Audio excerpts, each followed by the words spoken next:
Chapter 1 The Oblivious Young Lady. Thus no hadi etamalt, Anthea was frigid, tharoward slick with us. The regi hoofs of Fahorsi came to halt outside the Gatis of your residence, the cold wind whistling through, causing the Kaimesto ring out with a delicate clarity. Before long, Arngul clad in a paley blue cotton coat graceful-eyed descended from the carriage. A simple wooden hairpin adorned her hair, and she wore no extraneous ornaments in contrast with his Donelians flanking thin trans, shepherd thin and frail. Trailing behind her weighs a heavy bundle, its contents clattering softly, suggesting gatheld parts, pans, and the entire ratio of her family's possessions. On the ground, Yunju unceremoniously slunk the bundle over her shoulder. The enormous package zimmerdast Heifert might crush Harold together. A maid hastily approached, head bowed, hesitant to speak, miss, the lady haste instructed not to bring anything unclean into the house. Beneath her delicately trembling lashes, Yunjuo's clear rays flickered toward her side, wherein Darrell's spirit persistently trailed her. After hearing the maid's words, she muttered, I've told you repeated light keep your range check to cultivate your more benevolent appearance. Look, now you being sconed. Very well, stay outside and wait for him, so I needn't cover the eyes off his guardian beast, expending a necessary effort. Upon hearing this, the transparent spirit glanced at Yunjur, the no gently floated to the top of the carriage, no longer advancing. The two servants sat thin trance shivered at Yunjuo swades. Their lady was not quite right. What on earth was she saying? Miss, what the lady mean twaji arabund let the maid quickly call lead of to Yunjur. A faint smile touched Yunjuo's lips as she paused, tilting her head to reg her maiden thin hair and belongings. After a moment of serious contemplation, she gave her bundly couply offer and pats and continued walking, saying, Mother must have been diligently cultivating herself these years, transforming into a celestial being her no longer stis up dust. After living these year past years, I've 18 can't relive in immortal today, isha finally broaden me horizons. The maid's lips twitched slightly, thishy and ladies meets some muate oblivious. Shardol red I tried to persuade her twice, yerte and later remained unyielding, leaving Garatalos. With the calic of understanding, how could she peck to coexist harmoniously with her motheru upon her return? The maidel Yunjuo wore tea back carriage yard. Yunjuo maintained a calm demeanour, falier wary the birth mother might harbours more resentment toward her, yet she felt no andrather, she looked forward to a decent Xiao household. After all, the plaqueath the ancestral Earl of Xiaovermilai weighs our royal gift from the founding emperor, and the hall itself housed their blood lineage cestus. This place weighs the perfect sanctuary for ceremony of her fragile constitution. These was her first return home since sea laving, and the familiar arrangements brought her sense of warmth. The Shao family, descendants of loyal Tian valor, boasted her great-grandfather as only of the founding heroes bestowed with the title Duke Hofranar, having fought valiantly for 3 generations, yet, alas, he had her so no flitla merit. That is to say, her grandfather ways are deborshi. In his youth, her great-grandfather ranged for him to marry Dine Faid and Virtue's wife, yet they felt constrained and, instead of maturing, indulged even more recklessly. After her great-grandfather's death, her grandfather not unlike kept numerous concubines beautiful during a visit to Thepales, brazenly flirted with our palace maiden broad daylight. By then he was already in his 40s, and when court be theater team pro in a dishevelled state, it was Arsini that truly shocked her senses. Enraged, Thimpero stripped these ire family of thy title. Considering her grandfather ways a man of merit, he was granted a dignified Thatham. At least for Malai was spared for her disgrace. The year her grandfather was executed, her father was already in his mid-20s and capable of shouldering responsibilities. Though family had lost her title, they Hayden's known glory, and with her grandmother's family to support them, her father managed to rise from Themiri over the years, now Zavinga Sajan Ural in the capital, restoring some semblance of dignity. Thus, the Xiaosidans remained quite impressive, showing no signs of decline. At this moment, Yunjuara cadeta leisurely pace, while at the maid see mead farmery and sios. Thebetinkled wind reddened her cheeks, and the enormous bundler remained steadfast lie at the back and thighs appearance, sembled not return in Jiang gladebo trathra distantalative ekomatoba farms. Before long, Yunjuo spotted her biological mother, Jiangshi. Her mother, Jiangshi, had been cozen by her grandfather during his lifetime.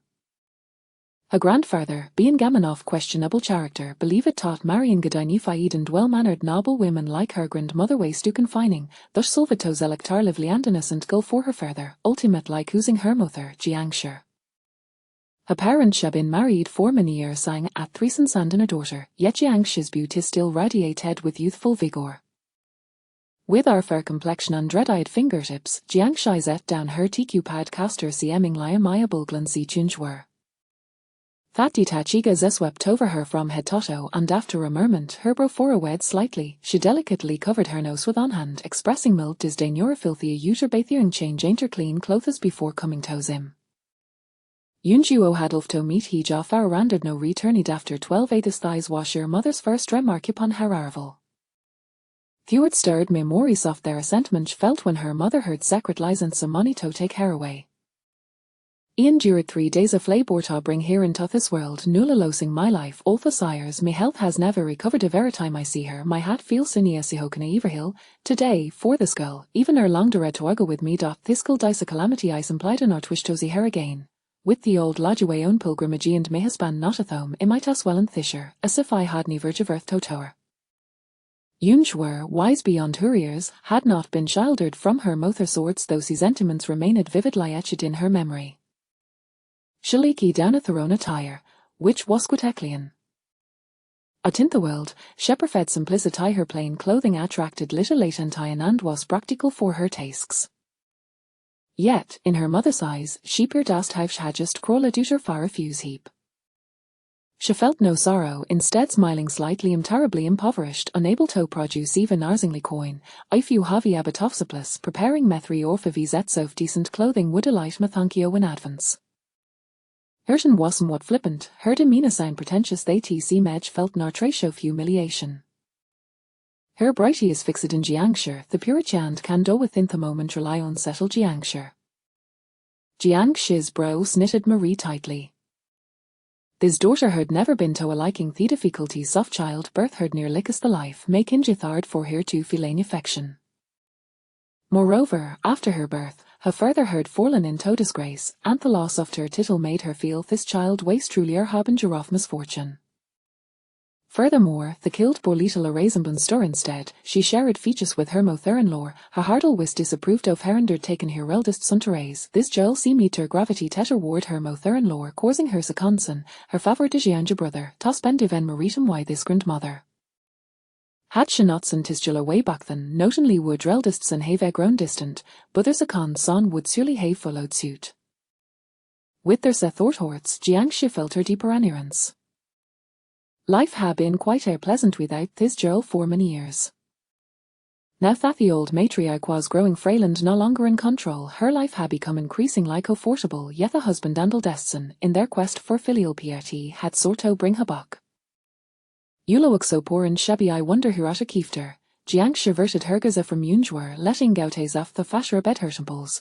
No thatchabak, you must change ye filthy habits. From no one, stay in your roven courtyard, and don't wander about necessarily. Chapter 2 The Heart's Afflictions. Jiangshi understood t'other daughter her grown-up shacognizeth from Malayum, makins it difficult to simply cast the root.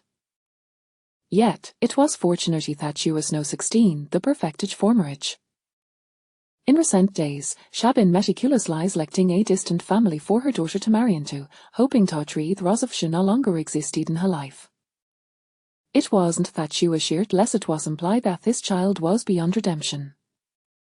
Moreover, Shad heard taught his Jurla been wandering aimlessly for years, likely unable to even recognize characters, let alone master thirds of music, chess, calligraphy, and painting, aside from her pleasing appearance, she possessed nothing govmerit. Desire for Millie had only just begun to regain some of the dignity lost by her grin further they could not afford Toja for further embarrassment because of. Jiangshi ways arger to keep her daughter hidden away from prying eyes. Yunjiwa lowered her head slightly, appearing obedient. Yet her nonchalant and indifferent expression inherently fueled Jiangshi's anger. You must remember what I've said. The show family, after all, hashel de titly fire bring disgrace upon a name I will not forvow. Jiangshisten shifted cheerfully. Ural der brother mention I dullier thathuisha sto invite her fui steamer teacher sto instructuathom dot but I thought, given our course upbringing you might not adapt well, sorely vite be when you see a brother. Remember ta politely decline I donut mention that it was might sign, understood? Bring in je steamer teachers and tothy household would duration tyen, and if failed to make a name for herself, it would be a complete embarrassment. The old matriarch of the Jerry Hall and Dreldists had long since made a plans, Igatwan vite finest collis in the capital toti athaisun were the girl. The Marithout of others discovering that Jiang Gwenius daughter weighs a complete edaludmer de her head spin. Understood, Yunjur replied succinctly her words few. She certain ligras beat her mother sinton, butwethish would he do tways another matter. Very well, you mayest know while since a monitoker for ye ate dinner, Jiang she waved her hand dismissively, signalling for their servants to take Yunjur away. The sight of his troublesome daughter on lies of it to write to her further. Yunjuro did net Luke barkat Jiang sure. Should he parted with a sincere offinality? Thou she had not counted her mother's words, her rebellies demean of Jiang shy feeling as Tausch had been slapped in the face her own daughter. This Joel doesn't even understand the most basic etiquette. Jiang shiffumed, slamming thither cup down heavily. At noon, thus warmed slightly, and Yunjuor vide there's a mew at secluded courtyard. The courtyard appeared rather desolate. The room within was filled with the strong scent of fine scents. It seemed to have just been tidied up perhaps domus ximus joder, they had resorted to incense. The Zioa residence was first, some so taught most of the rooms remained unoccupied. For her mother to find sucker kayat corner, schmus the vepitinalitu fort. Yunjuro paid it little mind, instructing these events to move a thin sense burner root side them ling of charcoal smoke and incense was quite unpleasant. Shahard long anticipated Jiang's attitude. Abandoned by Jiang she and Hiriath, Shadenlier sent Libyan found but 0 family twanspreer. 4 years, Shabiner whereof her origins, yet had no timid well in it. However, the person her came to fetch a mention at to the grandmother ways a jingand increasingly frail, and concern need for her well-being, after much contemplation, should essay dead at ways to met a return home. Moreover, she was not without her own grievances when she been abandoned, her mother her been resolute in her desire for her demise. The Chef family, after all, weighs a family of officials severneath the lurker down in her, finding some monito care for her would not have been difficult. Yet her mother heard ko sent Ollie Averina coffin carted off Toth Wangupo.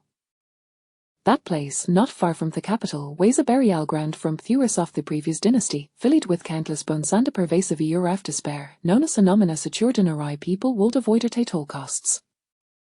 Yet Jiang she had abandoned her, a cold note yet 4 years old, there. Such memories, if left unresolved, would surely become yes or so torment. On her way back, she'd overheard much about the family. Harold a brother, Sir Wenyu, raised by her grandmother from infancy, was no zed Tobier scholar preparing for the imperial examination in Thespring. Her second brother, Sir Wenuer, was Jiangshis for variety and support, just weir Shersenire, and Wazel so zed Tobus Judius, thou he hard not participated in the examinations due at poor health. She was Jiang Shist her child. A few years after Jiang Shizen Tharaway, she had an officer named Sir Wenyan, Horace Noarande Tornini years old. Duetto agran further Snotori's reputation for debauchery, her further her being particularly cautious regarding women remaining faithful to Jiang Shialthasius, suggesting that the marriage was quite harmonious. Miss, suddenly, the steward's voice broke at Refunjuo's torts. The steward led a few maids, bringing Gon in front of her. This girl was in Berthi Lady Foria her name is Xuanping you may give her a tasks here need the other side my servant girls, helping with caress-like sweeping and fetching water. If you're satisfied, the lady will find your replacement, the steward spoke with apparent respect. Yunjuo glanced at Xuanping. That maid appeared quite a pleasant alto phasevant, her skin was smooth and her complexion radiant, her hands soft as silk, possessing an air befitting a daughter for the household. Unfortunately, her features were somewhat lacking, her face waist thin, her nose flat, her furry head narrow, and her lips rind with wrinkles, suggesting a cunning nature, one who, in poverty, would assort underhanded schemes, ultimately achieving nothing. Yunju Arkar star curse a Riglancy and felt no desire to linger. Thatho tai di miana suggest eder loft tai disposition. Miss, prapsio should both theing change our clothes first a lady dislikes bala blue a sit macasinia peeraged the rear plenty of garments prepared in this trunk, all sent by your cousin Yuandi our cousin are of similar stature, suddies held fit, chunping said, moving past Yun Joto thina room where each selected a's toe flight bluey tyria accompanied by a simple cloak. Is thou ra cousin in family? Yun Jua raised denubro, curiosity piqued. The cousin is the latest niece from her family, who has been living here for over 8 decades, closer to it an biological daughter Chunping paused, glancing at Yunjuo's expression. Seeing no reaction, Zhimed emboldened to continue, the second Yao master and Thedo master both think highly of her. She's known for her kindly sergeantal disposition, and she has quite a reputation in the capital. Upon hearing this Yunjuo called and helped Botlor. Her mother truly weighs a remarkable person, harboring disdain for her own daughter while nurturing someone else's daughter how unique. Her laughter was radiant. Chunping sheer trace each found it difficult to gegathound gladesouts. Logically, with her mother ting on her cousin, Yunjuo should bejealer sand angry yethra shewers, smiling. Yunju raised a delicate effinger, tracing Tiji off that cloak. With so many garments and dressed this cows and have ye anything left in her wardrobe? Yunjuo asked calmly. Of course, shas plenty your cousin is not like hingens of things, Chunping replied casually. Having been favoured birthy lady for 10 years, the cousin enjoyed finest do for rithing, from a clothing to accessories anything fashionable would he beesn't the way. Such extravagance was certainly not so methinga dan trodden and lady cold comperto. Chapter 3, Why can't she wear it? As Chunping contemplated this, her gaze towards the young lady was imbued with an added touch of disdain. Even the most respectable of young women, if they failed to win the favour of the mistress, would find themselves wed off within a year or 2 at most. Given the young lady's talents, it seemed unlikely she would even attract a suitable match, and in a few more years, she would merely be regarded as a distant, impoverished relative of the Xiao family. Kinship, after all, thrives on interaction and connection. Take these boxes to the small side door and distribute them to the people outside, Yunjua commanded, retracting her hand after sipping on a warm cup of tea. The recent chill in the air had drawn many impoverished souls to linger by the side doors of grand households, grateful for even the meager scraps of food that might be offered. Young lady, have you lost your mind? How could you possibly part with such fine garments? These were meticulously selected by cousin, each piece crafted from the finest materials. To let those wretched souls wear them would be a grave insult to her. The mistress will certainly not be pleased. Chunping exclaimed, her voice rising in indignation. Of course, the garments gifted by cousin were mostly outdated styles, having been worn several times. Yet, they were not damaged. The young lady, being new to the household, still donned simple coarse cotton clothing. She ought to be grateful for such splendid attire. Yunjua found conversing with Chunping to be rather laborious.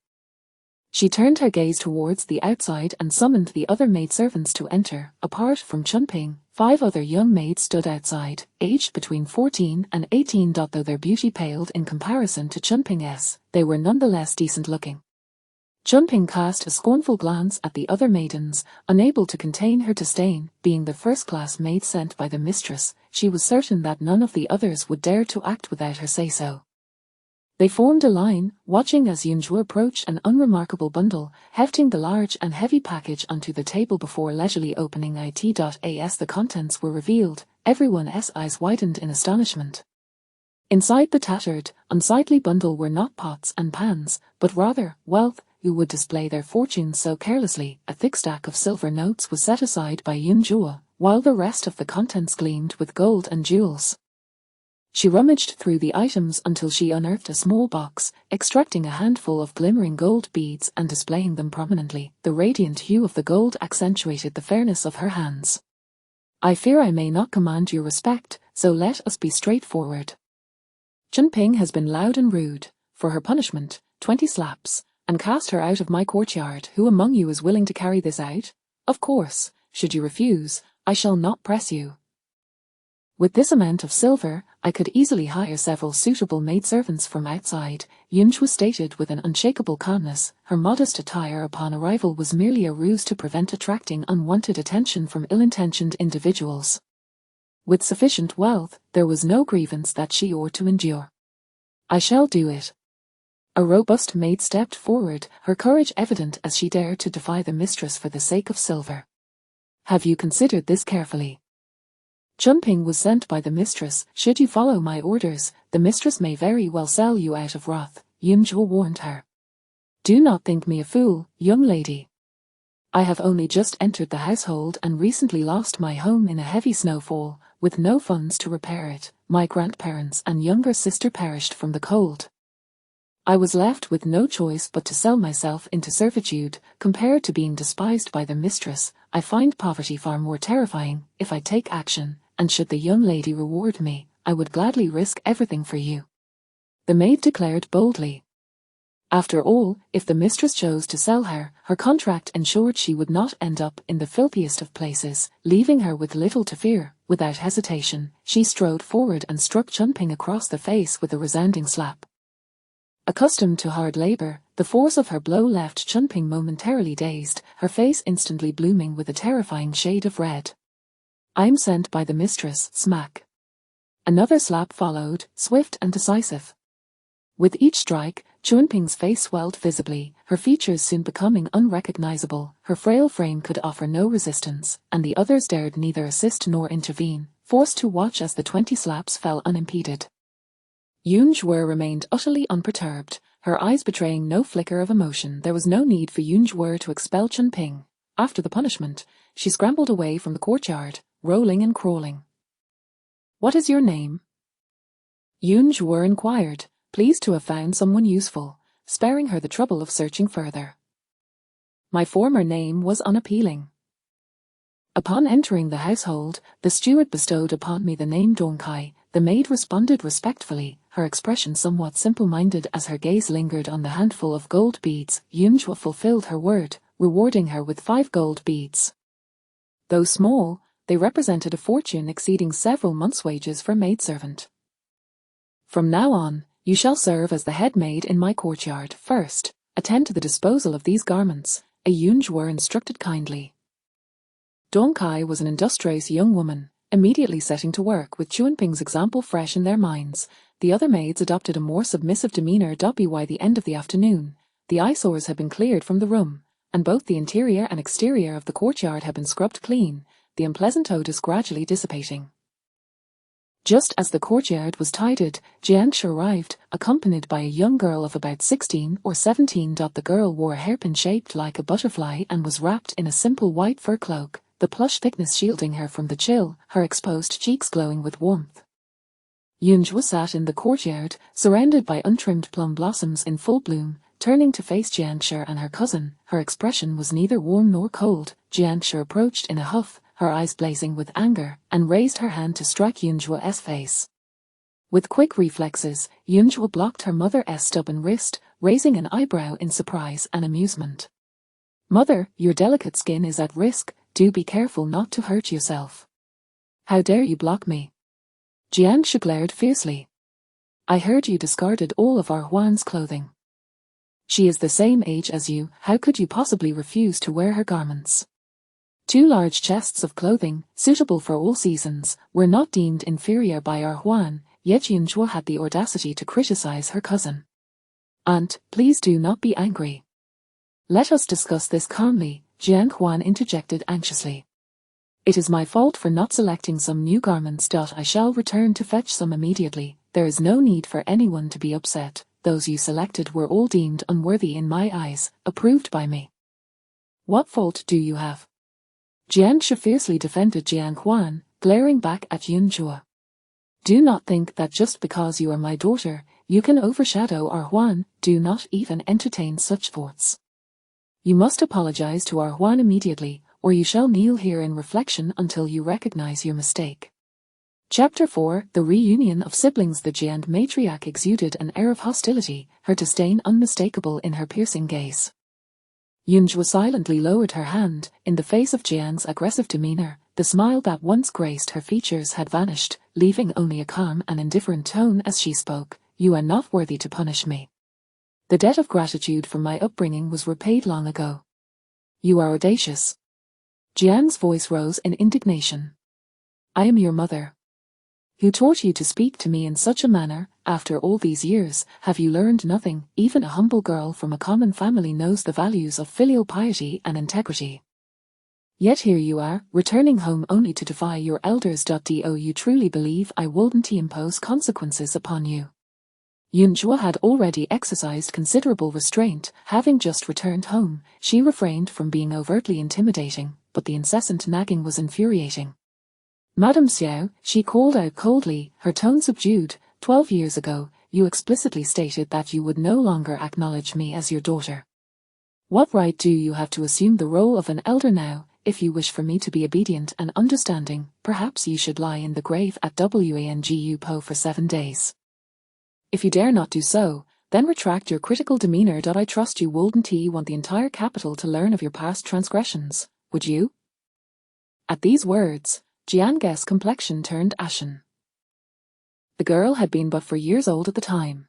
She had assumed that the events of the past were long forgotten. Nonsense! Jiang stammered, her resolve faltering as her eyes flickered. Whether my words are nonsense is of little significance. What matters is whether others believe them. Given how prosperous your life has been these years, I assume your husband and sons are still unaware of the truth behind past events. Yunjua stood beside her, her voice cool and light, laced with an unmistakable threat.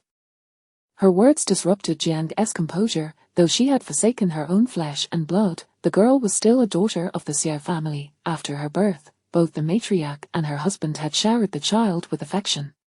It was only when they were absent that she had cast the child away. Later, she merely informed her husband that the girl had insisted on seeking out her grandmother and had slipped away, lost in the process. Jiang stood frozen, while behind her, Jiang Wan remained perplexed and curious, unable to discern the meaning of Yunjua's statements. Shall I need to clarify every word to father and elder brother? A hint of arrogance played at Yunjua's lips. Jiang took a step back, her gaze filled with horror. She had always thought her daughter resembled her mother-in-law, but now, the resemblance seemed diminished. The elder matriarch was dignified, exuding a serene and tranquil aura from years of devoutness, while this girl possessed a wildness that seemed both unruly and unrestrained. Her dark eyes held an unsettling glint, and her frosty smile hinted at a profound indifference, yet she could feign innocence with ease. Jiang's heart roiled like a tempest, momentarily faltering, but she quickly regained her authority as the matriarch. The past actions she had taken, though excessive, were now behind her. The girl had returned to life. Her husband would likely express only mild reproaches. What harm could come of it? Besides, she had been in poor health during that time, her frustrations understandable. Yet, despite this rationalization, Jiang was unwilling to gamble, especially with her daughter's recent return. Her husband and eldest son would be most sympathetic, and revealing the truth now could have significant repercussions. With a breath of relief, Jiang's gaze softened slightly as she regarded Yunjua. I am, after all, your mother. I understand you must harbor grievances from your years away, which has made you somewhat unruly. I, along with Awan, were unaware of your condition, and thus, we hastily prepared some old garments for you. We shall have a tailor measure you in a few days for new clothes. I did not anticipate such ire from you. Jiang feigned concern, and Yunjua was well adept at the game. Then I thank you, mother. I know you care for me, as evidenced by the numerous maidservants you have sent to attend to me. However, I am somewhat unfamiliar with them, so I would appreciate it if you could provide me with their contracts. That way, I may utilize them more effectively. Jiang's expression momentarily stiffened. Her daughter was indeed formidable. The maidservant Xuanmen, whom she had carefully selected, had been reduced to a mere shadow of herself shortly after her arrival. It was a display of authority, but the future was uncertain. The contracts of a few maidservants were trivial to her. However, it was a pity that she had only one daughter, who seemed to bring her misfortune. Were she not a jinx, Jiang would have cherished her like a prized jewel. Since you desire them, they are yours. You are my daughter, and I shall not treat you unjustly. Jiang put on a show of maternal affection, thinking that her daughter was merely a 16 or 17-year-old girl. If she were accommodating, perhaps it would spare her some trouble. As her words fell, more figures entered through the door. Yunjua's gaze fell upon the two leading figures, recognizing them as her long-lost brothers, Xuanmen, 7 years her senior, had grown into a striking young man. Though he was scholarly, he was not frail, rather, he possessed a robust stature, walking with a commanding presence, his posture reminiscent of a mountain peak. He had a noble bearing, with a dignified forehead and sharp, expressive eyes, suggesting a promising future.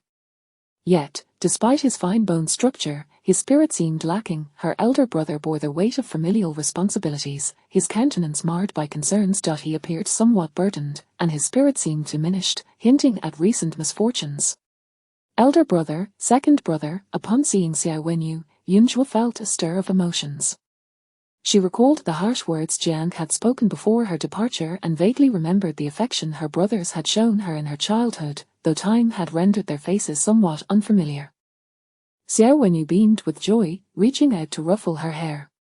"You've grown so tall, 4 years, father and I have sent people searching for you, fearing the worst, but now that you have returned safely, it is truly a cause for celebration. Rest assured, with your elder brother here, you shall never again endure the hardships of the world." As he spoke, noticing her thin attire, Xiao Wenyu frowned and immediately shed his fur cloak, draping it over her shoulders. "Mother, my sister is frail and should not stand outside for long. Let us speak inside." Turning to Jiang, his demeanor shifted to one of utmost respect and courtesy. He had received word of his sister's plight, learning that she had been alone among a merchant caravan. Had they arrived a moment later, she might have been sold into servitude. The hardships of her birth had rendered her unlovable in Jiang's eyes, and her subsequent struggles had been truly arduous. Thankfully, she had survived, and from now on, her fortunes would surely improve. Jiang observed her eldest son's anxious demeanor, her irritation flaring anew. How could he show such affection towards a sister he had not seen in years while disregarding her, his mother? "Mother, you appear unwell. Are you feeling ill? Allow me to assist you inside," Xiao Wenyu interjected, noticing Jiang's vexation. The unfamiliar younger brother, Xiao Wenyuan, approached Jiang Wan with a beaming smile, discreetly handing her something.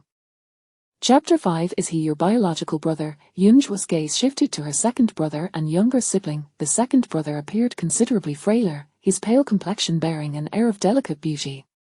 His face was thin and pallid, suggesting a life fraught with worry, and his features were sharp, with a nose like a blade and elongated eyebrows, his eyes marked by horizontal lines, seemingly devoid of vitality, indicative of a treacherous heart, a harbinger of familial ruin. As for the younger brother, he had yet to reach the age of 9, his youthful disposition still in flux. Observing him, one could see his lively expression and numerous small gestures, unmistakably the behavior of a mischievous child. Xiao Wenyuan presented a mere ice rabbit to Jiang Wan, proudly proclaiming, sister, I carved this myself, take a look, and later, have someone place it at your door. In this frigid weather, it will last several days." "Thank you, Yang, I truly adore it," Jiang Wan replied, her eyes crinkling into a gentle smile. Yet, in the next moment, a wry smile crossed her face as she returned the ice rabbit to Xiao Wenyuan. "Cousin, you have never met cousin Yunzhua, have you? You should give this to her. After all, she is your biological sister." Xiao Wenyuan was taken aback, sensing Jiang Guan's flustered demeanor. His expression darkened. "This is for you," he exclaimed, shooting a fierce glare at Yunzhua. "You wicked woman, did you just bully my sister? I heard you discarded all the clothes she gifted you. How can you act so disdainfully, disregarding my sister? I refuse to acknowledge you. Be silent." Xiao Wenyuan's older brother, Xiao Wenyu, admonished coldly. Xiao Wenyuan, somewhat intimidated by his elder brother, lowered his voice. "Even if you scold me, I must speak. I barely know her. Look at her shabby attire. How can you expect me to accept her as my sister? What will become of my reputation? Besides, what does blood relation matter? Sister Wan has protected me all these years. No one holds a candle to her in my heart. To compare with her is simply foolish. Do not heed such foolishness. You are the eldest daughter of the Xiao family, and regardless of how they perceive you, that remains unchanged." Were it not for their mother Jiang present, Xiao Wenyu might have lost his composure. Yunzhua paid little heed to her. Harsh words were mere trifles and could not wound her. Her Xiao Wenyuan was indeed a stranger, someone she had never interacted with and felt no particular need to grow close to. However, she was taken aback that her second brother did not voice any objections, nor did he exhibit any signs of discontent. To him, it seemed his younger brother's words held some truth. The affection he had once harbored for her in childhood had long since faded amidst the years of separation. She smiled gently. I shall heed my elder brother's words, it is of no consequence. Xiao Wenyu's heart ached further at her understanding demeanor. How much hardship had she endured outside, allowing her to maintain such composure, radiating gentleness and obedience? He led Yunzhua into the house, surveying the surroundings. He noted the stark simplicity of the abode, with scarcely any furnishings to be seen, causing his brow to furrow deeply. Their mother had already placed his sister in a rather remote courtyard, and he had not anticipated such meager accommodations within. He recalled that Jiang Wan's quarters were filled with valuable items. Even rare flowers and plants were commonplace there. Such blatant favoritism was indeed disheartening. Grandmother's health has been poor. She has been in a deep slumber for several days. Once she feels better tomorrow morning, I shall take you to see her, Xiao Wenyu said softly. Yunzhua nodded in acknowledgement. I am soon to sit for an imperial examination. My teacher has kept me occupied, and I cannot accompany you for now. After you meet grandmother, I shall have the second and third brothers take you out for a stroll, to procure whatever you need, and simply charge it to my account, he added generously. Jiang sat nearby, observing the harmonious interaction between the siblings with displeasure. Her eldest son had not been raised by her side, and his heart had evidently leaned towards the old matriarch. Over the years, she had urged him to treat Rwan as a true sister, yet he complied verbally without ever showing her the warmth she deserved.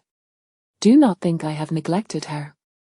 She is unfamiliar with our customs, and if she were to offend someone while wandering about, it would only bring trouble to you both. I have already promised to have her new clothes made before you arrived. You need not concern yourself with such trivialities, focus on your studies, Jiang interjected swiftly. Among her three sons, her fondness lay with the second. However, the eldest, robust and academically gifted, would ultimately need to uphold the family name, and she naturally wished for him to succeed. Mother, my sister is merely a young girl. How could she invite trouble? Xiao Wenyu replied, clearly dissatisfied. If there is any trouble to be had, it was recently reported that a human trafficker was apprehended, and he had his sights set on the legitimate son of the Yonghua Marquis. He is likely being used by others. The Marquis's son is still very young, and only the illegitimate brother in the household looks down upon him. Most likely, this incident was instigated by that illegitimate child. When associating with others, one must first assess their character. The second brother spends his days in the company of that illegitimate child. What good can he learn from such companionship? This matter ignited Xiao Wenyu's anger. He was aware of the discord between his mother and grandmother, blaming the latter for taking him away for upbringing, yet their mother's disposition lacked generosity. The Xiao family struggled to make their way in the world, and if he, as the eldest son, did not adopt a more serious demeanor, no matter how hard their father tried, the family could never regain the glory of their forefathers. While it was wrong for the grandmother to be so harsh, she had merely raised him close to her, allowing him to maintain contact with his mother. However, their mother perceived his absence as a betrayal. Thus from a young age, every encounter between them was fraught with cold words. Over time, he had naturally grown closer to his grandmother. The second brother, unlike him, was raised by their mother's hand. Yet what had he learned over the years? She treated the second brother as if he were fragile ice. Fearful of breaking him, she worried about his studies, fretting over his martial training, and meticulously monitored his needs, resulting in a boy who was picky and frail. Such excessive pampering, devoid of guidance, led to the second brother appearing well-behaved and sensible, yet brimming with malice. Whenever Xiao Wenyu criticized Xiao Wenyu, Jiang's face immediately darkened. I know you have achieved much, but there is no need to look down upon your brother. Were it not for your frail constitution, his academic success would rival yours. Jiang defended vehemently. Yunzhua glanced at her second brother, Xiao Wenyu, and found him calmly seated beside Jiang, as if accustomed to such discourse. It was evident he understood that Jiang would always defend him, thus he paid no heed to his elder brother's words, instead watching with interest as Jiang scolded Xiao Wenyu. Mother! I am speaking of the Yonghua Marquis's household. You must take care of the second brother and ensure he does not associate with that illegitimate child. Xiao Wenyu said, his frustration palpable, laced with a hint of helplessness. Jiang was furious. I see you wish to control me, I bore you, yet you are perpetually dissatisfied, taking your ire out on Yuer. Very well, if I am such an eyesore, I shall take Yuer and leave. If you cherish this girl so dearly, you can care for her yourself. With that, Jiang turned on her heel and left. Xiao Wenyu smiled slightly, glancing at his elder brother, and casually remarked, the legitimate son of the Yonghui Marquis is merely a child. If brother is this concerned, one might think you are his father.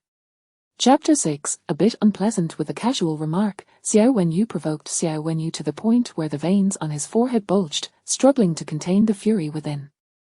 Yet, Xiao Wenyu remained unfazed by this anger. After speaking, his gaze lingered on Yunjue for a moment, his expression complex, before he scoffed and departed. Then I shall take my leave as well, sister. Ive had several perfectly cut blocks of ice prepared. I shall teach you how to carve a magnificent tiger. Even Xiao Wenyuan, the younger brother, showed no hesitation, tugging at Jiang Guan's sleeve to leave. Jiang Wan smiled gently. Cousin, please do not take offense. Aunt and my second cousin did not intend to neglect you, they merely dislike being lectured. Rest assured, I shall coax Aunt shortly. She won't remain displeased for long. Jiang Wan continued, hesitating slightly. Since it's your first visit, I had planned to accompany you around, but, with Aunt's request, it would be unwise for me to oppose her wishes. By the way, why not let a Yan accompany you? Jiang Wan quickly turned to Xiao Wenyuan. A Yang, you needn't accompany me for piano practice anymore. Cousins' matters take precedence. After all, I am merely a guest, and it is of little consequence.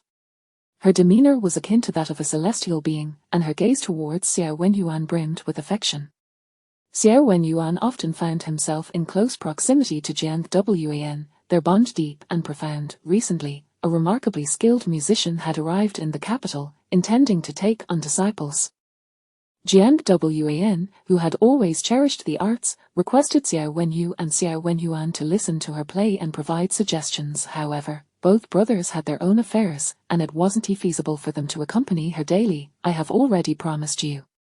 Xiao Wenyuan replied promptly, then turned to Yunjue, awkwardly stating, can't you go out on your own? You're quite grown up now, and with a maid in tow, you surely won't get lost. Xiao Wenyu, already incensed, felt even more angered upon hearing this. Xiao Wenyuan, she is your own sister. He appeared ready to act, but Yunjue immediately restrained him. With a gracious smile, she said, little brother is correct, I cannot possibly get lost. Moreover, matters should proceed in order. How can I allow my brother to breach his commitments for something so trivial? Xiao Wenyuan stared at her in a daze, feeling that this sister of his was somewhat different from his expectations. He had always known he had a sister and had inquired about her in the past, but his mother had described Xiao Yunju as a white-eyed wolf from an early age, claiming her character was selfish and vicious, with a host of flaws that could not be corrected. After receiving news of finding his elder sister, their mother had instructed him to keep his distance, warning that her nature was inherently flawed and that she had likely engaged in unsavory activities while wandering alone for so long. He must not learn from her bad example. Yet, upon seeing her today, his sister was strikingly beautiful, even more so than Wang, especially when she smiled at him. Her brightness was extraordinary, utterly unlike the terrifying figure his mother had painted. No, Xiao Wenyuan quickly shook his head. He must not be deceived by this seeming villainess. She was merely adept at putting on a facade, having discarded the clothes Wang had gifted her not long ago. If she could so easily trample upon the goodwill of others, how could she possess any genuine kindness? Xiao Wenyuan immediately donned a fierce expression, snorting, putting on an act, I shall not accompany you tomorrow, nor ever again. My sister is only one, and she certainly isn't you. With that, he forcefully dragged Jiang Wan away. Xiao Wenyu was angry, but he felt an even deeper sorrow and helplessness. His gaze towards Yunjue was filled with compassion. It is my elder brother who has wronged you, subjecting you to such grievances upon your return. Xiao Wenyu felt particularly pained. I shall ensure he is properly reprimanded. He must not be so oblivious to the bonds of kinship. He had indeed admonished him numerous times, but his mother always intervened, rendering his efforts futile. Her attitude towards him had already been poor, and it was even worse when it came to Yunjua. This minor issue is hardly worth lamenting over. I am neither gold nor silver, it is only natural for them to be indifferent towards me. There is no need for my brother to be so concerned, Yunjua sincerely reasoned. Xiao Wenyu looked on in astonishment. His sister seemed to possess an uncommon perspective. At 16, having just found her family, shouldn't she be more prone to insecurity? Even he, at this age, felt a chill when faced with their mother's cold words. How could his sister remain so composed? Surely, she must be more adept at enduring the bitterness than he. The more you exhibit such understanding, the more guilty I feel, as Xiao Wenyu said, reaching into his pocket to retrieve a 50-tael silver note. This is my monthly allowance. Take it by some necessities tomorrow, and if it proves insufficient, simply keep a tab. As for our mother, do not expect much from her, although your courtyard seems rather desolate now, fret not. I shall gradually fill it up. Xiao Wenyu felt the pressing need to work harder in the future. He must excel in the imperial examinations, earn more silver, and save up a dowry for his sister. Though she was a daughter of the Xiao family, she had not received the treatment she deserved. How pitiful! The Xiao family was indeed wealthy, but that was only superficial. Their grandfather's scandal involving palace maids had turned the Xiao family into a laughingstock throughout the capital, and thus their father, upon inheriting the family, ensured that their home never displayed any signs of decline, maintaining all aspects of their household exactly as they had been in their great-grandfather's time. Their grandmother, aware of their father's worries and deeply caring for her grandchildren, had supplemented quite a bit of dowry. During these years, he had studied diligently under various esteemed teachers, incurring significant expenses, all of which had been borne by their grandmother. Their mother managed the household's expenses but had never contributed to his needs. He received only his stipulated monthly allowance. Now that his sister had returned, their mother had no intention of providing additional funds for her care.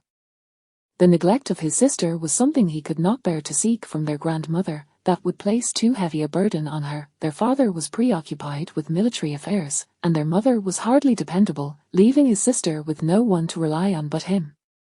Seeing his elder brother's melancholic demeanor, Yunjua was momentarily bewildered. Why was he giving her silver when they were merely conversing? As the saying goes, one ought to reciprocate kindness.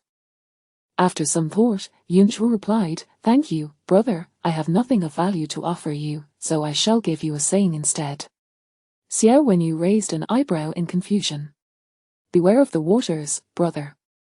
You must be cautious of floods, particularly avoiding boat travel," Yunjua said, her expression suddenly serious, her demeanor transforming into one of earnestness. Xiao Wenyu's astonishment deepened. What was his sister saying?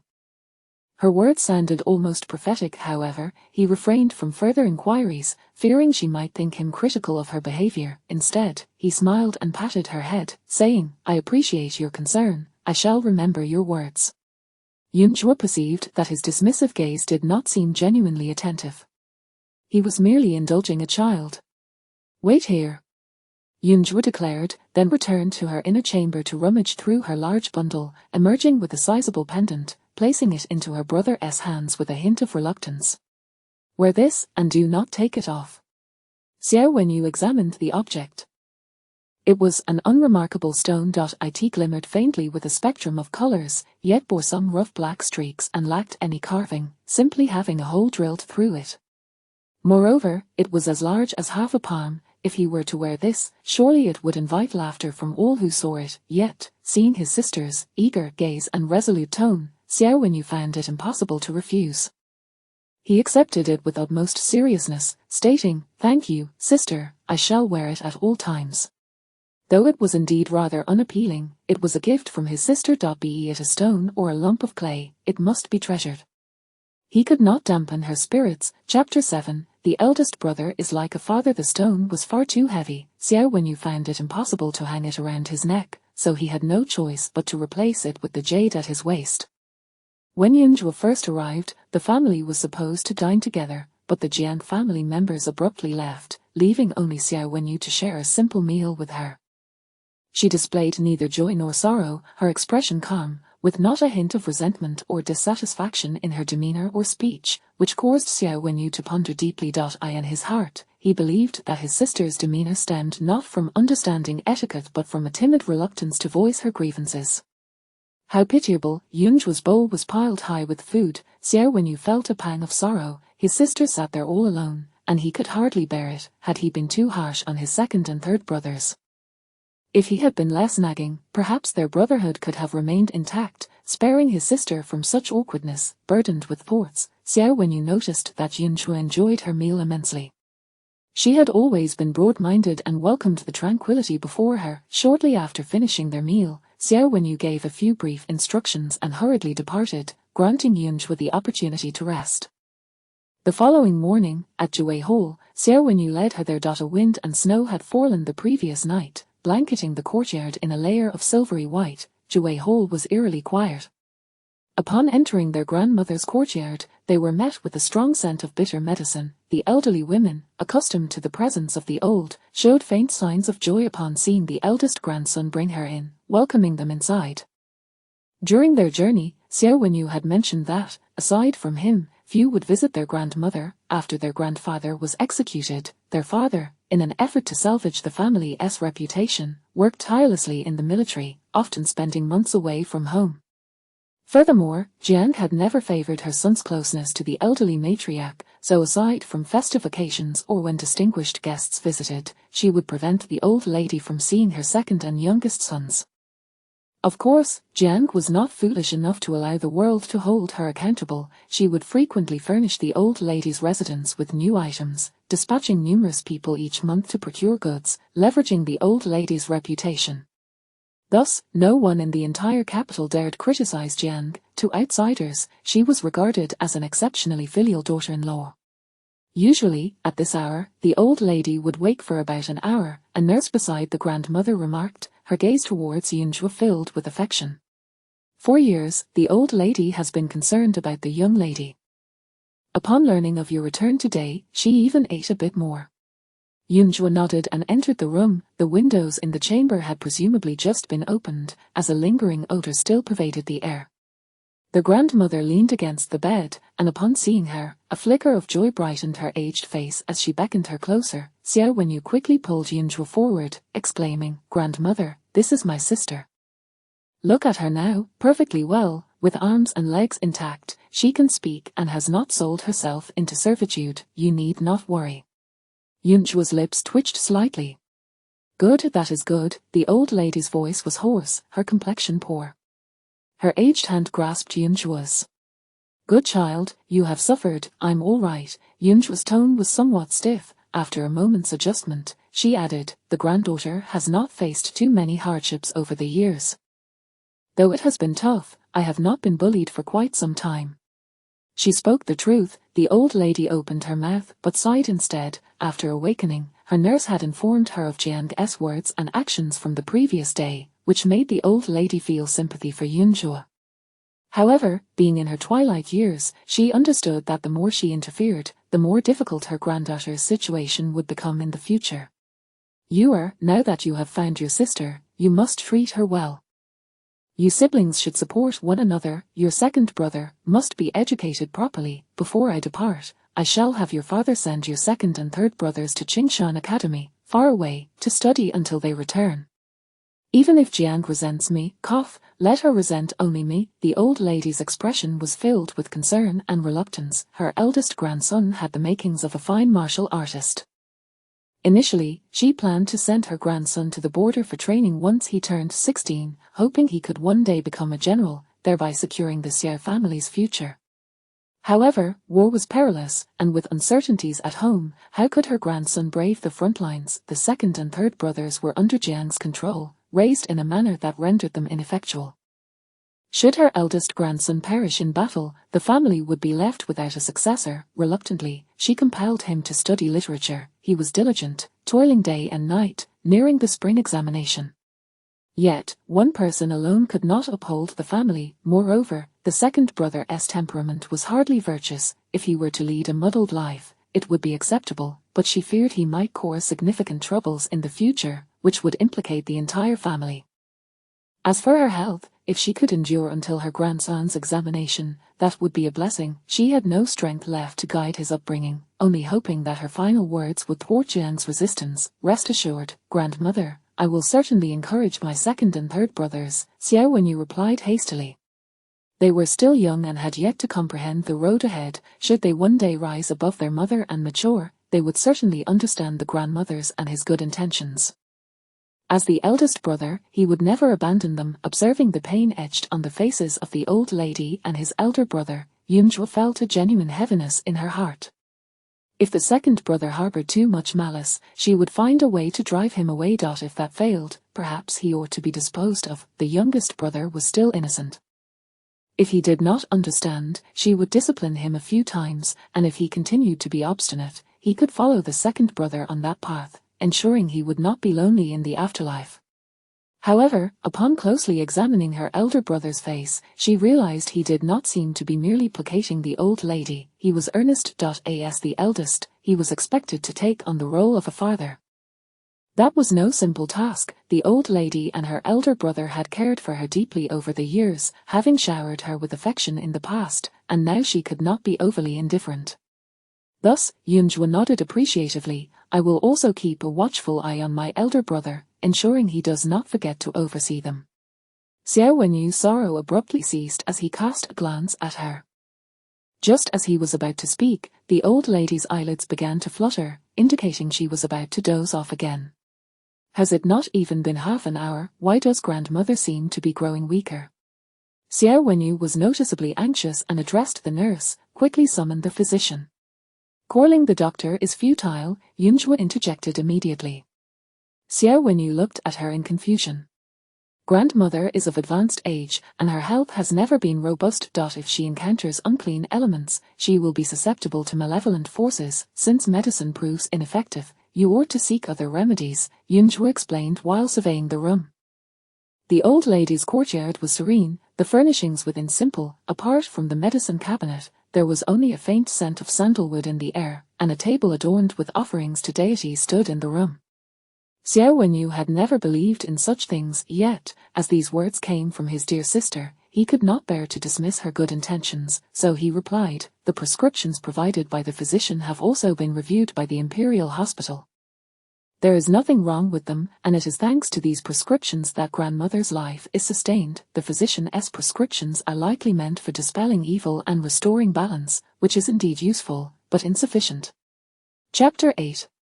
This is the murder weapon. The elderly lady had been unwell for over 2 months. Initially, she merely exhibited signs of lethargy and a lack of appetite. Gradually, she began to sleep more and awaken less, to the point where uttering just a few words rendered her exceedingly weary. The imperial physician had also remarked that her condition could not sustain for long. What more is there to be done? Xiao Wenyu asked instinctively, regretting his inquiry almost immediately. His sister was not a doctor. How could she possibly grasp the intricacies of medical treatment? Elder brother still has classes to attend. It would be best for you to leave early. I ought to remain here to attend to grandmother, who has longed for me for years, she responded, refraining from stating her intentions outright. In her years of travel, many had doubted her due to her age, appearance, and even gender, rendering explanations futile. Furthermore, her elder brother was inherently cautious, having just advised him to steer clear of watery perils. He had been dismissive. Now, faced with the gravity of their grandmother's life, he would undoubtedly be even more guarded. Additionally, given her brother's recent misfortunes, it was perhaps wiser for him not to interfere with the methods employed to treat their grandmother. Xiao Wenyu's gaze held a hint of skepticism. After a moment's hesitation, he remarked, grandmother's frail constitution cannot withstand much strain. Grandmother need only rest. We shall ensure she is not overexerted, Yunzhou promptly replied. Uncertain of her sister's intentions, Xiao Wenyu felt his doubts begin to dissipate as he observed her calm demeanor. With the presence of the matrons in the room, there was no fear of his sister disturbing their grandmother.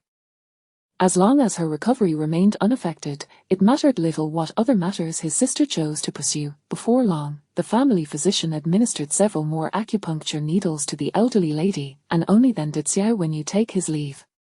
As soon as he departed, Yunzhou wasted no time. What rare item has grandmother acquired recently? Is it something that can be seen frequently? she directly inquired of the matron, Hui. "Miss, do you suspect someone of poisoning?" Hui's heart jolted in alarm.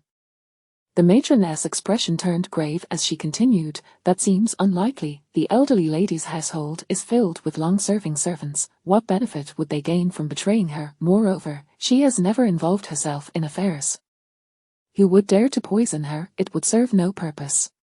Hui was most familiar with the elderly lady. If poisoning were indeed the case, the only suspect would be Jiang. Years ago, when the elderly lord foolishly insisted on marrying Jiang into the family, the elderly lady had reluctantly acquiesced. Little did she know, after entering the household, Jiang became exceedingly willful, often throwing tantrums and requiring the elder lord's constant attention. It was understandable for a new bride to miss her husband, but Jiang had been married for several months and still did not wish for him to venture out.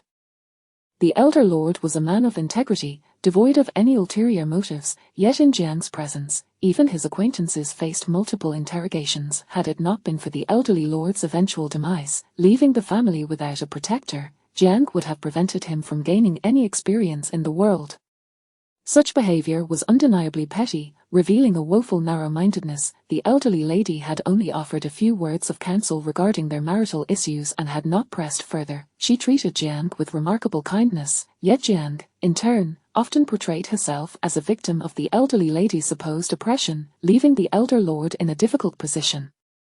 Reluctant to see her son humiliated, the elderly lady took a step back, even allowing Jiang to dictate the mornings and evenings, resulting in their infrequent encounters. Later, when Jiang bore a child, the elderly lady was overjoyed and endeavored to alleviate the tensions between them by presenting Jiang with numerous gifts. Once Jiang had completed her confinement, the elderly lady broached the topic of the child's upbringing, inquiring about Jiang's plans. There were many in the capital seeking esteemed tutors, and if she had intentions, preparations needed to be made in advance. At that time, the elder lord was still alive, and the Xiao family, though holding a title, had a tarnished reputation. Should they wish to engage a tutor, finances and connections were essential. However, upon hearing the elderly lady's inquiries, Jiang felt that the elder lady's involvement was intrusive. She even claimed that as long as her son was happy, it sufficed. The inheritance of the title would ensure his good fortune. The elderly lady was incensed upon hearing this, which family's eldest son or grandson was not nurtured with care, simply desiring happiness. Such transient joy was easily attained, yet without dependable guardianship, how long could one remain content? Although the Xiao family still possessed a dukedom, the elder lord was reckless, and it was uncertain when he would squander their fortunes. At that time, the elder lord had grown somewhat complacent after marrying Jiang, neglecting even his duties, and if he failed to pay attention to the younger generation, how could the family's legacy be preserved? The elderly lady pondered whether Jiang's remarks were mere words spoken in anger and observed her for some time, ultimately concluding that Jiang lacked the ability to care for a child. Day after day, she merely critiqued the wet nurse. If the child cried even slightly, she would punish the servants. To prevent the elder lord from attending social engagements, Jiang would feign the child's illness to keep her husband tethered. The elderly lady, considering the future, was compelled to take the child under her wing. Jiang harbored a deep resentment towards the elderly lady regarding the child's upbringing, yet, would she dare to resort to poisoning?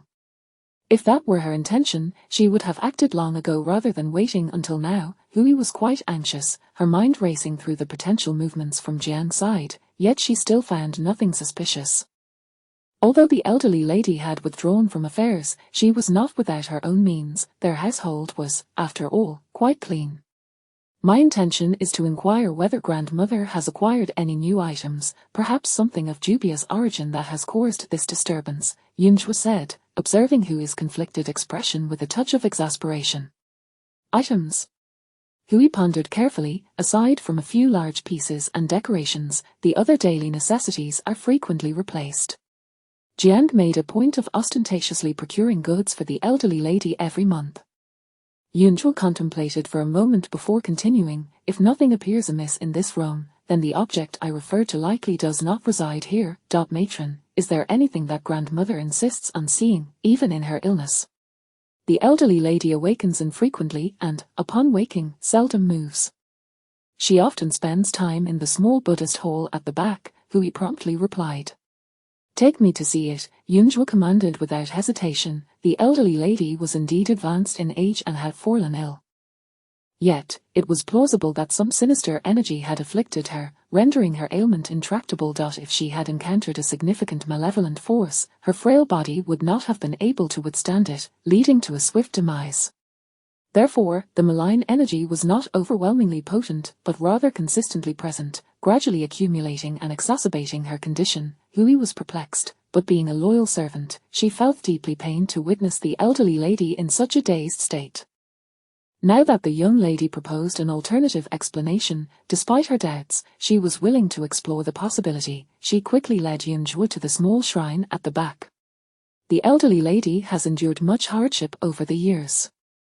She entered the Xiao family in a state of confusion, initially filled with hope, only to encounter, logically, that is your paternal grandfather, miss, and I should not speak further on this.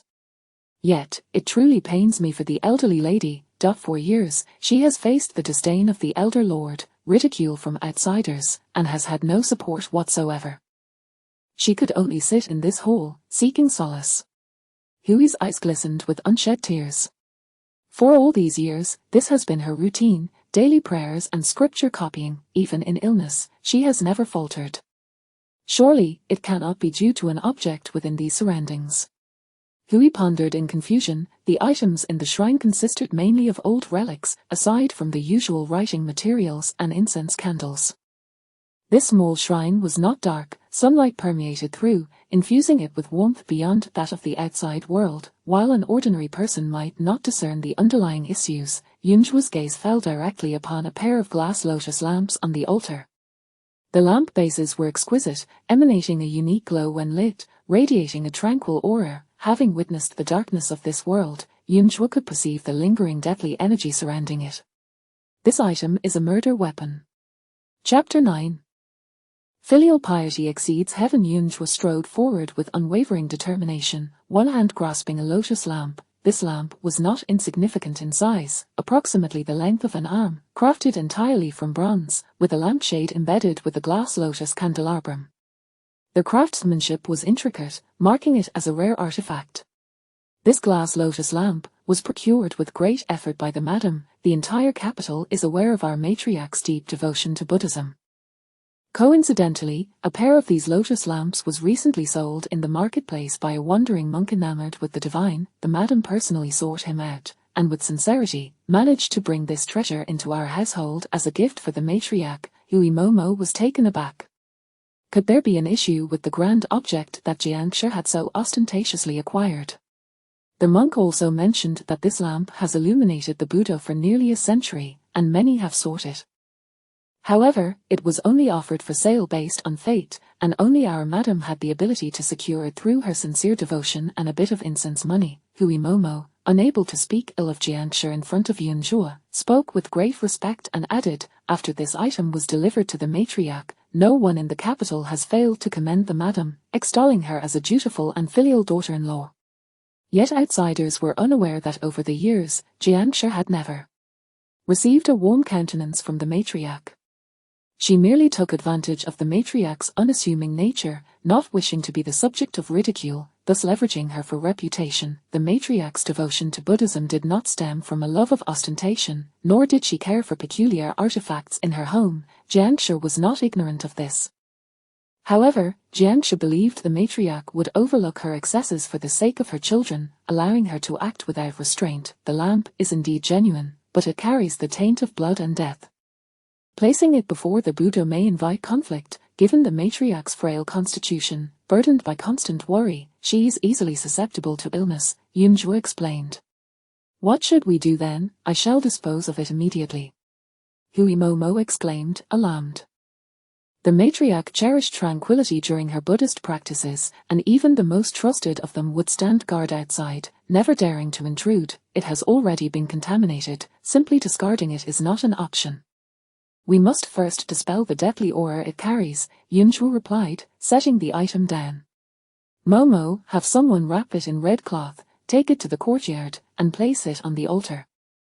Prepare offerings and incense, and also summon the younger members of the family. Yunzhou hesitated. With her father away, it would take time and effort to explain the situation to someone else. As for her elder brother, he was burdened with negative energy that could be overlooked. This morning, her elder brother and grandmother had even discussed nurturing her second brother, so it was only fitting for them to come and express their filial piety. Request second brother and the younger brother to come and observe a 3-day fast in the grandmother's courtyard. After 3 days, they shall guard the door for her, Yunjue decisively stated. Upon returning home, Jiangshi could rely on her blood ties to suppress her. Surely her second brother and younger brother should also be subject to the matriarch's elder authority. This would be fair. Yunjue felt no guilt in troubling her brothers, rather, she was completely at ease. Hui Momo hesitated. It is not that I am unwilling to convey the message, but the madam holds the 2 young masters in the highest regard. To have them fast for the matriarch for 3 days may be difficult. Momo, simply pass on the message and remember to exaggerate the severity of the matriarch's condition. I believe, given her disposition, she would be inclined to allow those brothers to endure a trifling inconvenience for 3 days, Yunjue said with a slight smile. Since her mother had garnered much praise by leveraging the matriarch's name, it was evident that she understood the weight of filial piety. Over the years, Jiangshi had long anticipated the matriarch's ascension. Now, with that day approaching, Jiangshi would have no worries about the matriarch competing for her children, and at the same time, her 2 sons, whom she cherished, would gain a favorable reputation. How could she possibly refuse? Hui Momo understood immediately, a look of surprise crossing her face as she realized that this young lady, long estranged from the family, possessed such insight into human nature. Just yesterday, she had met Jiangshi twice and had already discerned her methods. Although the matriarch was knowledgeable and capable, her righteous nature led her to disdain manipulation, preferring to live quietly, too proud and pure to suffer indignities herself, which in turn influenced the eldest son to adopt a similarly lenient attitude. Regardless of whether the young lady's approach would yield results, her character assured that even if the matriarch were to learn of it, she would find peace in her departure. Hui Momo promptly went to the front yard to summon help. Meanwhile, Yunjue retrieved a folded talisman from her pocket and placed it under the matriarch's pillow. This talisman possessed the ability to dispel evil and impurities, allowing the matriarch to rest more soundly. There were sufficient people in the matriarch's courtyard to attend to her needs, and there was no need for her to overly concern herself. The deathly aura would dissipate in 3 days, so she prepared herself and then departed. At this moment, Hui Momo stood respectfully before Jiangshi, having already communicated the intent. Though that girl is my daughter, her words are not to be taken too seriously. If this method fails to save the matriarch and becomes public knowledge, the Hu family will undoubtedly send someone to inquire. If they learn that we, with our grand estate, are relying on a child's fanciful notions to treat an illness, it would surely be a source of ridicule, a Jiangshi thought, feigning reluctance despite her inner delight. Hui Momo was aware that Jiangshi was the matriarch of the household, with 3 sons and a daughter all born from her, so whatever she decreed, the servants had no choice but to comply. Thank you, madam, Hui Momo responded promptly, her tone submissive. In truth, she held no hope for the young lady's remedy. Her willingness to endure Jiangshi's cold remarks stemmed from the belief that time was running short for the matriarch, and allowing the 2 young masters to stay at Jue Hall for 3 days would grant the matriarch a few more glimpses of them. Chapter 10. The comet. Jiangshi nodded in acknowledgement, and Hui Momo breathed a sigh of relief. The 2 young masters had always heeded their mother's words, so they would undoubtedly remain obediently at Jimmy Hall for the next few days. Hui Momo accompanied Jiangshi's servants to the young master's courtyard to summon them. Observing Hui Momo's retreating figure, Jiangshi could not help but laugh aloud. Just then, Jiang Wan approached, further elevating Jiangshi's spirits as she eagerly invited Jiang Wan to sit. Aunt, is there some joyful news? Jiang Wan inquired with a curious expression, her long eyelashes fluttering. Jiangshi opened her mouth but refrained from speaking ill of the old lady, tempering her outward emotions before replying with composure, there is no joyful news to speak of, I am merely gratified to see you children growing up well. By the way, Owen, the old lady has been unwell lately, do remember to dress in more subdued colors. Jiang Wan, perceptive as she was, immediately grasped the gravity of the situation. The old lady's illness seems quite severe. Despite the numerous physicians consulted, they have yielded no improvement. I just saw Xuanmen leading some people towards cousin Yu and brother Yang's quarters, but it seems she has already. Jiang Guan's voice trailed off, her meaning unmistakable. Last year, during her coming-of-age ceremony, her aunt had intended to select one of the two cousins as her suitor. The second cousin was gentle towards her, yet his health was frail, and he had not achieved any notable accomplishments over the years. Though favored by her aunt, being the second son meant he had to endure certain indignities in the family, unlike the elder cousin, who was more stable in character. Therefore, if given a choice, the elder cousin would naturally be the preferable option. Her aunt had always believed the elder cousin to be somewhat disobedient and had indeed considered marrying her off to him, which would also foster a closer bond between mother and son. Yet, the old lady opposed this notion. The elder cousin was already over 23 years of age, yet the old lady still forbade him from marrying. With the eldest son unbetrothed, the prospects for the second son were even bleaker, which Xuanmen found exceedingly perplexing. Xuanmen is not merely taking them to attend to the illness. It is that unusual girl who has been overly imaginative, actually contemplating conducting a ritual in the old lady's courtyard. Jiangshi remarked, a mix of amusement and embarrassment in her tone. Just now, the steward mentioned that this child left in such haste without even bringing a maidservant along. One can only wonder what she is up to. What kind of young lady behaves in such an undignified manner? Thankfully, she has just returned, and no one recognized her. Otherwise, I would not know where to hide my face. Yesterday, she had instructed them to remain at home, forbidding them from going out. Yet, this girl treated her words as mere whispers in the wind. Xuanmen appeared taken aback, hesitating as she asked, "Aunt, how has cousin been supporting herself all these years?" Did not Spring Ping mention that the large bundle cousin carried was filled with gold and jewels? Where could such items have come from? Now that she rushes out in such a manner, could it be that something is amiss? Jiangshi's expression shifted. This girl was indeed quite troublesome, dressed so poorly yet possessing such wealth. She had intended to inquire about it yesterday, but her eldest son's sudden arrival had made her forget. How could a young girl, barely in her teens, earn a living and accumulate such riches? What a reckless child, having taken her in with good intentions. If she brings disgrace upon the family, it would be better to strangle her with a white silk cloth. Jiangshi exclaimed, slapping the table in frustration. At such a tender age, she harbors so many thoughts.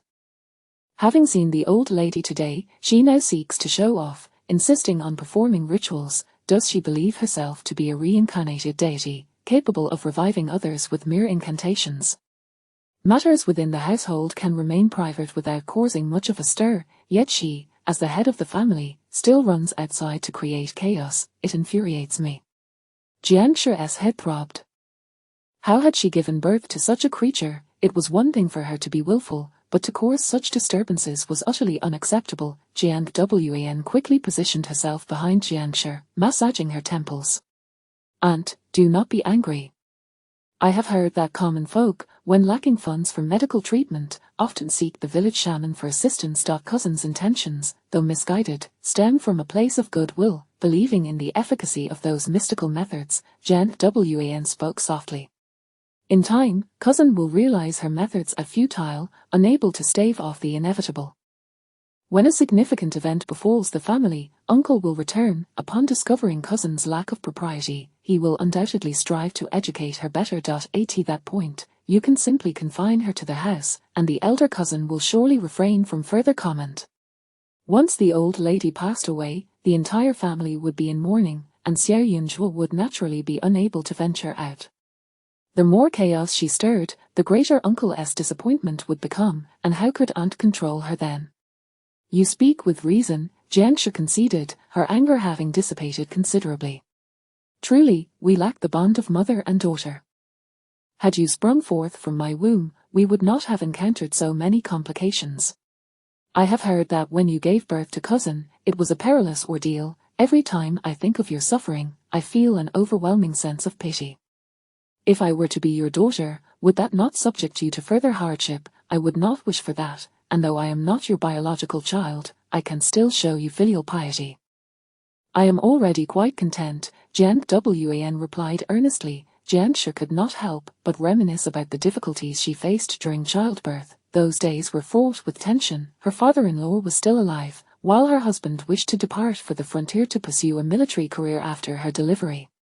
He argued that having already fathered 2 sons and with another on the way, he was fulfilling his duty to their ancestors. Even if he were to lose his life in the process, he need not worry about the Xie family lacking heirs, so he sought to realize his long-held ambitions.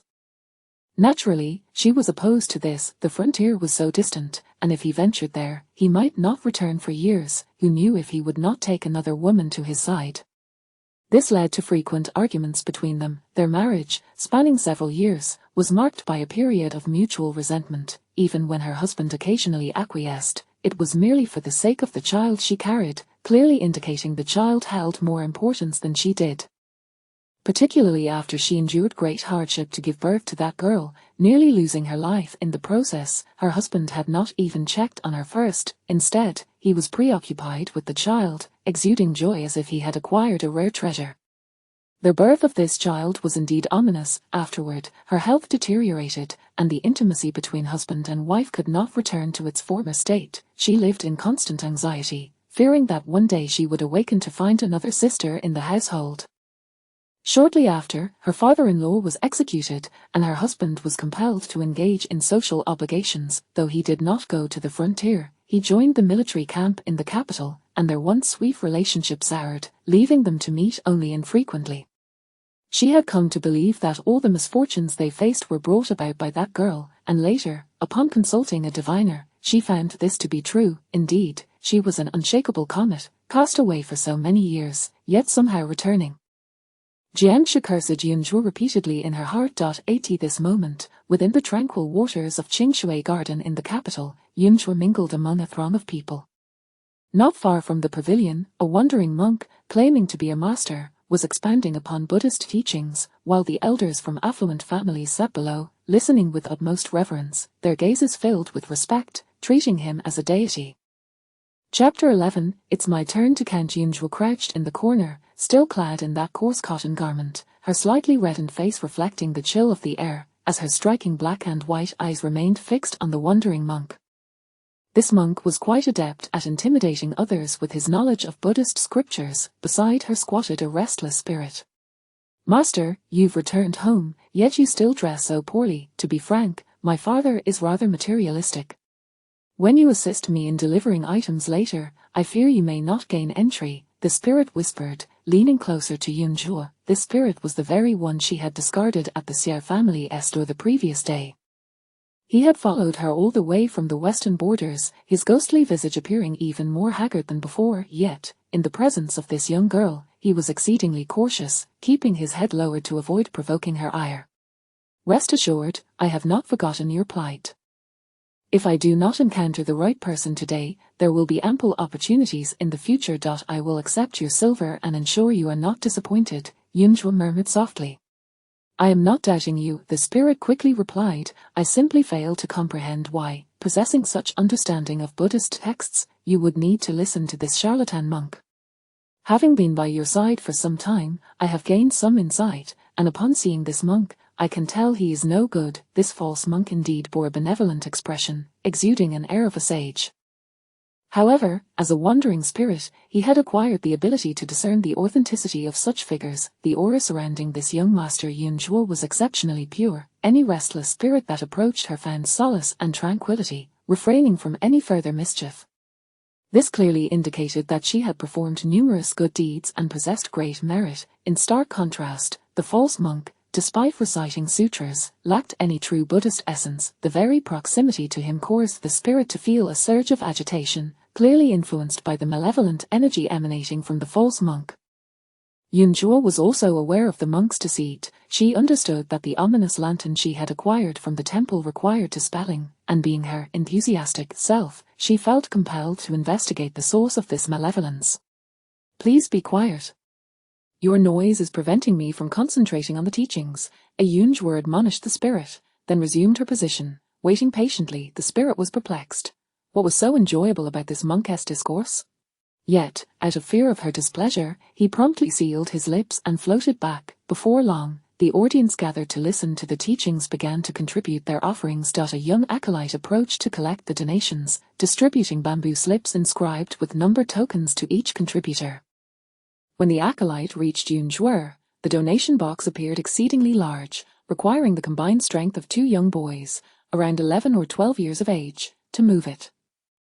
"I have no money," a Yunzhuo stated earnestly, then pulled out a piece of cloth from the corner and neatly spread it on the ground. "Moreover, how fortuitous! I too have come to offer divination. This is my first stall since arriving in the capital, and it is quite affordable. Would you care to try?"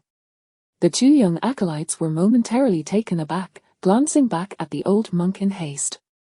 The spirit behind Yunzhuo let out a ghostly chuckle. She had no money. What a ruse! He had encountered this young master Yunzhuo at the western border, where she had gathered his remains, provided him with a proper burial, and promised to return his hard-earned wealth to his father in the capital.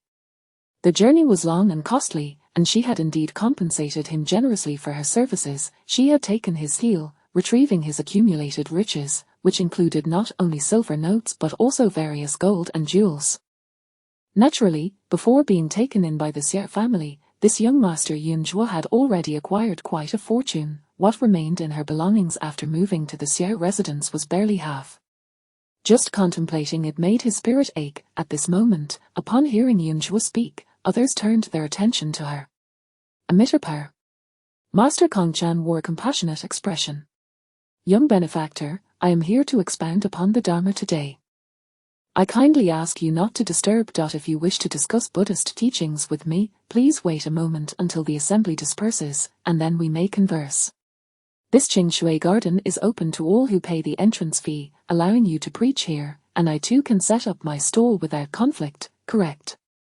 Yunzhuo replied unapologetically. "I have heard that you also offer divination, but not everyone can receive it.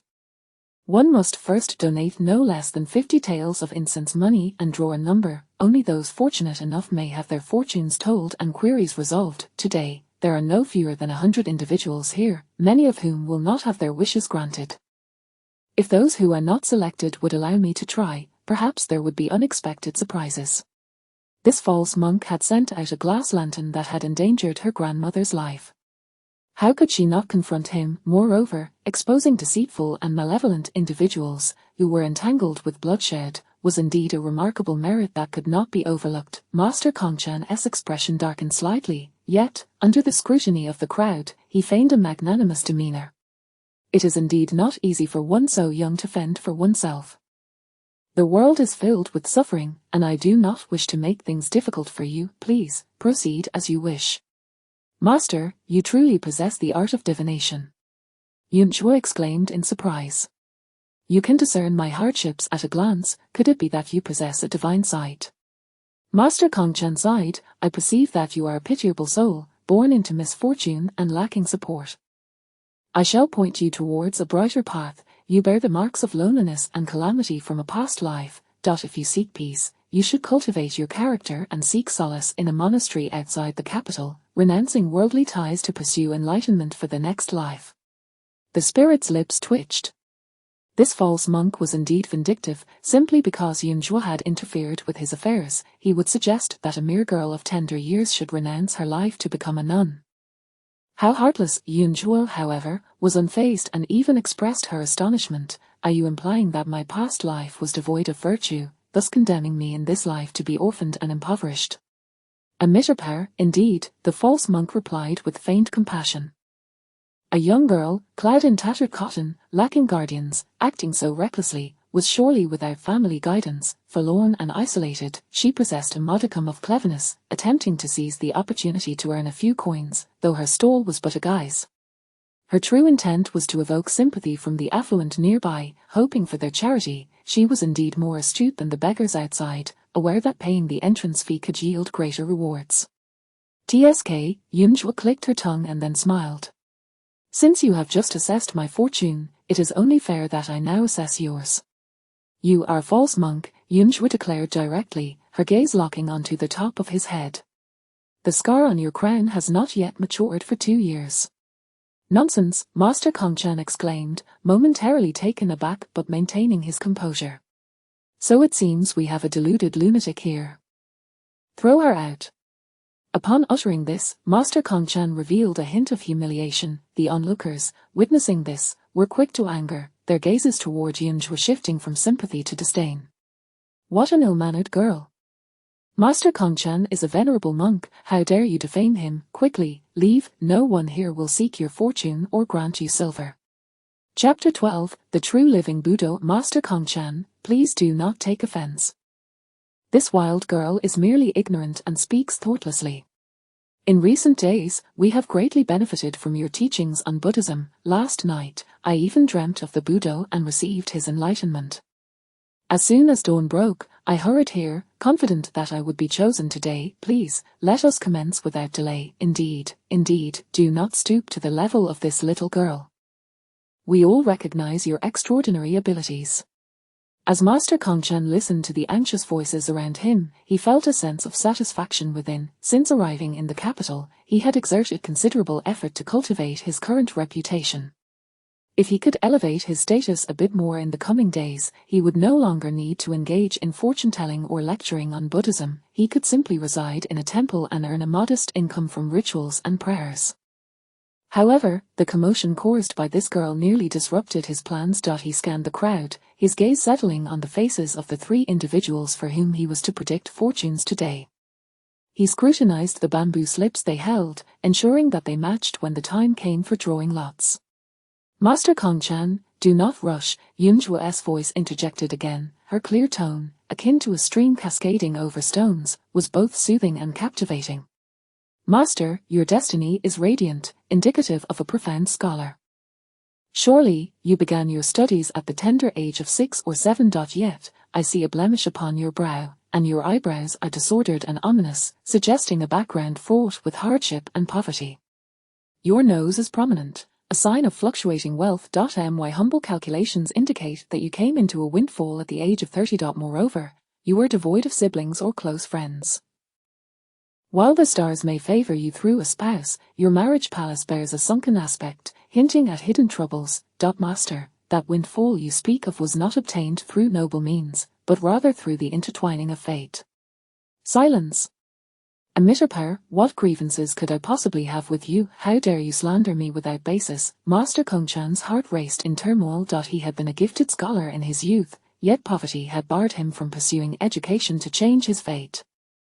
Bullied and downtrodden, he had reached the age of 30, at which point a matchmaker introduced him to a reformed courtesan. Unbeknownst to him, she possessed considerable wealth. He had managed to secure her money and ventured into business. Your hometown must be in the vicinity of Gansu, yet your travels were fraught with misfortune.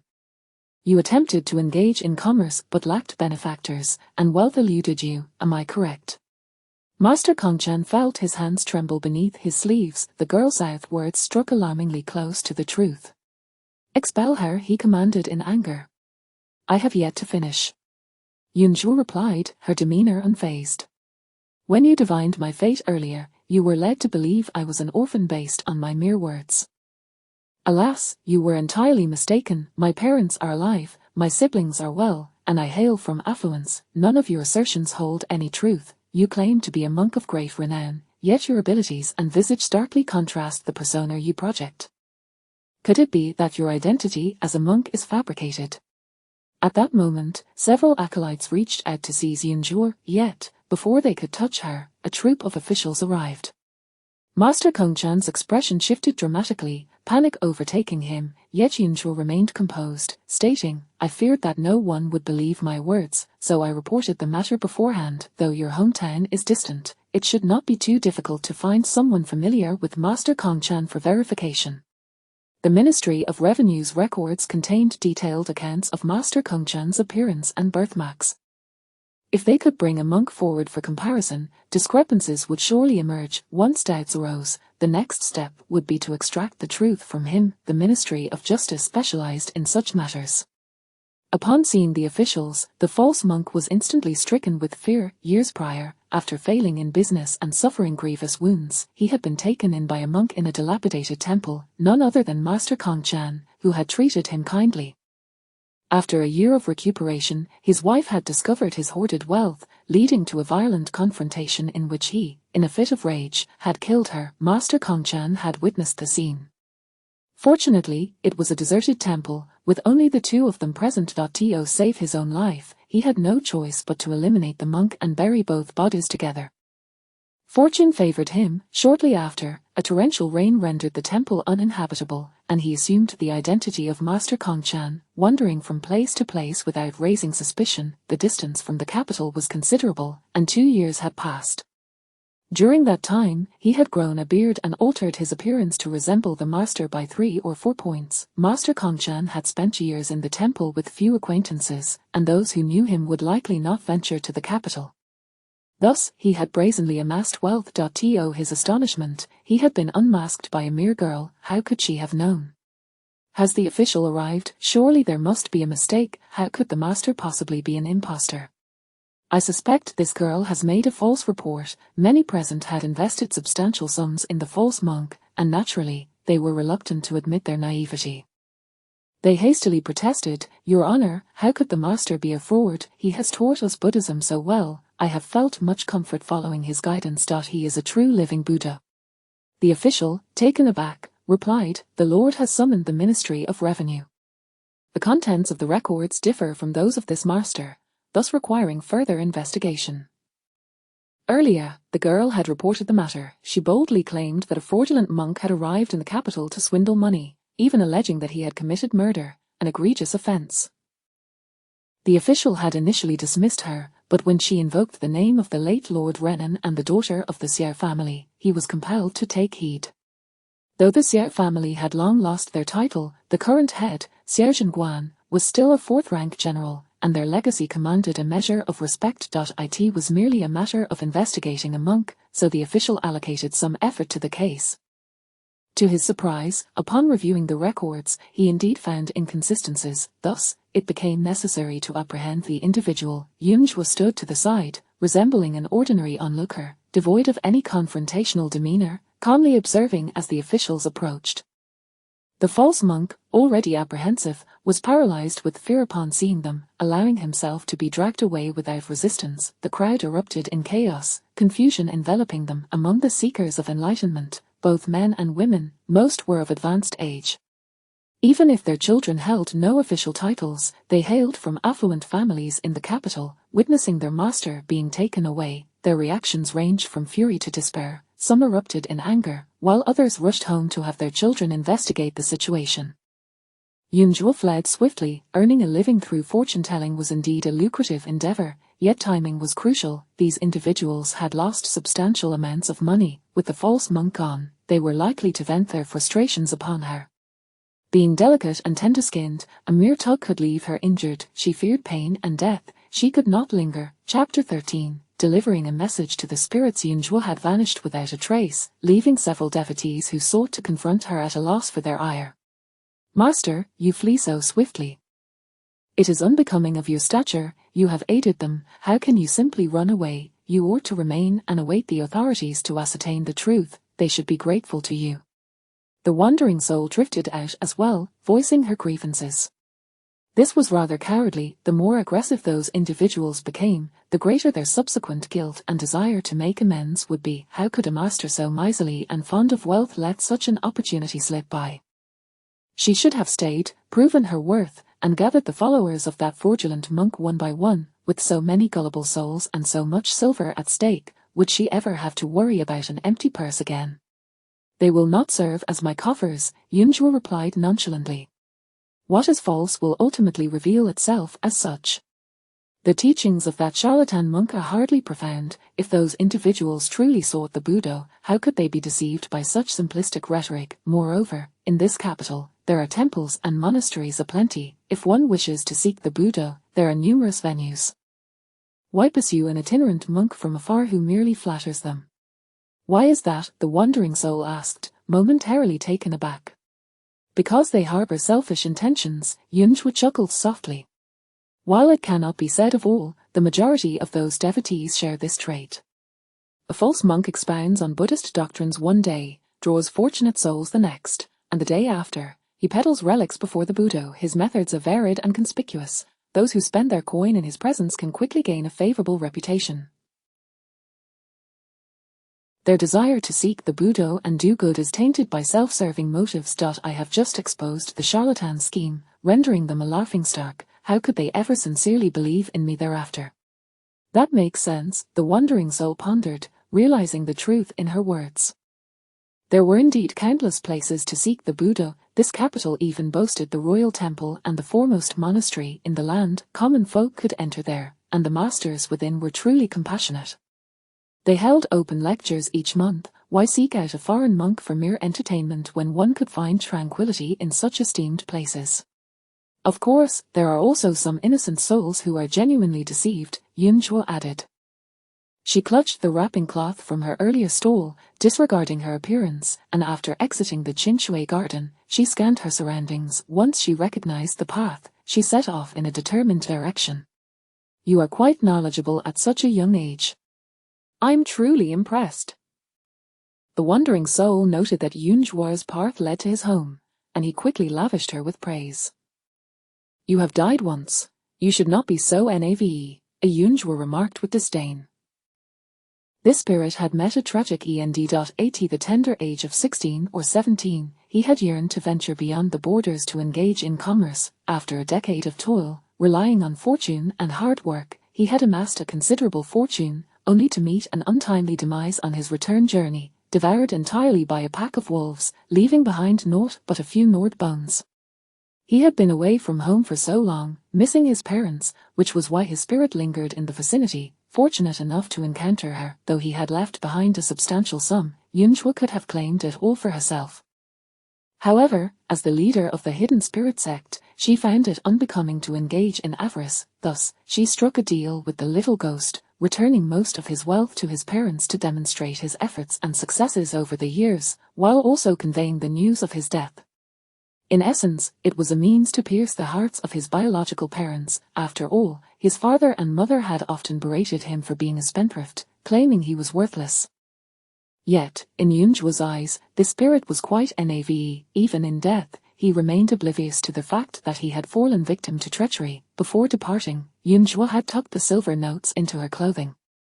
The little ghost had traversed the borders, trading in rare treasures, and had accumulated a fortune of several tens of thousands of taels. The jewelry in her possession was merely merchandise he had not yet had the chance to sell. The total amount of silver notes she was to deliver now exceeded 60,000 taels. I have been away from home for 10 years. Before I left, my family was in the fabric trade. My father spent most of his time at the shop, often absent from home for half the year. Whenever he saw me, he would force me to study and scrutinize the accounts. One time, I heard my mother had been coughing for days, so I spent 1,000 taels on medicine, only to discover it was a scam. Though I was deceived, my intentions were good, yet my father beat me mercilessly upon finding out. They were always fixated on money, and I vowed that one day I would earn more than my father, proving my worth. In a fit of anger, I packed my belongings and left. The little ghost sighed. Regret. Indeed, earning silver was far from easy. Moreover, out in the world, one had no one to rely on and had to tread carefully. He had narrowly escaped death on numerous occasions, yet each time he managed to evade disaster. He believed himself to be eternally fortunate, not realizing that ultimately, he would meet his end far from home. Upon hearing that he had spent 1,000 taels on fake medicine, Yunzhuo felt a surge of indignation on his father's behalf. 8,000 taels could buy a great deal of talisman paper and red cinnabar. What a wastrel, the little ghost rambled on, recounting many stories from his past. After a while, they arrived at their destination. However, the residence before them was quite grand. My family has changed. When I left, this road in front was not so wide, now it could accommodate so many carriages. The little ghost floated over, his forehead brushing against the plaque reading, Hu Residence. At the entrance, many people gathered. Was it a joyous occasion for the Hu family today? Yunzhuo did not stop to inquire but allowed the little ghost to float inside for a look. After his return from a brief exploration, the spirit emanated a complex and melancholic aura. It turns out today is my sister's betrothal day. In the blink of an eye, she is already 17. When I left, she was still a little child. Yunjue did not enter but listened closely to the conversations of the passers-by, gleaning some valuable information. The Hu family had evidently changed since the little ghost's departure. They were now among the prominent merchants in the capital, the Hu family still engaged in the fabric trade, with their business flourishing across the land, notably as the esteemed proprietors of their Xuanmen fabric workshop. Having travelled extensively, Yunjue was somewhat familiar with this Xuanmen fabric workshop. This establishment was renowned for its exquisite textiles. It was said that a few years prior, the workshop had developed a fabric as thin as a cicadar's wing, which had been selected by the palace for the emperor's garments. The material was smooth and breathable, much to the emperor's liking, and he even bestowed rewards upon them. This golden fabric was exclusively used in the palace, alongside other luxurious textiles such as flowing cloud brocade and purple jade gauze, all in high demand. Gazing at the drifting soul, Yunjue thought to herself, "What a fool, with a fortune of gold and silver at home, he chose instead to toil at the borders." Earning those tens of thousands of taels was indeed substantial, but in comparison to the illustrious name of Xuanmen Fabric Workshop, it was insignificant. Today, the workshop's proprietor had a celebratory occasion, and many guests arrived with invitations. Yunjue approached, only to be halted by the doorman. Remaining composed, she spoke, "I do not possess an invitation, but I am a friend of your esteemed master. I have come at the behest of Xuanmen to deliver a message." Chapter 14. A farewell. Unseen, Yunjue engaged in conversation with the young servant, while beside her, Xuanmen's spirit appeared even more anxious, peering inside with bated breath, fearful that his family might deny Yunjue entry. To Xuanmen's astonishment, upon hearing the news, the servant, without a moment's hesitation, led Yunjue inside. "Our master and mistress have sought for the young master for many years, yet there has been no word. If the young lady indeed possesses a letter from our young master, my lord will certainly reward you handsomely," the servant added earnestly. Yunjue's expression remained unchanged, showing no surprise. The very name of this fabric shop indicated that the young ghost's parents must have held deep affection for him. At that moment, Xuanmen's parents were hosting guests. When the servant approached with the message, they promptly instructed the housekeeper to continue managing the trivial matters, while they, with their daughter and future son-in-law, made their way to the side hall to meet Yunjue, clearly unwilling to miss any opportunity to find their son. However, upon seeing Yunjue, a flicker of disappointment crossed Hu father's eyes. This young girl, merely 16 or 17 years of age, could not possibly be the friend of his wayward son. "Did the young lady say she has a letter from my son?" Hu father inquired, still grappling with the reality that his son had left home in a fit of anger for 10 long years. Despite his efforts to locate him over the years, it felt as futile as searching for a needle in a haystack. Even if the person before him appeared untrustworthy, he could not bring himself to dismiss her outright. "Mr. Hu, Mrs. Hu," Yunjue greeted politely, then, without further ado, retrieved the seal left by Xuanmen before his demise from her bosom. "I have come to return Xuanmen's belongings." "Belongings?" Hu father gasped, while Hu mother staggered slightly, almost losing her balance, and was steadied by her daughter and son-in-law. The future son-in-law glanced at the seal and immediately remarked, "Uncle Hu, this seal appears to be made from the very material you once selected for our sheng." How could Hu father not recognize it? He had initially thought yet another individual had come to swindle him out of some silver, but to his astonishment, it seemed they had indeed brought back a token of his son. "In addition, there is some money," Yunjue continued, producing the banknotes as she spoke in accordance with Xuanmen's wishes. "He mentioned that back then, all you could think about was money, calling him a good-for-nothing spendthrift. However, a decade has passed, and he has finally managed to save some wealth, proving he is not the waste you once believed him to be." Upon hearing these words, Xuanmen's spirit seemed to dim just a little. Yet, Hu father's countenance appeared to lose colour, aging him further in an instant. "My son has truly passed." Hu father could scarcely believe it. Perhaps his son bore a grudge against him, orchestrating this visit merely to frighten him. Surely, his son would appear before long. Among these banknotes, one bears a note detailing the location of his burial. "He fell victim to wolves, and by chance, I came across him and gathered his remains," Yunjue stated plainly. "Wait. Are you not a friend of our sheng? If he is truly dead, how could you be here to deliver a message?"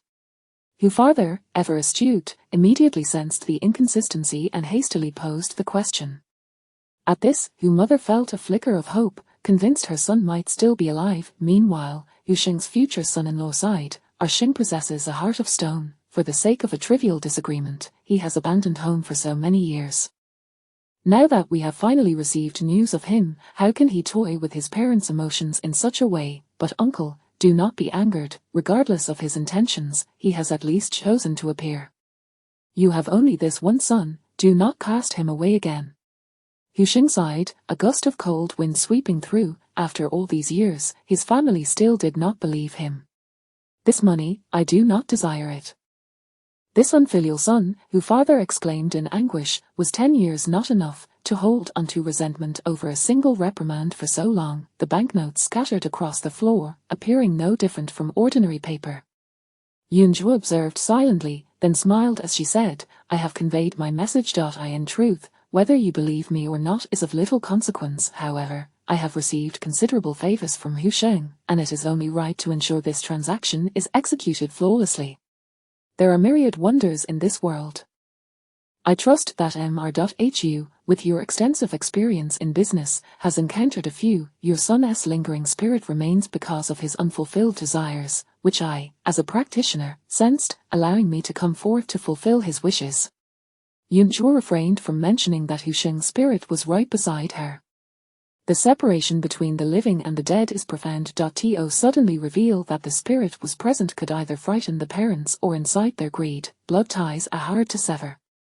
Should they develop a desire to impede the spirit's passage, it would cross a boundary, disrupting the balance between life and death, burdening her as the ferryman of souls. She had labored diligently to conclude this transaction, motivated by profit and to earn merit in her soul-reaping endeavors, not to create further complications. Seeing her earnest demeanor, Hu Farther's heart sank further. He understood there were those who could discern life from death, who could commune with the spirits. "Young lady, you are not deceiving me." Hu Farther found himself unable to distinguish truth from illusion. At that moment, Hu Xing felt a pang of discomfort. His already forlorn spirit seemed to darken further. Observing his father, he murmured, "When I left all those years ago, I left a letter stating I was going to the border to engage in trade. I even reassured him not to worry, that I would return after making a fortune. I was angry over his constant scolding, but I had resolved to earn great wealth. There was no need for me to hold a grudge when departing. Why does he doubt me so? Moreover, I sent letters to the capital. I knew my family was not in want, so I refrained from boasting of my newfound wealth, merely stating that I was safe. But how could he? Could it be my letters never reached him? That cannot be. He had written only a handful of letters over the years, 4 or 5 at most. Yet, they should have provided his parents some solace. Yunzhu could not help but stifle a laugh at the foolishness of this ghost. With all the silver he had amassed, it was purely by chance that he had survived for a decade before meeting his demise. Mr. Hu Xing indeed sent back 4 or 5 letters. You might inquire as to whether they were intercepted by someone with ill intent, Yunzhu suggested candidly. Furthermore, your son's departure may have deeper implications. There is a bond of affection between you two, and it seems unlikely that it should have devolved into mutual resentment. Consider carefully, could there not be someone sowing discord between you? As she spoke, Yunzhu's gaze shifted toward Hu Sheng's future son-in-law. The man's countenance was not promising. There was a glint of treachery in his eyes, reminiscent of a crow seizing another's nest. Uncomfortable under her scrutiny, he hastily retorted, "You suspect me. I have lived in the Hu household since childhood, indebted to them, and have always regarded our Xing as a brother." Having lost his life, Hu Xing now found his only ally in Yunzhu, the master he trusted more than his own family. At that moment, he urgently confided in her, "Before I ran away from home, I entrusted my letters to Lin Zig. He believed in my potential to make a name for myself and encouraged me, saying that there were substantial opportunities for wealth at the western border, where precious stones abounded. If I could transport them back and forth a few times, I could amass a fortune and earn my father's respect in no time." Chapter 15, Marriage Fraud. What a scoundrel in his youth, he was impetuous, and Brother Lin had warned him about the dangers at the western border. Ultimately, it was his own stubbornness that led him there despite the advice given. Thus, throughout these years, he had never doubted this person's intentions. The favor of a grain of rice is repaid with a bushel of rice in enmity. The Hu family seems to have only one son, right? With his demise, the only one left is this young lady. Moreover, this son-in-law is no longer young, having lingered around the Hu family for so many years. How could one not harbor suspicions? Additionally, old Master Hu, you may wish to investigate whether this young man has received any correspondence from the western border over the years. Those letters were sent by Hu Sheng, Yunj was stated decisively. Mr.Hu furrowed his brow, genuinely unaware that his son had sent letters. Fang Lin was the son of his deceased friend, and out of compassion for the boy's lack of care, he had brought him home. This child had always been prudent and mature, in stark contrast to his own son, who was rather naive and reckless. Indeed, had it not been for someone inciting him, he likely would not have dared to run away from home. Yet, in the past, he had also thought that perhaps his son had simply been chastised too harshly, believing the boy would return after a while. Why suspect others? For all these years, Fang Lin had shown exceptional filial piety, treating them as though they were his own parents. After all, he was a child they had watched grow up. He ought not to harbor malice toward them. Knowing him well and recognizing his dutiful nature, they had considered him as a potential son-in-law, should their son not return, entrusting him with the family legacy. "Uncle, I did not," Fang Lin hastily protested, just as he was about to explain. The previously silent Miss Hu suddenly spoke up. "You did. I indeed saw a letter, mostly burned, in your study. It had a partial seal on it, and the remaining Shen paper is characteristic of that western border." Miss Hu was unequivocal, her eyes now ablaze with indignation. Her family was engaged in commerce, and her father had taken her to meet many guests, encountering numerous people from all walks of life. She had seen many things. There was no way she could mistake that paper, and the size and pattern of the seal matched perfectly with the one her father possessed. However, she had been unaware of her elder brother's presence at the border. She had been too young to remember the seal, hence she had not thought much of it, though she harbored affection for Brother Fang and had resolved to entrust her life to him. The thought that he had concealed her brother's whereabouts ignited her love into fierce anger, wishing to pry open his heart to see if it harbored darkness. The Hu family had never wronged him. "Is it true?" Mr. Hu exclaimed in shock, casting an enraged glance at Fang Lin. He knew his daughter's character well, she would not lie, and moreover, his son was gone, and Fang Lin had indeed reaped numerous benefits over the years in place of his son. Mr. Hu's heart wavered as he fixed his gaze on Fang Lin, memories of past events flooding his mind. Suddenly, he slapped Fang Lin across the face. "Uncle, I did not," Fang Lin quickly denied. "Someone, surround Fang Lin's courtyard and search it meticulously." Mr. Hu ground his teeth as he spoke. One cannot rely solely on words. Yunj was said no more, simply sitting down to sip tea, observing the situation unfold. Today was the engagement day of the Hu family's daughter, and with this incident causing a stir, the guests outside had begun to sense something amiss. Mr. Hu, ever decisive, took advantage of the crowd to personally notify everyone that the marriage was off. Some matters cannot withstand scrutiny or recollection. The more one thinks, the more flaws emerge. The spectre of Hu Sheng grew darker by the moment, evidently furious. He had solicited Yunjua's assistance not with the intent of angering his parents, but to convey that he was not as pathetic as they perceived. Yet now, he suddenly realized that often it was Fang Lin who had instigated trouble, always appearing first whenever he made a mistake, whether urging him to flee or speaking in a sarcastic manner on his behalf.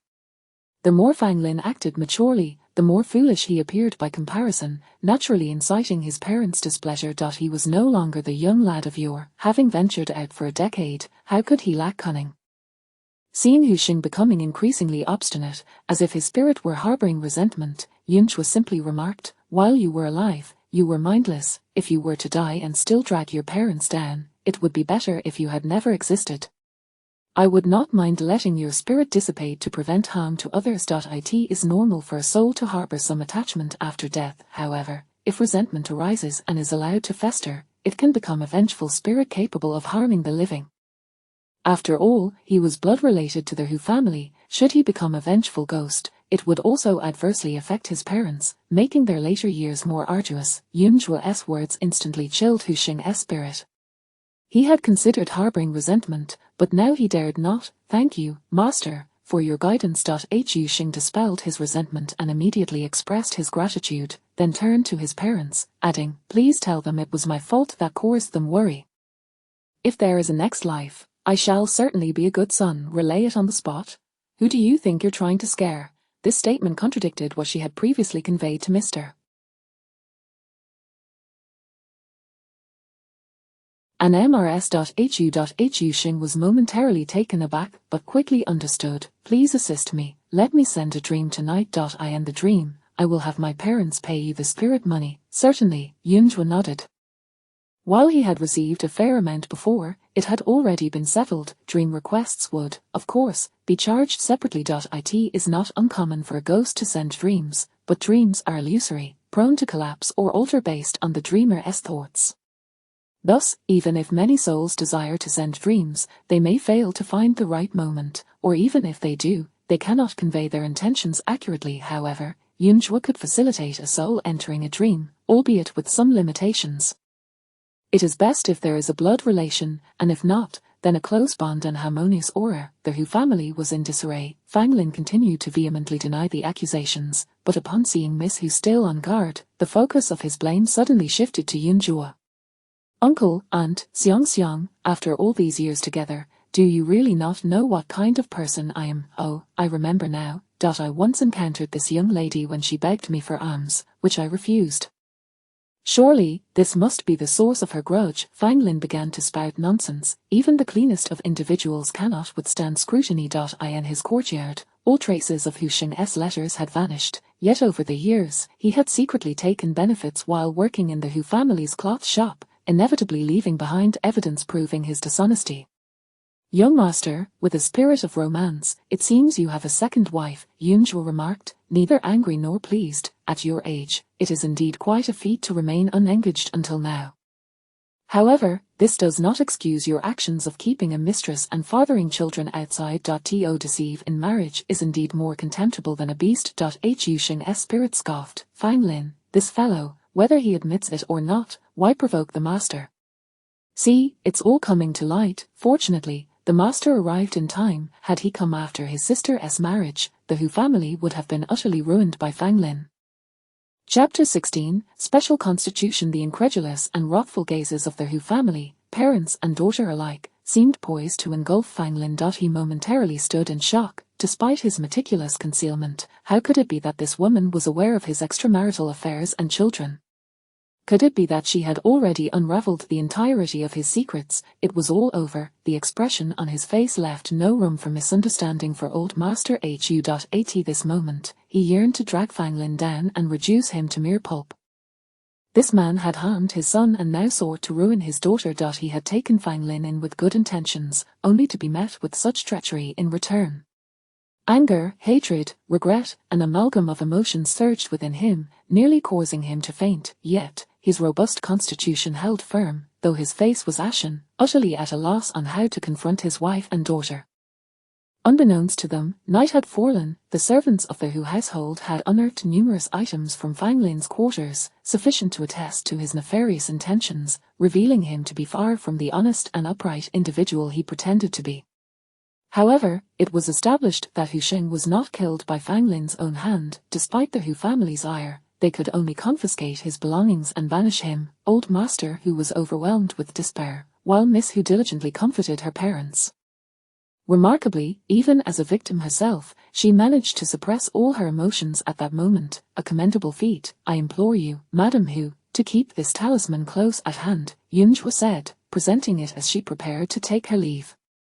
Old Master Hu would undoubtedly find it impossible to sleep this night. Madam Hu, being somewhat frail, appeared on the verge of fainting. As the night wore on, she would be more susceptible to dream disturbances, and it was likely she would fall ill thereafter.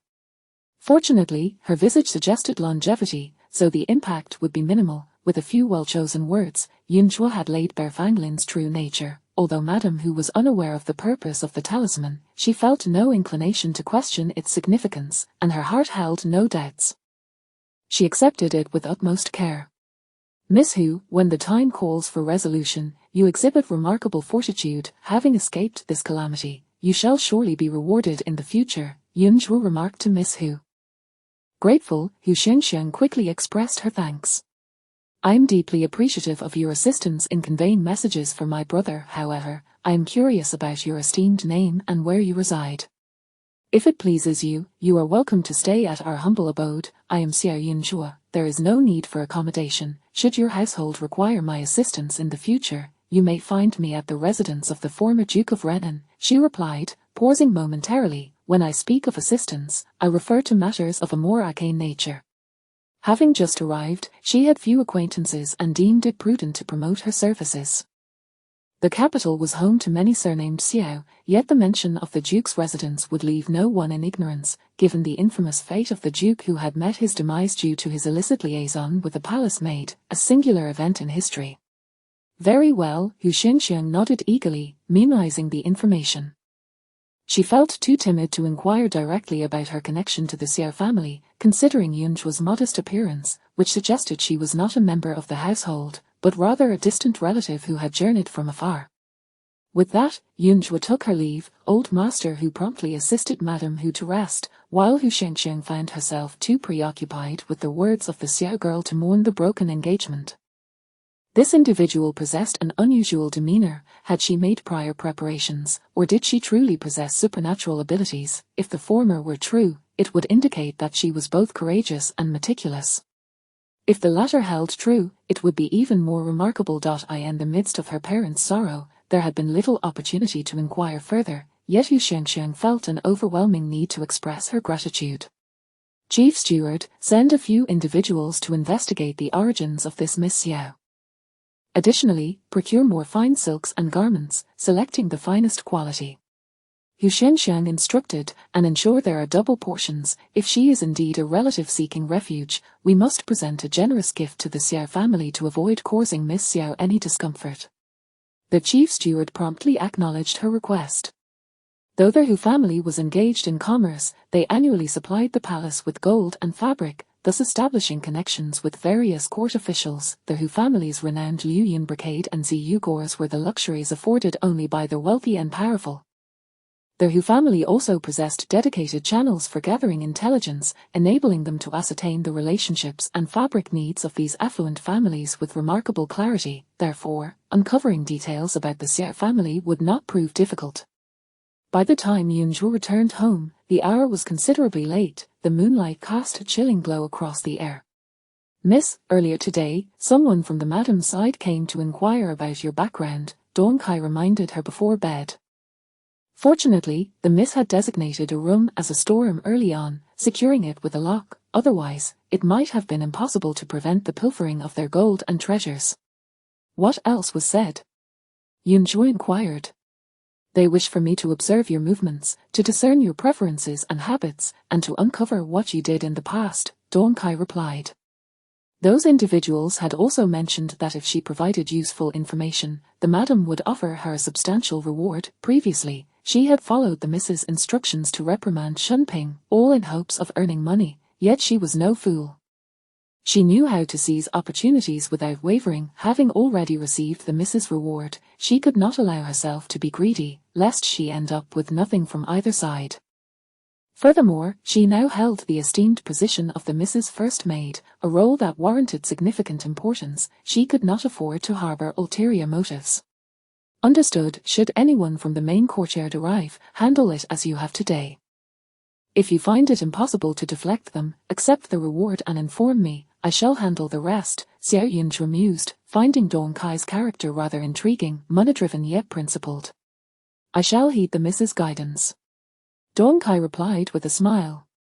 The room was warm, and the quality of the charcoal was notably superior to that of the previous night, devoid of any unpleasant odors. The bedding on the bed was also neatly arranged, likely having been freshly pressed with an iron. Dong Kai had certainly been industrious today. Exhausted from a long day's labor, Yunzhua soon fell into a deep slumber. Upon waking the next morning, she felt rejuvenated, savoring the tranquility of the passing time. She relished a leisurely breakfast, with the fragrance of blooming plum blossoms wafting through the air. With a sense of leisure, she instructed someone to collect some petals, contemplating the creation of a fragrant balm. Although the individuals in the household were rather distressing, one could not deny the comfort of having a secure place to reside. Her constitution was unique. Since birth, she had possessed a celestial vision, enabling her to perceive what ordinary people could not.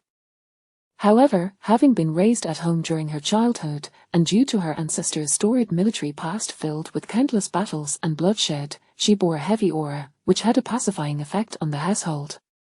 Thus, in her early years, she was not much different from ordinary children, yet everything changed after she was cast into the Valley of Bones. With all her strength, she clawed her way out of that small coffin, only to be confronted by an array of bizarre entities. Especially during moments when her body grew increasingly frail, teetering on the brink of death, the overwhelming presence of spirits nearly engulfed her. In that instant, an influx of negative energy flooded her being. From that point onward, she not only became capable of seeing spirits but also began to attract their attention. The negative energy surrounding her incessantly gnawed at her vitality. Throughout the years, in her struggle for survival, she had to fill herself with various protective talismans. Yet still, whenever her vitality waned, she would be besieged by formidable spirits, their incessant whispers echoing in her ears. Such a serene feeling was indeed a rarity. Chapter 17. In her eyes, no one else Yunju exuded an air of untroubled ease, which radiated happiness among the maids in the courtyard. The masters of the estate each possessed distinct personalities. The matriarch was serene, the master was solemn, and the eldest son was diligent and disciplined. Working in their courtyard required considerable effort, with early mornings and late nights being the norm. Additionally, while the mistress appeared amiable, she had exceedingly high expectations of her servants, particularly disfavoring those of striking appearance. In her presence, one had to keep their head lowered and act dutifully, for missteps could lead to punishment. The other two young masters were the mistress's cherished favourites. Any slight inadequacy in service would result in their expulsion. It was initially assumed that this suddenly appeared young lady, even if not eccentric, would be difficult to understand and predict. However, after serving her for a couple of days, one found it genuinely comforting. The eldest young lady greeted everyone with a radiant smile and seemed devoid of anger. Her beauty was striking, akin to sunlight glistening on winter snow, exuding a chilly yet warm aura. There are still a dozen plum trees in the garden. Let us go and pick some. Several maids gleefully rushed outside in a flurry. Yunju was surrounded by large baskets brimming with plum blossoms, even adorning her hair with a branch, feeling utterly content.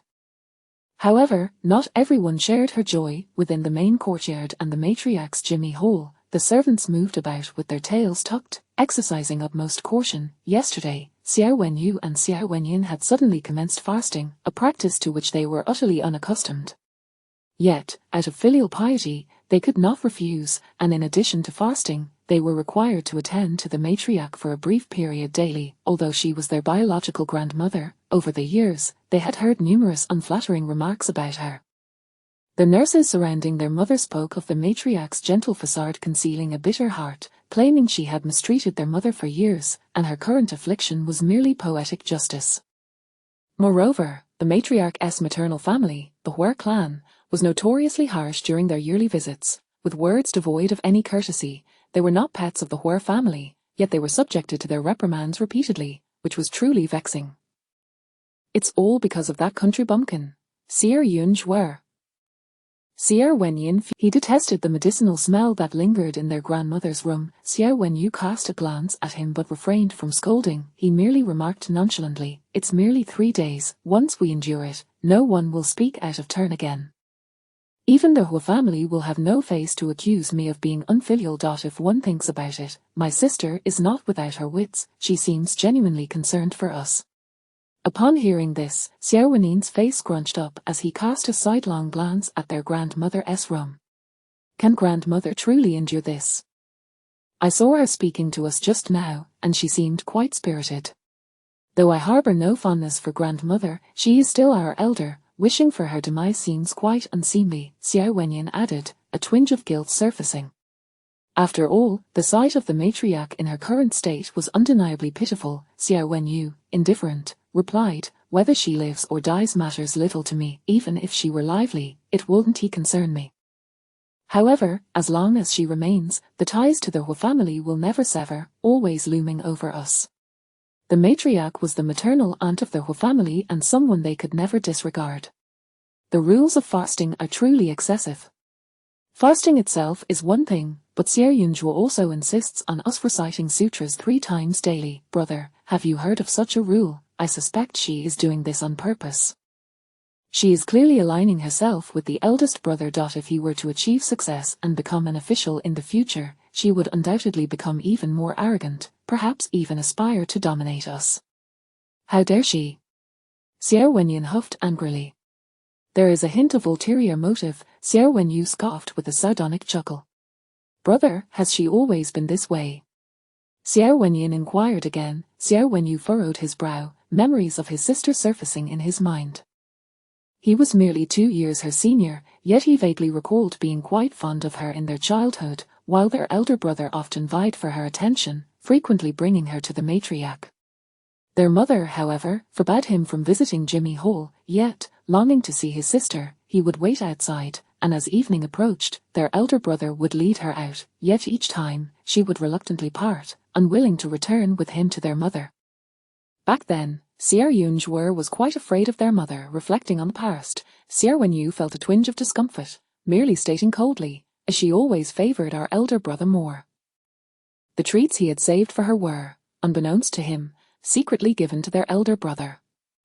She had even deceived him, claiming those were gifts from their mother, hoping to please their brother. Unfortunately, her little head was not particularly clever. She failed to realize that their elder brother was a stickler for rules and would always express gratitude to their mother upon receiving gifts. Their mother, too, was not one to conceal the truth, which only led to further embarrassment for her.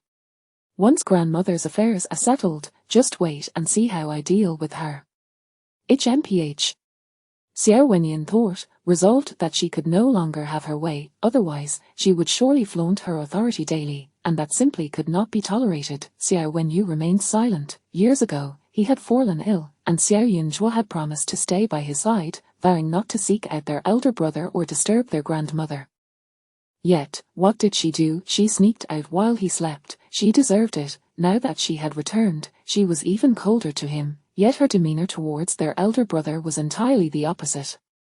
Since she was so heartless, why should he care about someone who regarded him as invisible? The two brothers harbored their thoughts, feeling stifled and bored in Jimmy Hall. In the main courtyard, Jiangshi was now in a furious rage. Her favorite teacup had been shattered, and she directed her ire at the steward, saying, "Immediately send someone to the Ministry of Justice to apologize to Lord Li." Aunt Jiang Wan sighed softly. Who knew she would have such audacity? She just returned and dared to invoke her father and brother's names to compel Lord Li to investigate the case. I have met Master Kongchan and even purchased a glass lotus lamp from him. Yet she, without hesitation, insists that Master is a fraud. Who exactly is she trying to humiliate? This is clearly aimed at me. Jiangshi was beside herself with fury. All morning, rumors had been swirling like wildfire. Now that the Master had been apprehended and the case remained unresolved, the truth of the matter seemed inconsequential. If the Master was indeed wronged, the Xiao family would inevitably face scorn for their poor upbringing of their daughter, shaming the esteemed Master. How could they ever hold their heads high again? Conversely, if the Master was indeed unscrupulous, then Yunzhuo had effectively trampled all over her dignity, signaling to everyone that the lotus lamp she had painstakingly acquired was nothing but contraband. Aunt, we can only hope that my cousin's judgment is not in error. After all, many in the capital sing praises of Master Kongchan, and we are not the only ones to have fallen for his charms. Your filial piety towards the matriarch cannot be doubted, Jiang Wan quickly interjected. Jiang Wan herself was also filled with ire. It was one thing for Xiao Yunzhuo to bring shame upon the family within their home, it was entirely another for her to make a spectacle of it outside. Over the years, although she was merely a cousin, the entire city regarded her as a daughter of the Xiao family. If Xiao Yunzhuo brought disgrace upon herself, it reflected poorly on her as well. How could there be such a foolish person in the world, so impatient to embarrass herself publicly? What is she even worth, just because she claims that Master Kongchan is a fraud? Lord Li, out of respect for your uncle, is merely willing to entertain this case. It's simply a matter of courtesy. He cannot truly sacrifice a venerable monk's reputation for our sake. Chapter 18. Disavowing relations. Jiang was utterly astonished by Xiao Yunjue's audacity. The reason she had refrained from stopping the girl from leaving yesterday was merely because she believed the young maiden was new to the capital and unfamiliar with her surroundings. Surely, she would only venture out with some silver in hand to purchase a few trinkets and indulge in some leisure. Who could have foreseen that she would dare to cause a commotion at the Ministry of Justice? Jiang felt a throbbing headache as she turned to Jiang Wan and lamented, though Master Kongchen may not compare to the esteemed monks of the royal city temple, he has recently garnered much praise from the wealthy households of the capital and is quite in vogue. One cannot afford to offend those who dwell near the Budo. Moreover, your uncle is a martial general, known for his stringent conduct and formidable reputation, with no renown for mercy. If this girl stirs up trouble, the outside world will surely deem our family as ungrateful villains. Her husband, Xiao Zhenguan, had been amiable in his youth, but after the death of his father, who had been executed, the entire family relied solely upon him, compelling him to shoulder the burdens of responsibility. In order to shield the Xiao family from disgrace, he gradually learned to adopt a colder demeanor. Even towards her, he had become markedly less tender than before. After enduring such hardship to improve their circumstances, this foolish girl returned only to tarnish the Xiao family's reputation with absurdity. "Aunt, what shall we do now?" Jiang Wan inquired with concern. "What else can we do? From this day forth, that foolish girl is forbidden from leaving the house. We shall send some gifts to Lord Li as an apology and dispatch someone to the Ministry of Justice to clarify matters. We must personally escort Master Kongchen out. Once he has been imprisoned, he will be sullied with misfortune. How can we possibly celebrate the festival under such circumstances?" Jiang pondered for a moment before adding, "By the way, I recall that a few years ago, a younger member of the Hua family presented several scriptures to the old lady, claiming there were relics among them. Those trinkets are of no use to us. Once we resolve the family's affairs, we shall select one as an apology to Master Kongchen. The old lady would not live much longer, and after her passing, those items could be disposed of at will. Master Kongchen may currently enjoy a notable reputation, yet he is ultimately just a wandering monk, possessing few valuable items. As long as the family is willing to part with something, he will undoubtedly assist in restoring their honor." Upon concluding her thoughts, Jiang immediately set about making arrangements. She even specifically dispatched the head steward to bring a considerable number of items to visit Lord Li. Having been occupied throughout the previous night, Lord Li had yet to report to the magistrate's office at this hour. The steward arrived just in time. Upon meeting Lord Li, he wasted no time in apologizing on behalf of Xiao Yunjue and conveyed Jiang's sentiments with earnest words and a remorseful demeanor. "Lord Li, it is well known throughout the capital that our eldest young lady has been lost since childhood, wandering for years, and has only just returned, entirely unversed in the ways of the world. Perhaps upon her return, she mistook Master Kongchen for someone else, leading to this misunderstanding. Earlier, while the family was out purchasing supplies, they inadvertently heard rumors circulating outside, and it was then that Our Lady learned of her report to the authorities. Thus, I hasten to offer our apologies, and I implore you not to take offense," the steward explained, his tone tinged with helplessness. Lord Li regarded him with a complex expression. "Are you suggesting that the lady of your house was entirely unaware?" Lord Li found this rather peculiar. Indeed, Our Lady had previously received a pair of glazed lotus lamps from Master Kongchen, and they had some prior correspondence. How could she possibly suspect him of being a fraud? It is utterly nonsensical, the steward promptly added. Lord Li exhaled, at a loss for words. "That is indeed strange. Your young lady explicitly stated when she reported the case that the glazed lotus lamp in your household had a bloodstain, indicating it was of dubious origin. After conferring with her grandmother and older brother, she came to the magistrate's office. Our old lady has been unwell recently and can hardly utter a few words. This was entirely the decision of the eldest young lady," the steward replied awkwardly. "My responsibility as the magistrate is to rectify wrongful accusations. I initially believed this case to be initiated by the matriarch of the Xiao family and intended to express my gratitude, only to discover it was the young lady's doing." Lord Li, being astute, recognized the steward's demeanor and understood the implications from the Xiao family. This Madame Xiao was clearly not one to dote on her daughter. The case had only just erupted, the truth yet to be established. thus leading some citizens to engage in wild speculation, believing the Xiao girl had acted irresponsibly. Meanwhile, Madame Xiao hastily sought to distance herself from her daughter, evidently eager to disavow any association, although he had initially met with the Xiao eldest daughter out of respect for the matriarch and Xiao Zhengguan, he could not simply apprehend her without cause.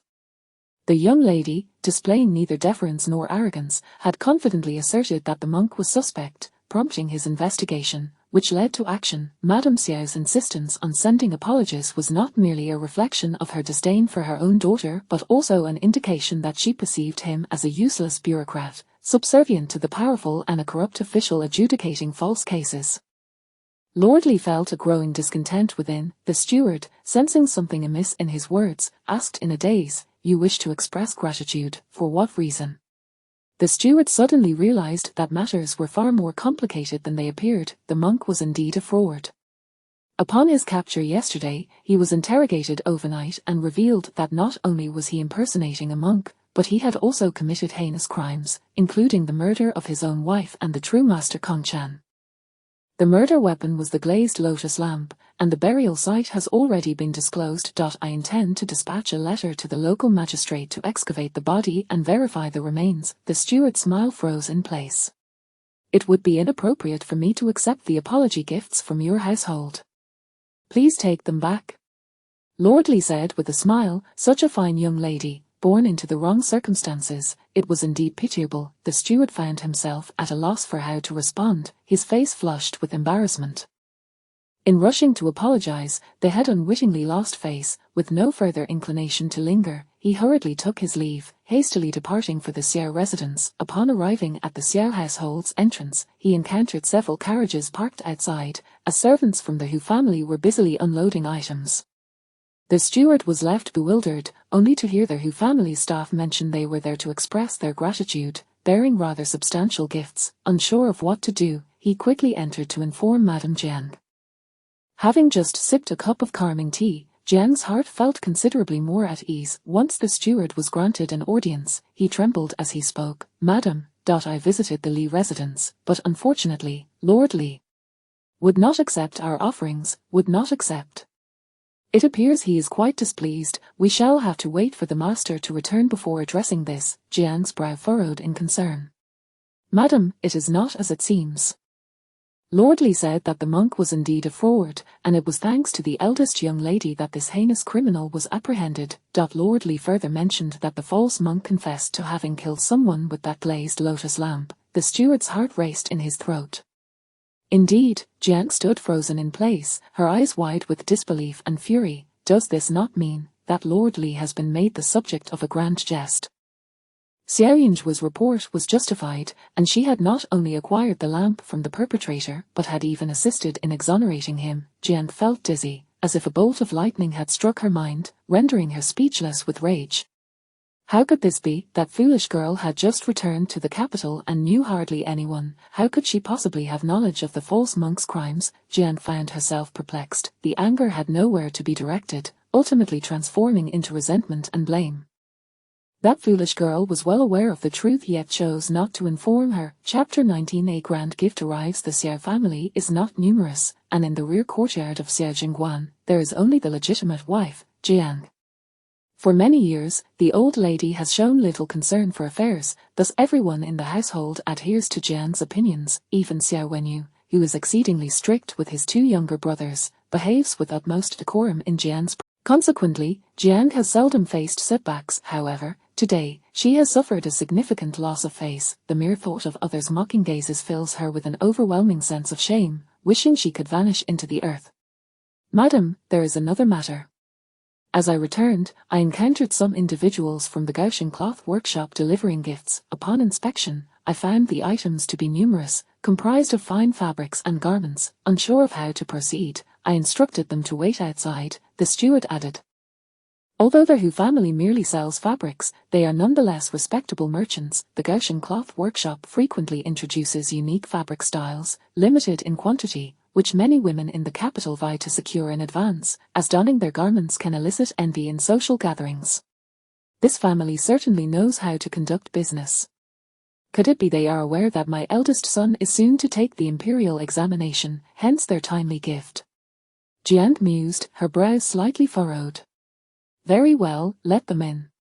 With a deep breath, Jiang regained her composure and instructed the steward to usher them in.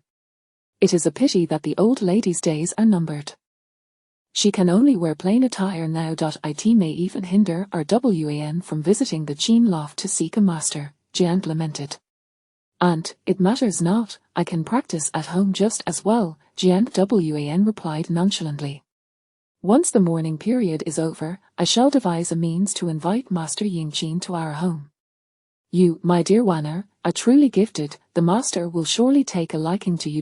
No matter the cost, I will ensure she accepts you as her disciple, Jiang declared generously. There are few Qin masters renowned across the land, and even fewer willing to accept female students. Thank you, Aunt, Jiang Wan said hurriedly, then hesitated before tentatively asking, what about my cousin? Shouldn't she also learn something? Since she assisted Lord Li in solving a case, she must be quite astute and might learn more quickly than I. Her. Jiang scoffed. With her impetuous demeanor, what could she possibly learn? It would suffice to have her recognize a few characters at home.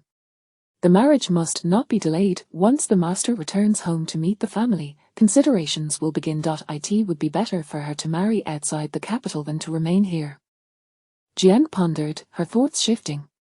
Wan, shortly you shall tidy yourself, and accompany me to the royal city temple to pray for the old lady's blessings. Although I was deceived by that fraudulent monk into purchasing the glass lotus lamp, I fear the malicious gossip of others, which could tarnish my reputation. Jiang added. Not only must they go to the royal city temple, but they must also do so with great fanfare. It should be known by all that, despite her mispurchase, her filial piety remains unquestionable.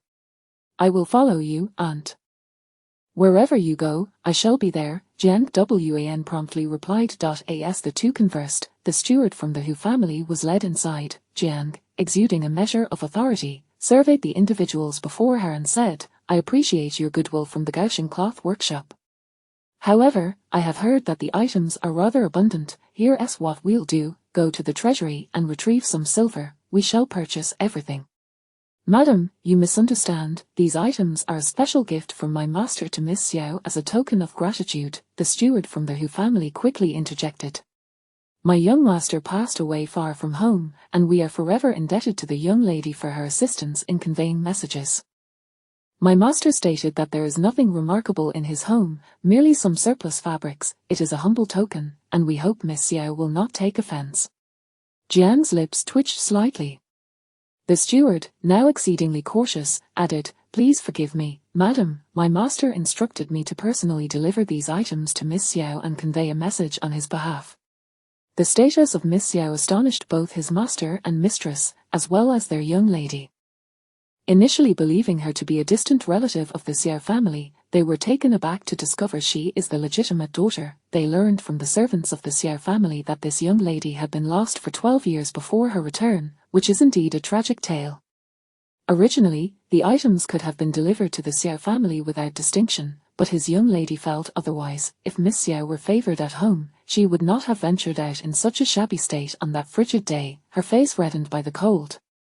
Upon discreetly inquiring, they learned that upon her return, she was reprimanded by the head matriarch, and moreover, upon her arrival, several old garments were discarded from the side door, reportedly gifts from the cousin to the legitimate daughter. Given this, the items must be delivered to the benefactor, otherwise, if they were to fall into the hands of Madame Xiao, Miss Xiao might not even get to touch them. At this moment, coldness flickered in Jiang's eyes. Did these scoundrels truly believe that she, as the matriarch, would covet her own daughter's possessions? Absurd. My daughter is, after all, a young lady and should not casually accept gifts from outsiders.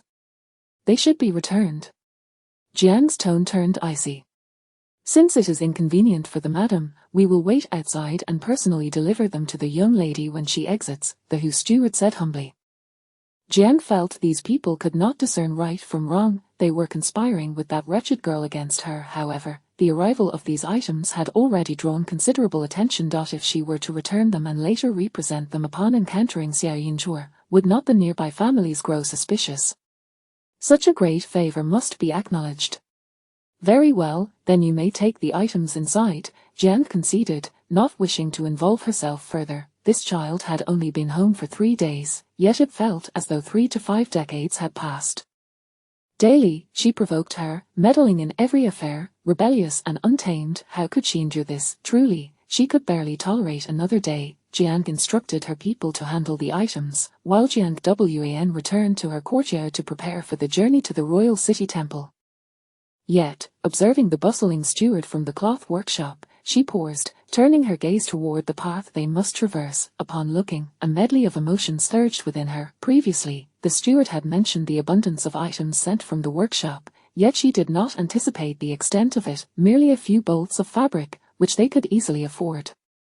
However, witnessing it with her own eyes revealed a different reality. The owner of the Gaoxing cloth workshop must have been deranged, as if he had emptied his entire storeroom. While the golden fabric reserved for imperial use was not included, they had indeed sent 6 bolts of the exceptionally rare silver moon silk, which appeared as ethereal as ice, with patterns reminiscent of celestial garments.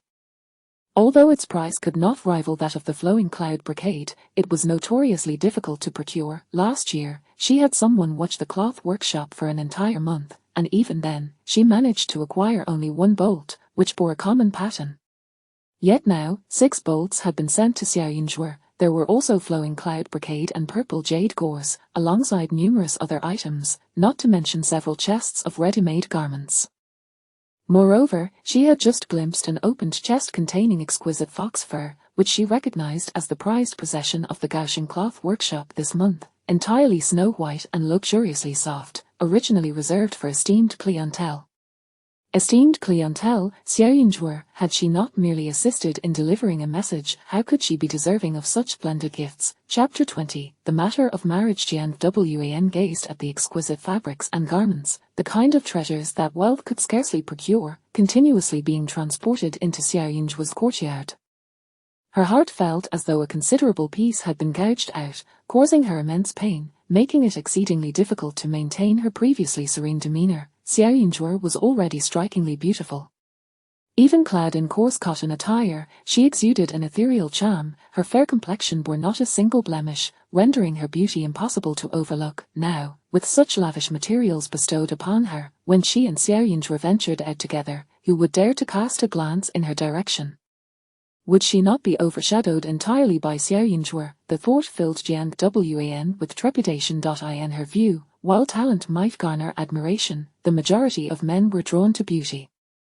If one lacked physical allure, no matter how exceptional their intellect, others would remain indifferent. Unconsciously, she found herself frozen in place, her gaze fixated. Little did Jiang Wan know that the gifts from the Hu family were not originally so abundant. This was all due to a dream that lady who had the previous night, while Mr.Hu tossed and turned in restless sleep. Lady Hu, frail in constitution, had succumbed to slumber early. In her dream, she encountered her son, Hu Xing. Initially, Hu Xing lamented to his mother, expressing regret over his impulsive departure from home and the shame of his years without filial piety. He even berated Fang Lin, the instigator of his departure. After reminiscing, Hu Xing urged his mother to remember to send some silver to Yinzhuo and to burn more offerings for him, so he could fare better in the afterlife. Lady Hu was not one to dream often, yet last night was an exception. Filled with an abundance of words from her son, upon waking, she could recall nearly everything he had said, her eyes brimming with tears as she shared the matter with Mr. Hu. Upon hearing her, Mr.Hu recalled the talisman Yinzhuo had provided, instructing that the gifts be multiplied several times over. The Hu family was already preparing for a funeral. Hu Xing's remains were buried far away, and it would take 4 to 5 months to retrieve them, so the Hu family decided to temporarily leave the ceremonial site and planned to rain her their son once his remains were brought back. The transport of goods to Yinzhuo's courtyard took quite some time. The Hu family had previously inquired about the Xiao family's circumstances, and upon entering the courtyard, they felt even more sympathy for the Xiao family's daughter. Other families would eagerly keep their daughters close, fearing their surroundings might lack sufficient provisions, yet here was the Xiao family, once noble, now possessing such a vast estate, yet the courtyard of their legitimate daughter was not only distant but also remarkably desolate. There were few decorative items, only some plum blossoms that seemed somewhat fitting for the season. At this moment, Yunzhua was also taken aback by their Hu family's generosity, astonished at the sheer volume of gifts. "This offering is rather excessive," Yunzhua remarked, furrowing her brow slightly. "It is not excessive, not at all. The master instructed me to convey his gratitude for your assistance, otherwise, our young master would have been left as a wandering spirit. In another 6 months, he should be able to return to his true home. Though this is a funeral, it is far better than living a life without any news," the steward hastily replied. "Your young master has already settled the payment, you need only cover the cost of the talisman, which amounts to 10 taels of silver." She spoke earnestly. "Miss Xiao, please do not be modest. Our master has also said that while these fabrics may seem precious to others, they are of little significance to their Hu family," the eldest young master conveyed through a dream that we should indeed pay for the talisman. "You and our young master are friends, and it is only fitting that our Hu family extends hospitality to a friend upon their arrival in the capital. However, due to our family's mourning, it may not be appropriate to invite you to stay for long. Hence, we can only send some items as a token of our goodwill." The steward initially considered that, given Miss Xiao's age, being a friend of the eldest young master, she could be regarded as a junior to their master. It would be customary for an elder to present a token to a junior. However, upon reflection, given the Xiao family's official status, it might seem presumptuous to assume an elder's role, so she refrained from saying so. The steward's address of Miss Xiao felt somewhat jarring to her. Although she had introduced herself that day, it was the first time in many years she had heard such a rare address. The steward stepped forward, producing another 10 taels of silver as an additional payment. Yunzhua accepted the silver ingots. However, the expenses incurred by Husheng were considerable. Before his untimely demise, he had procured a batch of quality goods, including over a dozen pairs of gold bracelets inlaid with gemstones, each pair potentially worth 300 to 500 taels. There were also silver-inlaid combs, hairpins, headdresses, and numerous gold locks, not to mention small pearl strands and various unrefined gemstones. In total, the value was not less than the silver notes she had given to the Hu family. Of course, she had already spent a significant portion of that, and what remained was worth over 20,000 taels. This wealth was indeed substantial, yet there were many places where it could be utilized.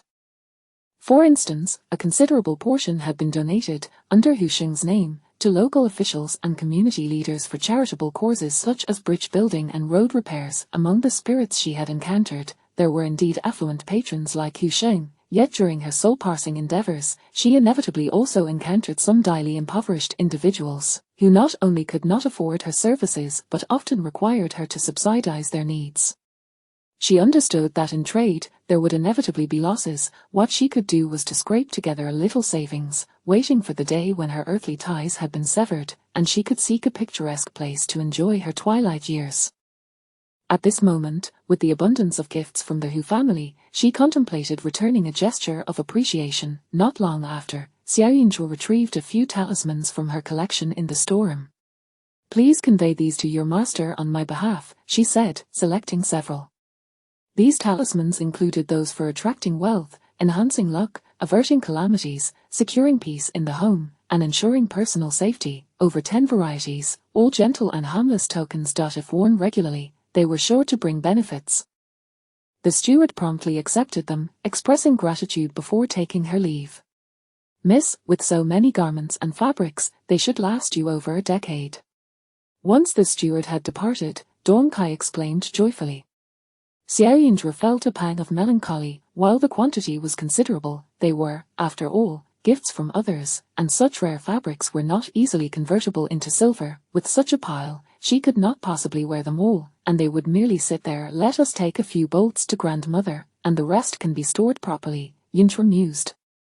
Upon returning to the capital, she would inevitably engage in more social interactions. Bestowing gifts upon close friends and relatives would be quite appropriate.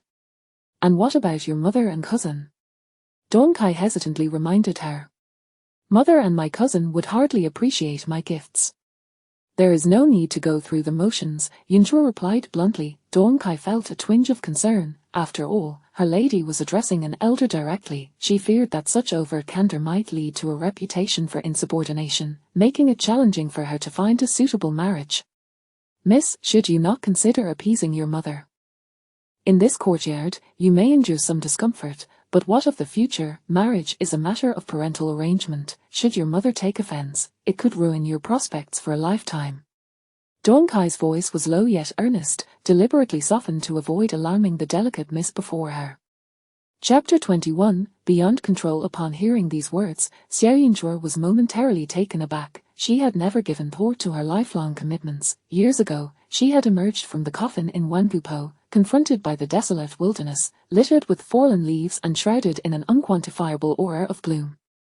She stumbled aimlessly, unaware of how long she had wandered, nearly succumbing to the depths of despair. Eventually, she encountered a spirit, her master. Her master was the leader of the Xuanmen sect, who, during the tumultuous final years of the previous dynasty, descended from the mountains to aid the afflicted, only to perish outside, her remains left to decay in Wangupo. Due to her previous cultivation, the spirit did not reincarnate but remained, even absorbing the surrounding negativity to become a formidable ghost within Wangupo. It was her master who guided her to find the sect's token, shielding her from the onslaught of malevolent spirits and escorting her to the ruins of the Xuanmen sect.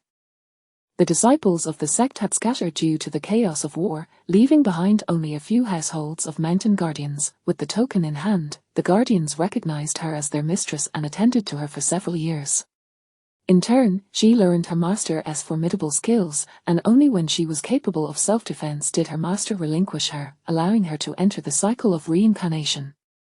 Throughout these years, her mind had been preoccupied with learning and survival, never once contemplating the prospect of marriage. It was only after Dong Kai's remark that she realized, in Jiang's eyes, she was akin to an object, now deemed undesirable. She could be easily dismissed in the future. Even if she possessed the ability to leave the Xiao family, the condescension of her status filled her with disdain. Furthermore, she had no intention of departing. She wished to honor her ancestors and seek their protection. To avoid being treated as a pitiful creature to be easily cast aside, one must either rely on affection or possess one's own voice. Her master had once said that strength determined everything, especially for someone like her, abandoned by her kin. Thus, the former was nothing but a fleeting illusion, while the latter would enable her to seize control of her own life and extend her existence. Simply do as I say. From now on, in this courtyard, not a single blade of grass or tree shall be touched by my mother or cousin unless I give my consent. Yinzhuo quickly regained her composure. Fate is predetermined. If it is meant to be, it shall come to pass. However, that which is forced is an affront to the heavens, a sin that bears no reward. I understand, my lady. Dong Kai promptly nodded, hoping that when the master returned home, he would treat the young lady with more kindness. Otherwise, with only the frail old lady and the young master to rely on, how could they possibly assist the young lady? As Dong Kai lost herself in thought, she busied herself with the tasks at hand. The remaining maidservants in the courtyard were even busier, while Yinzhuo set about crafting plum blossom-scented ointment. Not far outside, Jiang Wan had just regained her senses from the mountain of gifts, instructing her personal maid to tidy up, before rushing to Jiang's side. Upon seeing Jiang, she hesitated momentarily. Jiang immediately sensed something was amiss. What is it? Aunt, I just saw the items sent by the fabric shop, several carts worth, including several bolts of silver moon silk and flowing cloud brocade. These fabrics are quite expensive. Will cousin's acceptance of such gifts affect her reputation? Jiang Wan spoke cautiously. Jiang was taken aback. They aren't ordinary materials. Indeed not, just one of the superior white fox furs is already worth several thousand taels. Jiang Wan's voice dropped a notch. At this, Jiang was equally astonished. Could it be that this wretched girl is accepting bribes under your uncle's name? That cannot be. Jiang quickly shook her head. Your uncle is a military general and has no dealings with merchants outside. Even if gifts were to be offered, they wouldn't come to our family. The person in charge just mentioned a great favor. While the gift is indeed substantial, the Gao Xing fabric shop is quite affluent, so it is understandable they might be generous. If it is merely for the sake of gratitude, then I shall be at ease. Jiang Wan exhaled. I must have been overthinking. By the way, aunt, it has been years since you and cousin met. If she sends something over later, please do not hold it against her. You little girl, do you covet that fox fur? Jiang playfully smacked her hand. Having raised the child, she could somewhat guess her thoughts. Rwan was particularly fond of beautiful items, and she was well aware of this, hence she felt no anger. No, that fox fur is far too precious. It would best complement your elegance and grandeur, while I, in your presence, am merely a humble flower. If cousin were to casually gift me some fabric, I would be utterly delighted. Jiang Wan said with a charming demeanor. Of course, she too desired the fox fur, but she understood the distinction between what should and should not be sought. Indeed, upon hearing this, Jiang's expression softened further. I, of course, wish to give you the finest treasures in the world. Yunzhuer, that girl, has grown up in a rough environment and is ill-suited to don such delicate garments. Knowing that Xiao Yunzhuer had received the gifts, Jiang did not rush to the royal temple.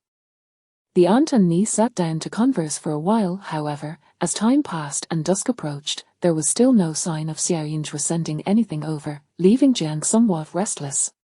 Aunt, do not be angry. Cousin must simply be unaware of these customs. Jiang Wan quickly reassured her. She had not anticipated that Xiao Yunzhuer would be so foolish, which family's younger generation, upon receiving good fortune, would not first offer a significant portion to their parents as a gesture of filial piety. Someone, go fetch the eldest young lady.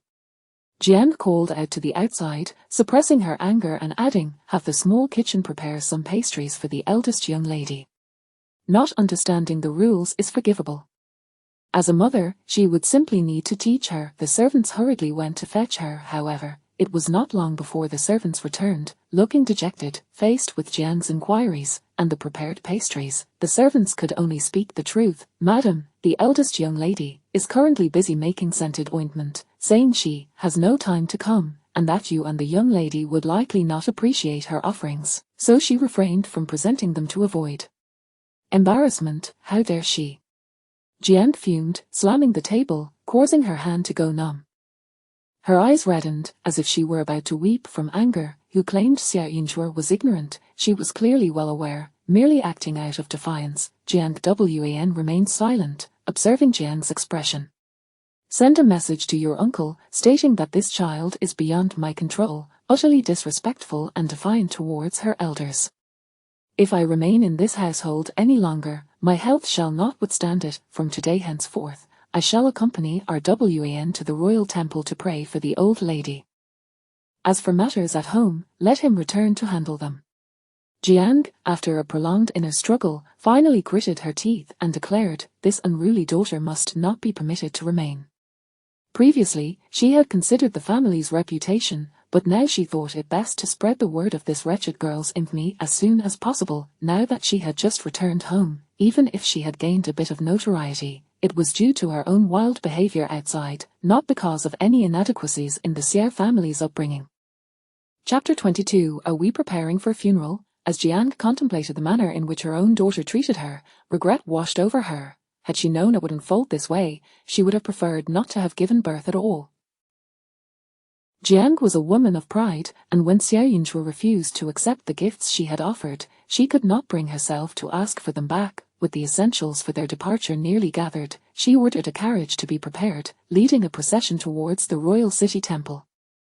Jiang Wan accompanied her throughout the journey, harboring a sense of discontent. Her aunt may have appeared formidable, yet she had accomplished nothing. After Xiao Yunzhuer discarded the garments she had gifted, her aunt had stormed off in fury, threatening punishment, but it seemed that Xiao Yunzhuer whispered something that quelled her aunt's outrage, leaving the matter unresolved. This latest incident mirrored the previous one. In a fit of rage, her aunt had lashed out, only to retreat in defeat. Meanwhile, Xiao Yunzhuer had acquired a plethora of fine possessions, free from her mother's incessant nagging, and was likely living quite comfortably. Aunt, how long shall we remain at the royal city temple? Jiang Wan inquired cautiously. The atmosphere within the temple was stifling, and the prospect of enduring a prolonged stay on a vegetarian diet was unbearable. Since we are here to pray for the old matriarch's health, we shall either wait until her condition improves or until she passes, Jiang stated. It shan't be long now. The old matriarch had been ailing for quite some time. She would hardly survive until the year's end. Be diligent in your studies. You must attend morning lessons daily and listen intently to the masters speak of Buddhism. This royal city temple is unlike others. It often attracts noble women seeking enlightenment. If you display sufficient devotion, someone will surely take notice, and word will spread, leading to numerous opportunities in your future, Jiang advised. This niece of hers was obedient and sensible, already possessing a commendable reputation. Had their family not fallen from grace and only her husband remained in service, her niece's prospects would have been even brighter.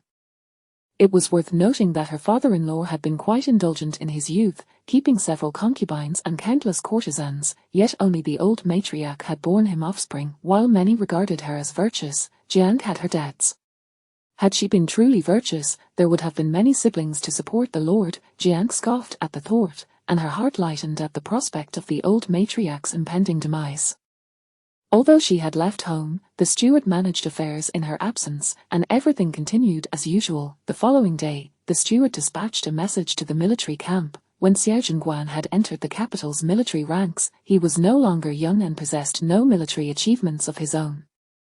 Had it not been for the support of the Xiao and Hu families, he would have started from the bottom ranks. After years of toil, he had risen to the rank of a fourth-grade military officer, yet his position was hardly illustrious.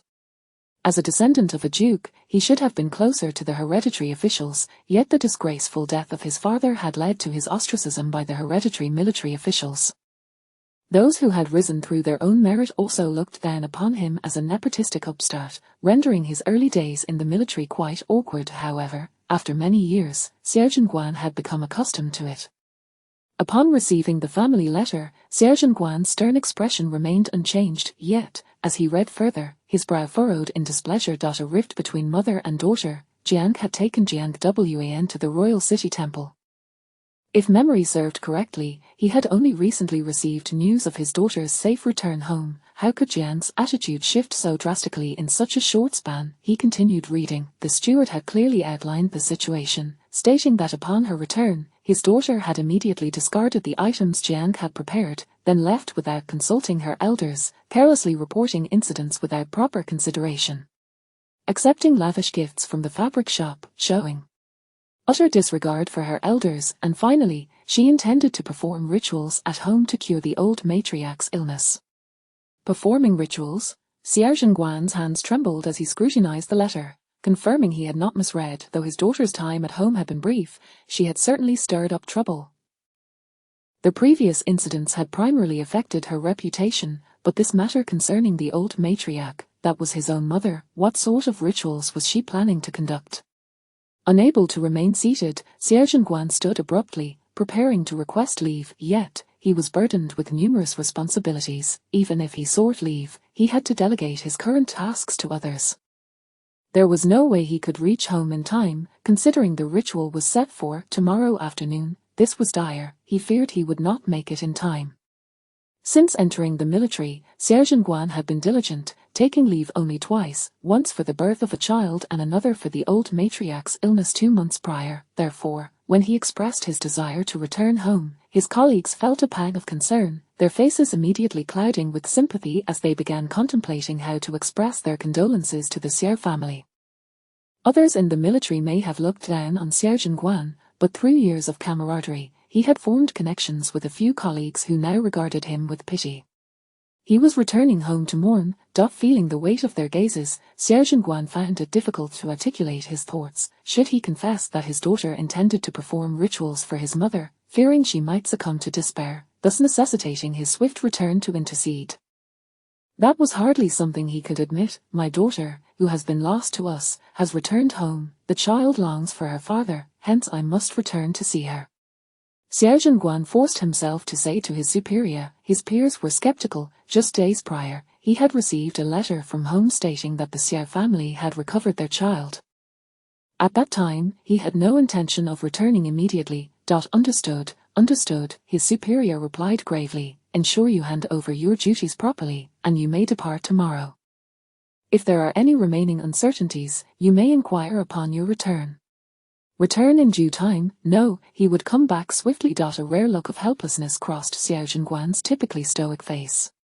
He opened his mouth but ultimately refrained from explaining. Once he returned to report for duty, all would become clear.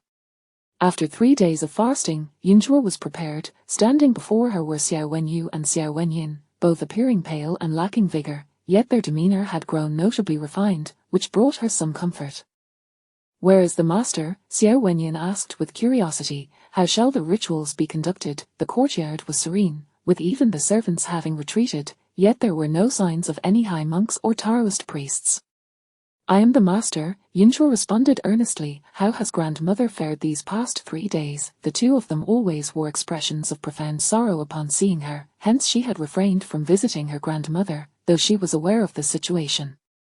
You cannot possibly intend for the 3 of us to sit here and chant sutras, can you? If that were all it took to heal grandmother, I might as well become an immortal."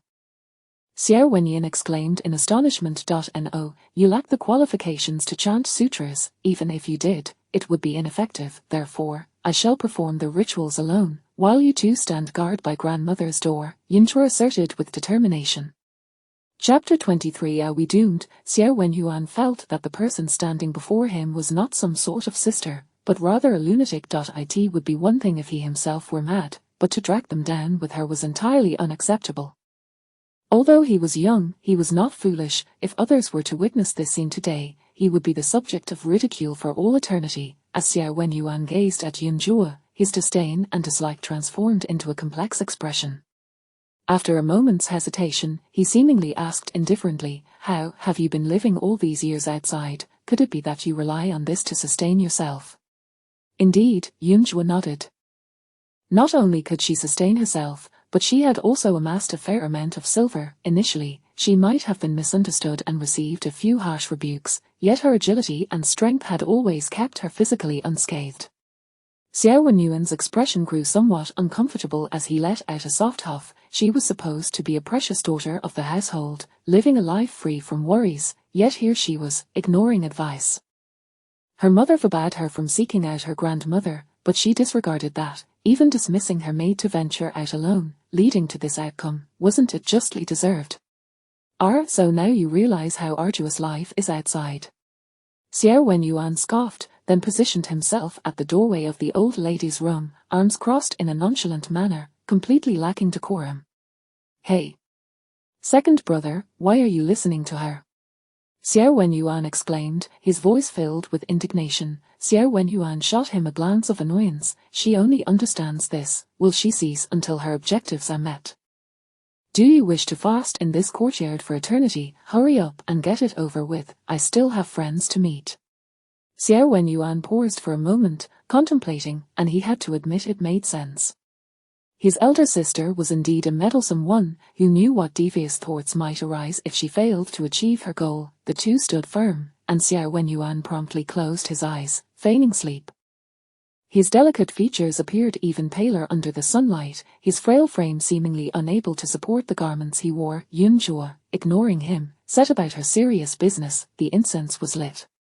The ominous lotus lantern was retrieved by Yunzhua, and after arranging it, she dipped her brush in vermilion ink to begin inscribing talismans. Her gaze was resolute, and her cheeks bore a slight flush. The cold wind rendered her hands somewhat pale, and despite her thick new garments, she resembled a delicate flake of snow amidst a chilling breeze, lost and light, falling to the ground, piercing the heart. She wrote swiftly, decisively, as if she had performed this task countless times before. Talismans emerged, incantations began to flow. 7 stars and 8 spirits, great sovereigns, fierce wrath, long-craned beasts, hand upon the imperial bell, 3 divine owls, sever evil and erase traces. Purple chi ascends to the heavens, crimson clouds blaze forth. Yunzhua chanted the incantation, and the atmosphere around her grew eerily tense. Xiao Wenyuan cracked open his eyes to observe. Truly, she possessed the skill to provide for a family.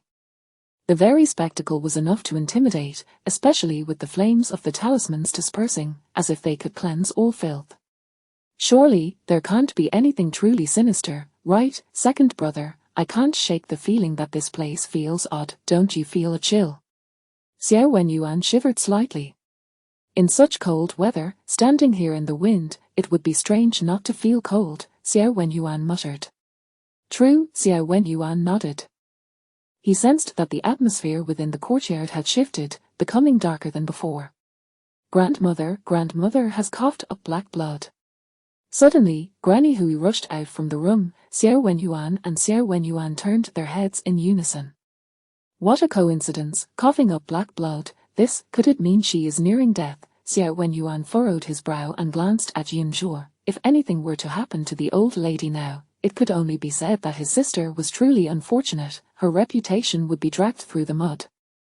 As the ominous atmosphere dissipated, Yunzhuo began reciting a sutra, words flowing from her lips as if enveloped in golden light. Her expression was earnest, unaffected by any distractions. Gradually, the surroundings cleared, and a hint of warmth seeped through.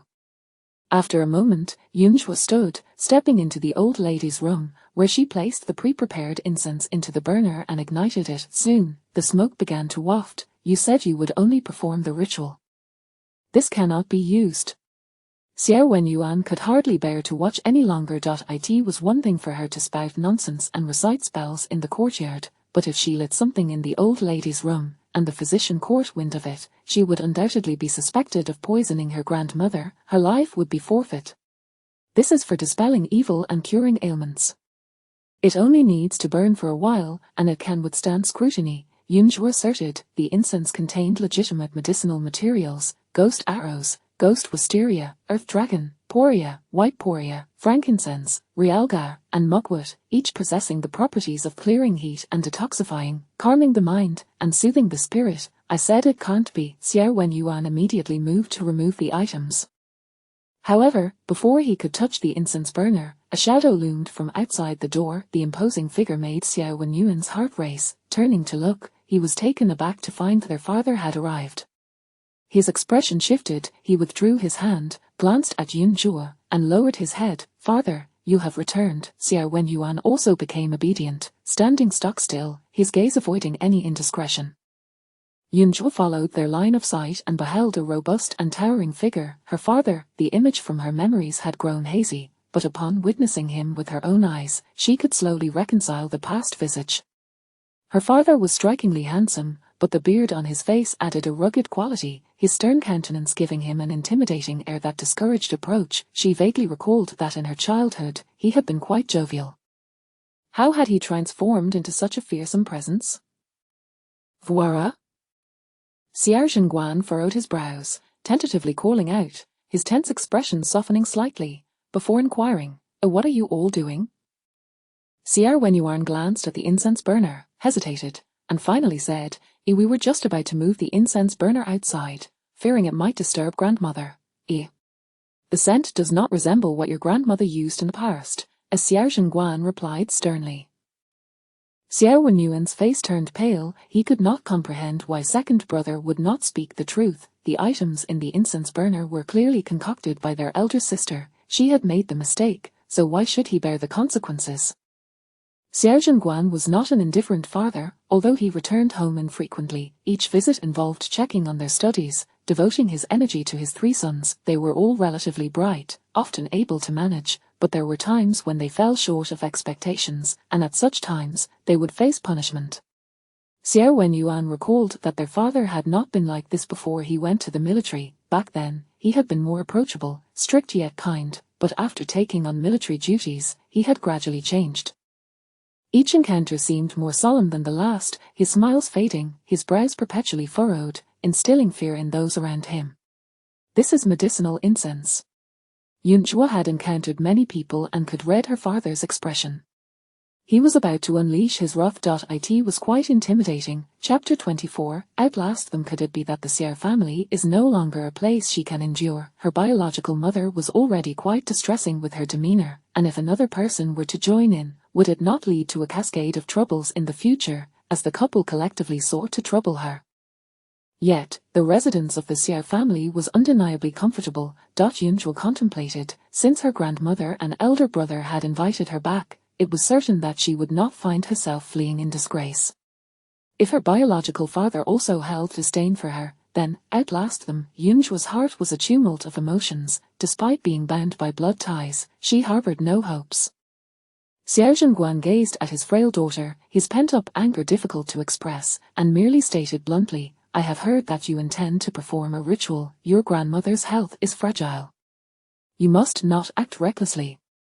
Yunzhu possessed a keen sense for discerning the sentiments of others. For instance, even if Jiangshi feigned affection, the disdain and aversion in her eyes were unmistakable, and the physical distance, coupled with her harsh words and admonitions, rendered her akin to a sworn enemy. However, Xiao Zhenguan seemed not to harbor such animosity towards her. He was stern and cold, yet he did not deliberately maintain distance from her. His gaze met hers, serious yet resolute.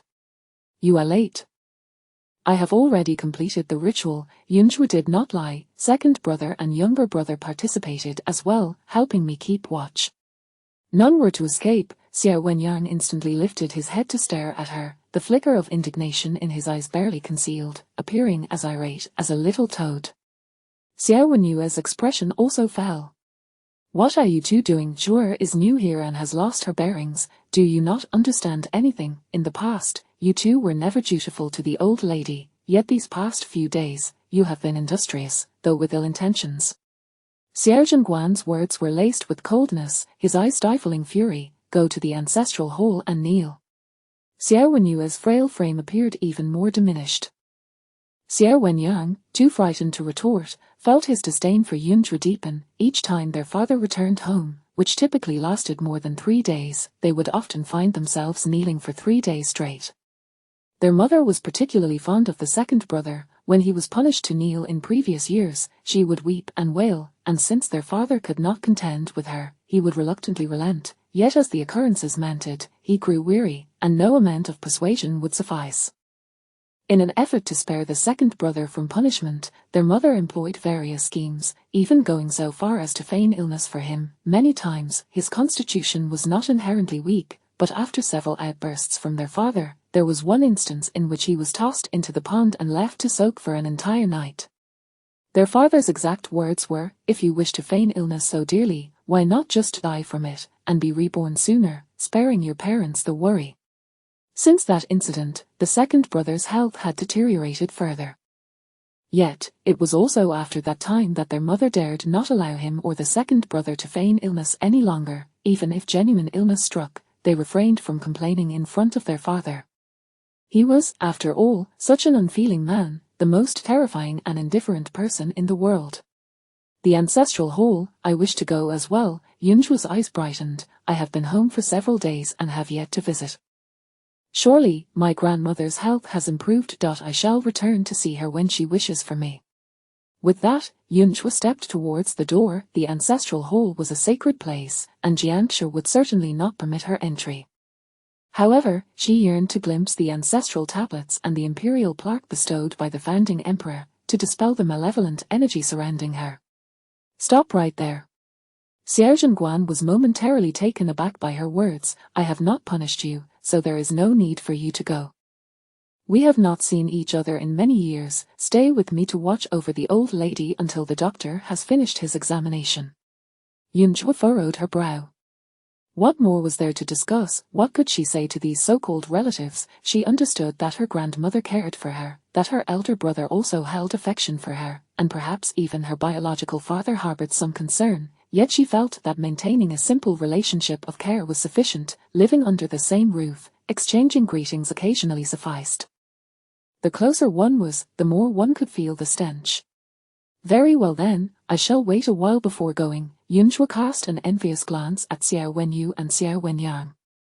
These two were truly fortunate. The brother silhouettes were desolate, yet they departed swiftly, vanishing from the sight of the father and daughter in the blink of an eye. Meanwhile, Yunzhu sat before the incense burner, leaning in to savor the fragrance.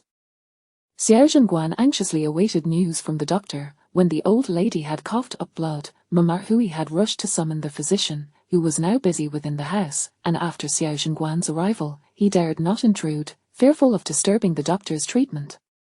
After quite some time, the physician finally emerged, somewhat surprised to see Xiao Zhenguan. This General Xiao rarely returned home. Dr. Liu, how is my mother faring now? Xiao Zhenguan inquired with palpable anxiety.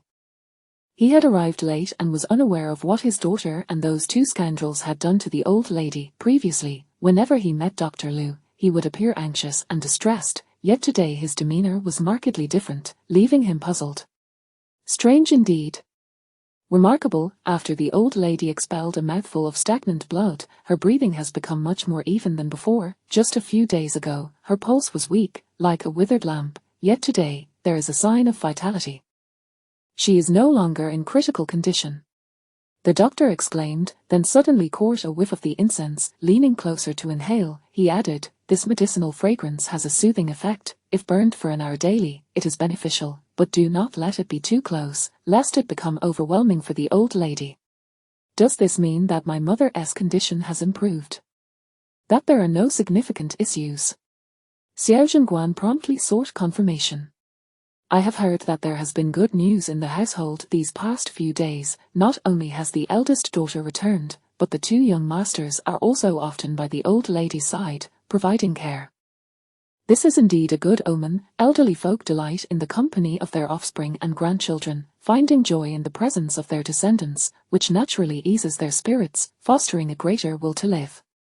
Although the eldest daughter's ritual may seem absurd, if the old lady believes in it, it will undoubtedly yield positive results. Dr. Liu elaborated before returning to his task of preparing medicine. The old lady's condition had improved, yet she still required medication, and as her illness differed from before, so too must the treatment. Xiao Zhenguan grasped the implication. Dr. Liu suggested that the old lady had been previously burdened by her emotions, leading to her ailment, but recent joyful events had uplifted her spirits, resulting in her recovery. Upon this realization, Xiao Zhenguan felt an overwhelming sense of guilt. His elderly mother, who had endured so much in silence, in her youth, she had been a sought-after lady in the capital, destined for a promising marriage. Yet, due to the acquaintance between the Xiao and Hua families, a betrothal was arranged, and she entered the marriage with high hopes, only to find that her husband had no affection for her dignified demeanor. Initially, under the pressure of elders, his father behaved obediently, but once they departed, he began to act recklessly. The Hua family had long harbored intentions of having her return home, yet she could not. Over the years, his wife, Jiangshi, had shown excessive respect yet insufficient warmth towards the old lady, and her two sons regarded the old lady with fear and disdain, leaving her side devoid of anyone but his eldest son. With Wenyu preparing for the imperial examination and studying diligently, he could hardly fulfill his filial duties beside the old lady. In such an expansive courtyard, devoid of life, it was no wonder that their mother fell ill. Chapter 25 Arrangements for the future. Xiao Zhenguan's demeanor was cold and indifferent, yet his heart was engulfed in myriad thoughts. Once the doctor departed, he promptly entered the room to check on the elderly matriarch. To his dismay, he found her significantly more emaciated than in previous days, yet at this moment, she seemed somewhat lucid, caught between slumber and wakefulness. Upon noticing him, she patted his arm gently, saying, "You must not frighten Xuan, the girl." "Mother, it is I who has failed." Xiao Zhenguan's tone was laden with sorrow. The old lady shook her head. Her son had done more than enough. Due to her husband's infidelity, she had been stern with her son, instilling in him from a young age the values of loyalty and fidelity to his future wife, ensuring they would share life's journey without betrayal. He had absorbed these lessons well, and thus, for many years, he had remained devoted solely to Jiang, finding joy in their companionship, which brought her, as a mother, immense satisfaction. No regrets lingered.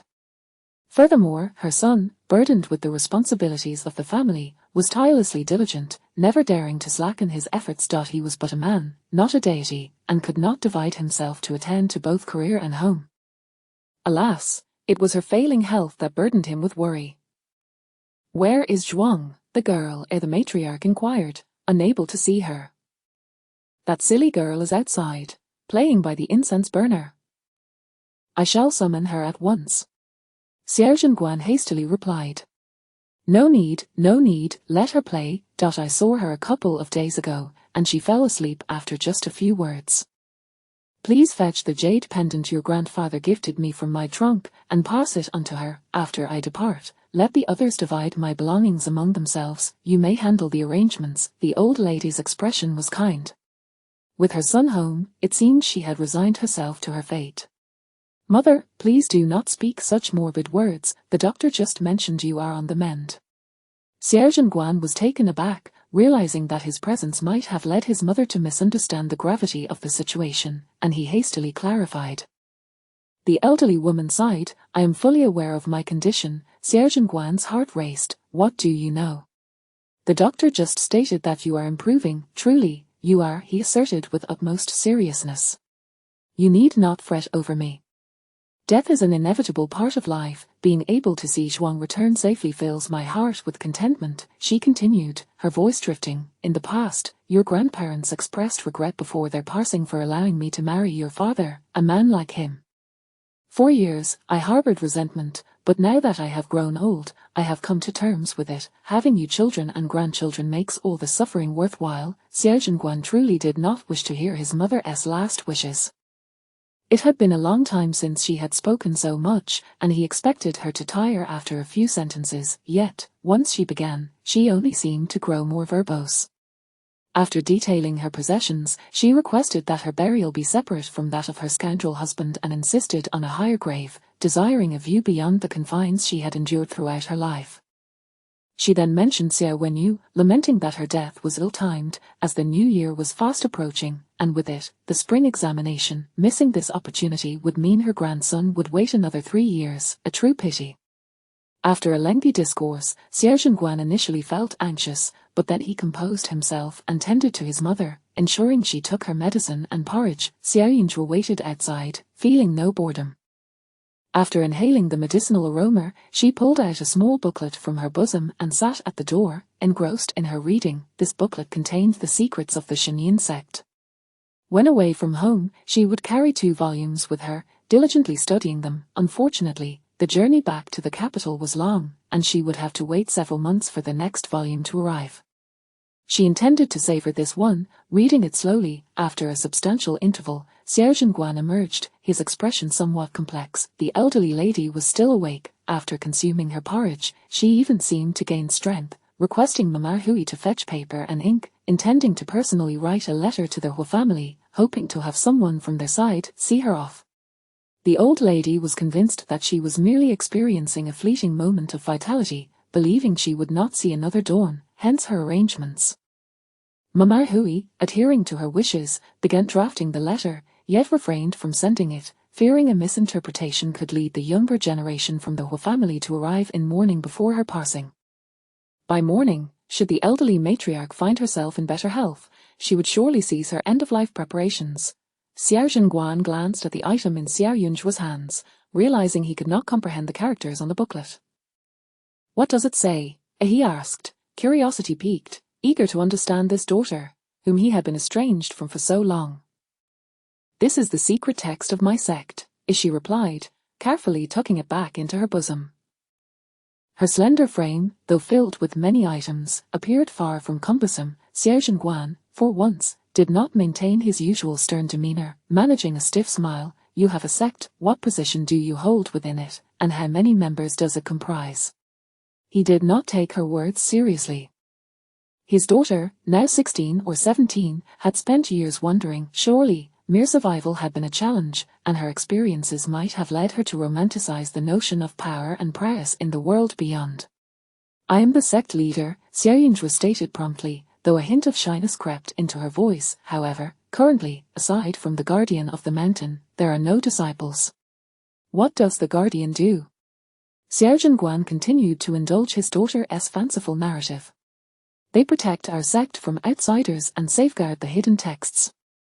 Additionally, they took care of me when I was young and unable to fend for myself. It was the guardian who sustained me. She did not conceal any details she felt were pertinent. Xiao Zhenguan nodded, his expression intricate. The guardian she spoke of must have been her adoptive parents. She had lost her way at the tender age of 4. Without adult care, how could she have survived? In the future, you can invite their guardian to the capital. I shall ensure they are well treated, he said, striving to be patient. This child had grown so much. In her younger years, she would cling to him, either pulling his hair while perched on his shoulders or insisting on having a little pony. She had scribbled all over the books in his study, claiming that since the texts were too difficult to understand, they should be consumed, thereby merging with the knowledge within. They must remain guardians of the mountain, unable to roam, as Xiao Yunzhu added, then asked him, do you have anything else you wish to say to me? If not, I would like to go to the ancestral hall. Xiao Zhenguan was momentarily speechless. Had his daughter truly become so taciturn? She had once been a veritable chatterbox. A sense of loss washed over him, yet he maintained a serious demeanor befitting a parent, stating earnestly, "The doctor mentioned that the elderly lady's condition has improved, likely due to your presence in her illness. If that is the case, you must come often to fulfill your filial duties, but as for those rituals, it is best to refrain from them. Furthermore, I have heard that you have sought out Lord Li at the Ministry of Justice using my and your elder brother's names, even accepting generous gifts from merchants." The letter had been vague and cryptic, initially shocking him. Yet now, seeing his daughter, small and harmless, crouched before him, he found it hard to believe she could engage in the reckless behavior described therein. Chapter 26. I will be punished. To Neil, Xiao Zhenguan hoped that everything was merely a misunderstanding. In his eyes, his daughter was fundamentally different from his sons. Firstly, she had always been intelligent and assertive since childhood, and secondly, she had endured considerable hardship while living away from home. Now that she had just returned, he, as a father, did not wish to bombard her with admonitions. Listening to her father's words, Xiao Yinzhuo couldn't help but chuckle. And oh wonder her biological father was so eager to return. It turned out someone had been gossiping behind her back. I acted correctly, and my elder brother has also acknowledged my actions. As for the other two matters, they are indeed true. When I encounter injustice, I must lend a hand. Moreover, that false monk even sold a murder weapon to my grandmother, which I cannot ignore. If I were to act without the identity of the Xiao family, it would require much more effort to achieve my aims. To save some time, I borrowed my father's and brother's names for a moment. If you disapprove, next time, I shall only use my elder brother's name. Xiao Yinzhuo stood her ground, unwavering and even emboldened. As for the matter of accepting gifts, she pondered for a moment but found no fault in her actions. She continued earnestly, "I traveled great distances to help retrieve the remains of their loved one and to convey messages. Such a significant favor deserves some tokens of gratitude. Furthermore, I have sold many talismans. It is a fair transaction, so what is wrong with that?" Xiao Yinzhuo was not a person of few words. When she encountered a chatty spirit, she could converse for an entire night. The actions she had taken in recent days were all part of her duties, and she needed to clarify them. Thus, at this moment, she spoke candidly. The person who abandoned her all those years ago was not her biological father, but since he was willing to inquire, she was prepared to be truthful. What Xiao Yinzhuo expressed was not difficult to comprehend, yet Xiao Zhenguan discovered numerous details he had been entirely unaware of. The letter had only exaggerated how this girl was thoughtless and how she had angered her mother, without clarifying the underlying reasons at all. Murder weapon. What is it? Xiao Zhenguan hastily inquired. The glazed lotus lantern, Xiao Yinzhuo replied. Xiao Zhenguan's gaze darkened. He recognized that item. Previously, when he had returned home, the old lady had mentioned it in front of him, saying that the Jian family had treated her well and had even specially sought a pair of lanterns for the Budo, urging him to focus on his official duties without worrying about home. And the Jian family had oftentimes sung praises of how difficult it was to obtain those lanterns. In the end, it turned out to be a murder weapon. Xiao Zhenguan did not believe in the notion of a murder weapon causing chaos, but he was displeased that such a vile object had been introduced in his mother's presence. Thus, it followed that his daughter's report to the authorities stemmed from filial piety. Regardless of whether the claim regarding the murder weapon was a misunderstanding, Jian should not blame her daughter for acting rashly. Moreover, since she was a daughter of the Xiao family, utilizing her blood ties for convenience was indeed justifiable. As a father, he felt utterly powerless. To this day, he was merely a low-ranking military officer. If his grandfather were still alive, even the esteemed Lord Li of the Ministry of Justice would treat their daughter with greater courtesy. His diligent efforts were all for the sake of his children and their descendants. As long as she was not committing acts that oppressed the common folk, it mattered not what title she used, he would support her. If his wife were to become angry over this, it would be entirely unwarranted. As for the matter of accepting gifts, his daughter had explained it quite clearly. Assisting in retrieving remains and delivering messages was a noble deed, and any expression of gratitude was justified. Regarding their selling talismans that Xiao Yinzhuo mentioned, Xiao Zhenguan chose to disregard it, deeming it merely the childish antics of a young girl. As your father, I understand that you have become accustomed to making your own decisions while living alone, but now that you have returned home, for any trivial matters, you must inform your mother and clarify things with her. Xiao Zhenguan sighed, feeling helpless. Jiang had a habit of wanting to keep her family close, never allowing him or the children to become distant from her. She likely felt the same way about their daughter, thinking the child was not sufficiently affectionate, which led to her anger. Father, have you ever considered that there is something peculiar in Mother's behavior? Xiao Yunzhi smiled as she looked at him. Xiao Zhenguan furrowed his brow. When my elder brother learned of my intention to perform rituals, he initially tried to stop me. Only after I repeatedly assured him that I would not disturb grandmother did he relent. You know that I am performing rituals, and yet you hurried back from the army, fearing I might cause harm to grandmother. But what about mother? Without holding back, Xiao Yunzhi stirred the pot. She knew I was about to undertake this absurd task, yet she did not inquire at all. How is that indicative of concern for grandmother? Yet she had the audacity to send you a letter, reproaching me for my recklessness. This behavior is transparent to me. Can you see through it as well, father? Xiao Zhenguan's heart jolted. His daughter implied that Jiang's display of filial piety towards the old lady was feigned, hence her lack of intervention when Xiao Yunzhi took action, perhaps even hoping she would inadvertently cause the old lady's demise.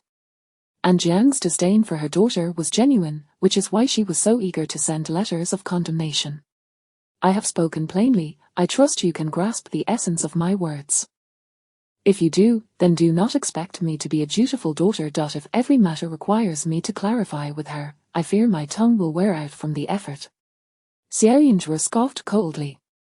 Having said that, she stood up, unwilling to engage in further conversation with her father. What did it matter if he cared for her? They had been married for many years, and Jiang was still her biological mother. Could he truly believe that Jiang would cast away her own child? Even if he did, what would come next? Would he blame Jiang for her cruelty, or would he reproach his daughter for harboring resentment about the past? Even if he did not condemn her for revealing the truth, he would likely expect her to back down, scold Jiang a few times, and then advise her not to hold grudges. As children, they were always expected to yield. They were a family, and she, after all, was merely a returnee, unable to hope to dismantle the solid bonds of this family with just a few words. Of course, she was not one to swallow her grievances silently. There were matters she would inevitably raise, but the time was not yet ripe. Xiao Yunzhi's indifference came swiftly, causing Xiao Zhenguan to feel a chill in his heart. If my words about mother are deemed wrong in the eyes of others, then I shall voluntarily kneel in the ancestral hall. Father, is that acceptable? Xiao Yunzhi turned back to ask once more. Her father appeared cold but possessed a tender heart. He was talented yet burdened by ambition. Most people in this world, desiring fame and fortune, must possess a heart hard enough to withstand all trials, not merely being resolute with oneself but also towards others.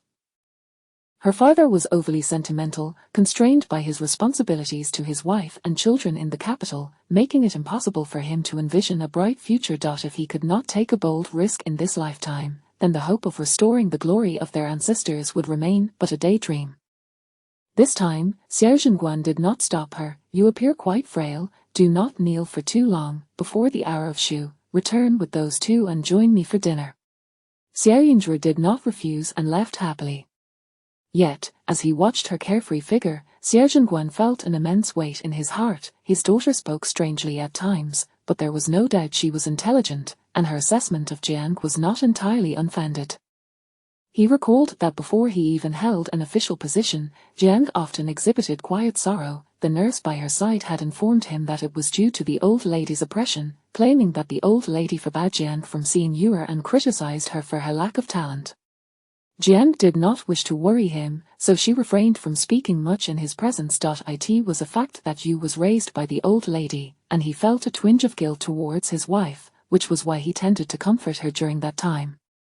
Naturally, he did not believe his mother to be that kind of villain, so for those years, he was indeed caught in a dilemma. Eventually, his mother grew unwilling to see Jiang, and the situation gradually calmed down. Chapter 27, Better Off Dead. Outside after he joined the military, each return home was marked by an air of harmony. The elderly matriarch refrained from speaking ill of Jiang, and Jiang began to exhibit filial piety, sending any good things from the city to the old lady. His comrades in the army had heard of Jiang's reputation for filial devotion and looked upon him with envy. However, if one were truly filial, the reaction to the rites for his daughter should not have been so.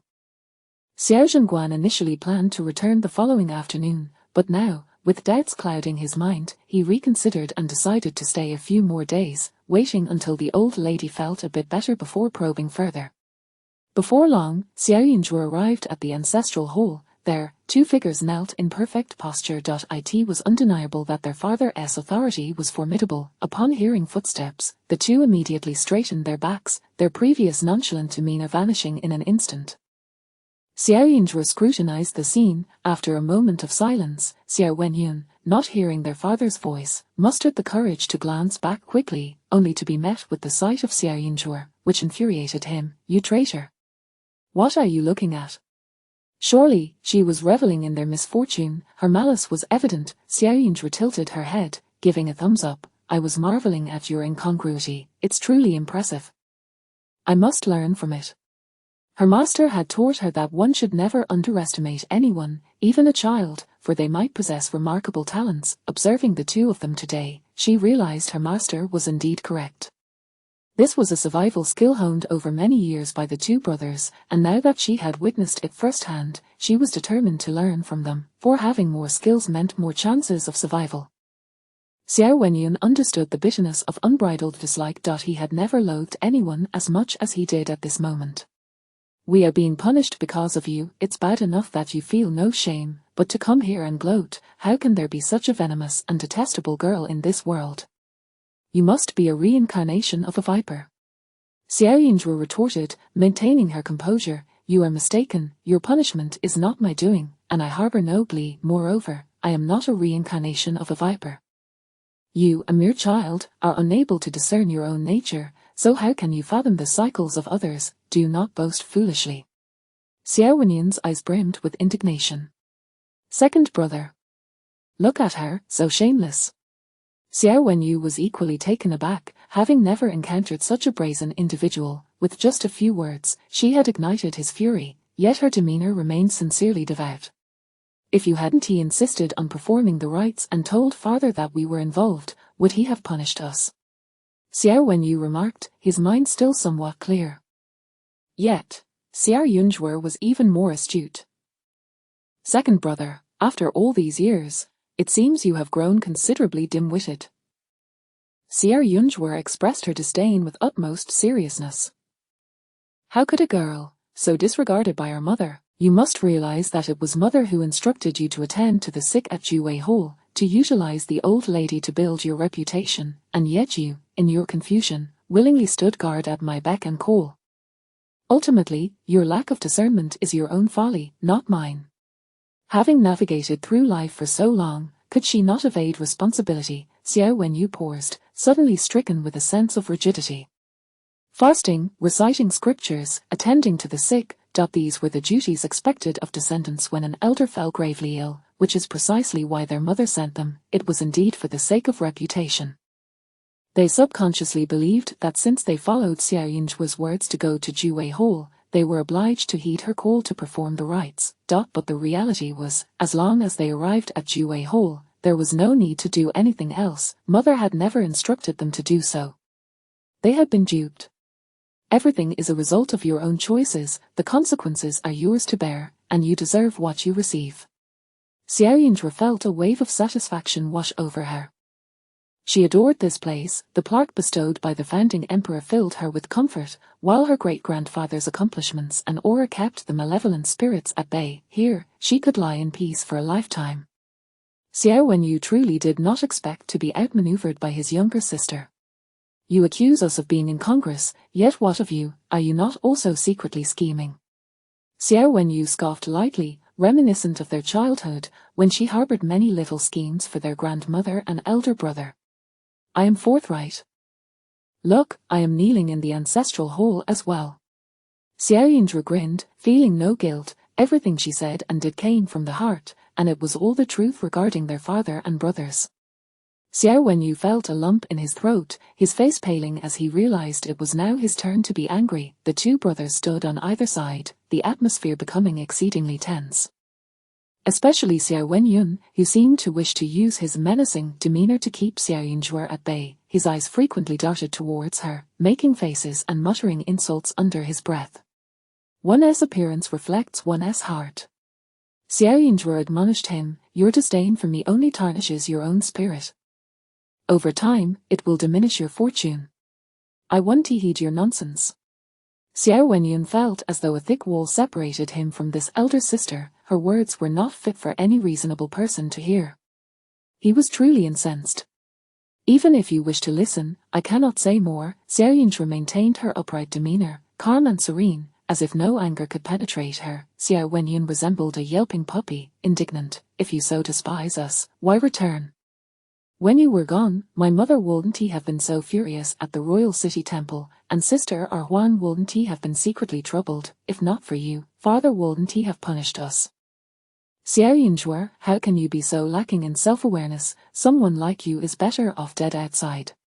Xiao Yunzhuo smiled calmly. She sought life, never death. If a deity were to descend and inform her that by eliminating her noisy younger brother, she could live 100 years, she would not hesitate to send him to meet the king of hell. In the sacred ancestral hall, before our ancestors, mere words of malice do not concern me. However, a glint of coldness flickered in her eyes, a smile that was neither warm nor friendly. "It would be best if we do not encounter each other outside the Xiao family." "Who are you trying to scare?" Xiao Wenyun, already incensed, shouted defiantly. "Enough?" Xiao Wenyu intervened. "Do you wish for father to witness such rampant behavior when he arrives? How many hides do you think you have to spare from his wrath?" Xiao Wenyun felt a jolt of realization. Begrudgingly, he fell silent. It was not that he feared Xiao Yunzhuo, it was their father he feared. HMPH, Chapter 28, Ignorance and Fearlessness. Within the ancestral hall, an enveloping silence reigned. A cool breeze wafted through the window, causing Xiao Wenyu to involuntarily shiver. Turning to glance at Xiao Yunzhuo, he noted that she was dressed with considerably more elegance today. Her cotton shirt adorned with a subtle peony pattern in a lotus pink hue accentuated her delicate features, yet she still appeared frail and vulnerable. Xiao Yunzhuo knelt quietly, extracting her little booklet to continue her reading. Before long, Xiao Wenyuan began to slouch lazily, as if tiny insects had burrowed into his bones, causing an incessant itch that made his chubby face twist in discomfort. It must be said that although Jiang was their biological mother, she was hardly a competent one, even in the care of these two. The eldest brother, raised by their grandmother, was vastly different from the two present. The second brother, born at full term and once quite robust in his youth, now appeared only slightly healthier than a bag of bones. After kneeling for a brief while, he had already coughed several times, as if even the slightest breeze was intolerable. Xiao Wenyuan exhibited the same fragility, fidgeting and rubbing his hands, punctuated by a series of sneezes. Despite the chill that enveloped them, the servants stationed outside made no effort to close the window. Xiao Yunzhuo surmised that it must have been her biological father's orders. As dusk began to settle, the steward arrived and, upon seeing the three of them kneeling in a row, respectfully announced, "Second young master, miss, and young master, the master has requested your presence for dinner." Upon hearing this, Xiao Wenyuan's expression shifted dramatically. "Must we go?" I can continue kneeling here. "The dishes have already been prepared," the steward replied with a hint of exasperation. At this, Xiao Wenyuan's shoulders slumped, and he appeared utterly devoid of spirit. Xiao Wenyuan's countenance was hardly any brighter, as if they were facing a formidable adversary. Xiao Yunzhuo, perplexed, wondered why they were so anxious over merely having a meal. It was precisely the moment she felt hunger pangs. Although they were reluctant, the three made no delay and soon found themselves before their father. Indeed, the table was laden with an array of sumptuous dishes, resplendently abundant. Xiao Yunzhuo sat down casually, and as soon as Xiao Jingguan invited them to eat, she immersed herself in savoring the meal. As the head of the family, her father's fare was far superior to what she typically enjoyed. "After dinner, you are to bring me the assignments I assigned last time. I wish to scrutinize your recent progress in writing." Xiao Jingguan immediately adopted a serious demeanor, leisurely consuming his meal while querying, Erlang, have you memorized the texts I asked you to read last time? Allow me to inquire, what are the 6 principles and the 3 treasures? Xiao Yinzhuo was taken aback, lifting her head in shock. Must there be an examination during dinner? Now she understood why the 2 brothers were such despondent expressions. Xiao Wenyu, with a complex look, steeled himself and responded, benevolence, righteousness, loyalty, faith, courage, and strategy constitute the 6 principles. The great agriculture, great craftsmanship, and great commerce are referred to as the 3 treasures. Elaborate further, Xiao Jingguan said, mildly satisfied, nodding slightly. Xiao Wenyu opened his mouth, but no words emerged. I have been preoccupied with studying the classics recently and have not thoroughly reviewed this text. Instantly, the atmosphere grew tense. You have not reviewed it thoroughly. Your elder brother studies diligently, never causing concern for anyone, and what of you? How many times have you attended the school this past month, and how many times have you met with the tutor? Today, I inquired with the young servants around your elder brother, and they reported that you have been neglecting your studies, spending time cavorting with the illegitimate son of the young Wei Marquis, even withdrawing nearly 1,000 taels of silver from the family accounts. Is that true or not? Xiao Jingguan demanded, his expression fierce. Xiao Yinzhuo couldn't help but suspect that her father was inciting resentment towards her elder brother. She was aware of the family's circumstances. With their father absent, the eldest brother had to take greater care of the younger siblings. The steward and servants around her elder brother were arranged by their grandmother and father, thus Jian could not exert her influence. Xiao Wenyue's face turned pale as he bowed his head in silence. Even with an abundance of delectable dishes before him, he found it difficult to swallow. Remember the 30 admonitions. Xiao Jingguan's anger was palpable, yet mindful of his daughter's return, he refrained from being too harsh, opting for moderate punishment. Yes, Xiao Wenyu murmured submissively. Zhuer, do not think of your father as a tyrant. The Xiao family is not what it once was. If we wish to see the family flourish, I must impose stricter guidance upon you. Regrettably, I cannot be home every day, so I must rely on you children to be more sensible. Xiao Jingguan continued, his tone shifting, a girl must not be as ignorant as a blind or deaf person.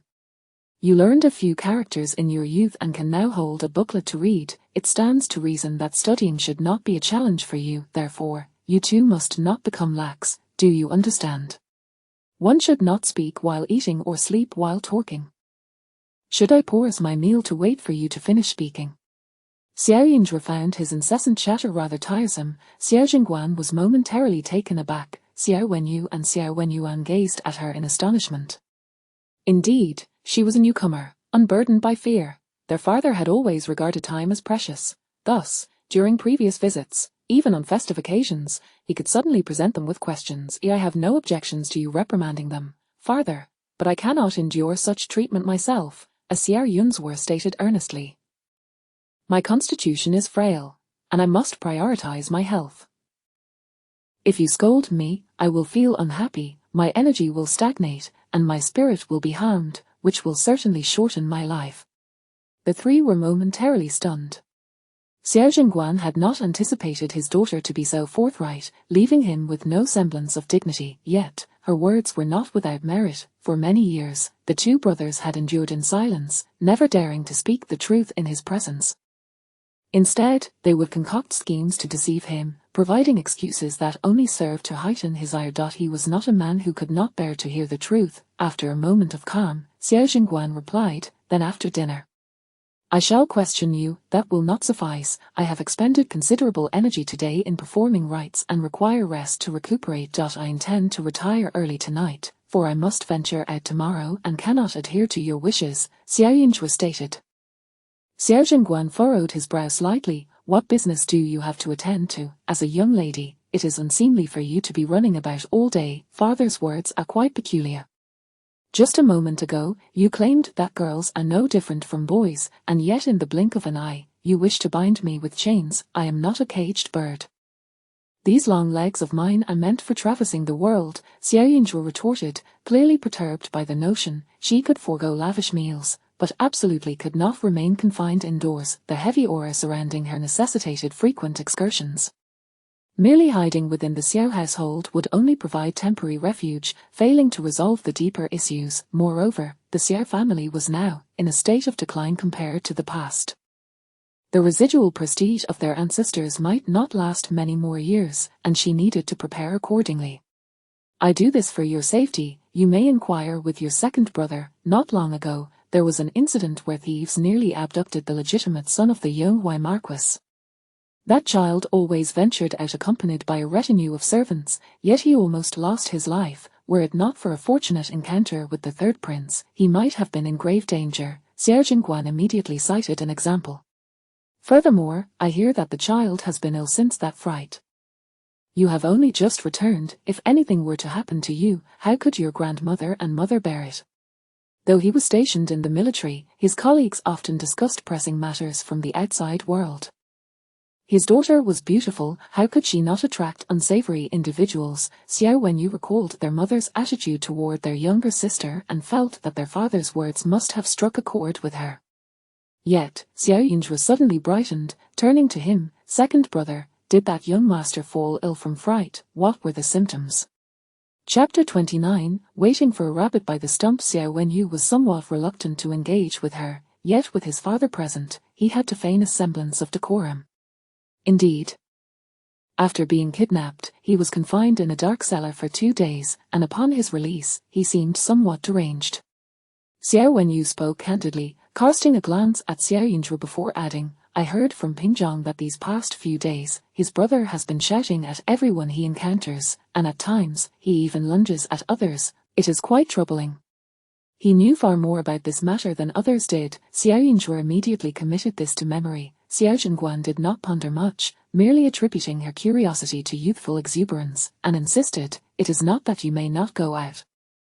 Rather, you must not behave as you did last time, without offering any notice. Rest assured, if I lacked the means for self-preservation, I would not be here now, Xiao Yunzhe replied with confidence.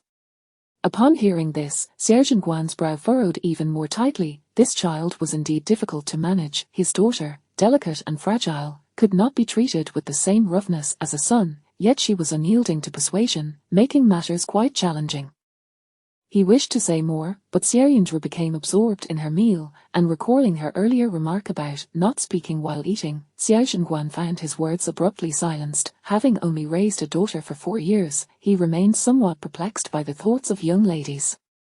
Once he returned to the barracks, he would seek counsel from his fellow officers regarding how to prevent his daughter from straying onto the wrong path and how to remedy her peculiar little quirks. Xiao Yunzhe, efficient and decisive, finished her meal and retired to rest. Unbeknownst to her, behind her, Xiao Wenyu and Xiao Wenyin were envious, as they could not dare to refuse their father as bluntly as she did. Consequently, they had been punished with a night of study, eagerly hoping their father would depart early the next day to alleviate their suffering. However, on the morrow, before dawn, Xiao Jingguan began practicing his martial arts with a calm demeanor, as if he intended to remain at home indefinitely. Xiao Wenyu and Xiao Wenyin had barely slept for 2 hours before they were forcibly roused to exercise. Before long, they found themselves on the ground, unable to rise. Thanks to your diligent service, the old lady has recovered, so from today forth, after your morning practice, you shall go to Jiwatang to accompany her for meals. It is imperative that you show filial piety on behalf of your father. Xiao Jingguan even issued a command. In the past, he had only focused on imparting knowledge to them, neglecting many other aspects, and he resolved to amend this. Father, grandmother does not appreciate our presence, Xiao Wenyin murmured softly. We are rather foolish, and her ladyship grows frustrated at the sight of us. Your grandmother hails from the Hua family and is immensely learned. With the eldest brother away, she now has more leisure time. Teaching you ignorant children is no trouble, and it will serve to pass the time, Xiao Jingguan stated with unwavering authority. The two brothers exchanged glances, their expressions pained. Grandmother's health is poor, she spends her days in slumber, how can she teach us so? Father, perhaps we should not disturb her. Xiao Wenyu insisted. The two had been sent to the ancestral hall early the day before and had to study late into the night, entirely unaware of the old lady's condition. Indeed, grandmother is asleep every day. Who would listen to us read? Xiao Wenyan quickly echoed. Upon hearing this, Xiao Zhenguan unexpectedly burst into hearty laughter, a rare smile breaking through his usually stern demeanor. The old lady has already made a remarkable recovery. Nurse Hui has sent word that she rose with the dawn, full of vigor, and even took a stroll in the courtyard. There is nothing to worry about. Grandmother has recovered. Xiao Wenyu exclaimed in astonishment. Could it be a deception? He had witnessed the old lady's condition firsthand during his 3 days at Jiwatang, and she had seemed on the brink of death. Xiao Wenyu found himself grappling with doubt, pondering whether the rituals performed by Xiao Yinzhuer had indeed borne fruit. Yet how could that be possible? It was merely chanting incantations and drawing symbols. How could such actions yield such miraculous results? Xiao Wenyu was enveloped in profound skepticism. Xiao Wenyan was equally bewildered. After a considerable pause, the two remained ambivalent. However, when they reluctantly arrived at Jiwatang, they were greeted by the sight of their previously lifeless grandmother now sitting upright, radiating warmth and smiling as she beckoned them closer. Second brother, surely grandmother has not returned from the dead, Xiao Wenyan whispered pitifully, hiding behind Xiao Wenyu, gazing at their grandmother as if she were an apparition. Do not speak foolishly. Should father hear you, he will surely punish you, Xiao Wenyu cautioned, equally astonished. What miraculous remedy could have such astonishing effects? The two brothers, only accustomed to seeing their grandmother when their father was home, typically found their interactions awkward and mundane.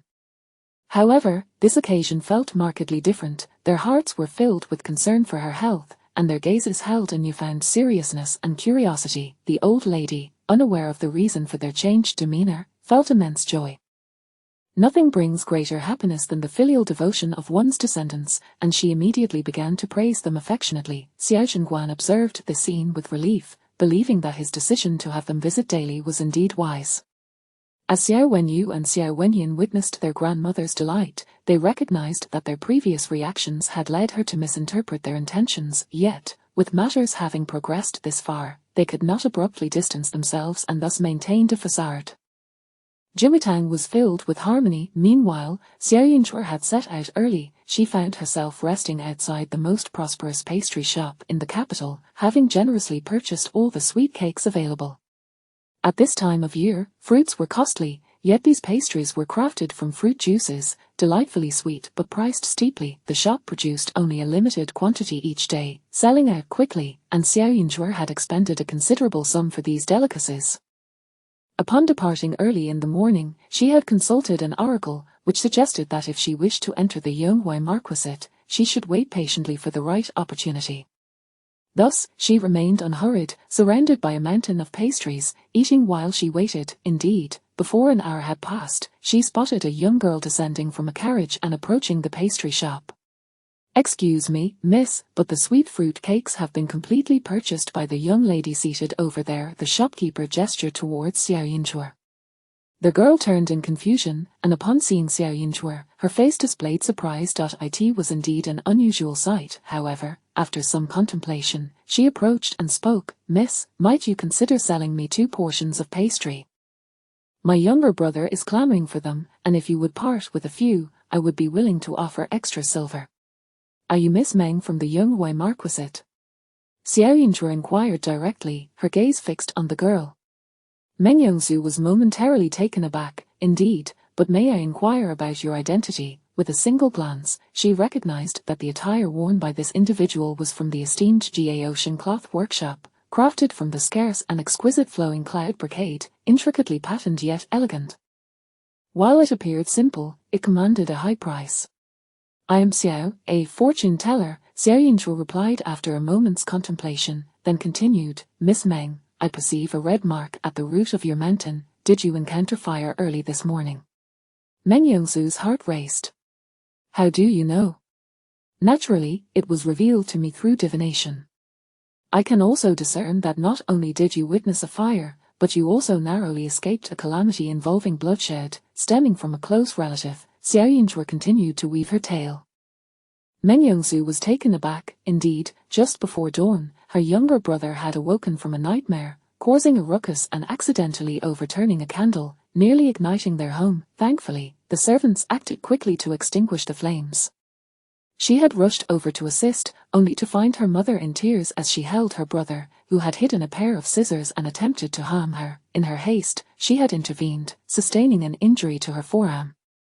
Now that her brother had taken his medicine and fallen asleep, her mother's sorrow left her feeling helpless. Thus, she had decided to venture out for a breath of fresh air and to procure some of her brother's favorite pastries.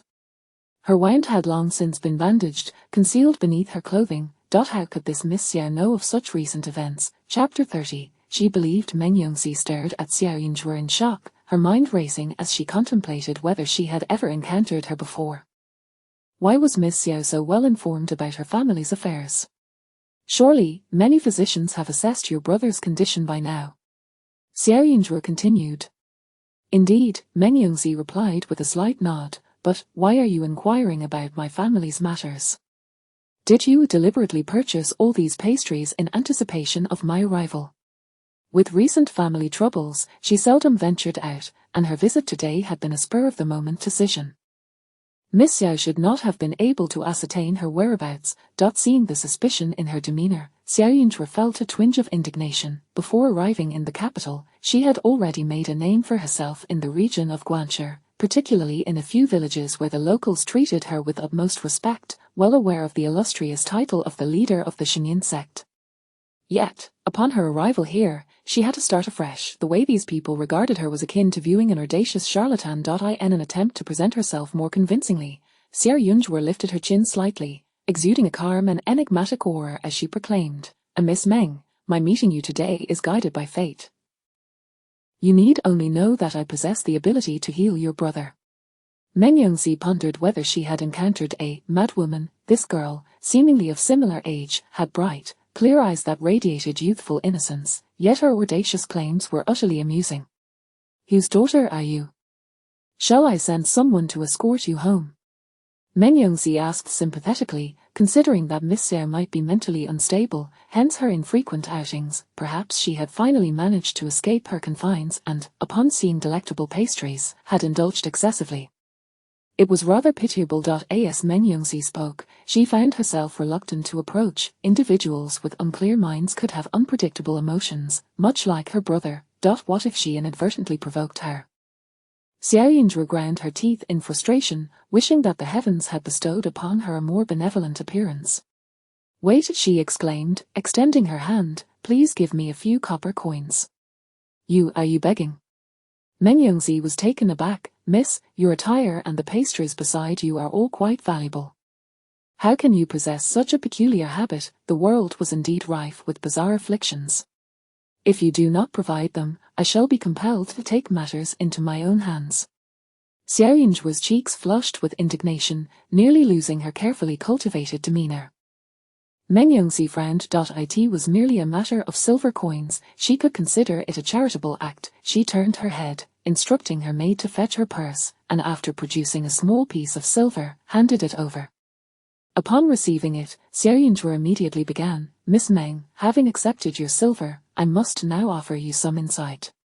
Meng Yongxi felt a twinge of embarrassment. Her outing was not intended for fortune-telling.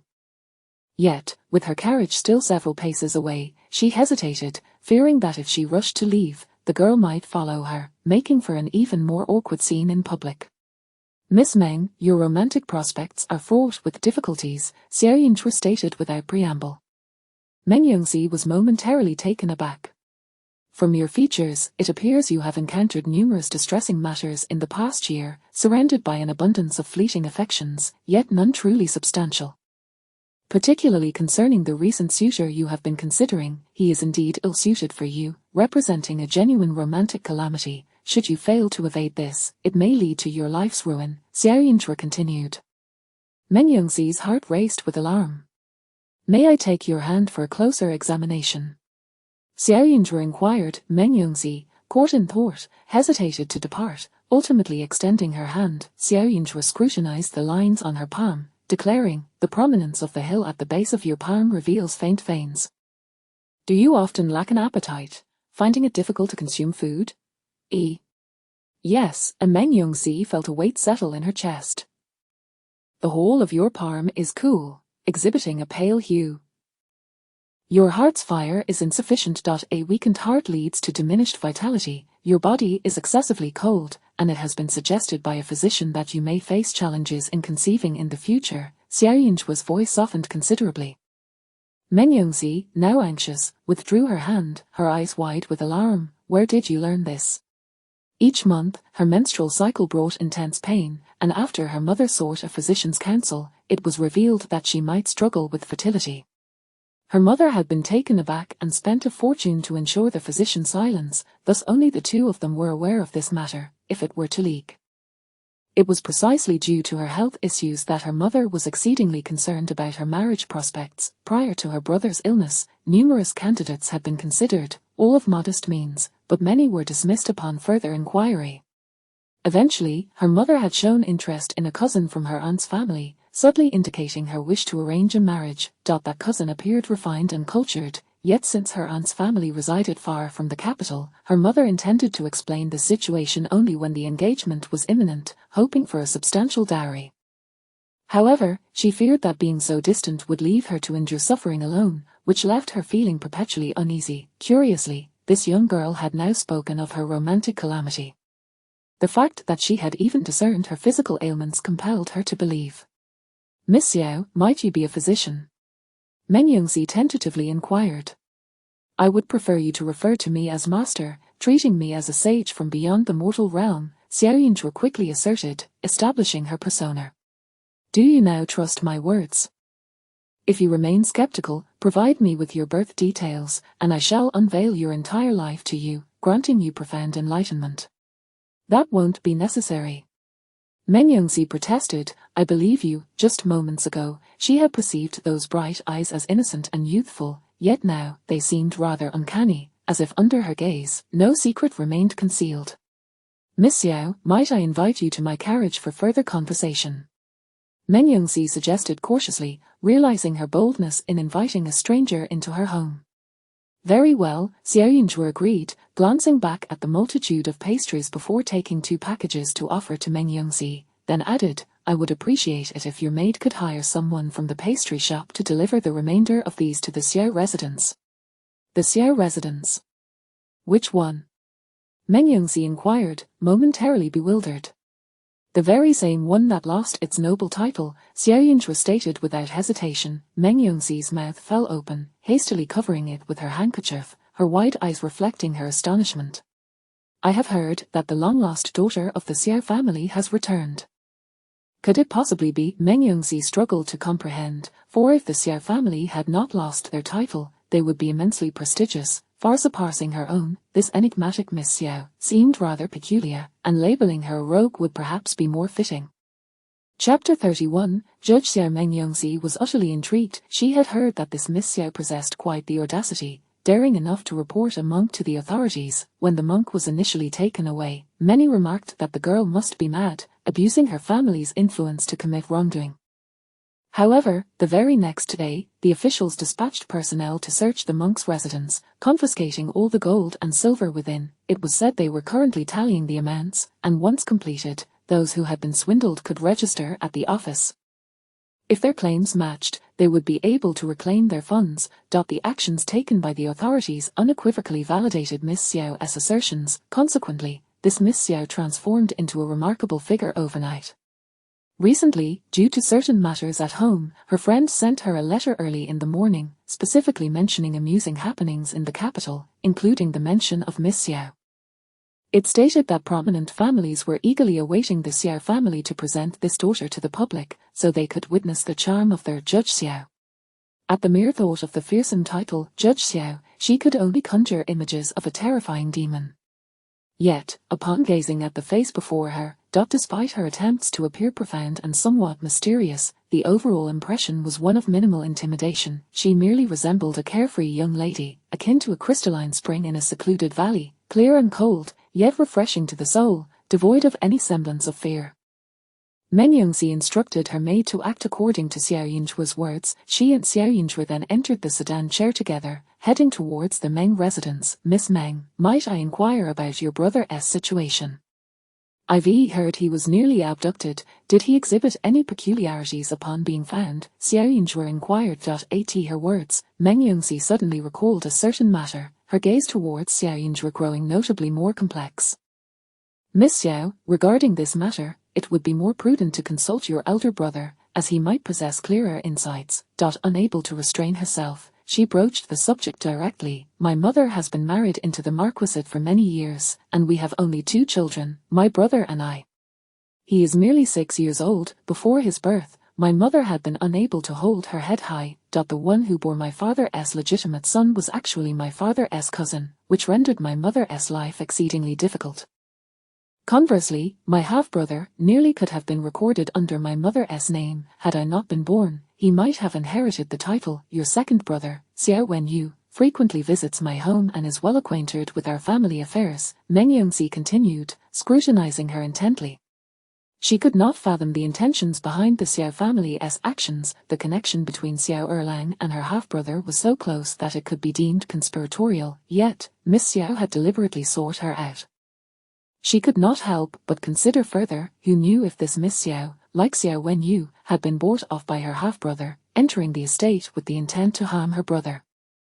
With these thoughts racing through her mind, Meng Yongxi's previously relaxed demeanor instantly returned to one of tension and wariness. I am inquiring about the circumstances of your brother's abduction. Why are you sharing this with me? Xiaoyunzhe maintained her calm gaze upon her and spoke candidly. Are you concerned that I, like my second brother, might conspire against you? Would you not? He is your own brother, Meng Yongxi replied with a sardonic laugh. My brother is innocent, my mother is frail, and my half-brother has become exceedingly powerful and reckless. Previously, he would deliberately tease my brother, and Xiao Erlang never uttered a word of dissuasion. He even treated it as a spectacle. Now that my brother has been abducted, it remains uncertain whether your elder brother had any part in this. Yet, there was no evidence to substantiate any of her claims. My second brother is indeed not a good person, Xiaoyunzhe did not refute. Meng Yongxi found her words caught in her throat. How was she to respond to that? However, I cannot alter the bonds of blood, and thus cannot dispel your doubts, yet, I believe that if I truly wished to harm your brother, I would not be foolish enough to deliver myself to you, allowing you to witness my actions. Xiaoyunzhe's demeanor remained unperturbed. Miss Xiao, it is not merely a matter of differing stances. What is it that you seek? I acknowledge your skills in divination are impressive, yet what motive could you possibly have to assist my brother? Meng Yongxi retained her skepticism. Upon hearing this, Xiaoyunzhe's interest was piqued. This was a question she could answer. I stand to gain quite a bit. After all, your Meng family is also of high standing. Surely I would not be remiss in my fees for services rendered. Furthermore, in the future, should anyone require assistance in exorcising evil or cleansing impurities, I could also offer recommendations, could I not? Xiaoyunzhe spoke without a hint of hesitation. Fees for services rendered. Meng Yongxi was taken aback. The Xiao family was not impoverished. As the daughter of the illustrious Xiao family, she ought to be well provided for. She was even adorned in flowing cloud silk. How could she stoop to becoming a charlatan for money? We can formalize an agreement. Once I meet your brother and ascertain that I can indeed assist him, we can establish a life and death contract. Rest assured, it shall be done. Xiaoyunzhe expressed with remarkable patience. Her words left Meng Yongxi uncertain whether to continue harboring suspicion. To dare to establish a life and death contract merely to aid her half-brother in causing harm? Who would be so foolish? Meng Yongxi's thoughts were in disarray, her gaze occasionally darting towards Xiaoyunzhe. Noticing her unwavering composure, a sense of calm gradually settled within her. Since her brother had been frightened, the physicians had examined him, declaring he had merely been startled and required gradual recuperation. However, after several acupuncture sessions, the effects were fleeting. Her brother continued to be easily startled and would often spiral into madness. To achieve a complete recovery might take a year or more, and they would need to identify the cause of his distress. If the episodes occurred too frequently, he might never return to a normal state. Her mother wept daily, while her father had grown increasingly distant in his concern for her brother. She truly felt at a loss. If Miss Sierre professed she could help, then perhaps there was indeed a chance. She could even discern the ailments within her own body. There might just be that 1 in 10,000 chance for her brother to revert to his former self. Miss Xiao, if my brother truly recovers, I am willing to personally visit your family to offer my apologies to your elder brother, Meng Yongxi asserted earnestly. No, in truth, even if you were to place a knife at his throat, I would have no objections, as long as you remember to compensate me. Xiao Yunzhua found Miss Meng's reasoning quite lacking. She had already stated that her second brother was not a good person. Apologizing, it would be better to eliminate him altogether. Xiao Yunzhua's stance was resolute, and Meng Yongxi felt a modicum of reassurance. Before long, they arrived at the Yonghui Marquisate. Actually, when the doctor mentioned my brother had been startled, my mother wished to seek divine intervention and even contemplated taking him to the royal temple for assistance.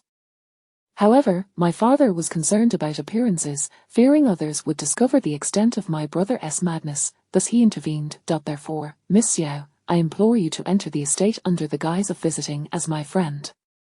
It is imperative that my father remains unaware of your true intentions, Meng Yongxi said anxiously. Xiao Yunzhua nodded. Everything needed to be assessed upon entry, but she could not guarantee that this matter would remain concealed from the Marquis of Yonghui. Chapter 32, Devouring her. Xiao Yunzhua entered through the door alongside Meng Yongxi. The grandeur of the Yonghui Marquis's residence was, in truth, slightly less than that of the Xiao family. When the late emperor ordered the execution of her grandfather, he refrained from reclaiming the duke's residence, hoping that the descendants of the Xiao family would one day produce a figure akin to their great-grandfather, thereby restoring the family's honor. However, although the Xiao family was substantial, it paled in comparison to the imposing presence of the Meng family. The number of servants in the Meng household was greater, and they appeared to be more disciplined than those in her own family. Even the garments they wore were of finer fabric and more exquisite patterns. Over the years, the Xiao family had tried to maintain an appearance of prosperity, adhering to the customs of entertaining guests and arranging their household according to the standards set during the time of their great-grandfather, which had led to financial strain and a certain stinginess in household expenditures. Though Xiao Yunzhua had not been back for long, she observed her family affairs with keen insight. Soon, she arrived at the courtyard of the Meng matriarch. As she stepped inside, a shard of white porcelain suddenly flew towards her. Meng Yongxi gasped, reaching out in an attempt to intercept the projectile, but grasped only air. As she witnessed the shard hurtling towards Xiao Yunzhua's face, she felt as though her breath had been stolen away. Before she could utter a cry of alarm, Xiao Yunzhua's fingers deftly caught the porcelain fragment.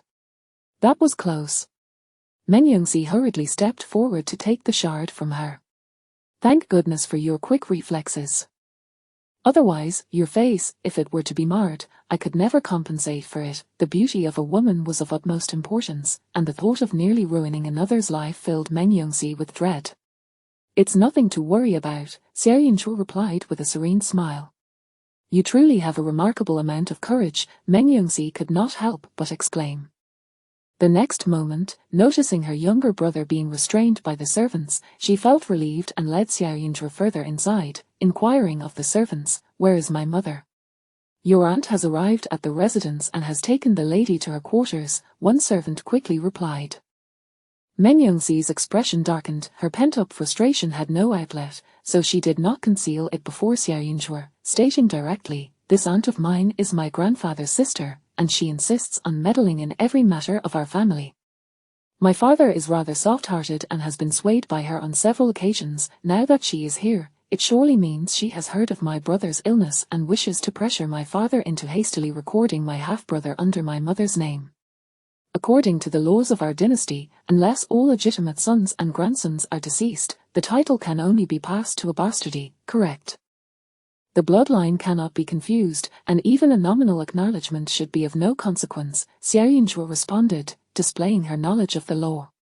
"Indeed, they merely believe my brother has such a frail constitution that he may not survive to adulthood." A hint of sorrow crossed Meng Yongxi's face. Her brother's health was indeed precarious. He was easily frightened and had been startled on several occasions since birth. Xiao Yunzhua glanced over and beheld the temperamental young master Meng.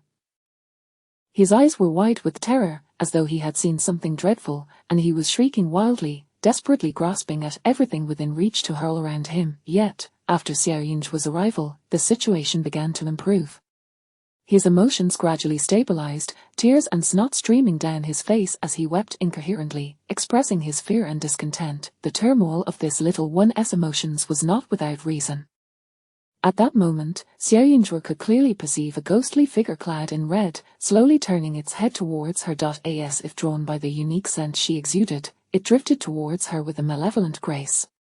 Xiaoyunzhe stood motionless as the ghost drew near. Suddenly, as if savoring a delicacy, it lunged at her, its gaping more wide as if intent on devouring her. However, the moment the ghost's fingers made contact with Xiaoyunzhe, they recoiled as if burned by fire, emitting wisps of dark smoke. It staggered back, letting out a series of anguished cries. In an instant, a cold wind swept through the room, lifting a few pebbles and hurling them towards Xiaoyunzhe's feet. A wind has risen. Quickly assist the young master indoors, lest he be chilled by the cold breeze, Meng Yongxi instructed the servants, then turned to Xiaoyunzhe, saying helplessly, "Miss Xiao, please take a moment to rest in my quarters." Since her brother's illness, their father had refused visits from relatives and friends.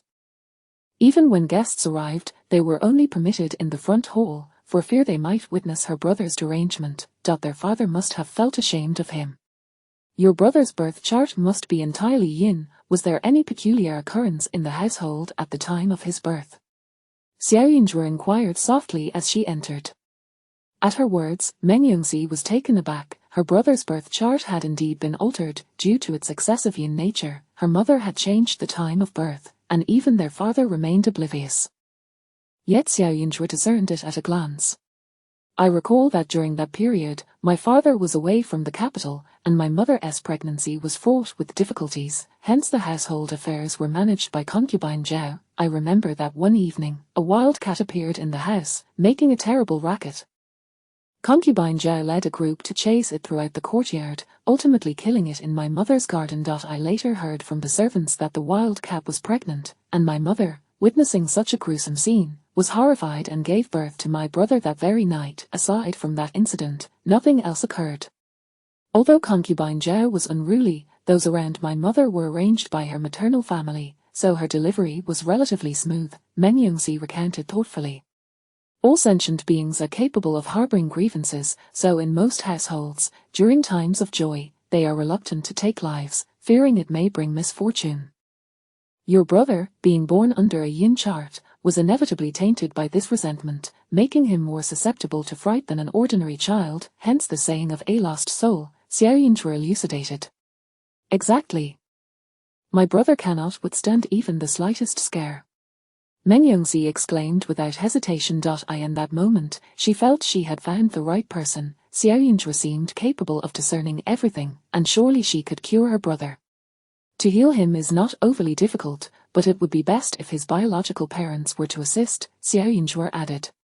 Of course, it was not strictly necessary for the biological parents to retrieve the soul, but that method was the simplest and most direct. Otherwise, it would entail a greater expenditure of time and energy. Since both parents were alive and well, why seek a more distant solution? My mother would certainly be willing, but my father, Meng Yongxi, was torn with conflict. If I tell him, he will surely be enraged. Miss Meng, though I have not met Lord Meng, I can deduce a thing or two from your demeanor and expression. Your relationship with your father must have been strong, though it has gradually waned over the years, am I correct? Xiaoyunzhe inquired. That is indeed the case. We used to have a good relationship, but after my brother's birth, he continued to favor my half-brother and concubine Zhao, Meng Yongxi replied candidly. If you have not entirely given up on your father and even wish for your brother to receive his care, then this matter must be addressed directly by him. Chapter 33. Let him suffer. Meng Yongxi was perplexed. Her father was utterly indifferent towards her younger brother. If he was unwilling, she could not compel him to care. When your brother was born, Lord Meng was absent. When he fell ill, Lord Meng showed no concern. Thus, the bond between father and son only grows more distant. It is not to say that you and your mother have done poorly, but rather that there is no such thing as unearned affection in this world. One must first invest in the relationship for it to blossom into care and sorrow. As Xiaoyunzhe remarked, if one sought not this paternal bond, it would be easier to feign ignorance of Lord Meng's existence. Such a perspective would undoubtedly bring greater comfort and a sense of liberation, yet, it was evident that Meng Yongxi could not achieve this, harboring a desire for her father to focus on her and her brother. After a moment of contemplation, she reflected deeply. Xiao Yunju's words held merit. Initially, her father had shown interest in her brother, but their mother's undue emphasis on him meant that her father had little need to intervene. Over time, he had grown increasingly indifferent to the boy. "I will implore father," Meng Yongxi declared, as if making a monumental decision. Xiao Yunju produced a talisman. "Let your brother carry this with him. It will help stabilize his emotions." Without hesitation, Meng Yongxi accepted it, her doubts dissipating entirely. The talisman was meant to ward off evil spirits, ensuring that the female ghost could no longer approach her younger brother. The child, already lost in spirit, had been tormented by the presence of the ghost, leading to mental anguish and terrifying visions. Meng Yongxi carefully placed the talisman in her brother's embrace. Since Xiao Yunju's arrival, he had calmed considerably, appearing dazed yet obedient. This sight caused Meng Yongxi's heart to tighten, solidifying her resolve.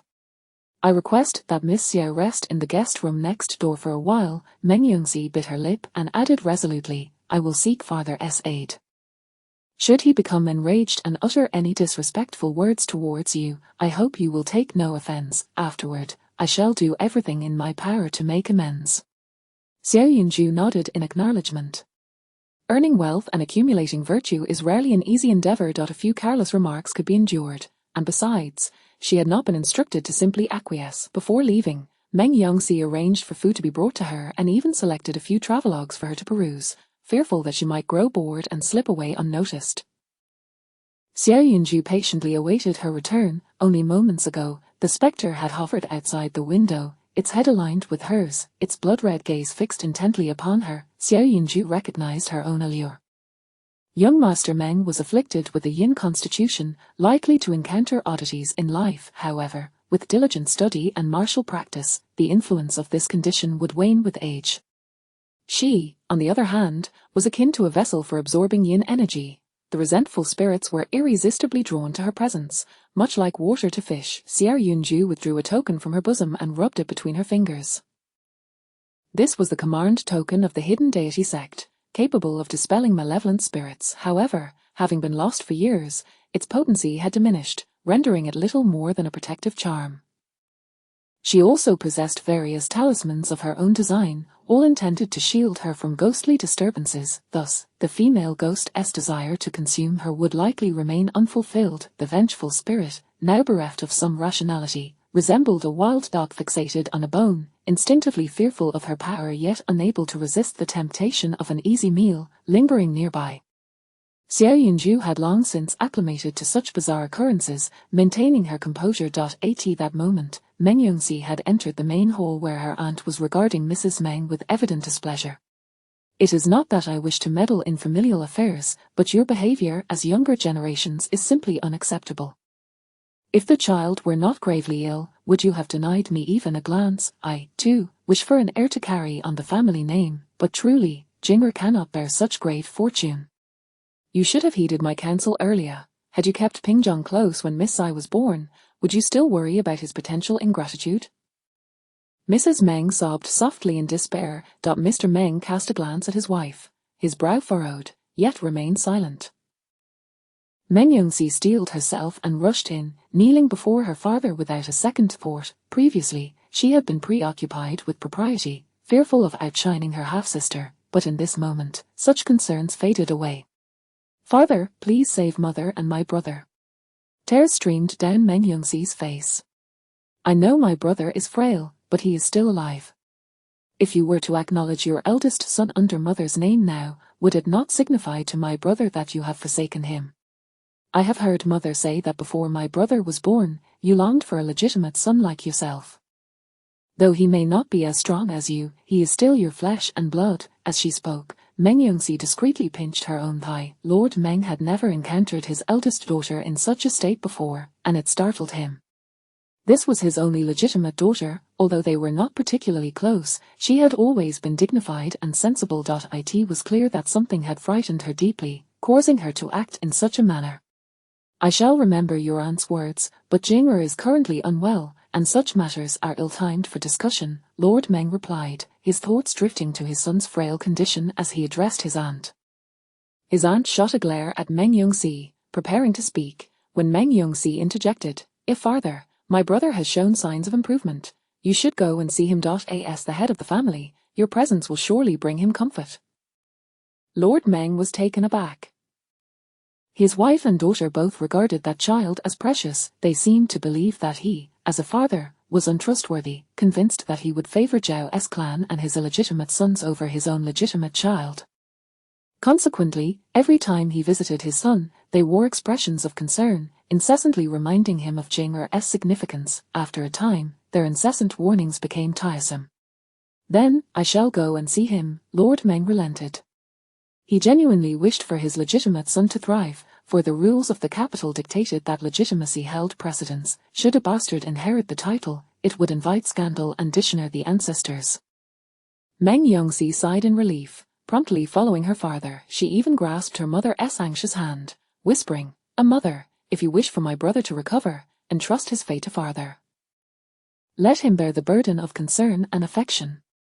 Xiao Yunju was indeed correct. Her brother was not born of her father's own blood. He had several children already. If he was not made to exert effort, how could he ever feel the pangs of love? Mrs. Meng, being gentle and overwhelmed since her son's illness, readily acquiesced to her daughter's wishes. Chapter 34. Do not expect peace. The Meng family, consisting of Lord Meng and his 2 family members, hurried to see the child. After sitting for quite some time, the great-aunt finally seized the opportunity to follow along. At this moment, young Master Meng's emotions had stabilized. The child's eyes were red and swollen from crying, devoid of their usual sparkle, filled instead with confusion and fear. He appeared much more docile than before, resembling an innocent infant, evoking an overwhelming sense of pity. Upon witnessing this, the great-aunt furrowed her brows and exclaimed, "Is he to become a fool? Do you intend to have a fool inherit the marquisate? Farther." Meng Yongxi suddenly spoke up, "Daughter understands your concern for the family's honor, and I too do not wish for my brother to bring shame upon you. Therefore, today, I have disregarded your wishes and insisted on inviting a skilled practitioner. She claims to possess the ability to heal my brother. Even if there is but a 1 in 1,000 chance, I wish to give it a try. I implore you to grant me this request." Skilled practitioner? What sort of skilled practitioner?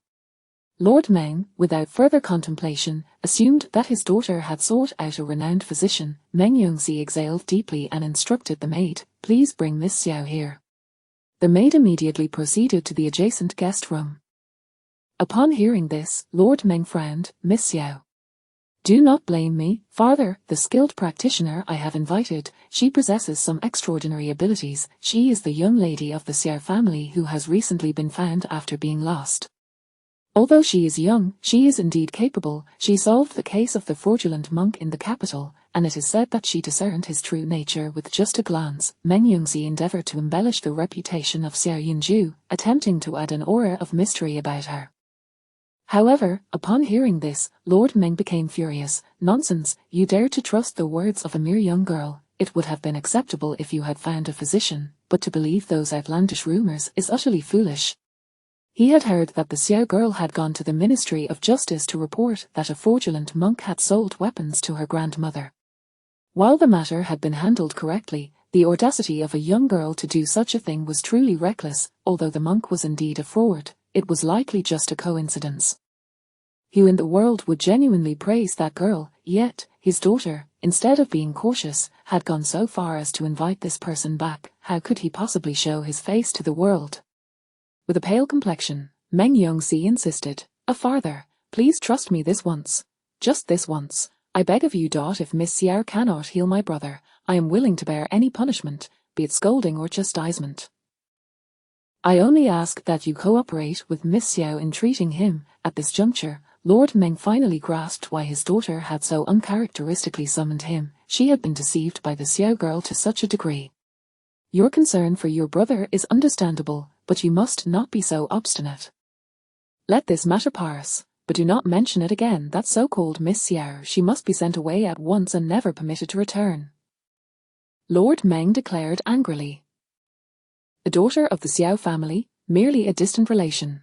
The young girl had grown up outside, lacking any understanding of etiquette and propriety, acting recklessly and impulsively. If she were to become too familiar with his daughter, would she not corrupt her character?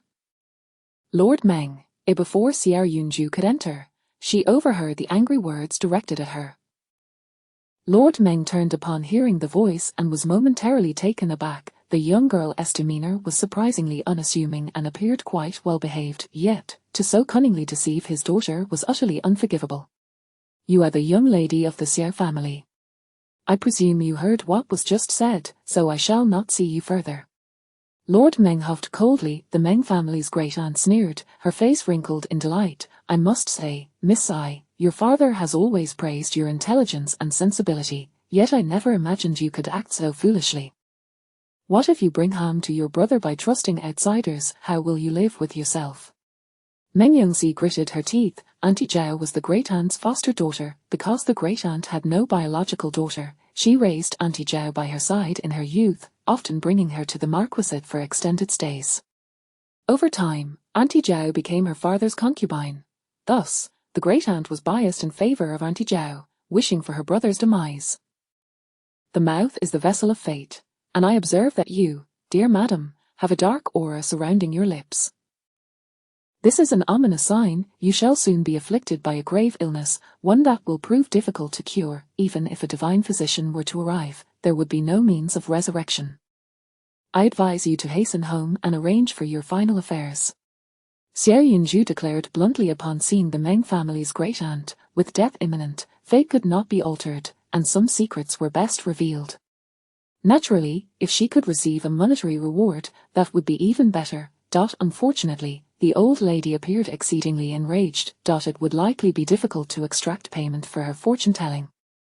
As soon as the great-aunt heard this, she charged forward in anger, raising her hand to strike Xiao Yunju. Meng Yongxi quickly stepped in front of her. Great-aunt, Miss Xiao would never speak carelessly. How dare you curse me, you insolent child? Who taught you such manners? The great-aunt glared at Meng Yongxi in fury. Xiao Yunju remained hidden behind Meng Yongxi, showing no inclination to step forward, continuing instead, in the past month, at least 2 of your confidants have succumbed to illness. This is the consequence of your many transgressions. Everyone must face death, but the manner of passing differs. From my perspective, you and those around you will not meet a gentle end, but rather suffer greatly before taking your last breath. Old lady. The moment these words were uttered, the old matron beside the great-aunt gasped. This exclamation startled both the great-aunt and Lord Meng. The old maid, trembling, looked at the great-aunt. Old lady, she speaks the truth. What shall we do? The old lady was known for her harsh temperament, meddling in both her maiden and marital family's affairs. While she had never directly killed anyone, she had caused the demise of many, including the concubines from her youth. Even Auntie Zhao's mother had met an ignoble end at her instigation. Furthermore, the old lady had already married off 3 daughters-in-law. Of the first 2, one had withered away from despair, and the other had died in childbirth while saving her child. In this month alone, 2 maids who had served the old lady for many years had passed away, both succumbing to severe illnesses, enduring excruciating pain for months before finally departing this world. The Meng family's great-aunt felt a pang of anxiety, her expression a mix of rage and trepidation as she fixed her gaze upon Xiao Yunju, wishing she could devour her whole, as if the deaths of the 2 maids were somehow Xiao Yunju's fault. You glaring at me will not change the truth, Xiao Yunju replied, harboring no fondness for the elderly woman before her. This person had lived a life devoid of kindness. By the way, if you were to provide me with some silver, I could also predict your son's fate, for the sins of the mother will inevitably affect the son, Xiao Yunju added brazenly. Lord Meng was taken aback. Just moments ago, he had perceived this young girl as quite harmless and obedient, yet now she appeared utterly unrestrained. With such a daughter, General Xiao could expect no peace in his lifetime. Chapter 35, Asking for fortune-telling fees. At this moment, Meng Yongxi regarded Xiao Yunju as her sole beacon of hope. Upon hearing her words, she was not startled. Rather, she leaped up and quickly turned to her biological father. Father! Look, what Miss Xiao says is absolutely correct. Wang Momo's expression has changed, which undoubtedly indicates that something has transpired at home. Furthermore, her family has previously treated our aunts with cruelty. Is this not a form of retribution? This is the 3rd time. In that instant, Meng Yongxi forgot all decorum. She was solely aware that Xiao Yun's work could save her younger brother. Meng Huye felt a sense of inexpressible difficulty.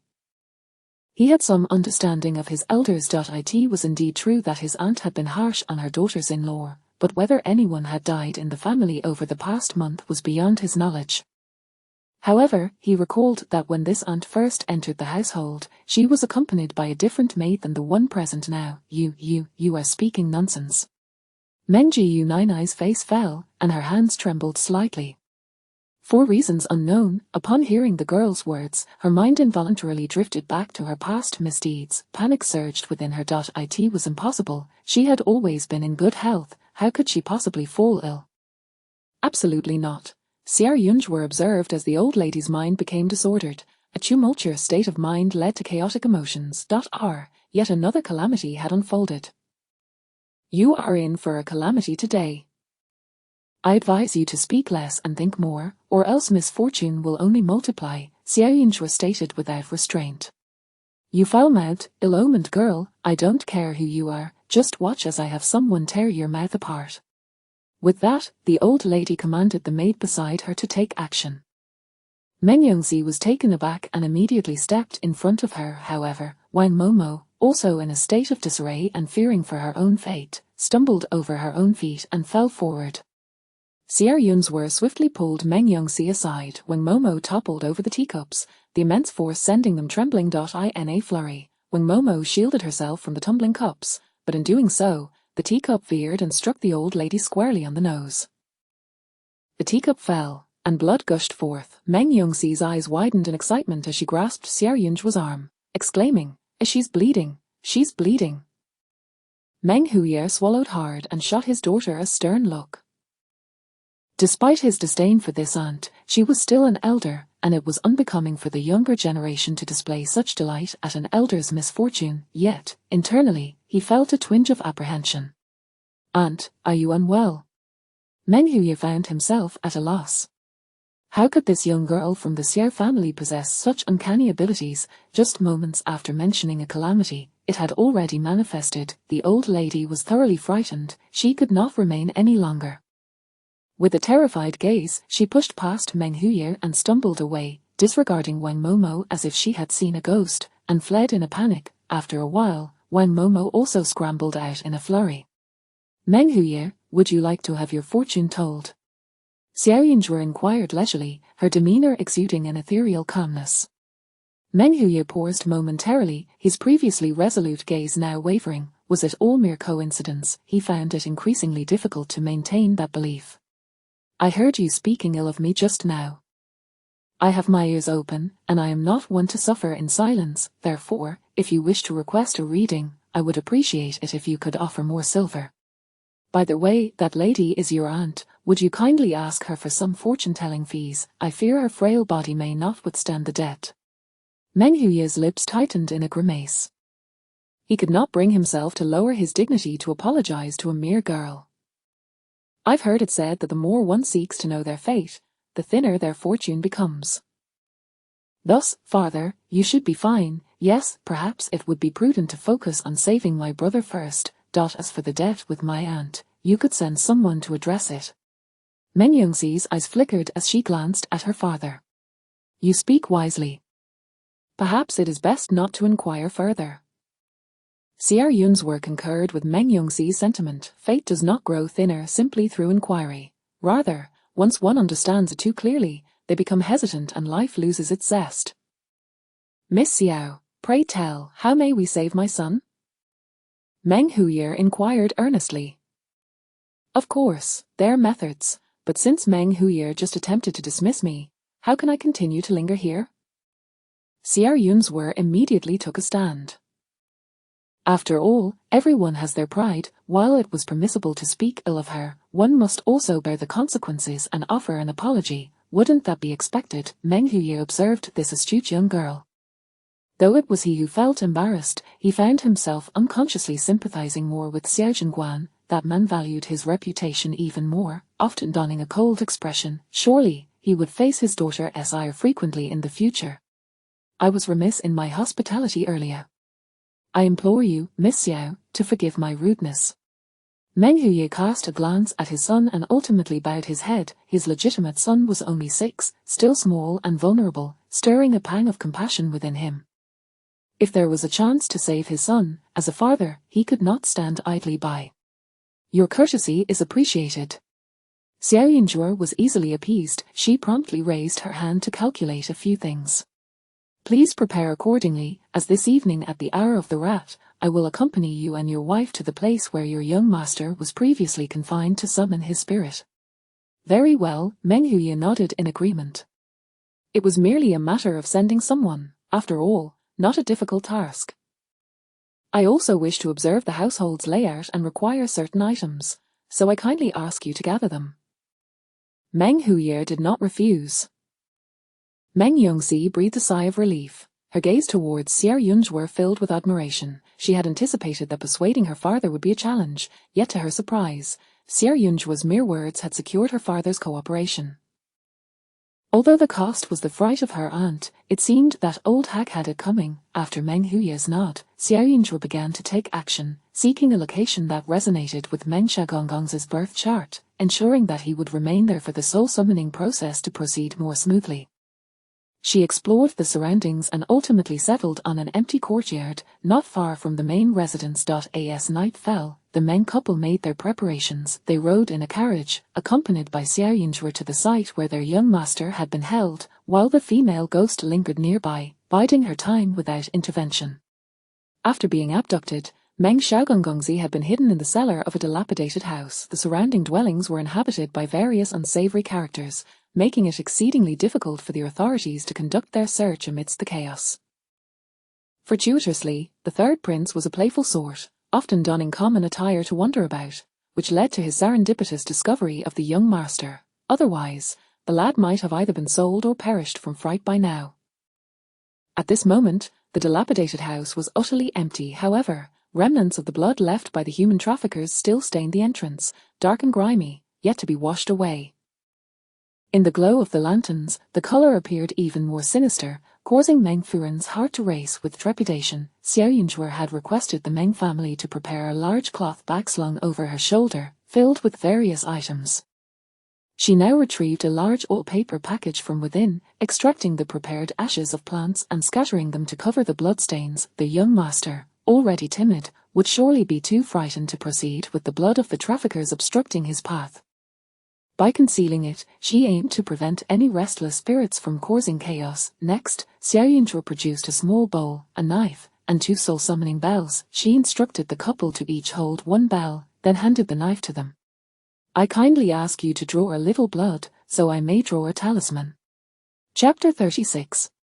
The rules of the household. At this moment, the Meng couple found themselves thrust into a predicament, compelled to acquiesce to Xiao Yunzhur's demands. Beneath the moonlight, the gleaming blade reflected a chilling light, and even before any action was taken, it evoked a sense of impending pain.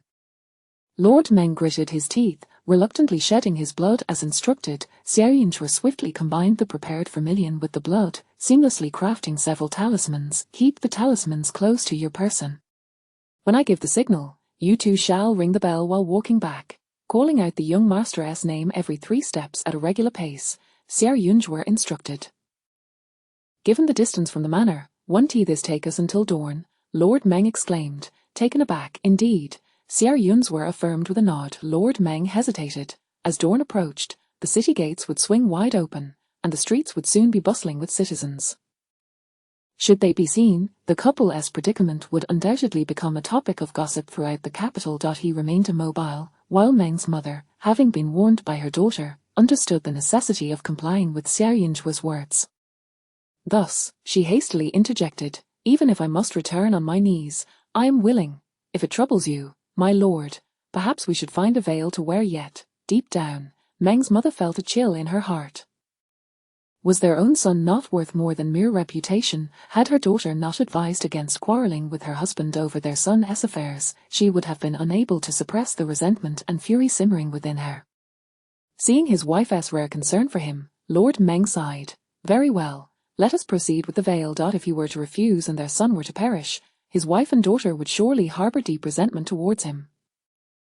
Meng's mother sighed in relief. Xiao Yunzhur entered the dark cellar of the residence. It was shrouded in complete darkness until the light of her lantern emerged, casting a faint glow. She released the soul-binding incantation, igniting the spellfire midair, which quickly turned to ash as the smoke drifted towards a specific point.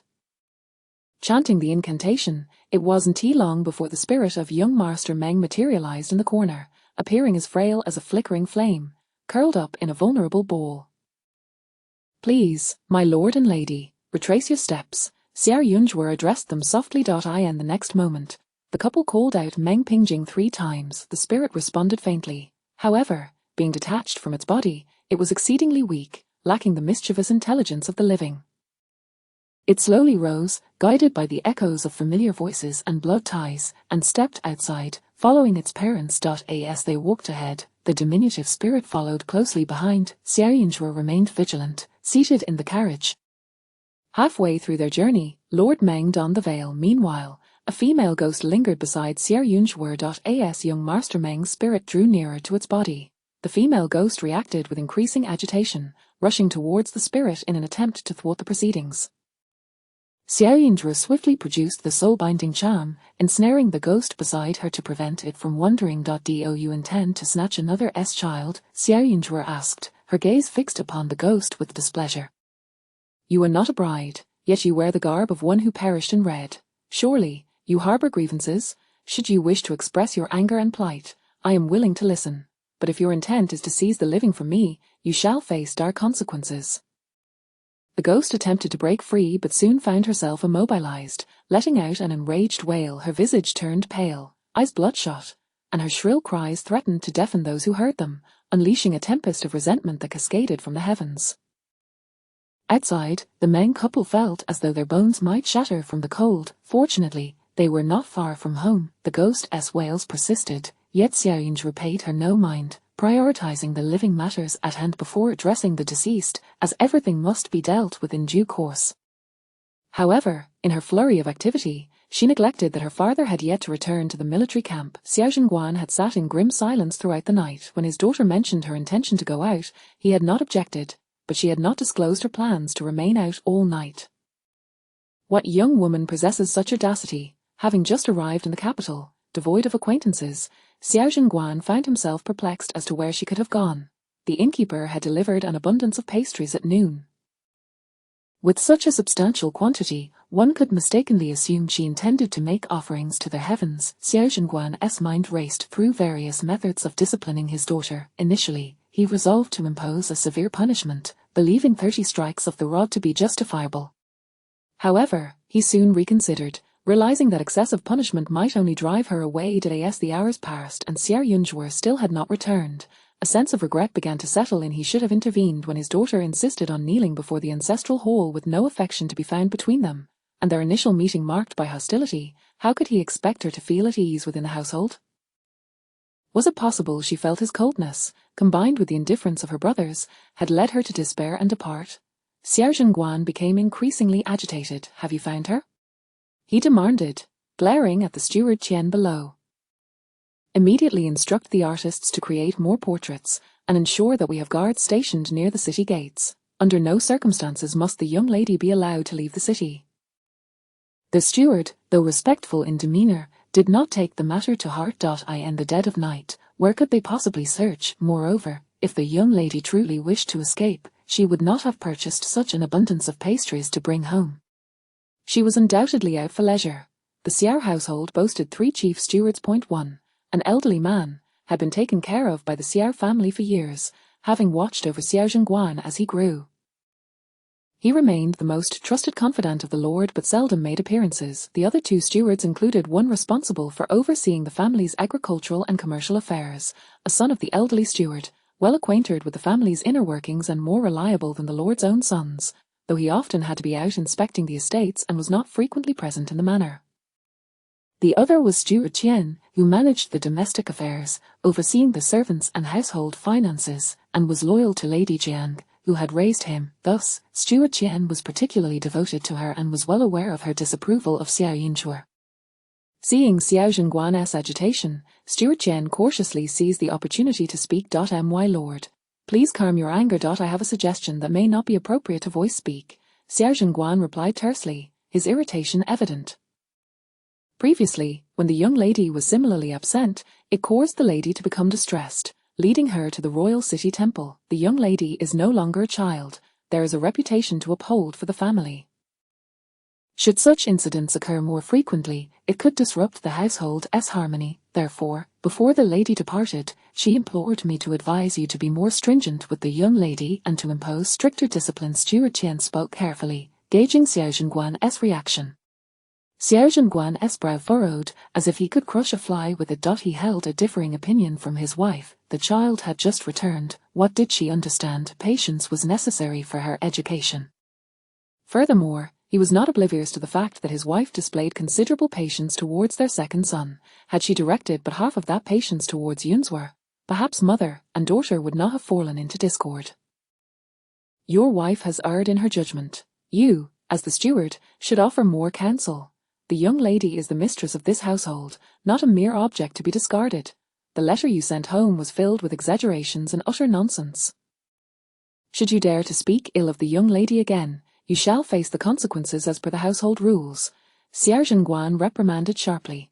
Steward Qian was taken aback, surprised that even after the lady had left in anger, the lord seemed unfazed. Chapter 37. It is unwise to offend, but Qian harbored no fondness for the newly arrived young lady. Firstly, his allegiance lay with the mistress. He was bound to heed her every word. Secondly, the incident from years past, wherein the mistress lost her daughter, was orchestrated entirely by him. Should the young lady ever bring it up, he would undoubtedly face the lord's ire.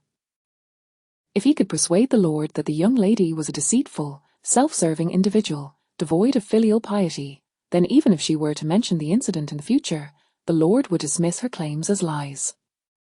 He even secretly hoped that the young lady would not merely be out for an outing, but rather would never return at all. Of course, he did not exert himself to send anyone in search of her.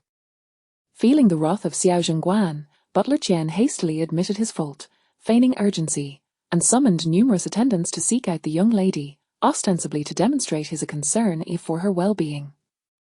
Do not make an overt display of the search. Let them inquire discreetly, checking the inns for any news, and also scrutinize the main roads and alleys near the residence, for she may simply be lost, Xiao Zhengguan lamented, his head throbbing. A public search would only serve to announce throughout the capital that his daughter had not returned home for the night, tarnishing her reputation. Butler Qian readily complied. However, once outside and beyond Xiao Zhengguan's watchful eyes, he conspired with a few trusted aides.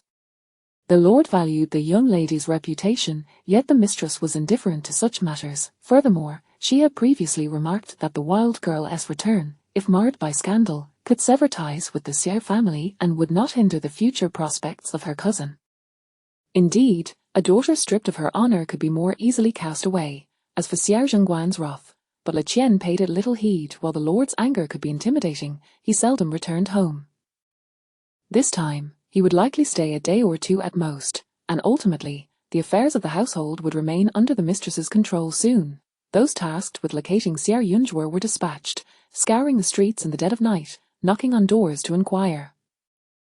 By dawn, the Meng couple had returned to the wandering soul, drawn closer to the body, had already been absorbed, and it was adorned with the calming talisman prepared by Xiao Yunzhuo, ensuring that the spirit would no longer drift aimlessly.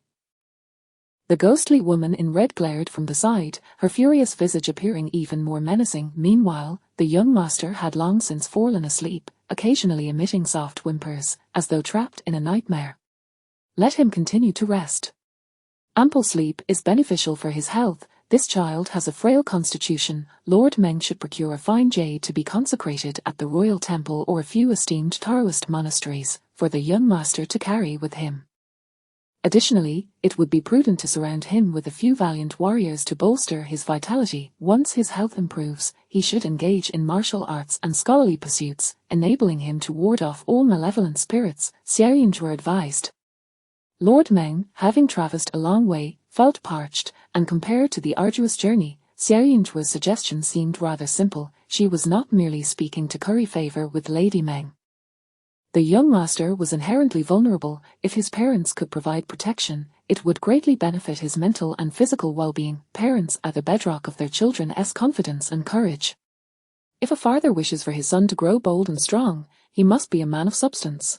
Meng Yongxi and Meng Pingjing were her employers, and since she was being compensated, she had to ensure that everything was executed flawlessly. Having completed her tasks, Xiao Yunzhur took a brief respite in her guest room, unwilling to depart before the young master awakened. However, Lord Meng found himself somewhat skeptical. He had not witnessed any extraordinary rituals from this young lady, nor had he sensed any mystical aura. Could a mere stroll around the vicinity truly cure his son? The family of 3 remained by the child's side, and the young master slept soundly until midday. "Brother?" Meng Yongxi queried anxiously, cautiously shielding her mother behind her, lest her brother lash out again. The young master gazed at them with a dazed expression and obediently asked, "Sister, I am so hungry, I wish to eat fresh fruit cakes." "Brother, look at mother again, you," Meng Yongxi exclaimed, gripping Meng Pingjing's arm in excitement. During her brother's previous outburst, he had shown the most malice towards their mother. "Mother," the young master called out in confusion, suddenly recalling something. He immediately expressed his distress. "I had a nightmare last night. I dreamt that a wicked woman in a red dress was trying to catch me. Mother, I am so scared." Upon hearing this, Lady Meng's tears flowed freely. "My dear child, do not fear. Mother is here, and I will protect you." Lord Meng observed closely, noticing that his son seemed genuinely untroubled now. He was not babbling incoherently nor shouting, and even the color on his face had improved significantly. This suggested that his son was indeed on the mend. After resting for the entire morning, Xiao Yunzhur entered to witness this heartwarming scene. "The calming medicine must still be taken," she added from behind. "Thank you, young lady, for your miraculous skill.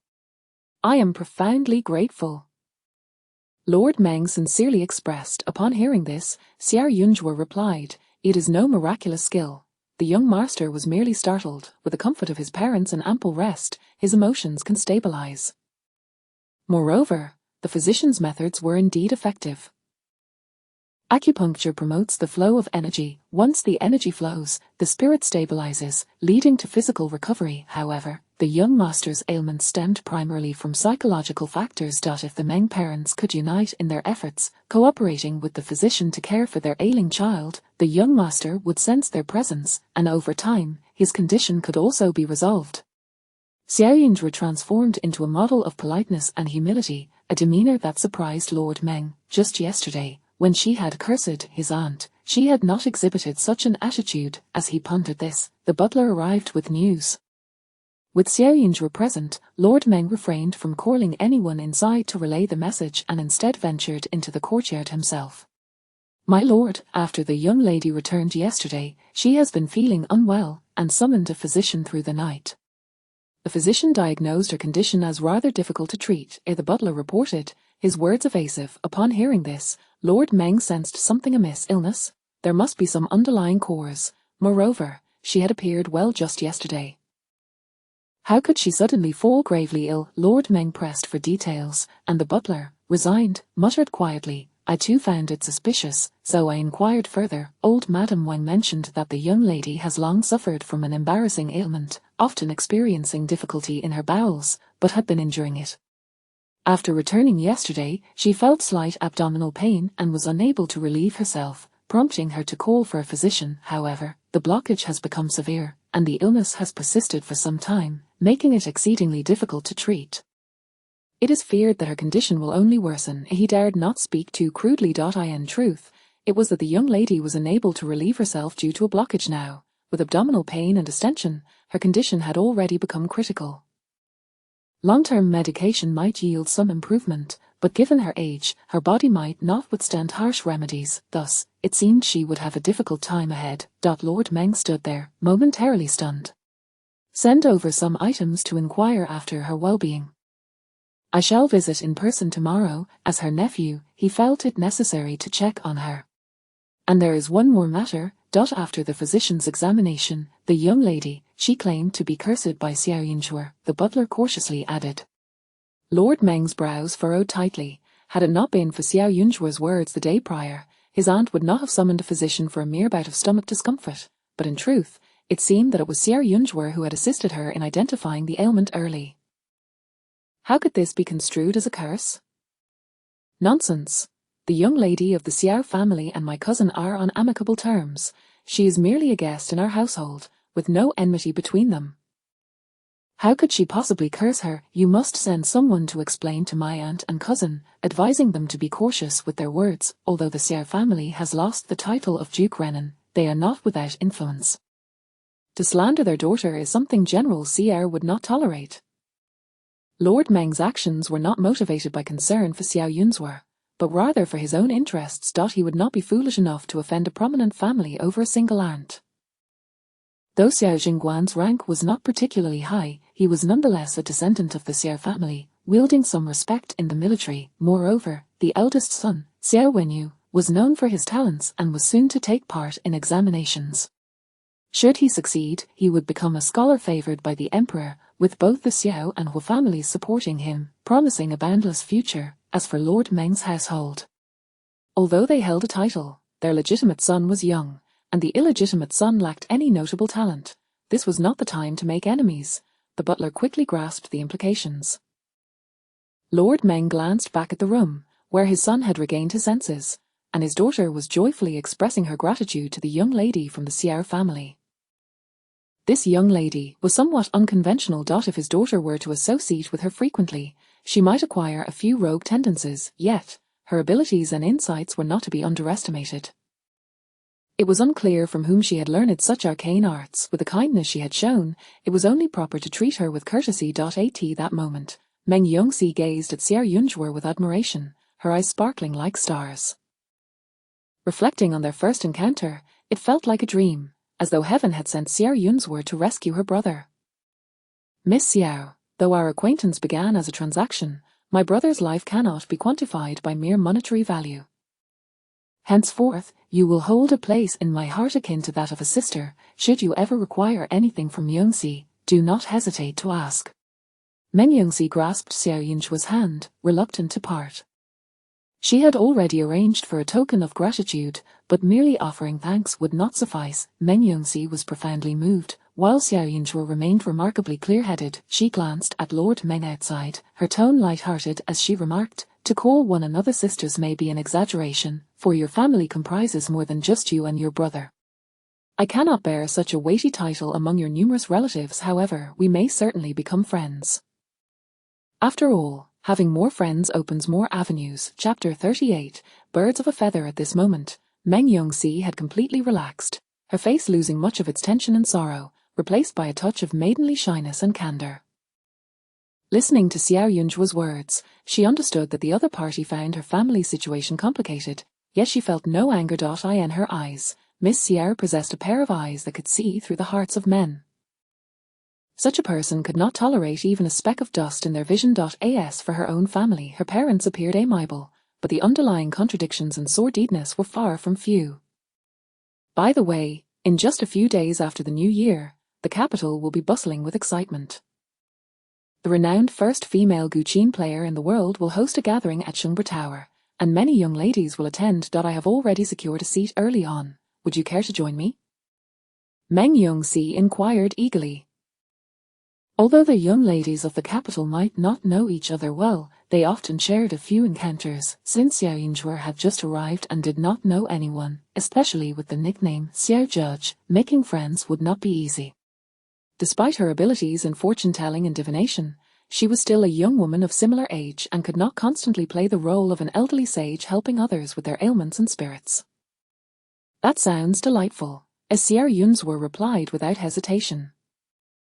She had a profound appreciation for music. Her ghostly master had once told her that the members of the hidden divine sect were not only skilled in esoteric arts but also delighted in the study of various arts such as music, chess, calligraphy, and painting.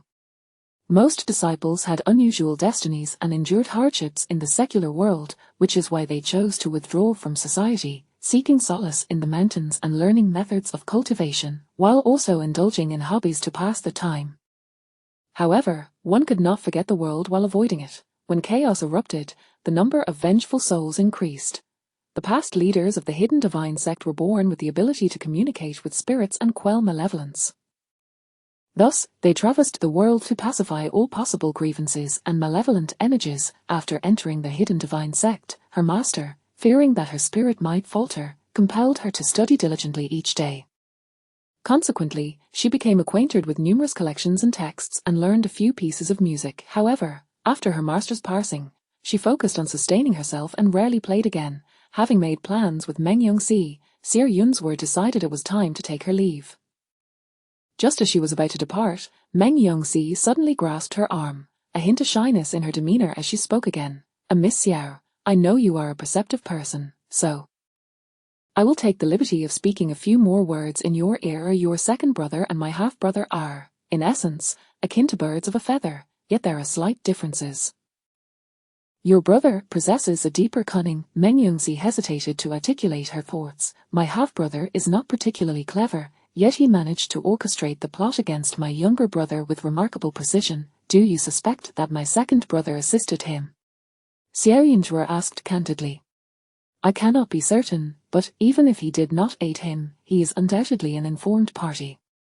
I do not know the nature of your relationship with your second brother, but if it is amicable, I hope you can persuade him. My half-brother tends to stir up trouble, and it would be best to avoid any association with him.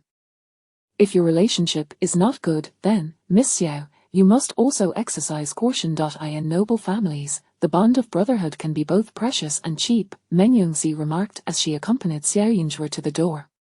She had not intended to speak ill of others, but she feared that Xiao Yunzhuo, having just returned home, might feel a strong dependence on her family. Moreover, Xiao Wenyu was indeed not a benign character. It was one thing to watch from the sidelines, it was another to harbor ulterior motives. Xiao Yunzhuo was well aware that her second brother was a man of complex thoughts and certainly not a gentleman, yet she did not believe he would stoop so low as to harm his own sister. After all, she was not a stumbling block to him. Perhaps their elder brother would act differently. As they prepared to exit, they encountered 3 individuals entering from outside the Meng residence. As they crossed paths, Xiao Yunzhuo's gaze met that of her own second brother. A hint of embarrassment washed over Meng Yongxi's face. Having just spoken ill of the Xiao family's second son, she now found herself face to face with him, and a sense of guilt instantly washed over her, causing her complexion to pale slightly. Meng Pingzhang, the eldest son of the Meng family, led Xiao Wenyu and another person inside, his countenance brimming with excitement. Upon noticing Xiao Yunzhuo and Meng Yongxi, he halted. Your Highness, this is my younger sister, he said, his tone obsequious, before turning to Meng Yongxi. Why are you not quick to pay your respects to His Highness? Were it not for him, your younger brother would have long perished. Upon hearing that it was the third prince, Meng Yongxi immediately bowed. This humble girl pays her respects to your Highness. Thank you for rescuing my younger brother. While it was indeed true that the third prince had saved her brother, she could not fathom why her half-brother was in the company of the third prince. The third prince, known for his carefree nature, quickly replied, and no need for formalities. It was merely a trivial matter, not worthy of such concern. Moreover, had it not been for a fortuitous coincidence of passing by that place with Xiao Erlang, I would not have discovered your brother.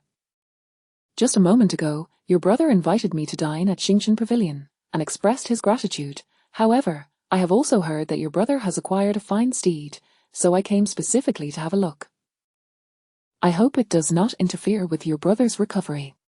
Everyone knew that His Highness the Third Prince, Prince Chang, was not a man of decorum. He spent his days indulging in pleasure and luxury, always eager to involve himself in anything that piqued his interest. As a noble prince, he enjoyed making friends, lacking any discrimination against those from various walks of life. Even beggars by the roadside might have once called him brother. This man had a remarkably kind disposition, generous and unpretentious, often causing others to forget his royal status. Yet, for this very reason, the emperor held him in great trust and favor, pitying him for losing his mother at a young age, and thus sending him to be raised by the empress. By the age of 16, he had been conferred a title and established his own household, standing out among the princes. My brother's health has greatly improved. The doctor just confirmed that there is no major issue. Thank you for your concern, Your Highness, Meng Yongxi replied promptly. After speaking, she cast a glance towards her half-brother. Indeed, she saw that his earlier spirited expression had turned into a momentary stupor. Did you just say that Sandiai has fully recovered? Earlier that morning, he received news that the reason the third prince had saved his younger brother was due to the guidance of his good brother, Xuanmen. A feeling of betrayal surged within him, and as soon as dawn broke, he rushed out, intending to confront Xuanmen. Unexpectedly, Xuanmen brought him along to meet the third prince. It was said that it was all a coincidence. While it was true that Xuanmen had inadvertently led the third prince to the scene, his brother had already gone mad, and they had become familiar with the third prince during their conversation that morning. Now, they were practically on brotherly terms, and when he considered it, they had not suffered any loss, but now, to be informed that Meng Pingjing, that stumbling block, had fully recovered. Cough, cough, cough. Xuanmen, weak in constitution, was caught by the wind and coughed weakly a couple of times. His cough snapped Meng Dalao back to reality. He quickly masked his displeasure with a facade of joy, saying, "Why was I not informed? Have you invited a renowned physician? Brother is not at home, so of course, you would not know." Meng Yongxi thought to herself, secretly delighted. By a stroke of luck, I obtained a miraculous elixir from Miss Xiao. Little did I expect that after consuming it, my brother would return to his usual self. Father is currently accompanying him in play. She refrained from speaking the truth, fearing it would tarnish Xiao Yunzhuo's reputation. After all, matters of spirit summoning and fortune-telling sounded far too mystical. Chapter 39. Bestow me as a young bride. Meng Darlong's eyes, imbued with a hidden sharpness, fixed upon Xiao Yunzhuo. Is this the young lady you speak of, the one possessing miraculous remedies? A friend of yours, you say? Yet, I have never encountered her before. Meng Darlong's teeth ground together in barely suppressed anger, though he feigned a facade of tolerance. If young Master Meng were known to all, you could readily take a position at the magistrate's office to apprehend thieves, Xiao Yunzhuo replied with an air of indifference. Meng Pingjing cast a disdainful glance at Xiao Yunzhuo before turning to Meng Yongxi with a concerned expression. The imperial court's physician has visited several times. How is it that so many are unable to assist, yet this young lady claims to cure with a mere pill? Sister, could it be that you have been deceived by this young girl? I have heard of a pill that temporarily sharpens the mind, but after its use, one becomes utterly foolish. The notion of such a pill was, of course, entirely fabricated by him. Father is preoccupied with his duties and knows not of these matters. It is prudent to exercise caution. Perhaps we should invite this young lady to stay at our home for a time. Should anything happen to my brother, it would be wise to have someone accountable. Meng Pingjing harbored a desire to seize this unknown girl and dispose of her immediately. How dare she come to his home offering medicine? Upon hearing this, Meng Yongxi glanced towards Xuanmen. Meanwhile, Xuanmen was equally astonished. Just yesterday, chaos had erupted at home. His father had sent people in every direction searching for Xiao Yunzhuo, even suspecting she had fled due to dissatisfaction with their household. His father, who typically relished in chastising him and his younger brother, had surprisingly refrained from doing so last night. His face had been taut with tension, and upon seeing them approach, he had promptly dismissed them to study in their courtyard, leaving early today without a moment to spare. Surely, the servants of the Xiao family were still out searching for her, and this lost sister had come to deliver medicine. It was incomprehensible, yet, for him, it was hardly a fortunate turn of events. Indeed, the next moment, Xiao Yunzhuo spoke. A second brother. Do you think I should remain at the Meng residence for a few more days? Second brother? What second brother? Meng Pingjing erupted, staring incredulously at Xuanmen, then back at Xiao Yunzhuo, his voice trembling with anger. Xiao second brother. You cannot be telling me this is your sister. Just this morning, he had been conversing with Xuanmen, congratulating him on finding his sister. He had even joked about proposing to her, hoping to strengthen their brotherly bond, only for Xuanmen, that scoundrel, to remain silent. Was he waiting for this, knowing full well that Meng Pingjing's predicament was orchestrated by him, initially promising to keep it a secret, then seeking the third prince's aid, and now allowing his own sister to bring medicine? Whose side was he truly on? Originally, Meng Pingjing had come to terms with Xuanmen's alliance with the third prince, accepting that it was merely a coincidence that he had encountered him. Moreover, aligning with the third prince was a stroke of good fortune. He had suffered no loss, but now, with his family's little fool miraculously healed, could things remain as they were? Xiao Wenyu found himself at a loss for words. How could he explain that he too was unaware of his sister's miraculous abilities, even if she did possess them? What was her purpose in coming to the Meng residence? How could she possibly have formed any bond with Meng Yongxi upon her arrival?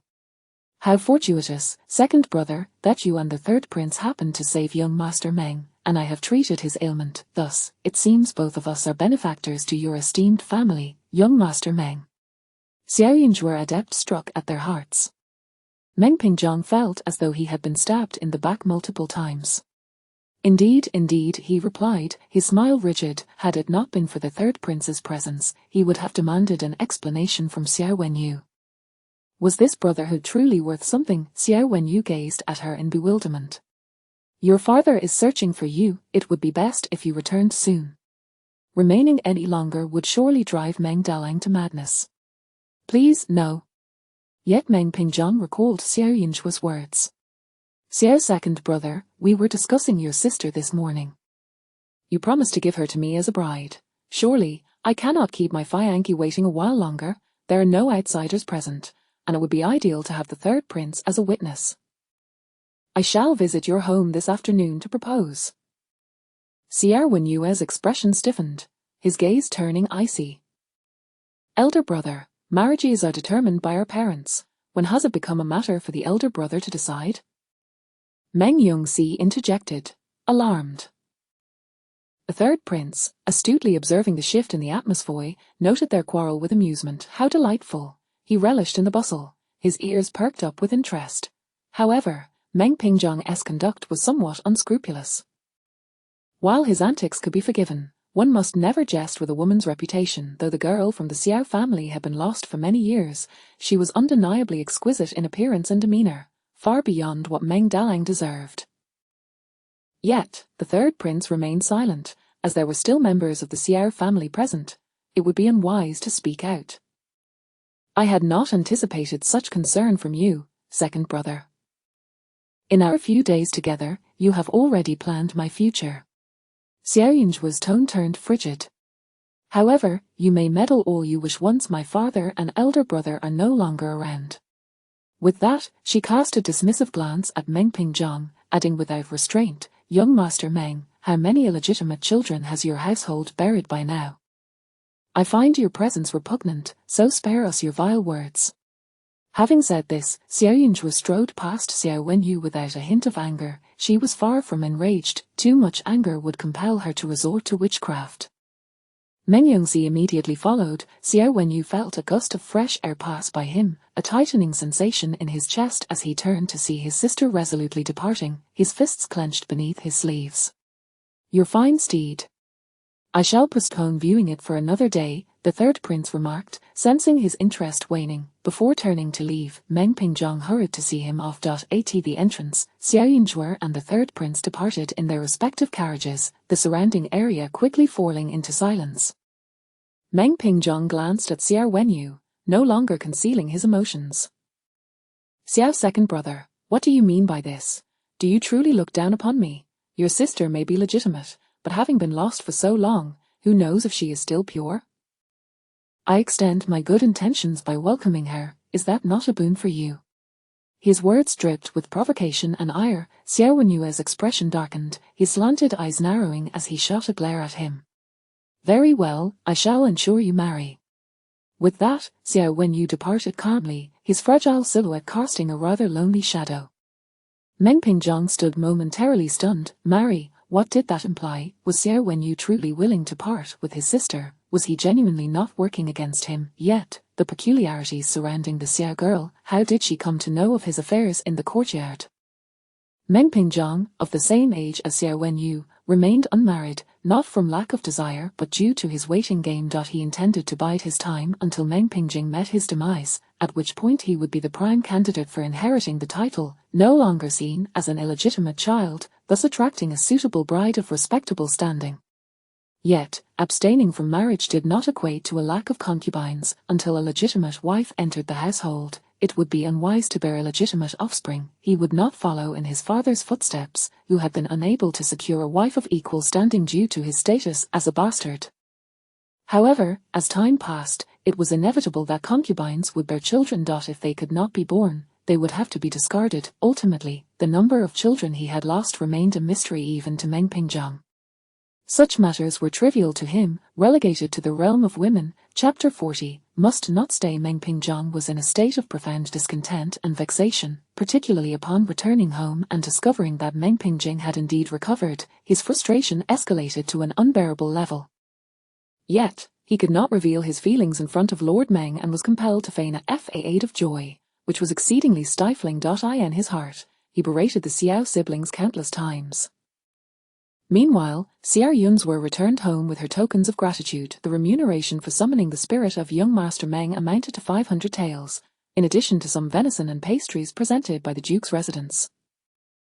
Of course, the Meng family would have been willing to offer a higher sum, but this price had been agreed upon beforehand, and Xiao Yunzhur preferred not to renege on the deal.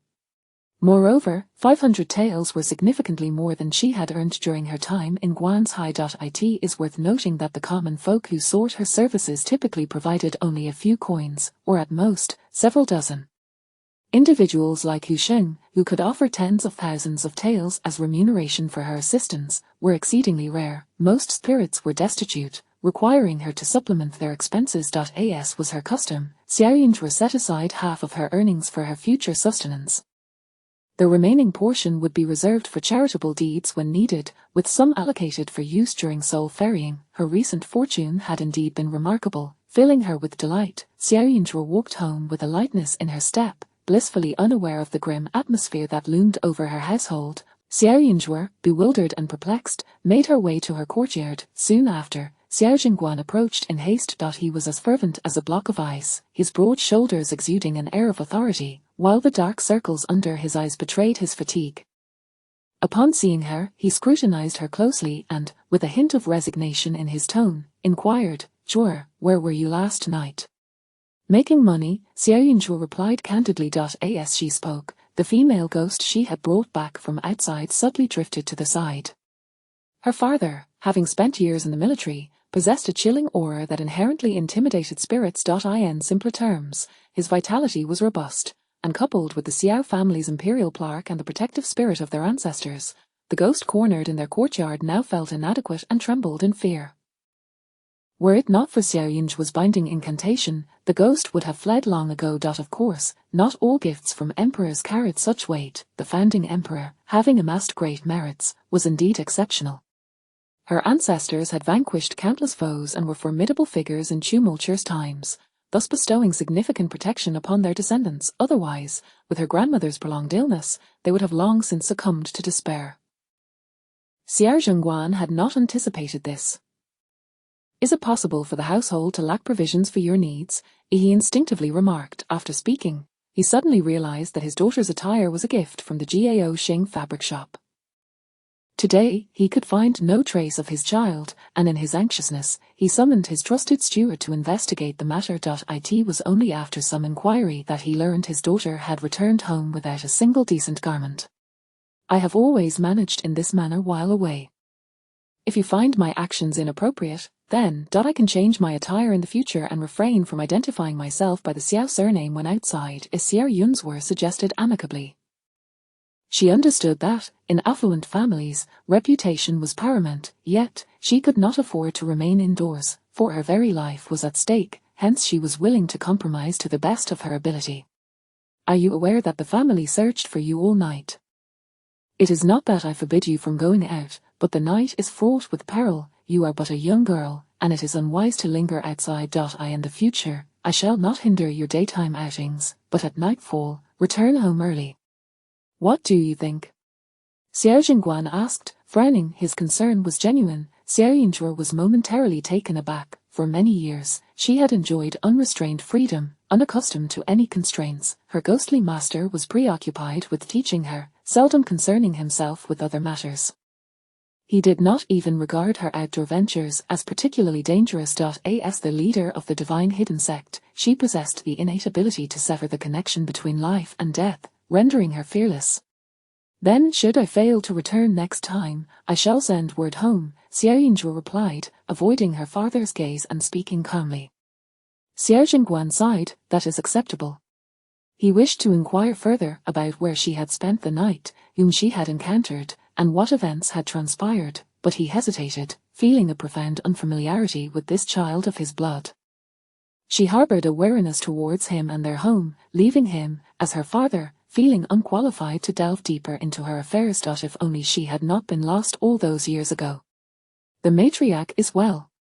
I have already sent someone to the Imperial City Temple to summon your mother home. Upon their return, do not hold any grievances, as Xiao Zhengguan said, reaching out to pat his daughter's head. However, Xiao Yunzhi tilted her head away, evading the gesture, maintaining her carefree demeanor. Understood. I am exceedingly busy every day and have no leisure to harbor grievances. Father, you ought to return to the military camp early and cease worrying about me. Her response was unwarranted. Xiao Zhengguan's hand hung in the air, awkwardly retracting. Why did this girl immediately distance herself whenever her mother, Jiang, was mentioned? Was it solely due to Jiang's favoritism towards Jiang Wan? An unsettling feeling gnawed at Xiao Zhengguan. Seeing her safe, he chose not to linger longer, promptly instructing the steward to recall all the servants sent out to search for her. My lord, did you have a quarrel with the young lady? Steward Qian inquired with concern upon noticing Xiao Zhengguan's discontented expression. Xiao Zhengguan cast a scrutinizing glance at Steward Qian, his emotions unreadable. After a moment of silence, he asked, how did the madam treat her upon the young lady's return? Naturally, she was kind, as Steward Qian promptly replied. In what way was she kind? The residence has been desolate for a long time, and her garments are all gifts from outsiders. Aside from a few meals, has the madam prepared anything else? Xiao Zhengguan suppressed his confusion and ire. My lord, it is the young lady who refuses to accept. The madam desires to grow close to her, but the young lady's demeanor remains distant. A cold sweat trickled down Steward Qian's brow. Could it be that the young lady had already spoken her mind? Xiao Zhengguan understood Jiang's disposition well. She would not tolerate any slight, demanding complete affection and devotion from her husband and children. Meanwhile, Yunzhi was equally strong-willed and not one to offer soft words. From a young age, Jiang had been particularly strict with her daughter, thus he had anticipated some discord between them. However, he had not expected their relationship to deteriorate to such an extent. Over the years, Jiang had often expressed sorrow and longing regarding her daughter's disappearance, which was why he had nodded in agreement to let Jiang Wan stay by her side. Yet now, there seemed to be no semblance of cherished reunion. Xiao Zhengguan's expression hardened, leaving Steward Qian feeling increasingly uncertain. Soon after, Xiao Zhengguan dismissed Steward Qian and called for Elder Steward Ma. Though Elder Ma was aged and had not been involved in household matters for many years, he had numerous informants within the estate. Upon summoning him, Xiao Zhengguan asked, Uncle Ma, this Qian Yuang speaks insincerely. I do not trust him. Have you learned anything further? Elder Ma, slightly stooped but still sharp-eyed, replied immediately, My lord, if it is truly for the young lady's well-being, then this Qian Yuang must not be allowed to remain. Xiao Zhengguan's body stiffened as he fixed his gaze intently on him. Chapter 41, Arresting the Wrongdoer. The old servant has discovered that Qian Yuang sent someone to the Xuanmen building last night with a portrait of the young lady, seeking her whereabouts, though he did not explicitly state that the individual in the portrait is our young lady of the Xiao residence. Should a curious soul take an interest, her reputation would be irreparably tarnished, the elderly steward continued in a frail voice. Bang! Xiao Zhengguan slammed his hand on the table, rising in fury. What sort of place is Xuanxiang building? Only the most unfortunate of women would find themselves reduced to such a locale.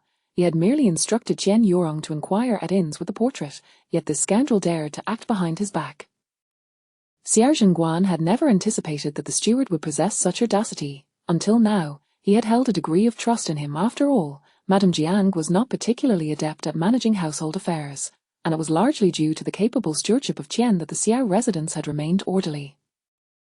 But now he had become too capable. Bring forth Qian Yuang and bind him. Xiao Zhengguan commanded without hesitation, then turned to the old steward, Uncle Ma, I must trouble you to oversee matters in the household once more. In his youth, when his father neglected his responsibilities and failed to fulfill his paternal duties, it was Uncle Ma who stood by him, almost as a guardian, imparting invaluable lessons. Now, as Uncle Ma aged and his son assumed managerial duties, it weighed heavily on Xiao Zhenguan's conscience that he still needed to concern himself with the affairs of his children. As long as the master has need of this old servant, I would willingly lay down my life. Uncle Ma replied hastily.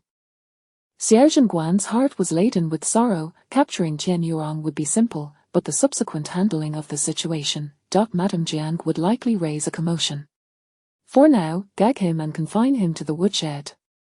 We shall determine his fate upon Madame's return. After a moment's hesitation, he decided to afford his wife some dignity. After all, Qian was someone Jiang trusted, and any resolution would need her approval.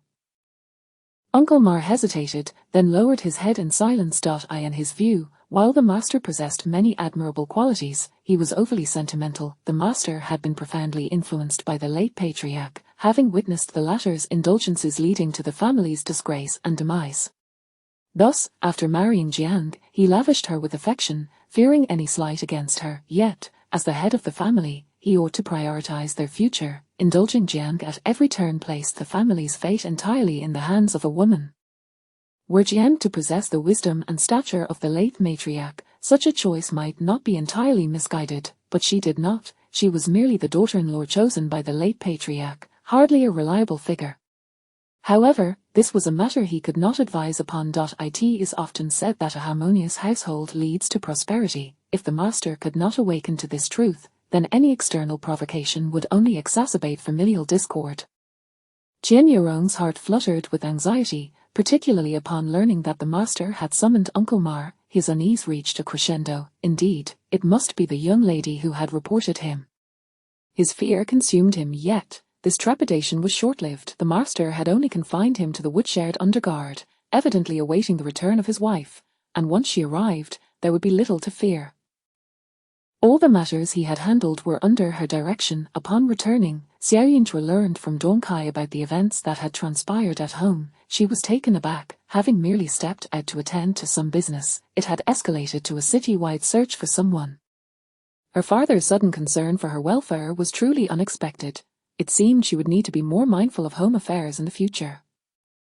Qian Yurong was just apprehended, though the reasons remain unclear. A Dong Kai remarked, then added indignantly, "It serves him right. He has grown arrogant, believing himself above reproach due to the lady's favor. When you knelt in the ancestral hall, I feared you might catch a chill, so I asked the kitchen to prepare some tonics, but Qian Yurong refused to allow it. The notion that a lady of her standing required permission from a steward to partake in nourishment was utterly absurd. What transgression has led to his arrest?" Xiao Yinzhe inquired with curiosity.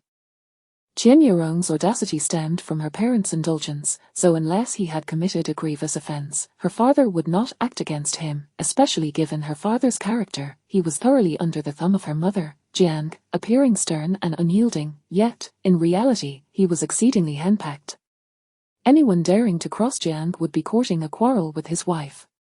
"That, I have not heard," Dong Kai replied, having made her inquiries, yet her recent arrival meant she was unfamiliar with many individuals, resulting in a delay of information. Xiao Yinzhe paid little heed. Household matters were not her domain to meddle in. At that moment, within the royal temple, Jiang found herself relatively content with her stay alongside Jiang Wan. The temple housed some familiar elderly women, who gathered daily to chant scriptures and pray for blessings. Jiang presented herself as a model dutiful daughter-in-law, and even though the scandal regarding the fraudulent monk had become common knowledge in the capital, none reproached Jiang for her quest for the weapon.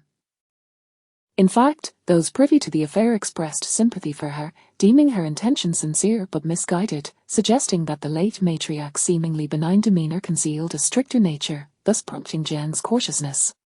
"Aunt, has someone sent a message from uncle? How fares the matriarch?"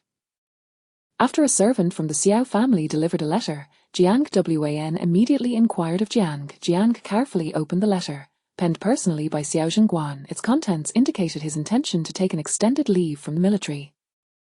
Upon reading this, her brow furrowed tightly, and as she continued, the gentle smile upon her face vanished without a trace. Xiao Zhenguan claimed the matter concerning the weapon was a mere misunderstanding, advising her to dismiss it. Moreover, he mentioned the matriarch was now well-fed and well, urging her to return home promptly, stating that with their daughter just returned, it would be unwise for her, as a mother, to linger outside and risk upsetting her child's heart. Each word bore no consideration for her feelings. When I departed, was not the matriarch still in a stupor? How could she have recovered so swiftly? Jiang's anxiety surged, prompting her to ask directly. After 2 months of illness, how could she have regained her health in just a few days since her departure? The messenger, respectful and deferential, replied, the master and the 2 young masters dine with the old matriarch daily. The master even had the 3rd young master move into her courtyard for a few days longer. The physician remarked that her spirits have greatly improved, and her health has strengthened. She has not lapsed into unconsciousness since, indicating she is quite well. Jiang's countenance shifted dramatically, her teeth clenched in fury. You mean the 3rd young master has moved into the old matriarch's quarters? Yes, but he only took a few garments. During the day, he remains in the front courtyard. The messenger, startled, quickly clarified. Jiang felt as though a piece of her flesh had been ruthlessly torn away, the pain piercing her heart. That old crone had already taken her eldest son and now sought to claim her 2nd and 3rd sons as well. Return to the manor. Immediately return. Jiang's voice rose, her heart racing as she longed to arrive home at once and reclaim her sons. Chapter 42. His looks are distressing. Jiang Wan was taken aback, unable to comprehend how the old lady had suddenly regained her composure. Aunt, please do not be anxious, uncle must have his reasons for acting this way. Once you return, do ensure to maintain a cordial demeanor, do not question him and cause him embarrassment, Jiang Wan urged hastily. Indeed, things were fine before that girl returned, and everything changed. I have already entrusted my eldest son to the old lady, and it was agreed that I would have full authority over the other 2 children. Over the years, your uncle has always criticized Erlang and Sanlang for their lack of ambition, treating them harshly upon his return. I have endured that, but now, to witness my sons gravitating towards the old lady. What was the purpose of bearing them? Jiang Shi was unable to maintain her composure. She could tolerate many things, but not this, especially concerning Erlang, her cherished child whom she had painstakingly raised.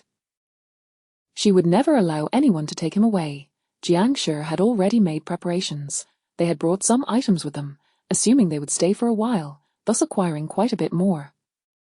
Now, as she packed, she found herself in a frenzy. By then, night had fallen, and they could not enter the city. So Jiang Shi had no choice but to suppress her temper, preparing to leave at the crack of dawn the following day.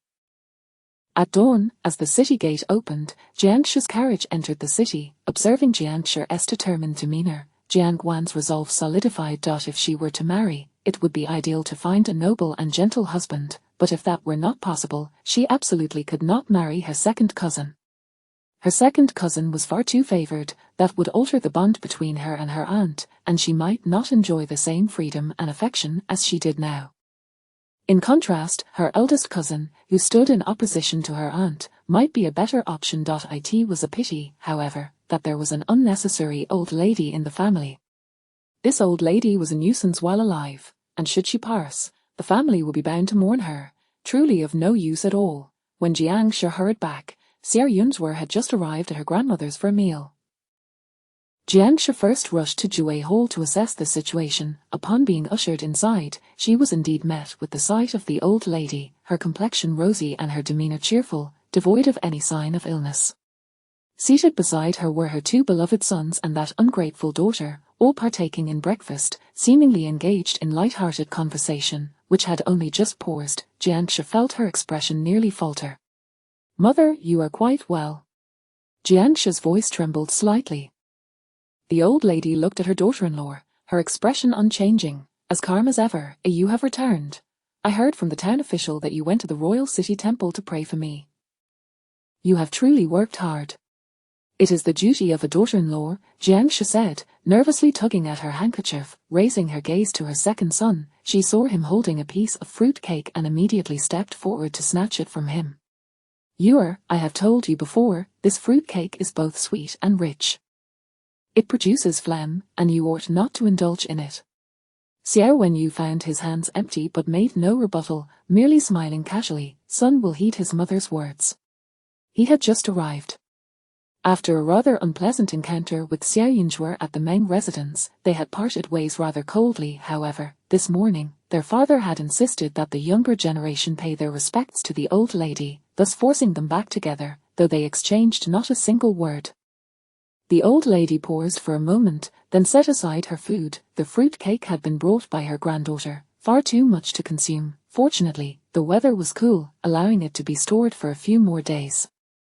The flavor was fragrant, not overly sweet, and Erlang had only just picked up a piece, yet to even taste it. Jiangshi asked not a single question. Erlang, your mother has missed you these past few days. You should return with her. The old lady understood her daughter-in-law's intentions. Sunlang should come with me. Jiangshi's tone was somewhat urgent, and she forced a smile. Mother, please do not misunderstand. They have grown accustomed to living with me, and I am familiar with their daily needs. If they eat too much of your food, it may upset their stomachs. I shall take them back to see a doctor for a proper adjustment. The old lady's expression dimmed, yet she did not contest.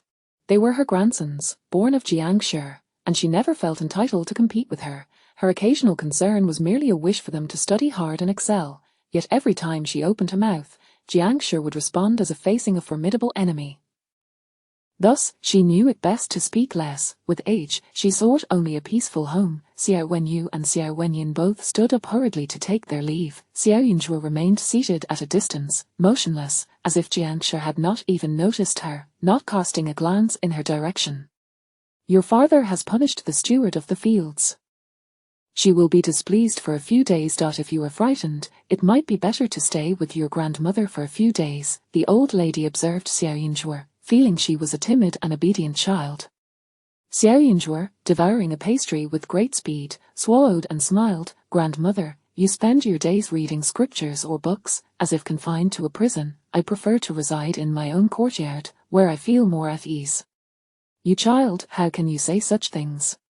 While she reproached, the old lady's heart was filled with joy. To say such things meant she did not regard her as a stranger. Moreover, her granddaughter spoke the truth. It was indeed rather dull here. The household was filled with elderly maids, lacking any semblance of novelty, far from the spirited vitality of youthful maidens. The old lady gazed at her, growing increasingly fond, reaching out to pinch her cherubic face, and asked, have you quarrelled with your second brother? Not exactly a quarrel, just a mutual annoyance. However, it is a pity you did not learn the art of face reading. You can discern such subtle matters. Why not join me in the realm of the hidden? I could easily appoint you as the Great Protector. Xiao Yunzhuo spoke with enthusiasm. Her master had never mentioned any titles before the dissolution of the hidden realm. Now that she was the leader, was it not within her power to decide? The old lady was amused by her jest. You two sit there without even glancing at each other. I can see it looks as though you are about to quarrel. Can you not tell your grandmother what the matter is? Because my second brother is ugly, Xiao Yunzhuo replied with utmost seriousness. An unfavorable appearance is indeed ugly. The old lady was momentarily stunned before bursting into laughter. This little one certainly had a knack for nonsense. Among her grandchildren, disregarding all else, their looks were exceptional. The eldest was robust and handsome, the second was delicately beautiful, and the third, though not yet fully grown, was fair and adorable. How could any of them be considered ugly? Xiao Yunzhuo did not wish for the old lady to worry. At her age, overthinking could lead to a shortened lifespan. Life in Jue Hall was dull, and after finishing her meal, Xiao Yunzhuo swiftly departed. Observing her restless demeanor, the old lady felt a tinge of melancholy. Had she truly become so stagnant that she was on the verge of decay? Let us invite a troupe of performers. With the new year approaching, our household ought to be filled with merriment. The old lady pondered, suddenly realizing that life could not continue in such a monotonous manner. With a lively little treasure in the house, it was essential to have some delightful distractions, or else the child would be reluctant to visit. The old lady's outlook brightened considerably. However, Jiangshi's heart felt as though it were being wrung dry. Chapter 43. It's all their fault. The two brothers were brought back to the main courtyard. However, as soon as Lady Jiang laid eyes on her husband, before she could even exchange a few pleasantries, he abruptly informed her of his intention to dismiss Steward Tian. I am aware that Steward Tian is someone you have personally nurtured and hold in high regard. In the past, I too thought well of him, but the night before, he had the audacity to send someone to Spring Fragrance Pavilion to seek out our daughter using her portrait. This could ruin her. Such a person cannot be allowed to remain. Xiao Zhenguan spoke with a grave expression, his brow furrowed, appearing both stern and detached. Lady Jiang, on the verge of tears, responded, "You return home after such a long absence, and upon seeing me, you do not inquire about my well-being, but instead demand the expulsion of a member of our household? You know that Stewart Chen is someone I have cultivated. Your dissatisfaction with him only reflects poorly on me." "I did not mean it that way. He is merely a servant, and we cannot let him harm our daughter," Xiao Zhenguan replied promptly. "And what of my feelings? Am I to be disregarded?" Lady Jiang could not bear such indignity, and tears streamed down her cheeks. "Your daughter previously went out on her own to cause trouble, and it was only because I could not control her that I summoned you back. Look, you have not managed her either. She has even taken to staying out all night. You do not discipline her but instead criticize Stewart Chen. What sense does that make? The faults of the master are the master's concern, yet a servant must never overstep their bounds. I simply advised him to be discreet in seeking our daughter, not to make a public spectacle of it." "Or did he make a public spectacle?" "No. Who knows how your daughter was raised? There is no telling what places she might have ventured to. Stewart Chen's suspicions may not be unfounded." Lady Jiang retorted unhappily. "Jiang Wenyu, no matter her faults, she is still the daughter of the Xiao family. If you, as her mother, think so poorly of her, what will outsiders think of her? I do not expect you to care for her as you do for Jiang Wan, but the very least you owe her is respect." Xiao Zhenguan, now somewhat angered, found himself increasingly perplexed by his wife's indifference. Indeed, that girl seemed to be her bane, destined to strip her of everything. "I endured great hardship to bring her into this world. Am I to be blamed for that?" Lady Jiang's voice softened, filled with despair and anguish. "Owen is sensible, caring, and never defies my wishes. My affection for her is entirely justified, yet, the moment that girl returns, she becomes unruly, showing no regard for me as her mother. What am I to do?" Xiao Zhenguan felt a wave of helplessness wash over him. "We are discussing the matter of Qian Yuang. I have allowed you to handle this personally to save face for you. From now on, let Uncle Mar take care of household affairs. However, he is of advanced age, so please find someone more suitable to manage things promptly. If you have no one capable at your disposal, then I shall arrange it myself."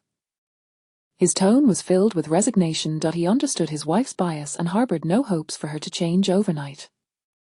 His only request was to dismiss Stewart Chen, yet to Lady Jiang, her dignity was already in tatters. She wept profusely. Outside, Jiang Wan, along with Xiao Wenyu and Xiao Wenyin, sat in the courtyard, catching snippets of the argument. She truly knows how to stir up trouble. Can she not be more composed? She is causing a rift between our parents. Xiao Wenyin grumbled, visibly annoyed. However, father is right. Stewart Chen is incompetent and must be dismissed. Second brother, do you not agree? Did cousin truly spend the night outside? Was it Stewart Chen who found her at Spring Fragrance Pavilion? Jiang Wan exclaimed in shock. Cousin has such audacity, how could she venture to such a place? Xiao Wenyin paused in surprise. She did not go to such a place, Xiao Wenyu suddenly interjected.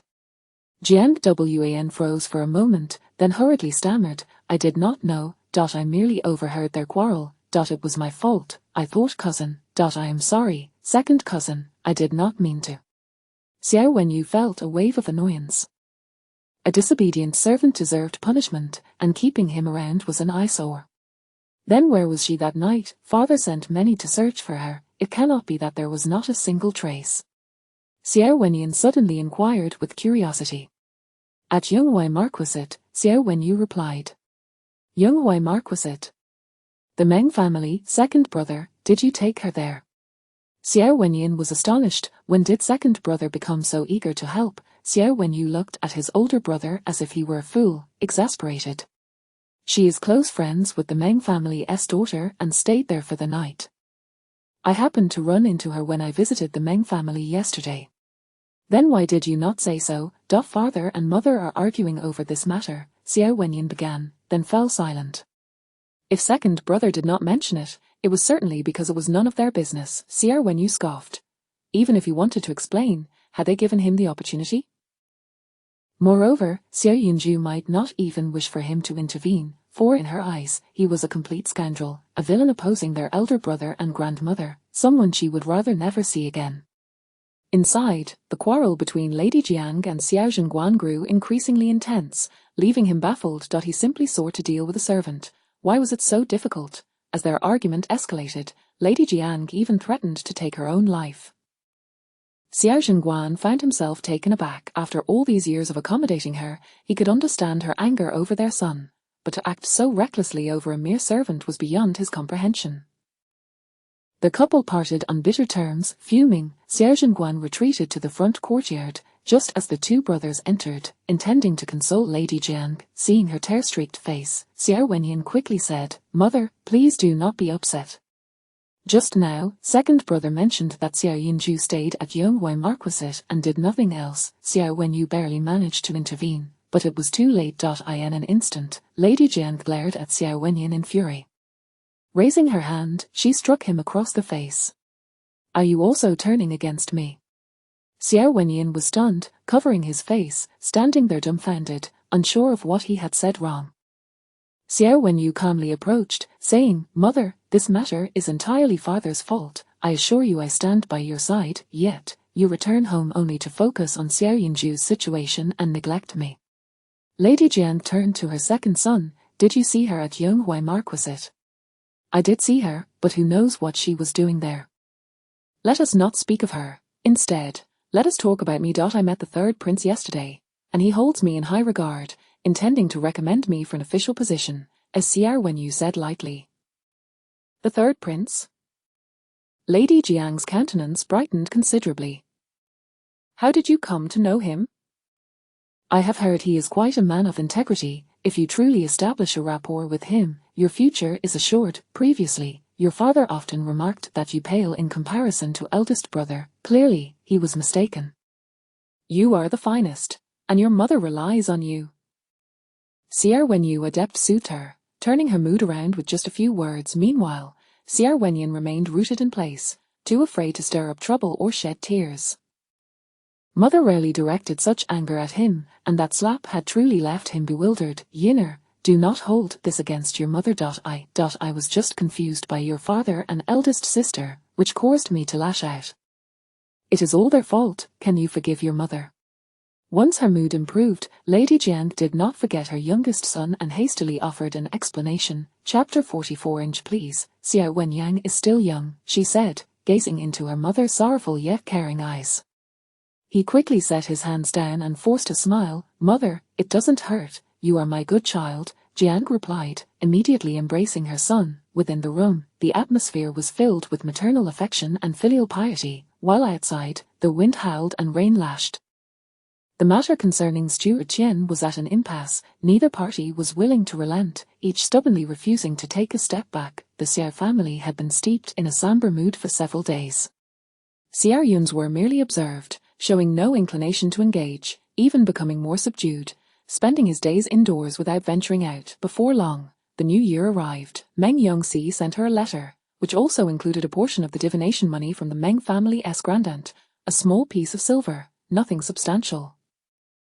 The letter mentioned that the grandaunt had been ill, crying out daily, proving difficult to care for. Several servants had already left, given her terminal condition, and the family was preparing for mourning.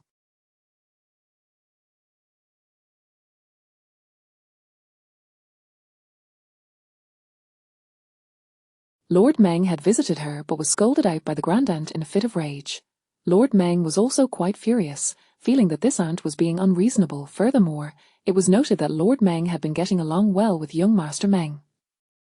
Meng Pingjing's health had improved day by day, especially since a number of strong guards had been assigned to him, which had averted several potential disasters. Meng Yongxi expressed her profound gratitude towards her. She also had someone deliver some New Year's gifts to her, which were not costly but comprised of small trinkets suitable for a young lady. At this moment, Xiao Yunzhuo was busily preparing several bottles of plum blossom fragrance balm to send to Meng Yongxi, in the spirit of reciprocity.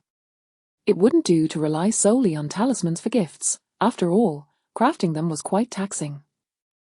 "Miss, your cousin has arrived," a winter Kai announced as Xiao Yunzhur carefully sealed the porcelain tubes with wax. Setting her work aside, Xiao Yunzhur replied, "Let her in." Jiang Wan entered gracefully, her brow and eyes exuding warmth and beauty. Upon seeing Xiao Yunzhur, she smiled elegantly, approaching her as if she were an intimate friend. She handed her warming brazier to a nearby maid and then reached out, grasping Xiao Yunzhur's wrist with enthusiasm. "Dear cousin, why do you spend all your days indoors and not come to play with me? Do you not like me?" Jiang Wan's tone was laced with a playful charm. Xiao Yunzhur was taken aback. It seemed her cousin preferred the company of the deceased. The spirits that encountered her either treated her like a sumptuous feast or a benefactor, filled with desires that were straightforward and direct, much like the female ghost she had brought back from the Meng family a few days prior, who had been bare teeth and all, with clear intentions, far more agreeable than her present cousin. Xiao Yunzhur forcibly withdrew her hand. "We can speak, but please refrain from such physicality." She was quite displeased. Jiang Wan's expression faltered slightly, revealing a hint of disappointment as she softly remarked, "Cousin, there is a fragrant scent of plum blossoms in your room, delicate yet not overpowering. From where did you acquire such a treasure? Why not share some with me?" Of course, she was aware that Xiao Yunzhur was capable of making the balm herself. Recently, the plum blossoms in her household had nearly been depleted due to her efforts. "Are you certain you wish to use it?" Xiao Yunzhur looked at her incredulously. "You currently possess the spring capture fragrance, which allows one to catch the scent of blooming flowers in the dead of winter. It is not a common product from the capital, thus it is exceedingly expensive. If you truly do not favor the spring capture fragrance, why not exchange it for my plum blossom balm?" "I would not mind at all." Jiang Wan was taken aback. "Cousin, you even know of the spring capture fragrance. You hardly seem like one who has toiled for many years to make a living." Ordinary folk, upon encountering such scents, would merely exclaim, "How pleasant." Yet now, she was increasingly curious about the life Xiao Yunzhur had led previously. Her uncle and elder cousin viewed her as pitiful and hardworking, but how could a truly unfortunate person possess such wealth? How could they receive so many gifts from Jiao Sheng's textile factory? Xiao Yunzhur chose not to engage with her further. Jiang Wan inhaled deeply, attempting to maintain her composure, and continued, "Cousin, are you aware of the recent happenings in the household? Uncle and aunt have been arguing for several days now. You have just returned and are unaware. Aunt and uncle have been deeply affectionate for many years. Uncle has always catered to aunt's whims, rarely provoking her ire," Jiang Wan added. "Have you come merely to speak nonsense?" Xiao Yunzhur inquired leisurely. "Certainly not. I have come to request a favor from you," Jiang Wan retorted, her irritation evident. After all, those were her biological parents. How could she be so unconcerned? "I refuse to assist," Xiao Yunzhur replied without hesitation. She wasn't foolish. Although her father had not publicly stated what wrongdoing Stuart Jian had committed, she understood that it was likely connected to her. Given this connection, she had even less desire to intervene. "Cousin." Jiang Wan looked at her with exasperation. "Do you not realize that Stuart Jian is aunt's right-hand man? Uncle, who has been oblivious to the household affairs, is now poised to dismiss him with a single word. How hurtful this would be to aunt. If I were you, I would urge aunt to persuade uncle. It is merely a steward after all. Let him off this time, and should he err again, it would be time to dismiss him. Once you speak up, uncle will surely listen, and aunt will remember your kindness." Jiang Wan hastily added, "I am doing this for your own good. Would you kindly enlighten me on what transgression Stuart Jian has committed?" Xiao Yunzhur asked, sipping her ginger tea. "Well, it was the night you were away from home. Uncle instructed him to locate someone, but he failed to do so." Jiang Wan did not tell the whole truth. "If my father were a ruthless man, he would have already risen to great heights," Xiao Yunzhur remarked with a hint of amusement. "He would never dismiss someone over such a trivial error, especially not to the extent of quarreling with mother. Thus, I suspect that Stuart Jian must have acted improperly while searching. Let me guess, did he perhaps conceal my whereabouts intentionally, or perhaps tarnish my reputation by blowing my late-night escapades out of proportion. Jiang Guan's expression stiffened. Could it truly be so? Xiao Yinzhi leaned more towards the latter. Whatever had incited her father's anger must have been a matter of principle. The greatest impact of her late-night escapades was indeed her reputation, which was why her father had grown anxious. Steward Chen did not act with malice. Jiang Wan continued. He has served the family diligently for many years, with both merit and toil. If he were to be dismissed over this minor issue, how would that affect the morale of the other servants, who would sincerely work for our family in the future? Jiang family cousin, this is my household, not ours, Xiao Yinzhi reminded her. Jiang Wan's face turned pale, as if she had suffered a grave injustice. Cousin, are you really unable to tolerate me? If that is the case, I shall return and inform aunt. I will leave at once, but this time, I beg you to consider aunt's feelings and help them reconcile sooner. Aunt has been weeping daily, and it pains my heart. If only you would intercede, I could pack my things and depart tomorrow. Chapter 45. I don't care. With a face full of pleading, Jiang Wan uttered her words, and the maid beside her had reddened eyes as well. It was as if Xiao Yinzhi were someone who could not be trifled with. Yet, indeed she was. Though still young, Jiang Wan had witnessed a multitude of tears over the years, discerning the genuine from the feigned with remarkable clarity. If you so fervently wish for me to speak up and resolve this matter, I suppose it can be arranged, Xiao Yinzhi said with a smile, her inner calm akin to a lake frozen over in the depths of winter. Really? Jiang Wan inquired, a hint of surprise in her voice. Thank you, cousin. Let us go at once. They were quarreling when I arrived, and if we delay any longer, it may be too late. Xiao Yunzhi did not refuse and followed Jiang Wan as she hurriedly made her way outside. Jiang Wan's steps were brisk, revealing her genuine urgency, while Xiao Yinzhi trailed behind with a demeanor considerably more composed. As they traversed the winding corridors, the cold winter wind offered no warmth, and only a fleeting ray of sunlight shone from the sky, tantalizingly distant and devoid of heat. In the main courtyard, they paused momentarily, only to overhear Xiao Zhengguan indeed embroiled in a heated argument with Madame Jiang. Da Lang is returning home from the academy soon. I do not wish for him to witness the turmoil within our household. It may adversely affect his performance in the upcoming examinations. Madam, if you continue with this self-destructive behavior, I shall have no choice but to forcefully send Qian Yuan away. A clean break would be far preferable, Xiao Zhengguan declared. If you truly cared for Da Lang, you would heed my counsel. I have hardly been able to eat these past few days. Just the thought that you would drive me to despair over such trivial matters weighs heavily on my heart.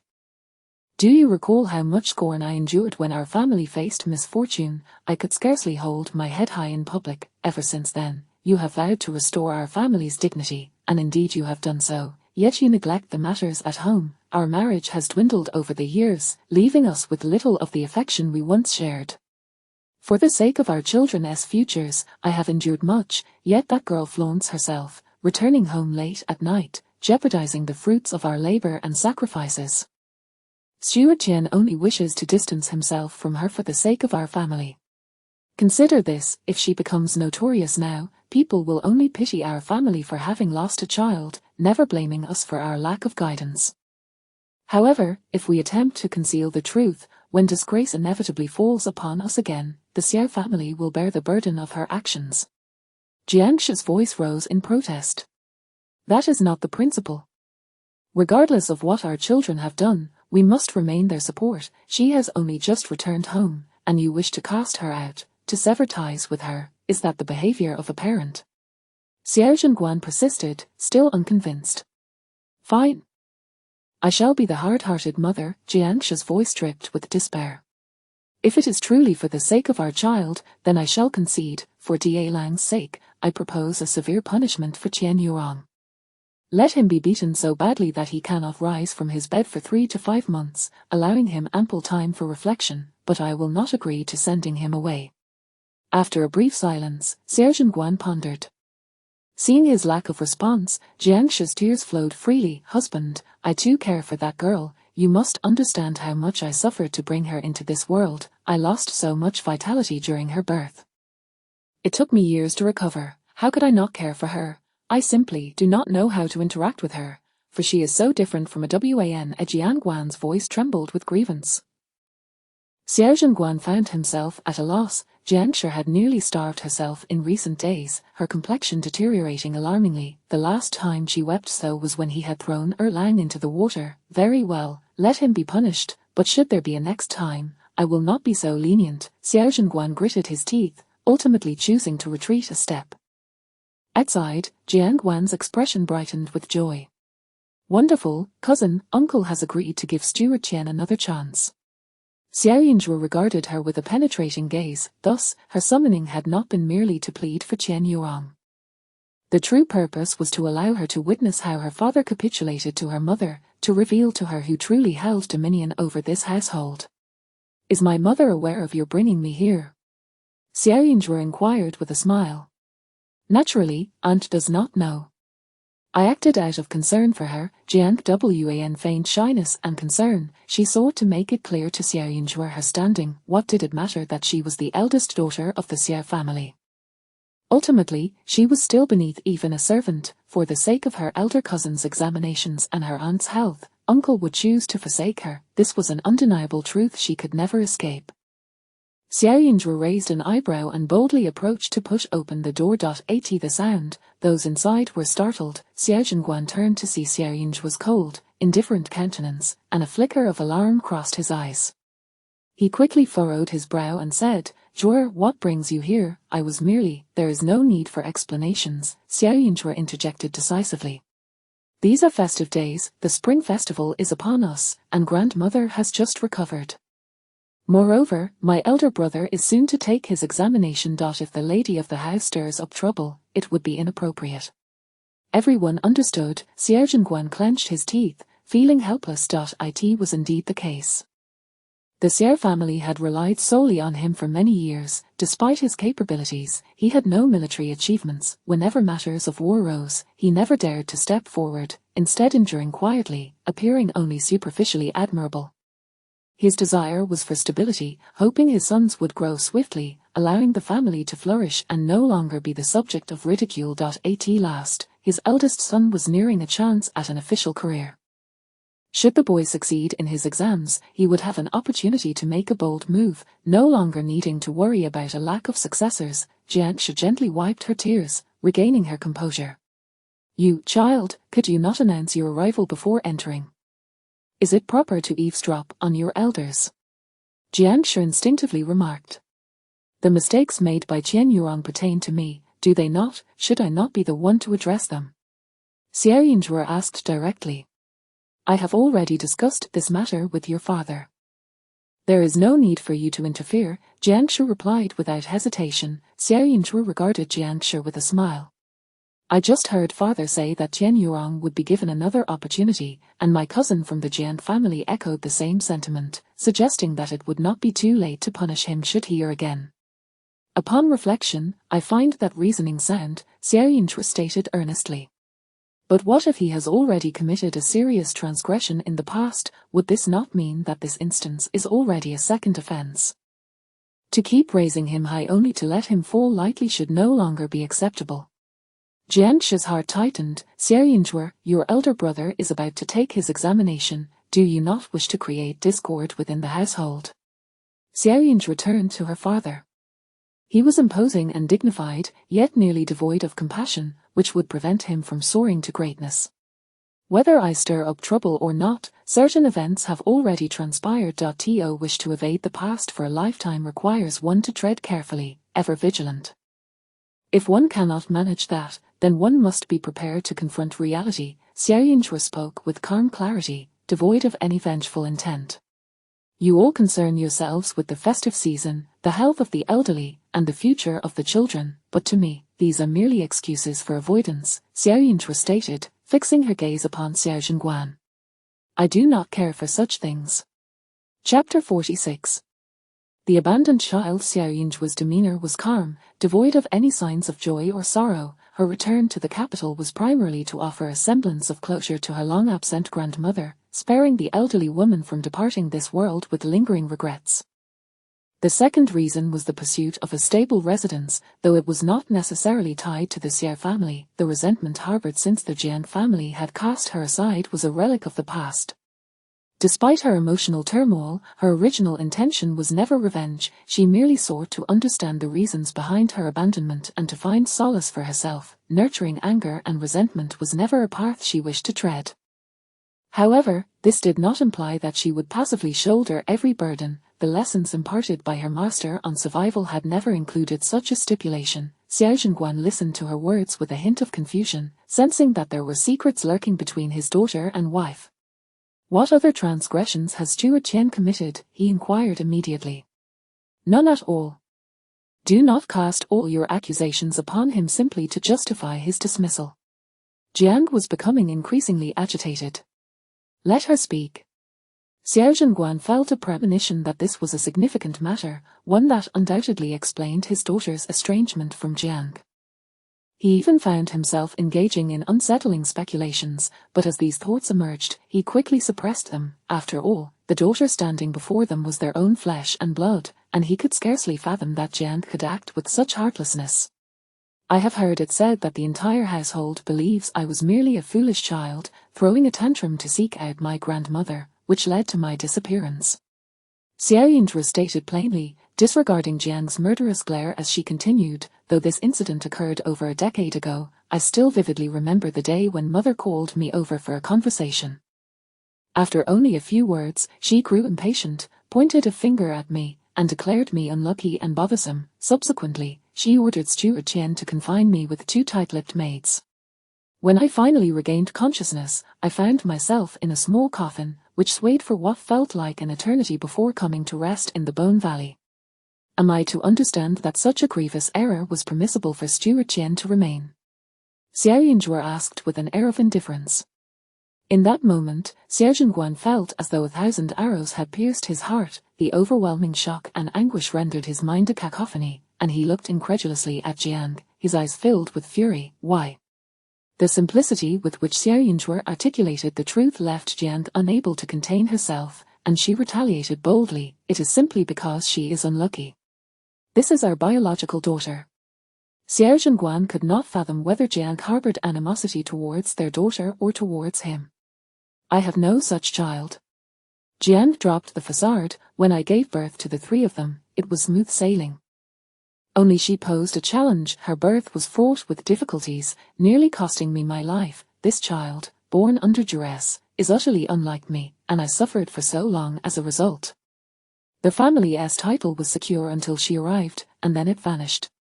Though Jiang was furious, she restrained herself from revealing the entire truth. Xiao Zhenguan was aware of the pain Jiang endured during their daughter's birth, and while he felt compassion, he struggled to comprehend Jiang's mindset.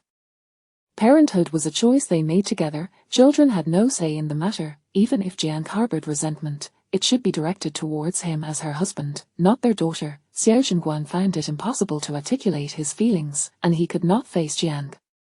He had previously perceived her as overly gentle and somewhat petty, believing she would not falter in matters of significance. However, the thought of her so resolutely abandoning her own flesh and blood filled him with dread. "If you do not wish to keep this child, then from this day forth, you shall have no say in her upbringing," Xiao Zhenguan declared, his anger boiling over as he glanced at both his wife and Xiao Yinzhu, adding, "This matter is my failing, and I shall ensure you receive an explanation. I merely spoke the truths I know. I do not require my father to take sides on my behalf," Xiao Yinzhu replied calmly. "Relying on others is less reliable than relying on oneself. She would not allow herself to be wronged." Sighing, Xiao Zhenguan said, I shall go to see your grandmother first."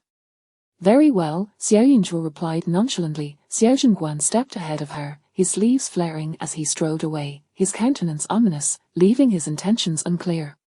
Once he departed, Jiang glared at Xiao Yinzhu with venomous eyes. "Are you pleased now?" "Quite," Xiao Yinzhu replied, initially unfazed, but upon Jiang's inquiry, she smiled slightly. "It was merely that my cousin insisted on dragging me here to witness the spectacle and to assist in resolving this issue. Upon reflection, it seems rather trivial for you two to bicker over Stuart Qian. Perhaps I should simply send him on his way. As it stands, his matter is no longer of consequence, is it?" Previously, Steward Qian's fate was negotiable, but now, having lost a daughter of the family, such a grave offense would warrant severe consequences. Jiang Wan, standing just outside the door, turned pale. She hurriedly stepped forward, her voice trembling. "Aunt, I only wished for my cousin to intercede on his behalf." Little did she know the history between her aunt and Xiao Yinzhuo. No wonder her aunt had previously avoided punishing her. It appeared Xiao Yinzhuo had leverage over her, yet Jiang Wan remained oblivious, wanting Xiao Yinzhuo to witness a grand performance, inadvertently forcing her to reveal the truth and placing her aunt in such an embarrassing position that she was bound to be angry with her. Jiang was somewhat disoriented, yet, in front of Xiao Yinzhuo, she was determined not to lose her composure. With a bitter smile, she said, "Zhuo, I am still your mother. How can you harm me and expect to come out unscathed? Your father will never cast me aside. I shall always be the mistress of this household, and you, ungrateful child, your father is merely indulging you at present." What threat did she pose in this household? She was the sole mistress. Her eldest son was preparing for an examination, and her second son had formed a connection with the third prince. Xiao Yinzhuo's actions would ultimately harm herself, for their fates were intertwined, and thus this matter would never reach the outside world. Her dignity would remain intact. It was merely a matter of enduring her husband's temporary suspicion and anger. With this thought, Jiang felt a sense of relief. Having lost this leverage, could this stubborn girl continue to threaten her? Xiao Yinzhuo furrowed her brow as she regarded her. Perhaps their bond was too deep. She could read other omens and signs with precision, yet she struggled to decipher Jiang's true nature. "Do you truly believe my misfortune is merely due to the coincidental events within this family?" Xiao Yinzhuo questioned, perplexed. Jiang had no knowledge of divination or the intricacies of fate. How could she be so certain? Even if she found her somewhat unlucky, it should not justify such hatred as to cast her away. Jiang's heart tightened, and she shot her a glare. "You are nothing but a jinx." Xiao Yinzhuo chuckled lightly. Her ability to delve into the realm of the hidden was attributed to her innate talent in discerning the yin and yang, further enhanced by the accumulation of countless dark energies, resulting in her unique constitution. She had been fortuitously rescued by her master, but that was the extent of it. Her premature demise stemmed from circumstances beyond her control, not any inherent flaw. Her master had long since calculated her destiny. She would not bring misfortune, but rather, if her fate allowed, she would bring prosperity and longevity to her family. Did Jiang wish for her to doubt her own auspiciousness, she would never feel inferior due to her fate. "It is you who is the jinx," Xiao Yinzhuo retorted, then gracefully turned to leave, leaving Jiang with a defiant silhouette. As she departed, Jiang Wan cautiously approached. "Aunt, whose fault is it that you meddled?" Jiang yelled, releasing her frustration before adding, "Enough, I wish to be alone, you may leave." Jiang Wan felt aggrieved, believing herself thoroughly unfortunate.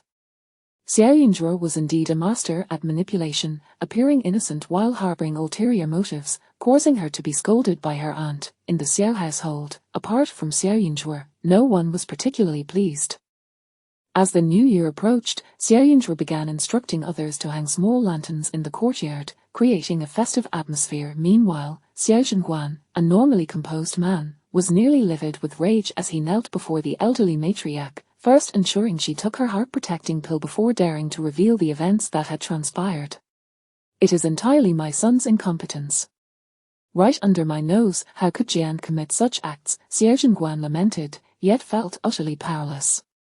"I have already had people severely punish Steward Qian, casting him into the wilderness to fend for himself. But Jiang, I am at a loss as to how I should regard her moving forward." The matriarch was equally astonished. She clutched her script for an opera, intending to select a performance for the young maid to enjoy that evening. Little did she know that the drama unfolding at home would outpace anything on stage. Feeling bewildered, she realized Jiang was not particularly virtuous, but she had not expected her to be so unreliable. Years ago, when the child had gone missing, Jiang had wept profusely. The matriarch felt a chill run down her spine. This poor girl, Zhuo, has endured an unimaginable injustice. Abandoned by her own mother, how has she managed to endure these past years? If you as her father do not provide her with an explanation, what will become of her heart in the future? The matriarch dared not imagine the consequences. No wonder. It is no wonder at all, ever since her return, I thought her behavior was merely an adjustment to her surroundings, but now it seems she is more perceptive than anyone else, fully aware of the complexities of past grievances, leading her to trust no one. Could she trust that her father would uphold justice on her behalf?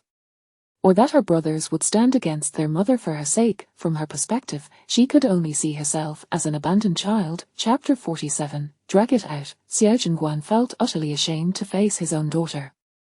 The thought of having finally found this child, only for her to endure the criticism of him and his wife, filled him with profound embarrassment. "It is my son's fault," Xuanmen said in a low voice.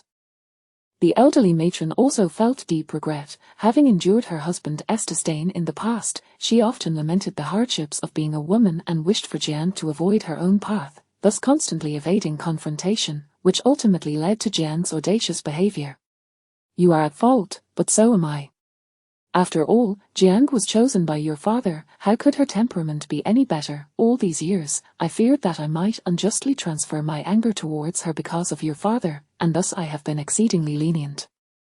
However, it appears now that Jiang's disposition truly leaves much to be desired." For the first time, the matron spoke such words in front of her son. "Now that matters have come to this, we can only consider how to make amends. What will you do?" Xuanmen was at a loss. "She is the mother of several children. If I handle this too harshly, the children will surely harbor resentment, and I fear they may not get along in the future." This was Xuanmen's greatest concern. In his youth, he had feelings for Jiang, but as time passed, she often wept and lamented, fearing he might stray. Had it not been for the family's loss of status, Jiang would have even objected to his seeking employment. As her tears became more frequent, his heart grew somewhat disillusioned. Over time, his feelings for Jiang shifted more towards a sense of responsibility. Upon suddenly learning the truth, the matron's mind became remarkably clear. After a moment of silence, she said sternly, "If the birth mother is so muddled, the children will inevitably be ruined. In the past, I was too lenient, which ended up harming several of them. Henceforth, I shall not be so soft-hearted." She could tolerate many things, as she had never anticipated that Jiang would jeopardize her own flesh and blood, yet now that Jiang had crossed her bottom line, everything must be recalibrated. Xuanmen had considered divorcing her but understood the impossibility of such an action. Whether it was separation or divorce, he must inform the Jiang family, who would undoubtedly seek a justification. His daughter had already suffered enough injustice in this matter, and it could not become an excuse for his divorce, otherwise, her reputation would be irreparably damaged. "I must trouble you, mother, to oversee the household. As for Jiang, let us send her to Qingshan Monastery under the pretense of her health issues, where she can stay for a while." When Qingshan Monastery was renovated, our family contributed a substantial sum, so her departure should not stir up gossip. Finally, Xuanmen spoke. Beyond this, there appeared to be no other recourse. Jiang's reputation had always been respectable. If he were to punish her in any other manner, outsiders might speculate recklessly. Moreover, as the children grew older, they would inevitably need to establish their own families. If their birth mother were to be divorced or associated with a scandalous reputation, it would be detrimental to their futures. The matron sighed, having no objections. "Let us discuss this again after the new year," she added. After leaving the matron, Xuanmen did not return to see Jiang. Instead, he instructed the servants to tidy up, and he took residence in the front courtyard. Jiang felt somewhat guilty but did not lower herself to admit her fault. That evening, she summoned a doctor, who diagnosed her with a condition of pent-up emotions that may threaten her longevity, seemingly conveying this information to the front courtyard unintentionally. This tactic was one she had often employed in the past. Especially when they had just married, when her husband would stay up late reading military texts, neglecting his health, she would dispatch people to urge him, fearing it would make her seem unworthy. Thus, she resorted to feigning illness. As this occurred more frequently, Xuanmen came to believe her health was frail and grew less inclined to scold her. Over the years, apart from his dogged insistence on his son's education, Xuanmen had generally acquiesced to her wishes. This was also what Jiang took the most pride in. Among the noble women in the capital, even the most respectable had concubines or sisters, yet she alone had a harmonious marriage with her husband, which had never wavered. However, this time, Jiang waited all night without seeing Xuanmen. In fact, she sent someone to inquire, only to learn that he had not even left his study. After a sleepless night, Jiang's frustration only intensified. I am this ill, and what more does he want from me? Does he intend to wait until I am in my coffin before he forgives me? Jiang felt utterly aggrieved. Jiang felt a twinge of fear, and was somewhat puzzled as to why her aunt had once committed such a heartless act. If she could abandon her own child, what would stop her from treating her niece any differently? Jiang suddenly felt that the affection she currently received was tenuous and could vanish at any moment. Aunt, if the cousins were to learn the truth, would they favor my cousin even more and disregard you? Jiang asked anxiously. No, I am their mother. Despite my indifference towards Dalang over the years, he must still show me respect and filial piety when he sees me. Erlang is the most obedient and would never defy me for the sake of others. As for Sanlang, he is young, he likes whoever treats him well. Past grievances might stir a temporary storm, but they could never permanently shatter my standing. Jiang dismissed the notion with disdain. Jiang hoped that was indeed the case. No matter how fearsome her aunt was, she was still her only support in this household. Aunt, may I dare to ask, when you abandoned my cousin back then, did you really not feel any heartache? Jiang inquired cautiously. Jiang paused for a moment, then only let out a cold laugh. It was impossible to claim that she felt nothing for her own flesh and blood. After all, she was human too. Yet, the master had warned her that this girl was a creature draining her vitality, her enemy robbing her of fortune. As long as she kept Jiang in her sight, her health would never improve. If Xiao Zhenguan could guard her while she was alive, what would happen if she were to die? The children were still young, her husband would certainly remarry, and then everything she had would belong to others. Moreover, after abandoning that child, her health had indeed improved, proving the master was correct. You will understand once you marry. To live well, you must have your own husband and children, with their hearts devoted solely to you. A child who turns away from her parents will only bring you headaches and unrest.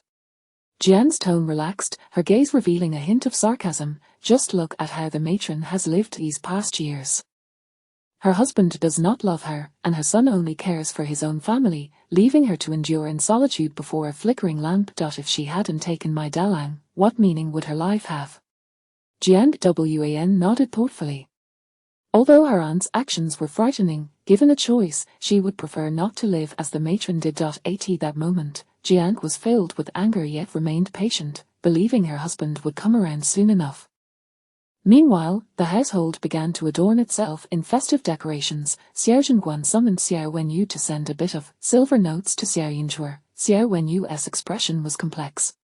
He could not fathom his father's intentions. Xiao Yinzhuo had previously run off and stayed out all night, and instead of punishment, he was rewarded. He had also neglected his home in the past. Why had he not received any reward? Chapter 48. Is he ill? Xiao Wenyu slightly raised his head, his gaze casually surveying the stack of silver notes, observing Xiao Yinzhuo's reaction as she received the money. You truly possess remarkable talent. Having made a mistake, yet father seems more concerned about the magnitude of your error, eagerly sending you silver. Xiao Wenyu remarked sarcastically as he handed over the items. Xiao Yinzhuo stared at the silver notes, momentarily taken aback. Was it because she had previously mentioned her intention to earn money that her father sought to bind her with these coins? This pile consisted entirely of small denominations, totaling an astonishing 700 or 800 taels. Such an abundant sum. Was it possible that her father not only wished to prevent her from embarrassing herself by running away but also intended to silence her regarding her mother? Xiao Yinzhuo glanced at Xiao Wenyu, then back at the silver notes. Without hesitation, she tucked the money into her bosom, stating, "Please convey my gratitude to father. I shall gladly accept this goodwill. I assure you, in your and elder brother's eyes, mother will remain a good mother." It seemed her father was pragmatic, understanding the value of silencing her with silver. In contrast, her mother was rather dull-witted. Had she offered more gold and silver trinkets upon Xiao Yinzhuo's return and adopted a more agreeable demeanor, perhaps there would have been no discord. Xiao Wenyu stared at her, bewildered by her words. Having come this far, he was reluctant to simply turn and leave. His steps were stiff, yet he feigned relaxation as he sat in Xiaoyunju's courtyard, where the plum tree above had shed most of its blossoms, rendering the yard increasingly desolate. As he settled down, the female ghost that Xiaoyunju had nurtured for several days drifted towards Xiao Wenyu. The spectre's form drew near, her hand brushing against the second brother's face. At that moment, the usually irate ghost exhibited an oddly gentle demeanor, circling around him repeatedly, sometimes smoothing his hair, at other times touching his shoulder. A semblance of maternal affection seemed to manifest upon her terrifying visage, remaining close to him. The second brother, frail and lacking in vitality, was susceptible to her touch. "Get away!" Xiaoyunju suppressed her irritation, finally unable to endure any longer, muttering under her breath. The female ghost, having been compelled to listen to her recitations daily, had gained considerable awareness and, upon hearing those words, froze momentarily, drifting back just a little, though her gaze lingered on Xiao Wenyu, reluctant to part. Xiao Wenyu's expression darkened, his eyes clouded with a brooding coldness. "You have quite the temper, but little do you know that such a temperament may bring misfortune upon yourself. Are you aware of what kind of person Meng Pingjong is? A scoundrel who, upon expressing his desire to propose, dares to act on it once father departs. Do you think this marriage can proceed? Father has taken an extended leave." Xiaoyunju replied quietly. Xiao Wenyu paused, taken aback. An extended leave, their father, who would rather remain in the military camp year-round, could actually afford a prolonged absence. This would likely spell trouble for him. Do not assume that having father make decisions for you ensures everything will go smoothly. You must temper your behavior. The affairs of the Meng family are not your concern. Xiao Wenyu added, the matters concerning the Meng family extended beyond just that young master. The Meng Marquis, though seemingly soft-spoken, was inherently selfish. Xiaoyunju, wielding a twig, aimlessly drew intricate and enigmatic patterns upon the ground, practicing her technique while stating, "As for my affairs, you should also concern yourself less, especially regarding marriage." Xiao Wenyu clenched his fist and abruptly rose. It was evident she would rather trust outsiders than him. Even in her so-called quest for remedies, her thoughts were directed solely towards unrelated individuals, neglecting to consider her own brother's well-being. "I misspoke. Meng Pingjong is indeed a scoundrel, but he is also the legitimate son of the Marquis. If he were not intentionally provoking me, your status would merit little more than a fleeting glance." Xiao Wenyu scoffed, turning to leave. Xiaoyunju observed his retreating figure, drawing a singular conclusion. Her second brother was unwell, gravely so. Before Xiao Wenyu could step beyond the threshold of Xiaoyunju's courtyard, he collided with a servant rushing in. The servant, startled upon seeing Xiao Wenyu, hurriedly exclaimed, "Greetings, second young master." Second young master, it is dire news. The eldest young master fell into the water last night and has... Yet, Xiaoyunju remained composed, nodding calmly as she tossed aside the twig and dusted her hands, as if the situation bore no relevance to her. A sense of relief washed over Xiao Wenyu. His elder brother had always sought to outshine him, reveling in showcasing his talents, capabilities, and their father's favor. Even as a child, he would boast about how their sister favored him more. Yet now, observing the indifference with which Xiaoyunju regarded their brother's fate, it seemed only fair. His elder brother's misfortune was quite fortuitous. During the festive season, a joyous event had finally occurred. Xiao Wenyu felt invigorated. With my brother in distress, as his younger brother, I ought to visit him. Sister, if you have the time, you should accompany me. Should anything untoward happen, we may at least bid him farewell. Dream on. Xiaoyunju shot him a glance. What dark thoughts occupied his mind all day? With such negativity, he might as well crawl into a corner like a twisted worm. Xiao Wenyu was unperturbed, walking leisurely alongside Xiaoyunju towards their elder brother's residence. Xiaoyunju was not entirely unconcerned. She simply understood that worry was futile. As she walked, she calculated that her elder brother would likely only suffer a chill. His life was undoubtedly secure. She had specifically provided him with protective charms, which would prove effective as long as he obeyed. Upon her arrival, the family had already gathered. Jiang Shi cast a dispassionate glance her way, her eyes laced with sarcasm and provocation, as if to convey that all of Xiaoyunju's struggles and grievances were utterly futile. The disdainful and contemptuous gaze was so brazen that it irked Xiao Yinzhuo. How this family treated Jiangshi was of no concern to her, nor did she harbor any hope. However, should this woman continue to vex her, she would contemplate summoning a little ghost to blind her. Even if blood ties might invoke some retribution, she would not relent. Xiao Yinzhuo met Jiangshi's gaze defiantly, her entire demeanor radiating stubbornness. "I am truly unscathed. Although I fell into the water, I was quickly retrieved. There is no significant harm. It is merely my teacher overreacting, insisting that I be carried back." Xiao Wenyu replied helplessly. The matriarch, visibly anxious, remarked, "In the frigid winter, falling into the water must surely lead to illness. Rest assured, grandmother. My regular martial training has its benefits." Xiao Wenyu responded, turning to Xiao Yinzhuo. "Speaking of which, my safe return is largely thanks to my sister." At this, everyone turned in surprise towards Xiao Yinzhuo. "You paid him. It is what you are owed." Xiao Yinzhuo smirked, expressing satisfaction with his compliance. Were it not for his daily wearing of the items she had gifted him, he would not have so easily escaped calamity. "You truly are mercenary. Having just returned, you not only profited from your brother's misfortune but also had father send you 500 taels today. What wealth do you possess to indulge so extravagantly? On the day of your return, you brought back a considerable amount of gold and jewels. It seems your gains are indeed ill-gotten." Jiangshi declared with disdain. 500 taels. Xiao Yinzhuo shot a glance at her second brother. She had suspected as much. He was indeed unwell. While others lined their pockets, he took the opposite approach, not only refraining from speaking up but also being quite the blabbermouth. "Be silent." The matriarch was enraged. Chapter 49. Has the atmosphere at home changed? The elderly lady spoke abruptly, startling Jiang Shi. All these years, it was the first time the old woman had scolded her.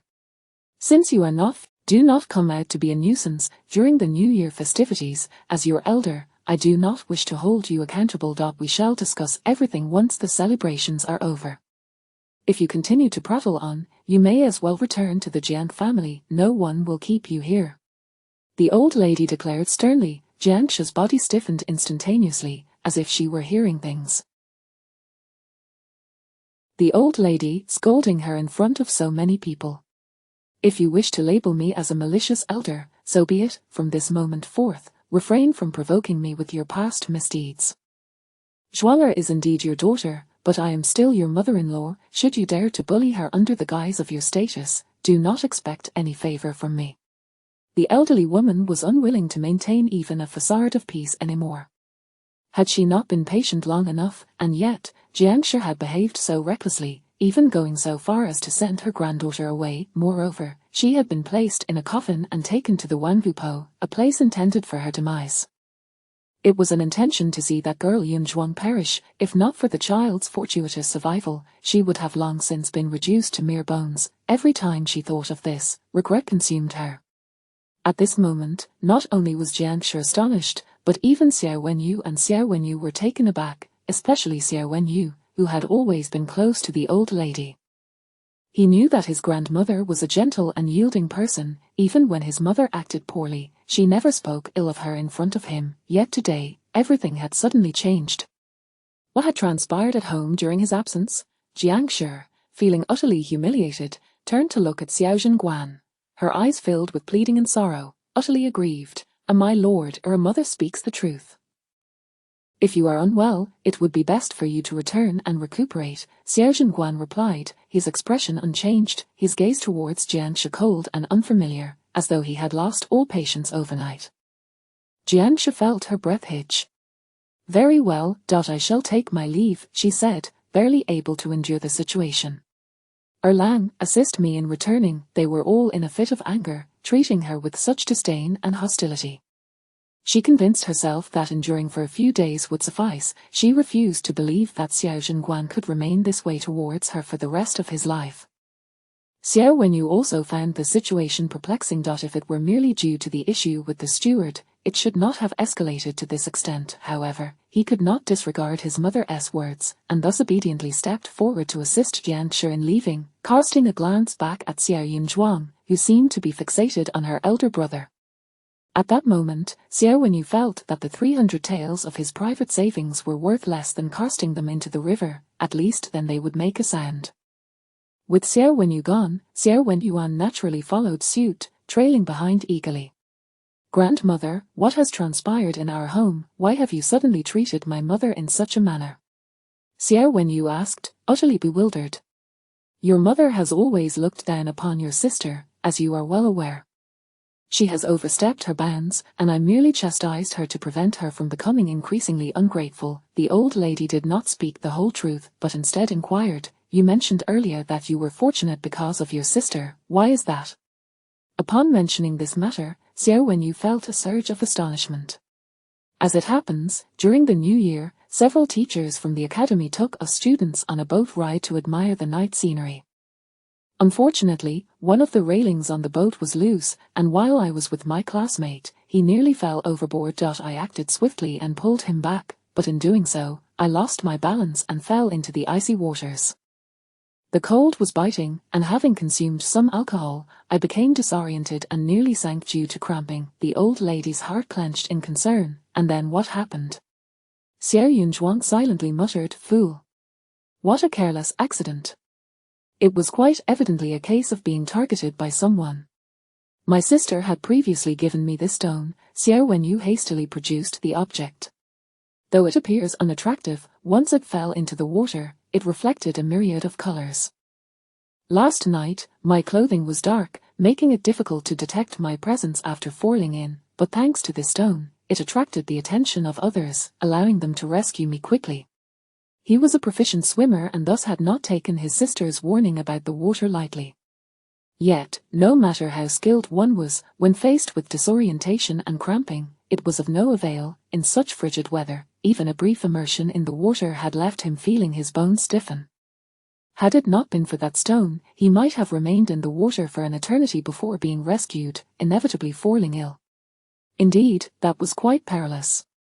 The old lady exclaimed, cradling the stone as if it were a treasure, sighing repeatedly. "Brother, did you never consider that the reason others could not spot you immediately was not merely because of the dark color of your clothing, but rather because someone intentionally concealed you, thus preventing anyone from seeing you thrashing in the water?" Xiao Yunzhuang interjected, exasperated. "You've been unfortunate lately, targeted by ill-intentioned individuals. You are surely being schemed against."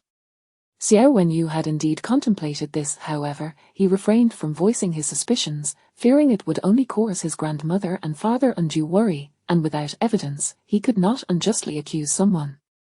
Therefore, hearing his sister speak so bluntly struck a chord within him. "Your sister makes a valid point, Da Lang. One must always be wary, never allow fleeting emotions to blind one's judgment."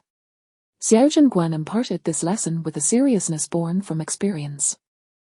Xiao Wenyu increasingly felt that something was amiss at home. The old lady was not acting like herself, and his father even more so. Previously, his father had always instructed him to avoid being overly sentimental and indulgent, to value loyalty and righteousness. It had only been a short time since he last saw him, and now he was being taught to be guarded against others. What father teaches is sound advice. I harbor some doubts, yet without evidence, I shall merely keep my distance and remain cautious, ensuring I am never ensnared again, Xiao Wenyu replied with an unusual maturity. However, Xiao Yunzhuang shook her head. "No, brother, you are speaking too soon. I fear you will still fall victim to someone." She gazed intently at his face. "You have been experiencing a streak of bad luck, making you susceptible to ill-intentioned individuals. The signs of disaster are already upon you. If you attempt to evade it forcefully, it may only worsen. Thus, I suggest you spend a little silver to mitigate it. It's better to transform a major crisis into a minor one. Even if it incurs some loss, it will not be significant." Xiao Wenyu was momentarily taken aback by her words. Xiao Zhenguan hesitated, feeling that due to Jianshi's actions, he had lost his authority in front of his daughter and felt unqualified to reprimand her. Thus, he was left with a multitude of words unspoken, trapped in silence. Meanwhile, the old lady felt pity for Xiao Yunzhuang, deeming her nonsensical ramblings increasingly tragic. Yet, Xiao Wenyu felt differently. Having experienced the peril of the water, he considered that his sister had been navigating the world for many years. Perhaps she genuinely possessed some divination skills. Even if her words were mere nonsense, listening to them would not cost him anything. Furthermore, cooperating with his sister might lift her spirits, so why not indulge her? With that thought, Xiao Wenyu smiled indulgently, summoning a servant to fetch an inkstone from his study, placing it in Xiao Yunzhuang's hands. Brother is not well off at the moment, but this ink, I shall pass it on to you in hopes that you might assist me once more, to mitigate this predicament. He spoke gently. He had come to realize that last time, his sister had gifted him the stone due to his expenditure of 50 taels. Thus, it was only fitting to follow the old custom. Chapter 50. The arrival of the fire demon Xiao Yunzhua earnestly accepted the inkstone, presenting her elder brother with a most endearing smile. Brother, will you be going out again in the coming days? She inquired with a newfound seriousness. After the new year, students from distant lands will gradually arrive in the capital for the imperial examinations. These individuals, weary from their travels and faced with an unfamiliar environment, may struggle to acclimatize to the local conditions, potentially leading to unforeseen complications. Thus, I must entertain them as the host from the capital, welcoming them at the city gates and guiding them to suitable inns for their stay, Xiao Wenyu explained candidly. For these students from afar, competition among themselves was fierce. However, from the perspective of the court, they represented a vital influx of fresh talent, and any deviation from expectations was unacceptable. Naturally, not just anyone could host these external scholars. Recommendations from esteemed mentors were a prerequisite. Moreover, competition was fleeting. Once they entered the realm of officialdom, the quality of their relationships could significantly influence their future success. Though his own knowledge might not be the most distinguished, he enjoyed considerable popularity at the academy. The mentor valued his straightforward nature, thus granting him a quota to host 3 students whose identities had already been confirmed. They were expected to arrive in the capital shortly, and he was obliged to await them at the city gates. Brother, which inn have you reserved in advance? Xiao Yunzhua asked. Naturally, it is the Champion Inn. This establishment has consistently been favored by scholars over the years, with more successful candidates emerging from here than from any other inn, Xiao Wenyu replied matter-of-factly. Let us choose another. Xiao Yunzhua interjected, calculating with her fingers. The celestial signs foretell calamity. The fire demon's arrival indicates that it is unwise to frequent crowded places. It would be best to select a quieter inn, situated near tranquil waters, to suit the inner turmoil. Xiao Wenyu grasped the latter part of her statement. After pondering for a moment, he remarked, Indeed, we have a splendid location at our estate. A small door has been opened at the northwestern corner of the courtyard, where the waters of our pond flow nearby. However, it is rather too secluded, almost devoid of human presence. Less human presence is preferable. The tranquility fosters better study. Xiao Yunzhua nodded in agreement. Then I shall have someone tidy up that courtyard. I had considered inviting them to stay at our home, yet I feared it might appear as though I were attempting to curry favor. Xiao Wenyu chuckled helplessly. Brother, your own talents are commendable, and our family possesses a certain degree of wealth. Even if it were seen as flattery, it would be they who are seeking your favor. You are overthinking it, Xiao Yunzhua stated candidly. Xiao Wenyu gazed at his younger sister, feeling a surge of warmth. She was correct. He should not overly concern himself with the opinions of others. Welcoming the 3 scholars into the auxiliary courtyard would be more convenient for their care, far better than the noisy Champion Inn, which would hinder their studies. Madame and Xiao Zhenguan listened intently as the siblings engaged in their back-and-forth conversation, both making an effort to maintain their composure. Xiao Zhenguan, in particular, felt a newfound admiration for his eldest son. This child had learned much from the matriarch, and now he exhibited a level of social finesse that even the matriarch found impressive. The way he spoke to the children was seamless, almost convincing. It was no wonder that Zhuo favored this brother so dearly. The physician was quite busy today, having just finished attending to Madame Jiang before examining Xiao Wenyu. His robust health indicated no major issues. Xiao Yunzhua felt immensely satisfied with the inkstone she had received. While it appeared ordinary, it exuded a subtle essence of scholarly integrity. Even though it was modest, it could still serve to enhance her focus.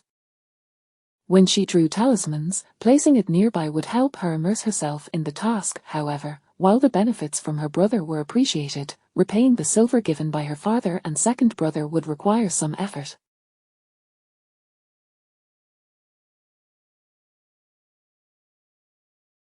If it were merely 3 or 5 taels of silver, she would not hesitate to refuse, yet their generosity was too considerable. To reject it would weigh heavily on her conscience. Upon returning to her quarters, Xiaoyinzhu pondered for an entire day before deciding on the appropriate gifts to repay. When gifting, one should consider what the recipient truly needs. Thus, the silver was an item she cherished. As for her father, having given 500 taels, she felt compelled to present him with something of greater value. Therefore, she spent the night crafting 3-inch Heart's Desire talismans. The efficacy of these talismans lay in their ability to enhance the surrounding elemental energies, ensuring smooth sailing and favorable outcomes if used wisely. These 3 talismans were carefully placed within a fragrant pouch, their combined effects promising to be quite potent. As for her second brother, Xiaoyinzhu found herself in a quandary. A petty heart cannot be swayed by talismans. Her second brother had an unappealing demeanor and a shrewd mind. Should he employ these Heart's Desire items, he would undoubtedly become an insufferable nuisance. Thus, she could not possibly give them to him, yet, having navigated the world for so many years, she had never returned silver that had come into her possession. Ultimately, she selected a fish-shaped agate pendant from the treasures gifted by Hu Sheng, valued at approximately. Early the next morning, Xiaoyinzhu instructed Dong Kai to deliver the items to them. The festive atmosphere of the new year filled the air with joy. The household was no different.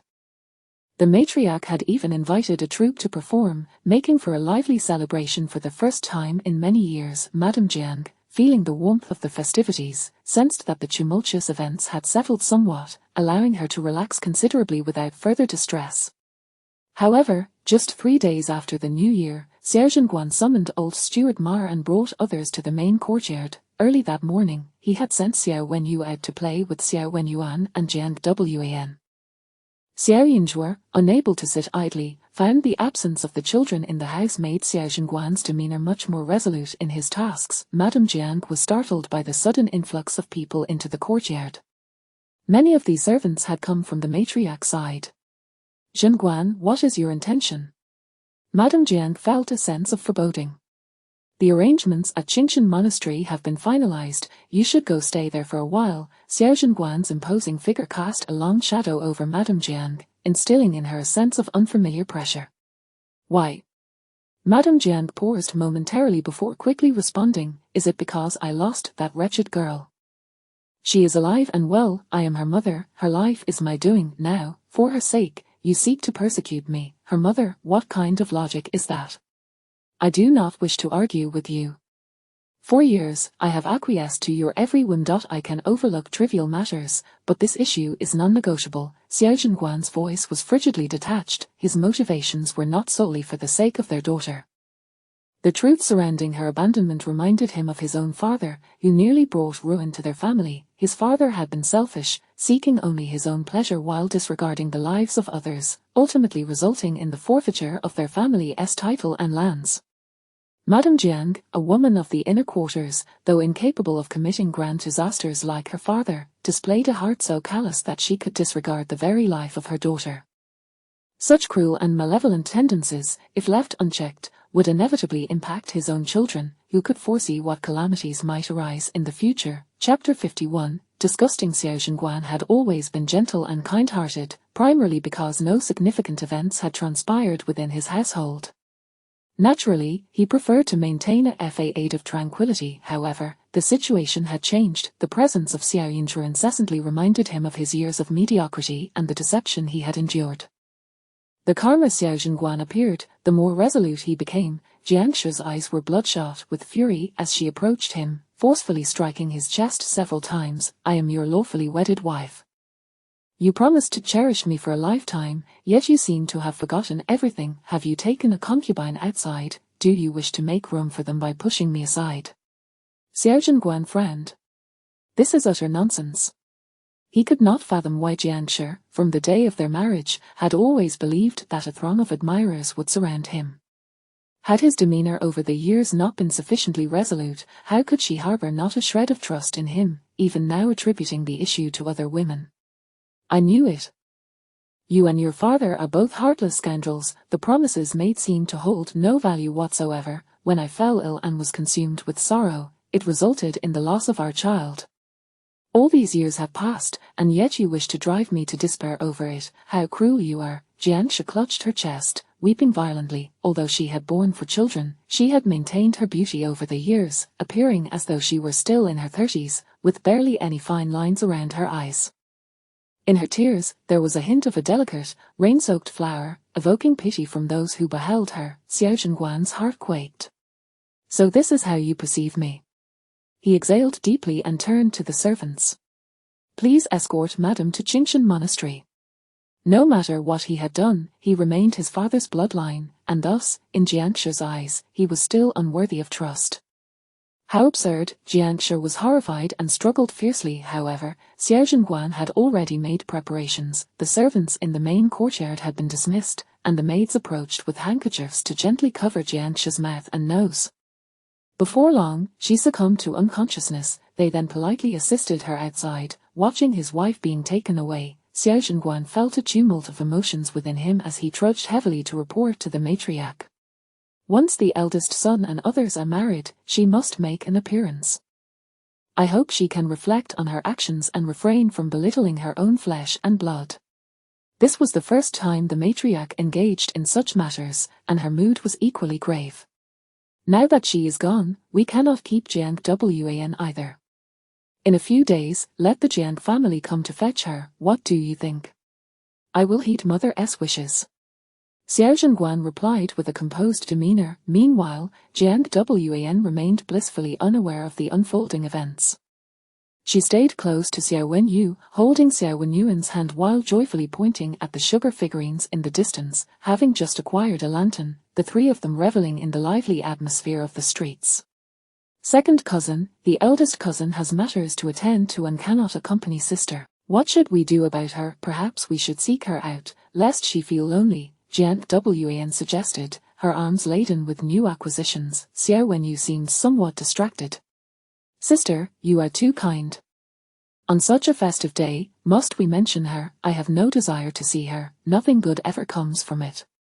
Xiao Wenyuan vehemently disagreed. Jiang Wan's gaze flickered toward the pendant at Xiao Wenyuan's waist. The jade pendant he usually wore was absent, replaced by a fish-shaped agate. The items Xiao Wenyu possessed were all prepared by their aunt, who favored jade hues. Thus, this agate fish must have been a gift from someone else. Second cousin, what do you think?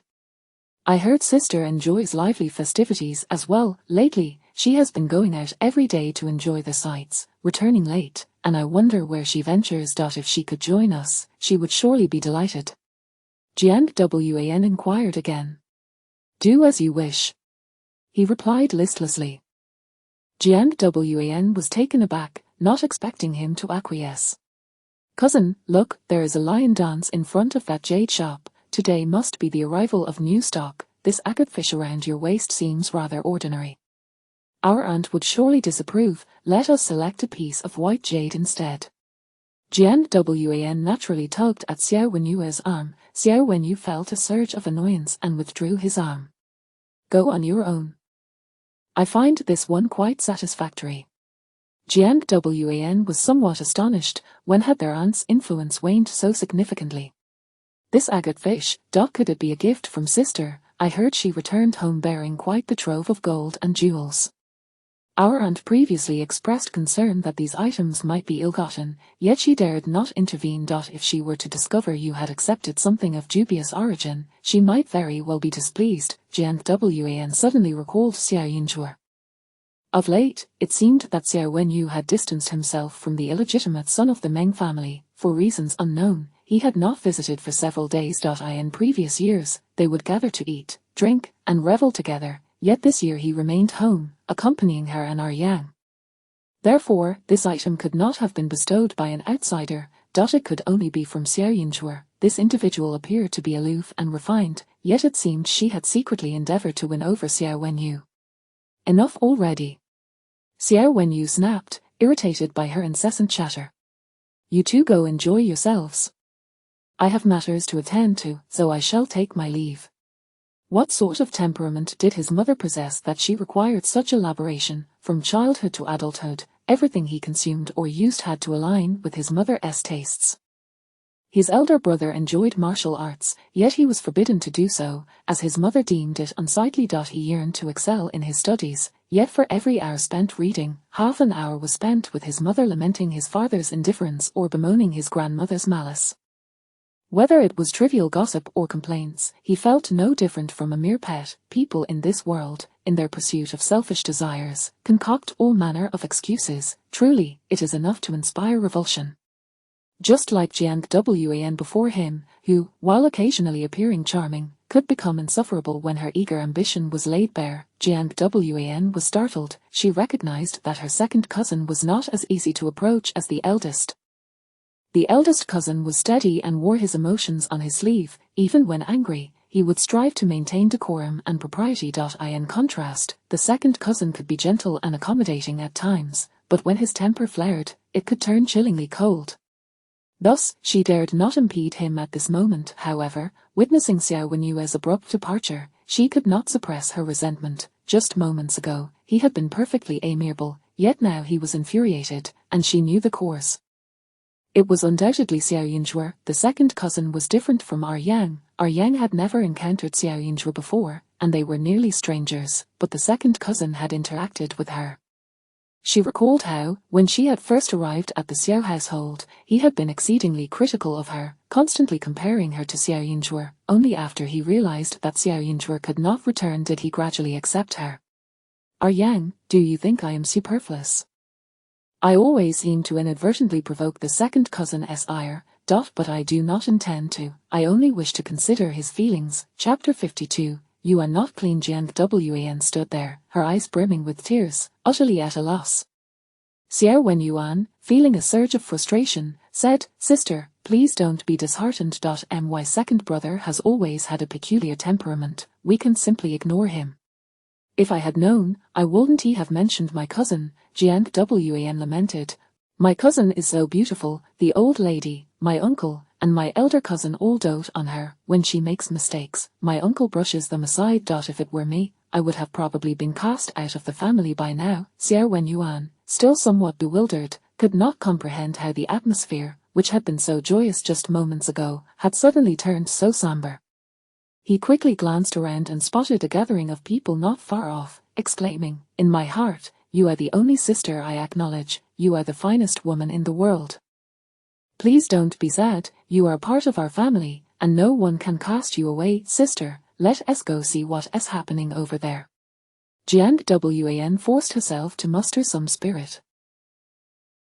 Xuanmen's words comforted her considerably. The atmosphere at home had been strange lately, with her aunt displaying erratic moods, leaving her restless. At her age, which was crucial for her future, she wished to avoid any adverse changes in her circumstances due to Xuanmen. The two hurried towards the crowd. As they drew closer, they discovered a performance of acrobatics, dazzling the onlookers with a flurry of astonishing feats. Xuanmen watched with keen interest for a moment, but the throng was overwhelming, causing her to be jostled away. She quickly sought a spot to stand firm and was about to call Xuanmen back when she turned and spotted Xuanmen sitting nearby. Xuanmen was nestled beneath a large tree in a corner, a simple table and chair set before her.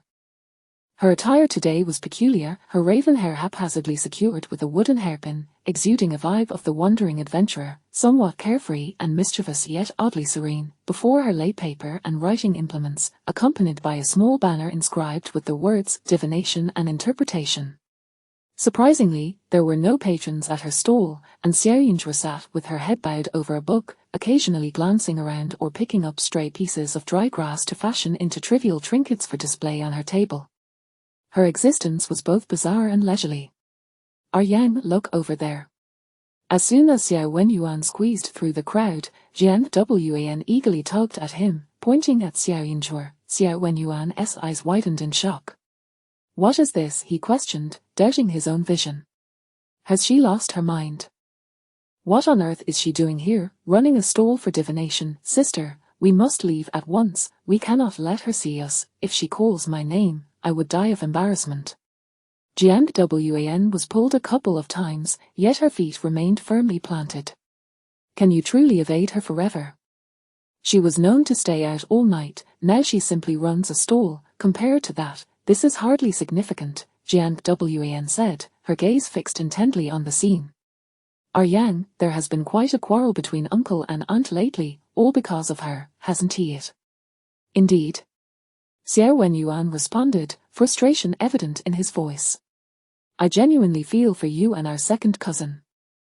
Your lives are in constant caution for her sake. If aunt discovers that cousin is once again exposing herself to the public, who knows what chaos will ensue at home. Jiang was filled with deep concern. Xiao Wenyuan furrowed his brow tightly. What could be done? Xiao Yinzhuo was eccentric, and their father indulged her whims. He felt utterly powerless. Do you recall the gold and jewels that cousin possesses?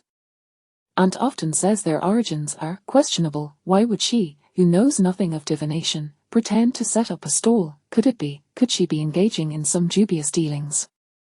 I have heard of con artists posing as shamans to swindle money. You don't think cousin is involved in such schemes, do you? Jiang genuinely believed that Xiao Yinzhuo's earnings were suspect. Her secretive nature suggested she was up to no good. Xiao Wenyuan immediately grew anxious. A swindler, his own sister, given her appearance, she indeed bore a striking resemblance. Their gazes were too open, making it impossible for Xiao Yinzhuo not to notice them. The two of them, one large and one small, huddled together, whispering conspiratorially, betraying their ill intentions. However, she was not inclined to engage with the two busybodies, as she had yet to complete her own tasks for the day. Xiao Yinzhuo continued to wait, while the pair stubbornly lingered, even sending away their attendants, retreating to a more secluded spot to observe her. They resembled two fools. Little diviner, let us have a word. A man's voice broke the tension after a while. A man in his mid-30s approached, dressed in a long gown, a jade ring adorning his thumb, accompanied by a striking woman. Xiao Yinzhuo recognized her as Xuanmen, the owner of a nearby tavern. The previous day, Xiao Yinzhuo had accurately predicted Xuanmen's fortune, earning a handsome reward, and today, Xuanmen had brought her companion to seek further insight regarding their romantic prospects. Xuanmen claims you are quite accurate. If you provide a favorable reading, I'm sure there will be rewards for you, the man said, radiating confidence. However, the female ghost following Xiao Yinzhuo suddenly stirred restlessly. In recent days, Xiao Yinzhuo had chanted sutras daily, alleviating much of the ghost's resentment, and the spirit had become less inclined to lash out. Unperturbed by the ghost's agitation, Xiao Yinzhuo calmly spread a sheet of paper before the man. Please write a character, she instructed. With a flourish, the man wrote the character on the paper. Are you inquiring about wealth? Xiao Yinzhuo asked. Precisely, he replied, beaming with assurance. Holding a twig, Xiao Yinzhuo pointed at the character. The character comes from and signifies wealth, while indicates repetition, suggesting that the money that comes into your hands will require much effort to retain. Your financial fortune seems rather bleak, does it not? The man's expression soured, unfazed by his displeasure. Xiao Yinzhuo continued, your writing is hasty and careless, the left side is bold and dark, indicating that while your financial situation is poor, there is some hidden wealth. However, this hidden wealth is fraught with complications, as it suggests that someone in your household is ill. The final stroke resembles a green dragon, yet it tapers off without a point, indicating that all matters are fraught with peril. Upon hearing this, Xuanmen, though not fully grasping the nuances, instinctively stepped back. Allow me to clarify further. Xiao Yinzhuo smiled, speaking plainly, dear guest, your financial gains are acquired through dishonest means, and there has been someone gravely ill in your home whom you have failed to care for, instead seizing their wealth, causing their demise. Observe how you wrote, the character suggests you are engaged in trafficking, and the two dots beneath are written as large as a person, which might lead one to believe you are involved in the trade of human lives. Silence. What a terrible day this is, the man exclaimed angrily, raising his hand to overturn the table. Xiao Yinzhuo promptly pressed her hand against the table, her eyes gleaming coldly. You not only... Your hands are decidedly unclean, are they not? Chapter 53, Retribution. Xiao Yinzhuo's hands were not particularly large, yet when pressed against the table, they effectively prevented her opponent from overturning it, despite his furious attempts. The man, filled with anger, embarrassment, and a hint of guilt, cast a reproachful glance at Xuanmen beside him, exclaiming, "You still dare to tell me she's a minor deity, claiming her predictions are accurate? Just listen to the nonsense she spouts." At that moment, Xuanmen regarded the man with a gaze laden with skepticism. Wu San and the little deity. Her faith lay with the little deity. When she sought her fortune yesterday, this small oracle had accurately foretold her entire past. She felt a sense of awe. Had circumstances not delayed her, she would not have waited until this age to contemplate marriage. She was no longer a naive girl in her teens. What she sought now was the stability of her later years, and thus she needed to be certain about her choice of partner. Moreover, Wu San, your elder brother passed away from illness, did he not? I've heard that he had 2 sons, Xuanmen inquired, her heart racing with trepidation. Wu San, in a fit of exasperation, retorted, "Oh, so now you come to interrogate me, do you? Very well, our engagement is off. I cannot marry a woman who is so riddled with suspicion." Xuanmen opened her mouth, admitting to herself that she was no longer as eager to marry.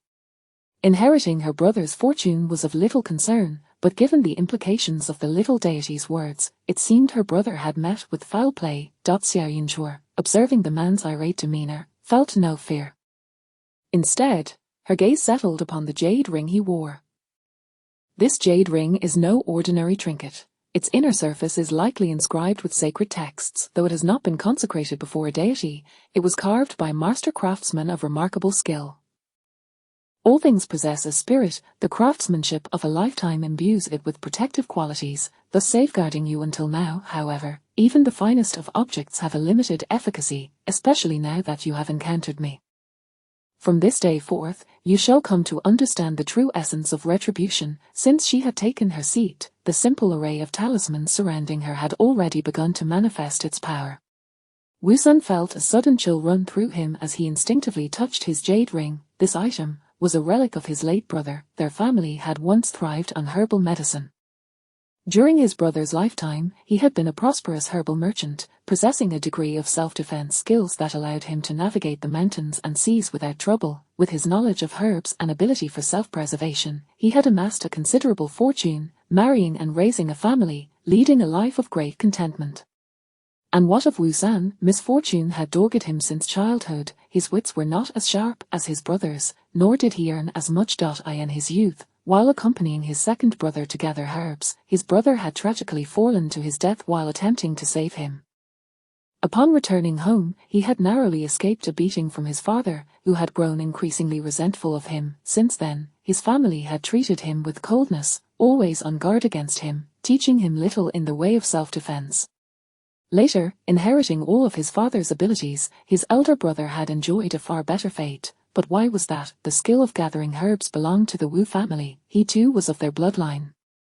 Heaven favored him. His brother, despite accumulating so much wealth, was still unsatisfied, seeking fortune in the deep mountains. That venture did not end well, resulting in a leg injury upon his return. Wu San seized the opportunity while his brother was recuperating, secretly applying poison to his wound, ensuring he would never heal, and that it would rapidly worsen. As his brother lay dying, he naively believed it was merely an unfortunate accident involving poisonous plants in the woods. In those final moments, he thought of his younger brother, calling him close and entrusting him with the family's herbal compendium, urging him to care for his 2 nephews. Witnessing his brother's fading breath, Wu San whispered the truth into his ear. Thus, he watched as his brother's face filled with shock, blood rushing to his head, and he lost his breath before him. This jade ring had been personally handed to him by his brother, who had said it was a reward for taking care of his nephews. The ring had been exchanged by his brother for a ginseng root from an old craftsman, and he had coveted it for some time. Had it not been for his brother's dying wish, he would never have relinquished it. But how could this strange oracle know all of this? The sacred inscriptions on the inner surface of the ring were so minuscule that no outsider could possibly discern them. You little charlatan certainly possess the skill to deceive the masses. I see now, you have done your homework, hoping to swindle me out of my money, haven't you? I am a man of integrity. Even if karma exists, it shall not fall upon me. Wu San raised his voice, noticing several onlookers appraising him, and grew even more incensed. Who among them does not know of my loyalty? My brother met a tragic end, yet I cared for his sons for 2 years, imparting skills to them. My sister-in-law never spoke ill of me while she lived. With that, Wu San spat angrily on the ground and stormed away. Xiao Yunzhu regarded his retreating figure without attempting to stop him. Instead, she released her hold on the female spectre. The ghost she had brought back from the Meng family was none other than Wu San's sister-in-law, Qin Niang. She had been reciting sutras to exorcise resentment, gradually restoring some clarity to Qin Niang's mind, and had learned of her tragic tale. Qin Niang, at the tender age of 12, due to her brother's illness, her family had forced her to a pharmacy, merely seeking a few medicinal herbs to save him. Wu Da, who was selling herbs at that very pharmacy, chanced upon her and, seeing her pitiful state, brought her home. Years later, they married blissfully and bore 2 sons. Their bond was strong, but fate dealt a cruel hand when Wu Da met an untimely death. Before his passing, he entrusted the care of his family to Wu San. Thus Qin Niang held great trust in her brother-in-law, allowing him to teach her sons. Yet, to her dismay, within 2 years, tragedy struck both boys. The eldest, while foraging for herbs with Wu San, was bitten by a venomous snake and perished. The profession they pursued was fraught with danger. However, protective remedies existed. Unfortunately, on that fateful day, the boy had left his protective pill at home, leading to his untimely demise. Though devastated, Qin Niang did not blame her brother-in-law, as Wu San had also sustained injuries while attempting to carry her son home. After the loss of her eldest, Qin Niang forbade her younger son from pursuing the same path, wishing instead for him to receive an education. The silver her husband had left behind would suffice for a few years of schooling, allowing him to learn a few characters and perhaps become a bookkeeper in the future. Yet, barely a month after making that decision, her younger son vanished as well. The authorities searched high and low, but his whereabouts remained a mystery. Overwhelmed with grief, Wu San took advantage of the darkness and entered her chambers, coercing her into submission. Though Qin Niang was consumed with rage and contemplated reporting him, Wu San threatened her with the knowledge of her child's fate. He tormented her for days on end. One night, she dreamt of her younger son appearing before her like a soulless wanderer. In her dazed state, it felt as if someone guided her, leading her to a desolate well near her home where she discovered her son's remains. However, the first to arrive at the scene was Wu San. With his honeyed words, he deceived everyone and confined her within her house, forbidding her from leaving. Having lost 2 sons and lacking any proof of her innocence, Qin Niang contemplated reporting Wu San, but was acutely aware of his meticulousness, rendering her incapable of gathering evidence. The immense sorrow weakened her body, causing her to cough up blood repeatedly. Realizing that revenge was futile, she donned her wedding gown from years past and took her own life in her home. Chapter 54. Please persuade her. Upon hearing the news, Qin Niang was reminded that among the dead, those who have transformed into spirits, particularly in red garments, are often laden with the heaviest grievances. Having faced despair in life, they cling to the hope of fulfilling their wishes in death. Yet, her resentment was indeed profound. She did not anticipate that the jade ring, gifted by her husband and held by Wu San, would prevent her from drawing near, rendering her unable to even linger in her own home. Thus, for many years, Qin Niang found herself drifting near the desolate well. The residence where young Master Meng was captured lay perilously close to the well. The young master's fate was ominously intertwined with hers. His birth date was similarly afflicted, and he was of an age comparable to that of her deceased son. Consequently, the restless spirit was irresistibly drawn to his side. Her intentions were not to harm young Master Meng, yet her overwhelming resentment instinctively urged her closer, unbeknownst to her that such proximity could precipitate his demise. In recent days, Xiao Yunzhu had taken it upon herself to investigate. Qin Niang's son had perished over a decade ago. Had he lived, he would now be of an age similar to her second brother, which explained Qin Niang's fixation on him in her courtyard.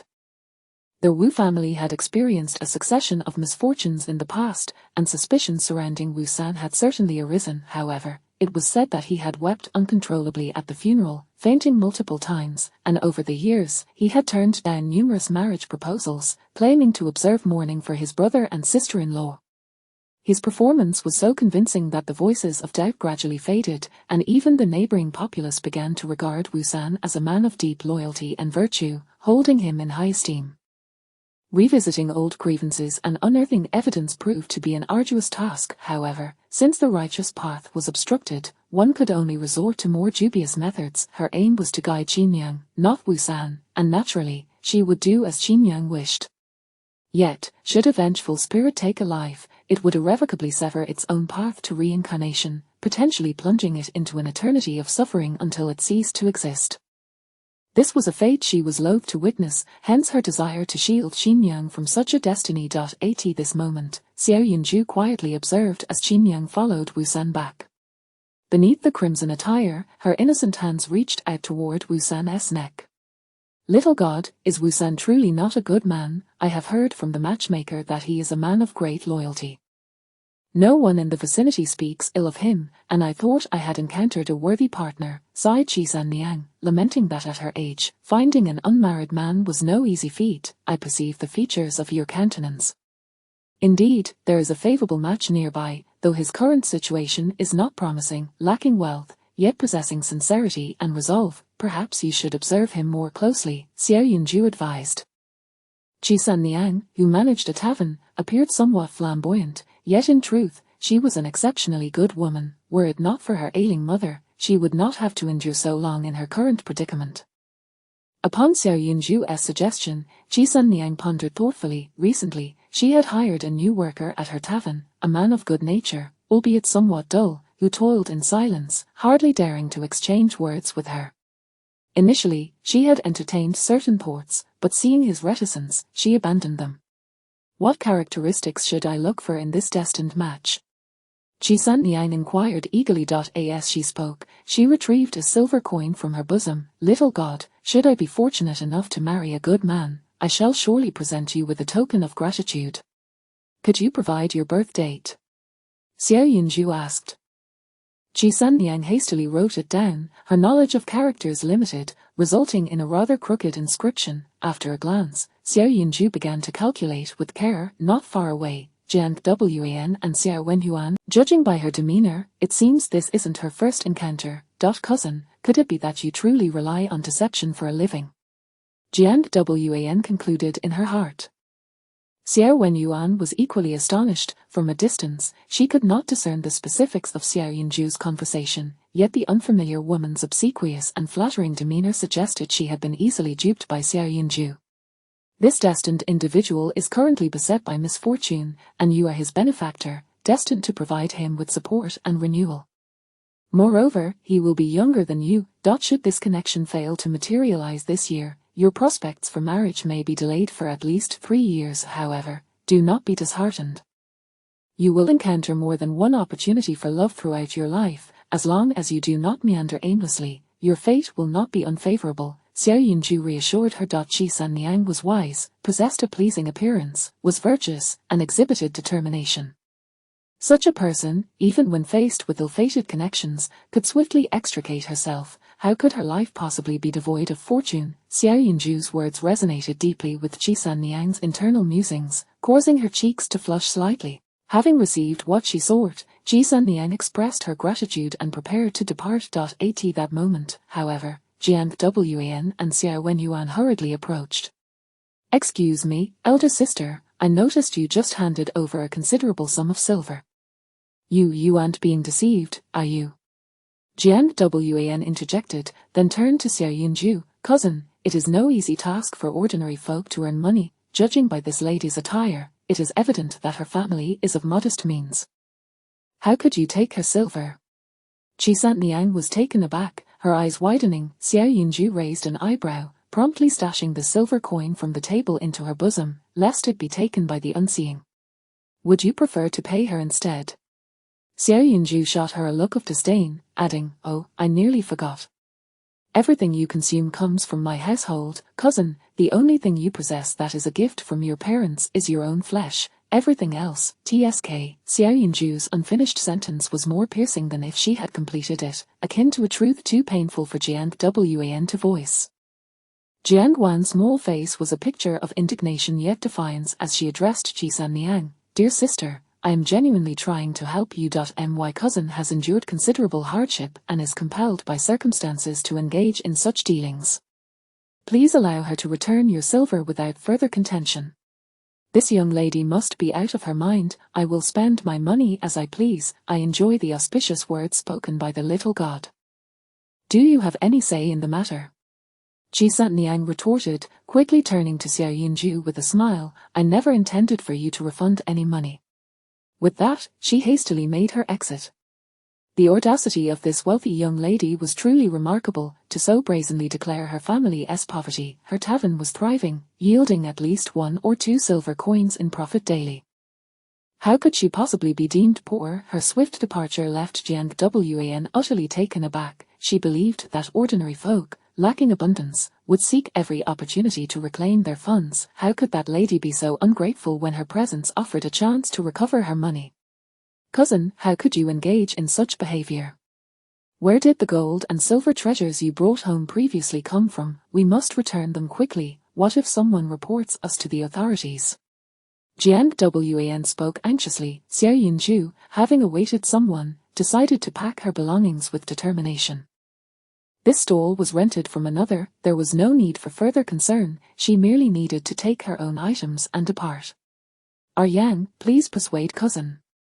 Jiang Wan, seeing that Xiao Yunju was unresponsive, urged Xiao Wenyuan to intervene. Chapter 55. How dare you strike me? Faced with Xiao Yunju, Xiao Wenyuan felt an overwhelming sense of unfamiliarity. Were it not for Sister Awen's insistence on his involvement, he would have preferred to remain uninvolved. Yet, Sister Awen meant well, and this elder sister, after all, she was a member of the Xiao family. If she were to commit a wrongful act, the Xiao family would inevitably be implicated. Return home and clarify the origins of those gold, silver, and jewels to our parents. They might still find a way to shield you from the consequences, otherwise, prepare yourself for imprisonment. Xiao Wenyuan's tone was far from gentle. Sister Awen and I are only looking out for your best interests. Must you always be so ungrateful? Xiao Yunju scrutinized Xiao Wenyuan intently. This younger brother, he appeared quite the pushover. After a moment's contemplation, she beckoned him closer. Come here, I shall discreetly reveal to you the source of my silver. With a heavy sigh, Xiao Wenyuan reluctantly stepped forward. I won't keep your secret. I truly fail to understand why you, a young lady, consistently engage in such absurd antics. Why can't you learn from Sister Awen? She conducts herself so. Before he could finish, Xiao Yunju delivered a swift punch to his face as he neared her. The abrupt assault knocked him to the ground, leaving him momentarily stunned. I warned you last time, it would be best if you kept your distance from me outside the Xiao household, did I not? Xiao Yunju declared, asserting her dominance, and then promptly delivered 2 swift kicks in his direction. Xiao Yunju. Why did you strike Wenyuan? Jiang Huan cried out in horror, yet her body did not shield Xiao Wenyuan, as if fearing to be caught in the fray herself. You are not a Xiao. Should I strike you, it would likely cost me dearly, so consider yourself fortunate, Xiao Yunju remarked cryptically, casting a meaningful glance in her direction. Conduct yourself properly and refrain from coveting what others possess. Once malice takes root in a person's heart, beware of falling into an abyss from which there is no return. Though she harbored no particular fondness for Jiang Huan, she had no intention of opposing her either. Setting aside Jiang Huan's current behavior, Xiao Yunju perceived that this individual had her own struggles. As a mere child, she had been sent to the Jiang household, where Jiang's temperament allowed no room for disloyalty. Following Jiang, one must learn to navigate her moods to avoid inciting her wrath, or else one would not remain in her good graces. Thus, Xiao Yunju maintained a distance from Jiang Huan, regarding her neither as an enemy nor a friend. However, her tolerance had its limits. If this person proved to be insufferably cunning, she would inevitably seek ways to attain some peace of mind. Xiao Yunju's words chilled Jiang Huan's heart, and for reasons unknown, an unsettling anxiety crept upon her. Nevertheless, she quickly steadied herself and murmured, I do not comprehend the meaning behind your words, cousin. We were only trying to help you. How have we become the villains in this narrative? After all, Wenyuan is your own brother. How can you bring yourself to inflict such harm? Do you not feel any remorse? With a sigh, Xiao Yunju gazed down at the fallen Xiao Wenyuan, slightly bending at the waist to inquire, do you share her sentiment? How dare you strike me? I shall not let this slide. Xiao Wenyun sighed, his indignation intensifying as he felt the weight of his humiliation. Xiao Yunzhe pressed her lips together, and after a moment's hesitation, she seized one of Xiao Wenyun's legs and dragged him away. His small head scraped along the ground. Though the street was relatively smooth, its hardness sent jolts of discomfort across his scalp, twisting and struggling in vain. "Madwoman, release me, you vile creature, I shall have my vengeance upon you." Xiao Wenyun cried out, a mix of pain and fury evident in his voice. Jiang Huan was taken aback, having previously instructed her servants to leave to sneak a glimpse of Xiao Yunzhe. She now found herself without any assistance. "Someone help my brother, Wu Wu," Jiang Huan began to weep inconsolably. Yet Xiao Yunzhe swiftly turned into a narrow alley with Xiao Wenyun in TOW.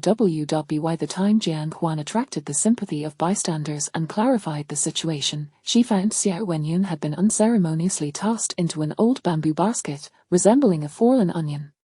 After much effort to extricate him, they were met with his youthful visage, leaving the onlookers at a loss for words. Across his forehead, the tempestuous young girl had inscribed 2 large characters in vermilion ink, "A fool."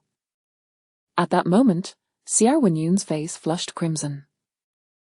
The spot where he had been struck swelled painfully. Though he could not see his own reflection, he could imagine how ludicrous he must appear. "Wenyun!" Jiang Huan rushed over, embracing him as she sobbed. "I want to go home." Xiao Wenyun felt the weight of the gazes upon him, as if he were a naked savage, subject to ridicule. He shouted once more, "I want to go home." He would not let Xiao Yunzhe escape unpunished. How dare she strike him and humiliate him so? He would exact his revenge. Tears welled in Xiao Wenyun's eyes as he glared towards the far end of the alley, his fury igniting like a blazing inferno, eager to engulf Xiao Yunzhe's retreating figure. However, at that moment, Xiao Yunzhe felt an inexplicable sense of relief. Since arriving in the capital, her actions had been far from the carefree nature she had enjoyed in the West. Her mother's disdain forced her to endure, while her father's foolishness left her no choice but to refrain from retaliating. She even had to feign a semblance of obedience and understanding, striving not to bring shame upon the Xiao family. But as for outsiders, she could tolerate it. She could not allow even her own brother to trample upon her dignity. She wiped her hands and acknowledged that this matter was far from over. Yet, it mattered little. Children were merely naive. A few more spankings would suffice. If he dared to raise his voice against her once or twice, she would ensure he left her speechless and hoarse from crying, thus restoring her peace. That night, Xiao Yunzhe sent a message to the Xiao family via a confidant, not returning home. Instead, she temporarily took residence in a dilapidated courtyard near the Wu family, keeping a vigilant watch on the ghost of Qin Niang, lest her spirit act rashly and bring ruin to Wusan. Meanwhile, Jiang Huan supported Xiao Wenyun as they hurried home. Upon entering, Xiao Wenyun immediately began to wail, racing toward the main courtyard. However, upon arrival, he found his mother absent and his father seated solemnly, a grave expression on his face, as if he had something of import to convey. "Father!" Xiao Wenyun cried, his eyes swollen as he gingerly touched half of his swollen face. "You must take my side. Xiao Yunzhe struck me and even wrote words upon my face. Many witnessed it, and I nearly met my demise at her hands. You must expel this detestable fiend from our home. I cannot abide this cruel and loathsome elder sister." Xiao Zhenguan was taken aback, astonished that his daughter, who had always presented herself as a demure and pitiful figure, would dare to resort to violence. "Weren't you out with your second brother? How then did you encounter Zhuang'er?" Xiao Zhenguan's concern for the injury was minimal. To him, it appeared to be merely a superficial wound, bruised and swollen for a few days, with no significant harm. Moreover, he believed a man ought to withstand such trivial matters. Crying and whining was unbecoming, especially considering the illustrious martial lineage of the Xiao family. Shedding blood without shedding tears was the norm. His third son was being excessively delicate. Chapter 56. Do not rush me away. Xiao Wenyang felt utterly wronged, as though scorpions were incessantly stinging his face. The recollection of the humiliating scene from earlier filled him with a burning desire to wield a great sword and seek vengeance against Xiao Yunzhe. "Father, Xiao Yunzhe is nothing but a scoundrel. All her actions are deceitful and unscrupulous. If you doubt my words, inquire with Sister Owen. I witnessed her swindle the meager savings of a destitute elder sister."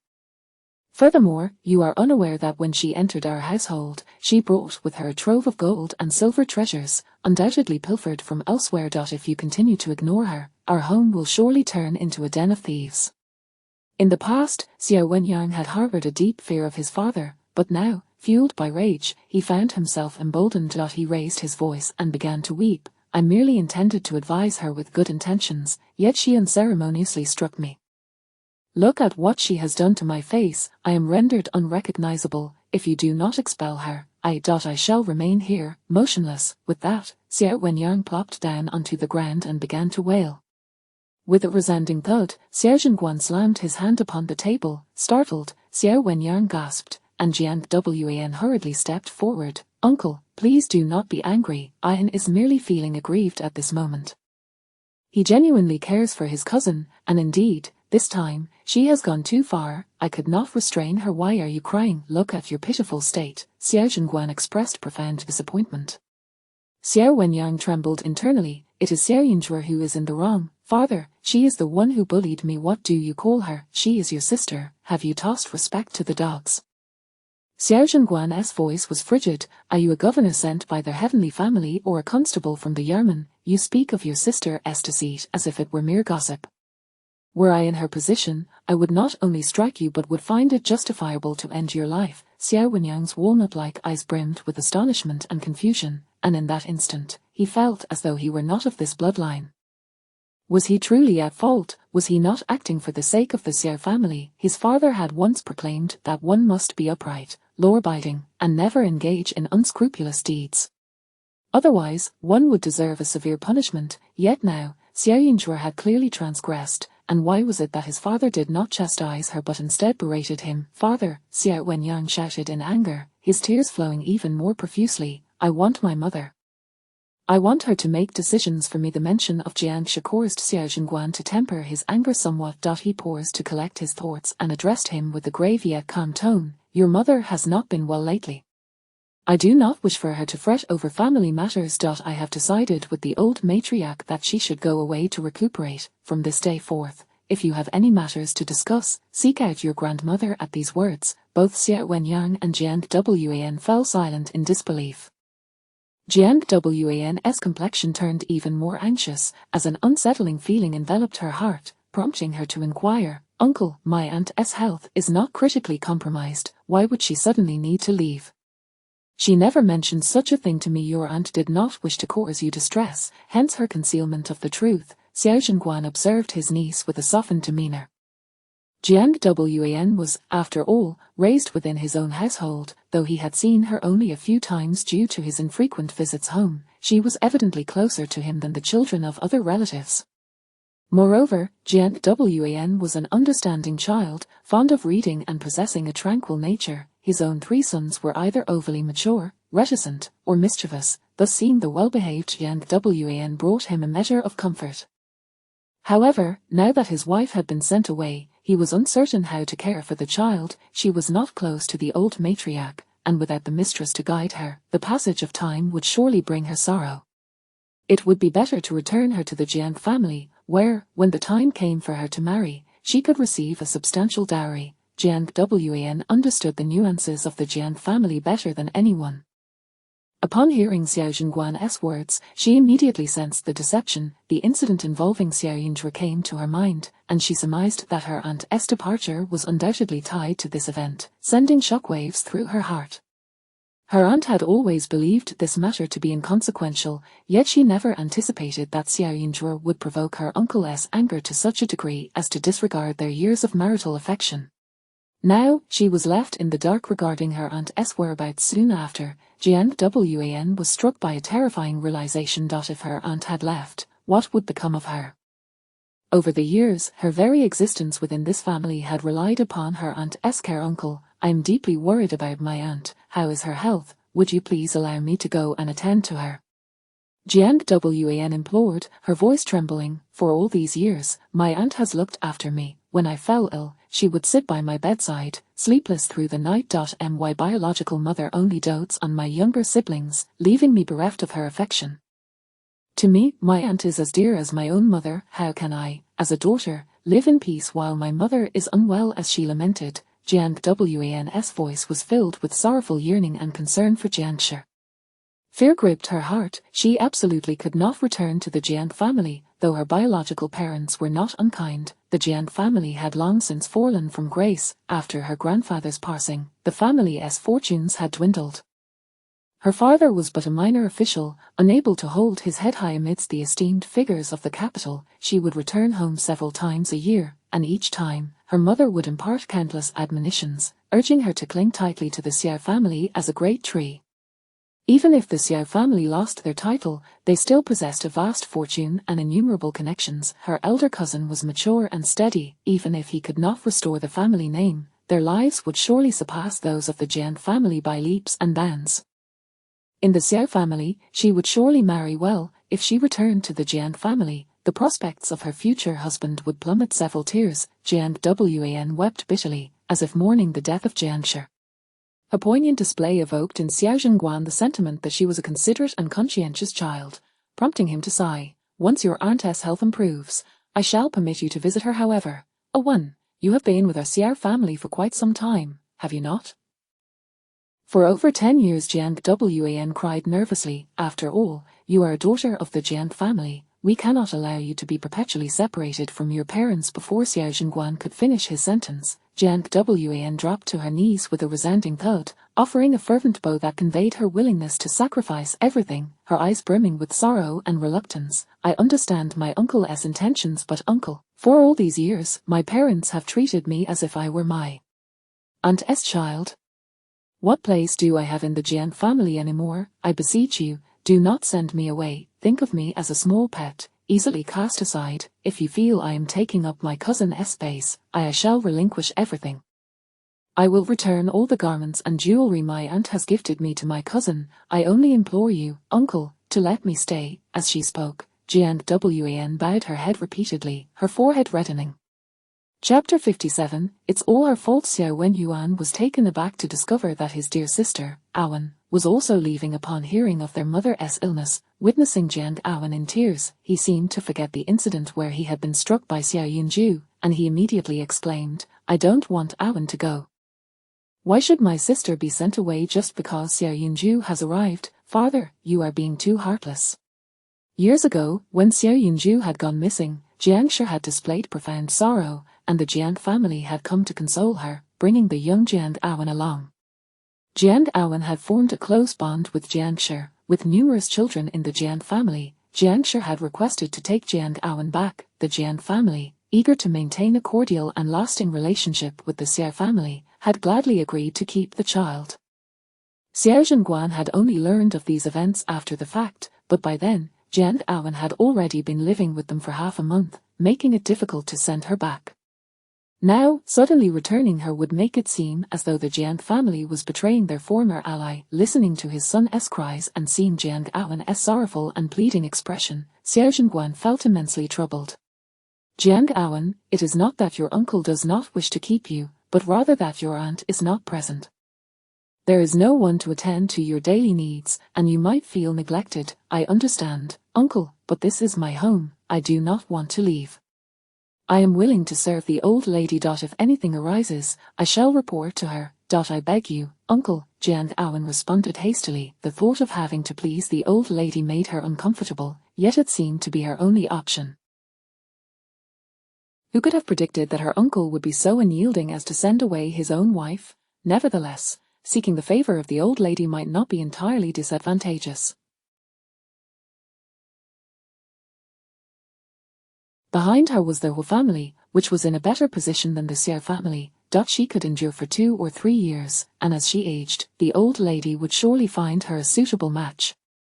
Over the years, she had built quite a reputation. With further effort, she could certainly rise to prominence. However, after this incident, Jiang Awen suddenly realized many things. Relying on the affection of others was ultimately unsustainable. No matter how well her aunt treated her, she could simply leave at any moment, leaving her alone and helpless.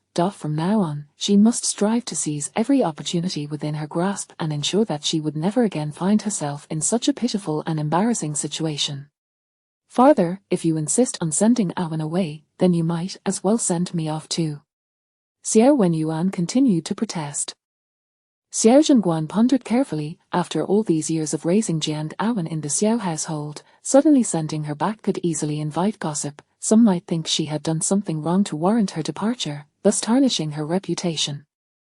Additionally, with Jiang Shi already sent to the nunnery, should Jiang Awen return, the Jiang family would undoubtedly send someone to inquire, potentially reopening old wounds. Now that Jiang Awen was willing to accompany the old lady, since you have made your decision, then from now on, make an effort to spend more time with the old lady. Everything in your courtyard should remain as it is. Keep all that your aunt has given you. If there is anything you desire, do not hesitate to mention it to the old lady. Xiao Zhenguan relented. Jiang Awen let out a sigh of relief. Thank you, uncle. As soon as she finished speaking, however, her frail body suddenly swayed, and she fainted. Xiao Wenyuan was extremely anxious. Father Awen has always been weak, and today she was severely frightened by Xiao Yunju. She nearly got sent away again. Just look at how terrified she is. Quickly take Miss Awen back to rest and summon the doctor. Xiao Zhenguan had not anticipated that Jiang Awen would be so deeply affected. Being a man, he lacked such delicate sensibilities. He had always believed that the responsibility for a child lay with their biological parents. No matter how favorable the conditions, they could not replace one's own family. Compared to living under someone else's roof, Jiang Awen might even prefer returning to the Jiang family. Yet he had not realized how deeply Jiang Awen felt for the Xiao household. In light of this, it would indeed be inappropriate to forcefully send her back. Jiang Awen was soon carried back to her room. After a short while, when she finally regained consciousness, she found herself surrounded only by her maid and Xiao Wenyuan. Looking at Xiao Wenyuan, Jiang Awen understood that he was one of the reasons she could remain in the Xiao family. With her aunt just departed, her uncle would likely consider Xiao Wenyuan's feelings, fearing that without his mother's care and the comfort of his familiar cousin, he might feel lost, which had prevented him from being too harsh on her. Judging by Uncle's attitude just now, he will certainly not speak on your behalf. But do not worry, although your aunt is not here, I shall take good care of you in her stead, Jiang Awen said hoarsely, her gaze filled with concern for Xiao Wenyuan. Xiao Wenyuan, however, was not preoccupied with such matters. He was angry and upset over being struck by Xiao Yunju, but upon learning of his mother's illness, those grievances faded into the background. Now, hearing Jiang Awen mention it, he suddenly recalled his own grievances. Mother fell ill so suddenly. When I left this morning, she seemed perfectly fine. Awen, you know her best. Do you have any idea what ails her? Xiao Wenyuan asked, his worry palpable. Jiang Awen pondered for a moment before reluctantly saying, your mother has always been in good health, but recently she has had more disputes with your cousin and has been uncertain about how to guide her, which has made her quite distressed. It is likely a matter of the heart. It's all because of her. How long will she continue to bring calamity upon our family? Xiao Wenyuan gritted his teeth. Jiang Awen chose to remain silent. At this moment, the true instigator, Xiao Yunju, was resting with her eyes closed, sensing the overwhelming resentment emanating from the nearby Wu family residence. Wu family, after leaving the stall of their little diviner, Wu San had become somewhat disoriented. Though the old matters had long since passed and even the neighbors bore no suspicions, he had not anticipated that a little charlatan would suddenly bring it up, and what was worse, the claims made were alarmingly close to the truth. Upon returning home from the street, he felt a chill run down his spine, a discomfort he could not quite articulate. Achoo! Wu San sneezed several times in succession, internally cursing the little charlatan who had emerged from nowhere, causing his mind to wander. That madman must be spouting nonsense. He had conducted his affairs with utmost precision back then, and the authorities found no fault. His elder brother had died from a leg injury, his nephew had been bitten by a There had been no witnesses or evidence to implicate him. The only person who knew the truth was his sister-in-law, but she had long since passed. Recalling his sister-in-law, Wu San could not help but scoff. What a foolish woman! If she had been more obedient, not insisting on spending money for the children's education and simply relinquished the family wealth to him, would he have needed to resort to violence? Even in her last moments, she had dared to wear a red dress to frighten him. How laughable! While alive, she had been at his beck and call. Did she think she could turn the tables after death? Chapter 58. Her revenge arrives. As Xuanmen contemplated, his courage swelled once more. If a vengeful spirit truly sought him out, it would not have remained dormant for so many years. Alas, how unfortunate it is that over the years, in pursuit of this wretched reputation, I have not even secured myself a wife. Brother, dear brother, I am the sole scion of the Wu family. You in the heavens should not blame me but rather bless me with a capable woman to marry. I cannot follow in your footsteps and take a solitary widow as my spouse, one devoid of family wealth and support, incapable of avenging your demise. Wouldn't you agree? Xuanmen approached the ancestral tablet, offering incense while speaking without restraint. For the sake of reputation, he had honored the tablets of his brother, sister-in-law, and nephews.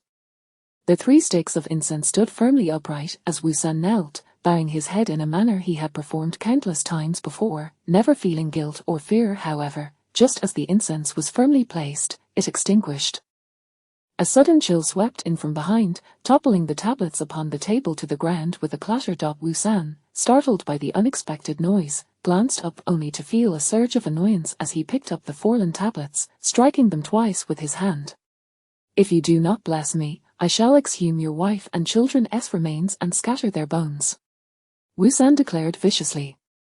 Unbeknownst to him, at that moment, the ghost of Qin Liang was watching with blood-red eyes. After Xuanmen uttered those words, she gripped his throat tightly, as though intent on snapping it. Xuanmen instinctively clutched at his throat, patting his chest. He was certain that the little diviner had vexed him, feeling a weight in his chest, as if something were lodged in his throat, making swallowing difficult. He carelessly placed the tablets back without a thought for further rituals. He prepared some food and brought out 2 jars of wine he had previously purchased from Qin Liang, consuming them alone. Before long, he lost track of time, drinking cup after cup. The world around him began to blur, and he staggered toward the water tank in the courtyard, intending to scoop a ladle of water. However, as he approached, he suddenly felt a heaviness in his head. The next moment, half of his body plunged into the tank. He flailed desperately. Though he supported himself with his hands, his head felt as if a massive stone were pressing down, refusing to rise. Panic set in as he opened his eyes wide in the water, striving to regain clarity, but in that moment of shock, he caught a glimpse of a red figure reflected at the bottom of the tank. After what felt like an eternity, just as he was on the verge of drowning, he finally emerged, collapsing onto the ground. In the frigid weather, he was drenched in sweat. After a series of violent coughs, he forcefully slapped his head twice. I must be seeing things, surely. Xuanmen rubbed his face, shaken by the experience. The courtyard gradually darkened, the faint light from the lantern at the entrance casting an increasingly eerie glow, and not far off, the great door creaked ominously before being slammed shut by a gust of wind. Xuanmen swallowed hard, feeling an unsettling chill. I've seen her ghost. It's that wretched woman's doing, frightening me so. He exhaled, his limbs feeling weak, turning to retreat into the house, yet his legs felt as heavy as lead, refusing to budge. Panic escalated as he exerted all his strength to crawl back inside. After a prolonged struggle, he had barely moved a step. A mitterpair, Xuanmen's heart trembled as he began to murmur incoherently. Yet, the strange occurrences around him did not cease. As a hissing sound slowly approached, Xuanmen recognized it well, the sound of a snake slithering, but it was winter, and the awakening of insects had yet to come. How could a snake possibly be out at this time? Moreover, this was his home, and he had no snakes. Fear coursed through him as he strained to see, but suddenly, darkness enveloped him as if someone had forcibly covered his eyes. In the stillness, Xuanmen's shriek echoed. Late into the night, he disturbed the peaceful slumber of his neighbors. Soon, someone knocked on the door, yet Xuanmen remained paralyzed in fear, unable to move. After what felt like an eternity, the door was finally pushed open, and the neighbors, upon seeing his pitiful state, were taken aback and rushed to assist him. Yet, amidst the crowd, Xuanmen faintly spotted a red figure. Qin Liang, is that you? Don't come near, stay away. Xuanmen flailed in panic. The onlookers, confused by his words, exchanged glances, puzzled by his sudden mention of Qin Liang, his sister-in-law who had passed long ago. Why was he invoking her name in such a state? Qin Liang displayed an eerie smile before vanishing once more. The master had said that as long as she did not stain her hands with the blood of the living, she could do as she pleased. She intended for Xuanmen to suffer a fate worse than death. to make him pay for all he had done to her. Wu San longed to regain his composure, but from that moment on, he could not control himself. After being carried back into the house, someone kindly summoned a doctor, but in his daze, he saw the doctor grinning menacingly at him, and the bowl before him contained not medicine, but fresh blood. After a hard-won sleep, he dreamed of Qin Niang, who pursued him, choking him, intent on his death. When he awoke, his neck throbbed painfully, and in the copper mirror, he could still see purplish bruises. She had come for revenge. Wu San could find no peace. Terrified throughout the night, he could not sleep, and during the day, he wandered in a daze, sprinting through the alley. Qin Niang's fearsome visage haunted him, and on several occasions, he nearly met his end. Under such terrifying stimuli, how could he maintain his composure? In a state of delirium, he begged for mercy, and within a matter of days, rumors began to circulate around him. The townsfolk, mostly simple and honest, remembered Wu Da and Qin Niang as kind-hearted individuals in life. It was precisely because of this that Wu San had maintained his pretense for so many years. However, recently, his behavior had grown increasingly peculiar, and his words were riddled with inconsistencies, prompting renewed suspicion and whispers among the people. On the sixth day, auspicious. In the narrow alley, decaying leaves and red firecracker remnants lay encased beneath a thin layer of ice, the air thick with the lingering scent of pyrotechnics. Xiao Yunju advanced step by step towards the Wu residence, her footsteps crunching over the fallen leaves with a crisp sound. At that moment, Qin Niang's ghost closely followed Wu San. Return now. Firecrackers and burning grass are meant to ward off malevolent spirits. You should not recklessly expend your energy during the day. Xiao Yunju sighed. The weight of Qin Niang's resentment was so profound that she disregarded her own existence, pursuing Wu San relentlessly even in broad daylight. If it were merely a follow, that would be one thing, but she had expended considerable dark energy. If this continued, her spirit would be unable to endure. Upon hearing the noise, Wu San turned and saw her, his eyes wide with terror, as if they would bleed. He lunged forward, baring his teeth. It's you, isn't it? You are the one behind this. You've brought this upon me. Wu San yelled in fury, his complexion as pale as death, resembling one with a short lifespan. In an instant, Xiao Yunju kicked him away as he charged at her. This is your own retribution. You poisoned your brother's crippled leg, leading to his demise, then persecuted your two nephews and forced your sister-in-law to her death.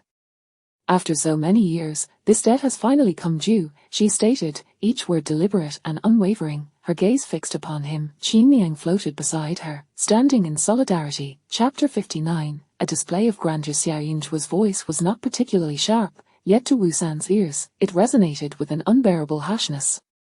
His fear of Qin Niang, coupled with an overwhelming desire to survive, caused him to lose all sense of restraint. His blood-red eyes brimmed with murderous intent. The once fallen figure suddenly crawled to the side, grasped a stone from the corner, and swiftly rose, hurling it towards Xiao Yunju like a malevolent brigand. I will kill you.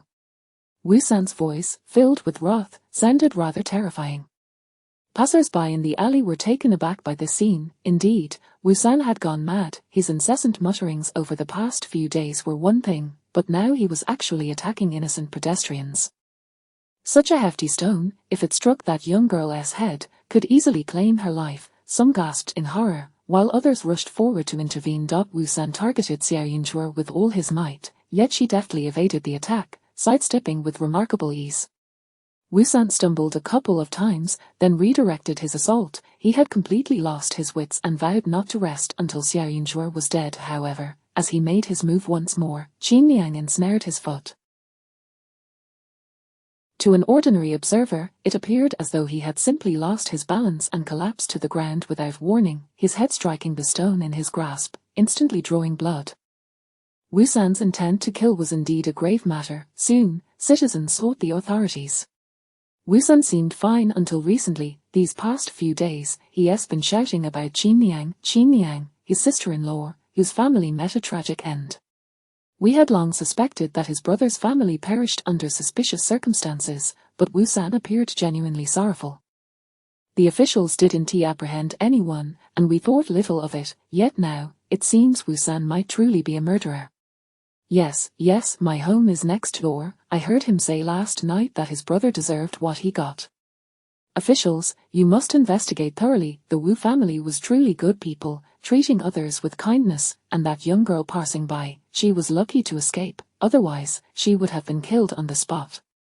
The officials, initially believing it to be a mere case of assault, were taken aback upon hearing about the potential ties to a previous murder case. Their vigilance heightened, they swiftly apprehended Wu San. Xiao Yunchua, as the victim, was also required to accompany them to the magistrate's office. She did not refuse, rather, she followed with a light and buoyant step.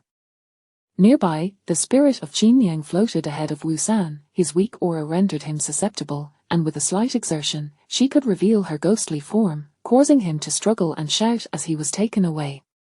For someone like Wu San, it was best if the authorities could handle the matter. Upon arriving at the magistrate's office, Xiao Yunchua adopted the demeanor of a meek, frightened bystander, showing no signs of suspicion. Her youth and innocent expression, combined with her straightforward account of events to the clerk, allowed her to leave, provided she left her name for future inquiries. However, when she revealed her identity, the clerk hesitated, seeming somewhat incredulous. Which young lady from a prominent family would wander through such a common alley? Moreover, the Xiao family, their patriarch, was surnamed Hua, which seemed to indicate a distant kinship with the former Renan Duke Xiao family. Xiao Yunzhuo waited in the magistrate's office, sitting quietly, her demeanor seemingly devoid of any sharp edges, though her eyes occasionally darted around the room. The capital, being the seat of the emperor, boasted a much stronger aura of authority and prestige than the provinces. Even the most ordinary stone guardian placed outside the office could instill fear in spirits, yet, while the place was clean, it was not entirely devoid of darkness. The magistrate's office was vast. Upon entering, Xiao Yunchua could sense the energies around her, discerning the locations of the document archives, the interrogation rooms, and particularly the prison, which was saturated with a heavy, sinister aura, yet suppressed by a counteracting righteousness that prevented any malice from permeating the space. Nevertheless, her unique constitution attracted the negative energies, thus, the oppressive aura from the prison stirred within the office, yet the guardian spirits encircling the magistrate's grounds kept it at bay, unable to approach Xiao Yunzhuo even by the slightest measure. However, today the dark energy was particularly restless. The prisoners within the jail would likely be at odds with one another. This was precisely why Xiao Yunzhuo remained still, carefully seated. She occasionally touched the token and amulet she carried with her. After a while, two figures emerged from the back hall. Both were dressed in plain clothes. One appeared slightly older, around 30, while the other was none other than the third prince she had encountered earlier at the main residence. The third prince, Yuan Yao, adorned in resplendent attire, fancied himself mature, yet in truth, he was merely a boy of 17 or 18. He maintained a somewhat unruly demeanor, and in the chill of winter, he wielded a folding fan, attempting to project an air of elegance that was rather mismatched with the season. Lord Hua, you need not doubt.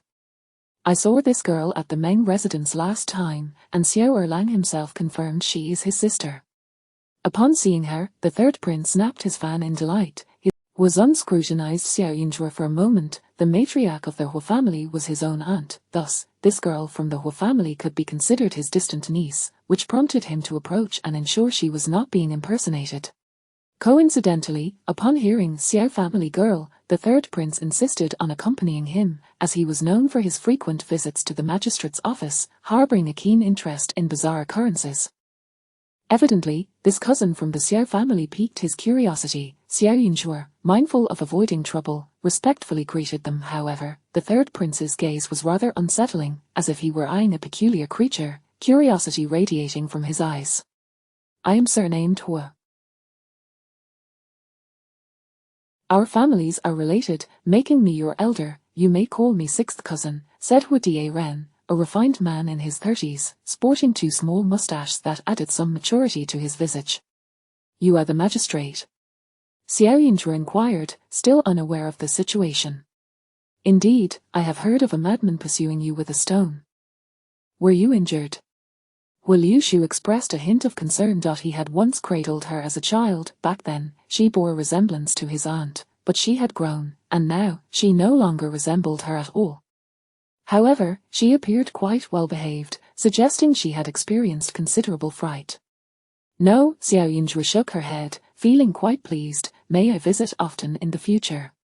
Having someone in the magistrate's office would evidently make matters more convenient. Hua Liushu paused momentarily, then broke into a hearty smile. Of course, you haven't visited the Hua family since returning, have you? Our family is large, with some members residing outside the capital, yet we have children around your age at home. You used to play with them when you were younger. You must come and visit often, and staying at the Hua residence for a while is perfectly acceptable. What I meant was, can I come to the magistrate's office often? Xiaoying repressed, unabashedly, this place is truly magnificent. Chapter 60. Rumor. Xiaoying was sincerely praised, feeling a heightened respect for this Uncle Liu. Uncle Hua was somewhat perplexed, but upon reflecting on the circumstances, he realized that the child had just experienced a fright and was in a state of confusion and helplessness. At this moment, the appearance of a relative would naturally instill a sense of reliance. With this understanding, Uncle Hua smiled with delight. Of course, you may. The front of the Xuanmen is where official matters are handled. If you wish to visit, you can enter through the back courtyard. I have a daughter who is 12 this year. You are not too far apart in age, and perhaps you could play together. All right, thank you, Uncle Liu. Xiaoying endeavored to behave like a sensible younger generation. In her line of work, she often encountered vengeful spirits and resentful ghosts, most of whom bore tragic stories, requiring her to frequently interact with the Xuanmen. Uncle Hua regarded this little junior with affectionate eyes, yet beside him stood the third prince, Yuan Yao, whose expression was somewhat complex. The last time he had seen this young lady, she had not displayed such a demeanor. Facing Meng's third son, she had been exceedingly arrogant, disregarding even her own second brother's reputation, exuding an air of wildness that was quite entertaining. In just a few days had she been tamed by propriety. Yuan Yao clicked his tongue. Last time I hurriedly left the Meng residence and did not get to know Miss Xiao. I did not expect to meet you again by chance today. Since you are the niece of Lord Hua, it is fortunate that I am a close friend of Lord Hua. It would be remiss of me not to show my regard for a younger generation like yourself, so allow me to gift you a piece of jade to play with. With that, he produced a piece of white jade from his bosom and tossed it into Xiaoying's hands. Huazun felt a sudden surge of pressure at his temples. He was over 30 years of age. How could he be considered a friend of a 17-year-old youth? Clearly, His Highness Xuanmen was one to make acquaintances easily, addressing everyone as brother or sister. His status was exalted, even the emperor treated him with deference, yet here he was, indulging a child. Who would have thought that upon seeing him, His Highness would be so informal, but when it came to his niece, he adopted a demeanor befitting an elder, so out of place. Alas, however, this was not the first time the prince had gifted jade. He possessed a far superior quality of jade in his possession, and his guards had some of lesser quality as well. With new acquaintances, he would generously distribute according to his whims. It was fortunate that this individual was a child of the emperor, otherwise, his generosity could have depleted a fortune. Huazun felt a headache coming on. Xiaoying examined the jade in her hand, frowning slightly. I do not want this. Huazun's heart skipped a beat. It is a gift from His Highness, you should accept it. Xiaoying felt quite helpless. The jade was, indeed, exquisite, yet she truly could not accept it. Firstly, while the jade was of exceptional quality and quite valuable, the giver was a prince, making it inappropriate for her to return the favor, which would place her in a position of indebtedness.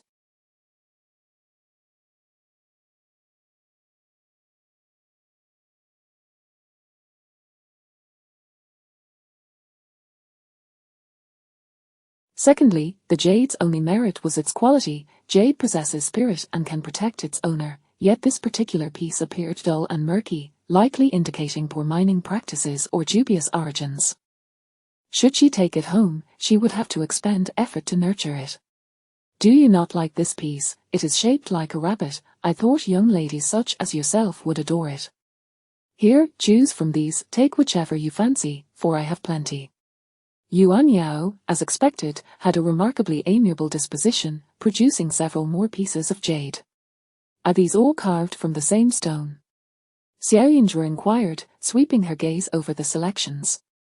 Your eye is discerning. Yuan Yao raised an eyebrow, displaying approval. Last year, someone unearthed top-quality raw jade from the southwestern region and transported it over 1,000 miles to my residence in the capital. I had the craftsman hollow it out entirely, crafting each piece into unique pendants, each adorned with different carvings. Xuanmen sighed in exasperation. The third prince was naive and indulgent, never considering the immense manpower and resources required to transport such a large stone from such a distance. Moreover, it was a tribute from a jade merchant in the capital. He believed the merchant sought friendship with him and thus accepted the gift without hesitation. Of course, he later heard that they had maintained considerable interaction. Thank you, third prince, but I cannot accept this gift without merit. Xuanmen, displaying her awareness, averted her gaze. She was certain that this large stone must have been associated with some calamity before its carving. However, had the individual been an ordinary person, she would have spoken her thoughts freely without reservation, but with the prince, it was a different matter. It was best to avoid excessive entanglements with royalty. Xuanmen, somewhat taken aback, had never encountered a situation where his gifts were rejected. Clearly, this newly acknowledged niece of his was somewhat unappreciative, which explained why the second son of the Xiao family had such an unwilling expression upon seeing her. Very well, if you do not want it, I shall not press the matter. Xuanmen generously instructed his attendants to retrieve the items. Xuanmen remained composed, neither servile nor overbearing. The current dynasty had yet to reach a century since its founding, and the previous dynasty had seen too many deaths. Thus, the current emperor, wishing to assure the populace, had enacted benevolent policies, rarely resorting to extreme measures for minor grievances.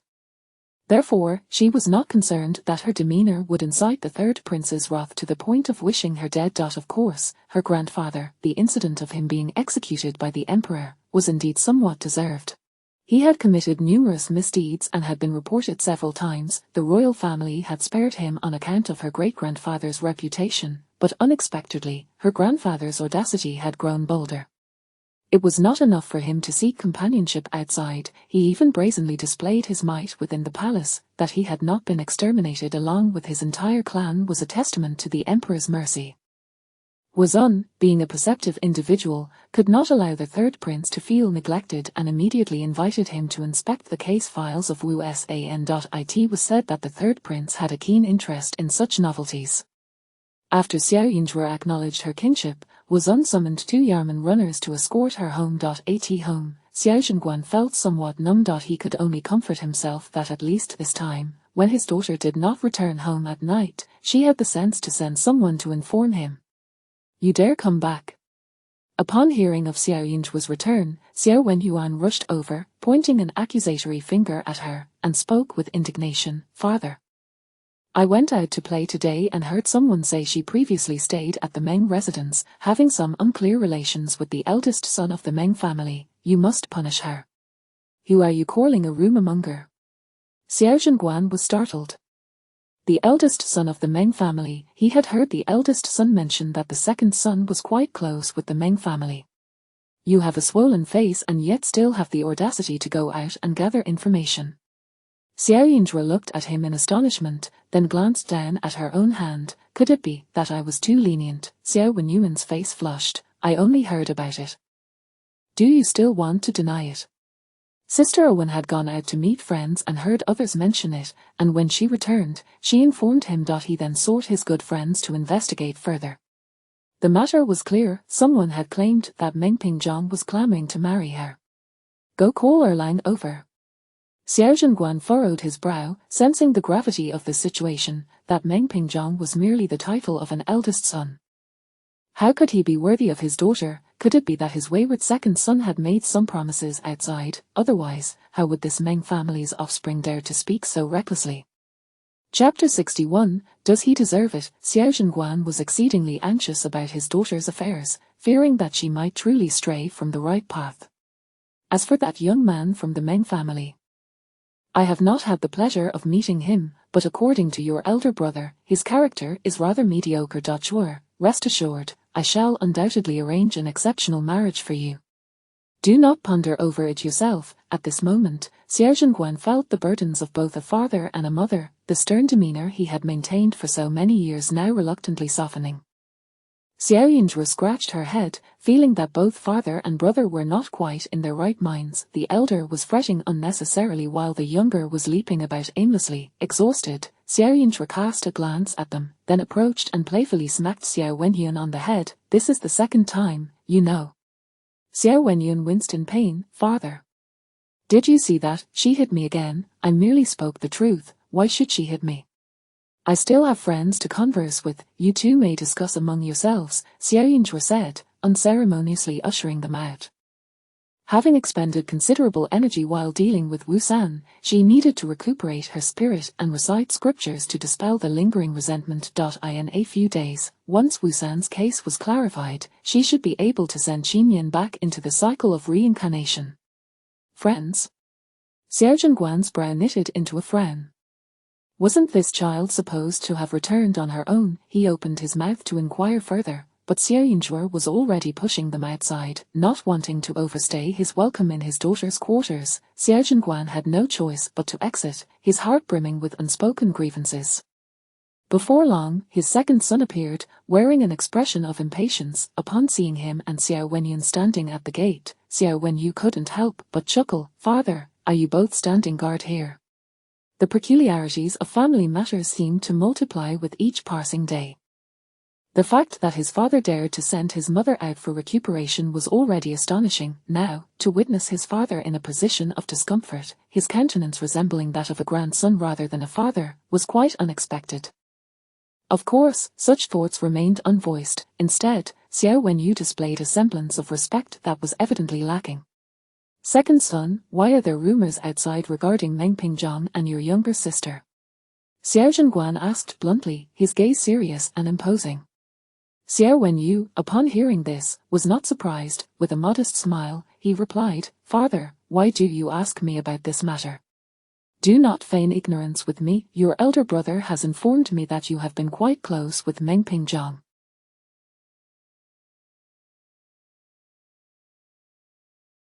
That young heir of the Meng family suffered inexplicably. It is likely that you were involved. Xiao Zhenguan retorted angrily, yet, Xiao Wenyu displayed no fear. Father, have you not inquired further? I was the one who saved that young heir. It was out of sheer boredom that I would harm him, only to assist him afterward. My sister delivered excellent medicine to the Meng family, incurring Meng Pingzhang's ire. He now disregards me entirely. If you seek to hold me accountable, you must have mistaken your target. He was fully aware of the events surrounding the abduction of the Meng family heir. Meng Pingzhang had been his friend, and he naturally sought to consider his friend's future. Why would he obstruct it? As for the subsequent rescue, it was purely coincidental that he crossed paths with the third prince, and he happened to be in need of an opportunity to befriend the prince. Compared to the benefits that came with that, his friend's future seemed less significant. But did that make him a wrongdoer? Absolutely not. In fact, he had done a great service. Thus, at this moment, he was rather unabashed.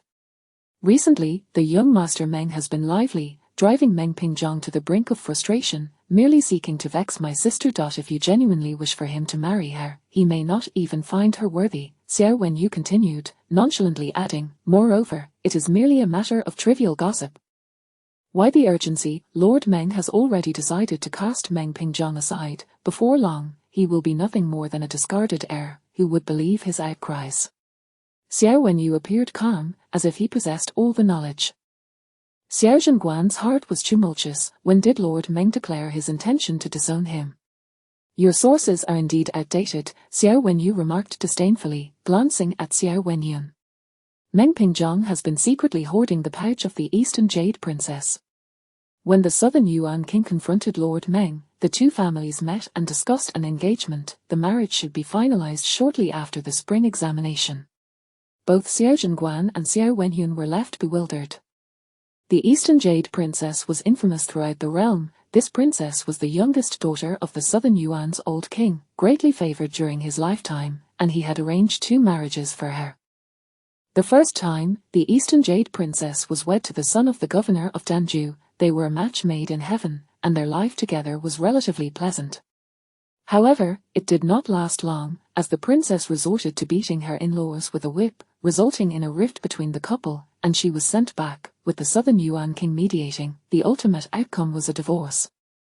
In the second instance, the princess was wed to the newly appointed scholar from the previous examination. However, it wasn't long before marital discord ensued, leading the scholar to descend into madness. He made several visits to the estate of the southern Yuan prince, lamenting the princess's malice. When his grievances bore no fruit, he resorted to violence against the young princess, resulting in mutual injury. The scholar had his eyes gouged out, while the young princess suffered the loss of her hand. This incident was a scandal of considerable magnitude, leaving both parties in a state of disarray. Subsequently, with the passing of the old southern Yuan prince, the princess's legitimate brother ascended to the throne and exhibited a notable indifference towards his sister. Now that the mourning period had concluded, the southern Yuan prince had no desire to keep this willful, trouble-making sister, who had been mutilated, in his household. He indeed intended to select a suitable husband for her. However, her notorious reputation had spread beyond the capital, making it impossible to simply choose any commoner to appease her. Thus, her marriage remained in a state of stalemate. Only if Lord Meng were to lose his senses could he possibly tolerate such a daughter-in-law entering his household. Princess Dongyu and her second husband remain at odds. The husband is considerably older, and thus does not endear himself to the princess. On one occasion, the princess was caught in a compromising situation at the hot springs villa by Meng Pingzhong, who subsequently stole her clothing. Xiao Wenyu spoke with an unsettling nonchalance, seemingly unfazed by the shocking nature of his words. That incident had transpired 3 or 4 years prior, when Meng Pingzhong was still under 14, bold enough only to snatch a petticoat, but not daring to venture further. Xiao Zhenguan could only lament his failure to shield his young son's ears in time. Where did you hear such scandalous tales? Xiao Zhenguan was genuinely taken aback, struggling to find words. Xiao Wenyu remained remarkably composed. Do I need to hear it from someone else? I witnessed it with my own eyes. Both he and Meng Pingzhong had seen that very scene. Meng Pingzhong, being more lecherous, craned his neck to catch a glimpse, his eyes lighting up at the sight of the petticoat. Thus, he assisted in keeping watch, enabling the boy to successfully acquire the item, which he had yet to part with even to this day. As Xiao Zhenguan listened, he began to sense something amiss, and suddenly, his expression turned cold. Come with me to the ancestral hall. Xiao Wenyu showed no surprise and offered no resistance, calmly following his father's command. At that moment, Xiao Zhenguan grasped the situation. Meng Pingzhong was no fool, and it was implausible for him to divulge the secret of the princess's petticoat. Therefore, the only possible source of the revelation could be his own son. Upon reaching the ancestral hall, Xiao Wenyu knelt as was customary. Was it you who employed such underhanded tactics to facilitate the union of those two families? Xiao Zhenguan. This was a matter he had intentionally disclosed to his father, knowing that Meng Pingzhong would eventually seek retribution. Since a beating was inevitable, he preferred to endure it sooner rather than later. If Meng Pingzhong could surpass the legitimate son of the Meng family and take his place, he might indeed prove useful. However, if he lacked intelligence and acted impulsively, how could such a person dare to use his sister's reputation to belittle him? Who did he think he was? Chapter 62, Where is your mind? Xiao Zhenguan gazed in astonishment at his son, who remained unrepentant. All along, he had presumed his second son to be merely weak-willed, a frivolous and indolent youth, never contemplating that the boy could so brazenly harm others without a flicker of remorse. Even if Meng Pingzhong is a scoundrel, you should not resort to such despicable tactics against him. It is well known that you were once close friends, yet you turned your back on him, leaving him with no way to recover. From this day forth, who would dare to confide in you? With the pressure from the Wang of Nanyuan, Lord Meng had no choice but to accept this marriage. But if he discovers that you are the one orchestrating these underhanded schemes, do you think he will let you off easily? Xiao Zhenguan implored, filled with urgency and concern. He had been gravely mistaken. What was a promising future or the family's honor compared to the upbringing of his children? In recent years, he had been so engrossed in his official duties, forcing them to study only when he returned home, that he had never truly paid attention to their true natures. Xiao Wenyu, however, felt unjustly accused. His father's interference was excessively meddlesome. Schemes, whether covert or overt, were merely means to achieve an end. Meng Pingzhong is unprincipled, so why should I show him mercy? Xiao Wenyu maintained his demeanor. However, since father insists that I am in the wrong, I shall concede. I will not dare to act in such a manner again. Xiao Zhenguan sensed no sincerity in his son's words. In fact, he felt that the boy had completely misunderstood his intent. He was not condemning his son for opposing Meng Pingzhong, but rather was astounded by the swiftness and cruelty with which he had severed ties. With a single strike, he had left Meng Pingzhong utterly defenseless. You have been close to Meng Pingzhong for several years. To say your relationship was akin to that of brothers would not be an exaggeration. Does this not stir even the slightest discomfort within you? Xiao Zhenguan said, his spirits heavy. I am quite saddened, father, Xiao Wenyu responded bluntly, providing the answer his father sought. He was not foolish enough to sacrifice his reputation for someone like Meng Pingzhong. Thus, once his father's punishment was over, he would seek out Meng Pingzhong. The leverage he held was not limited to a mere handkerchief.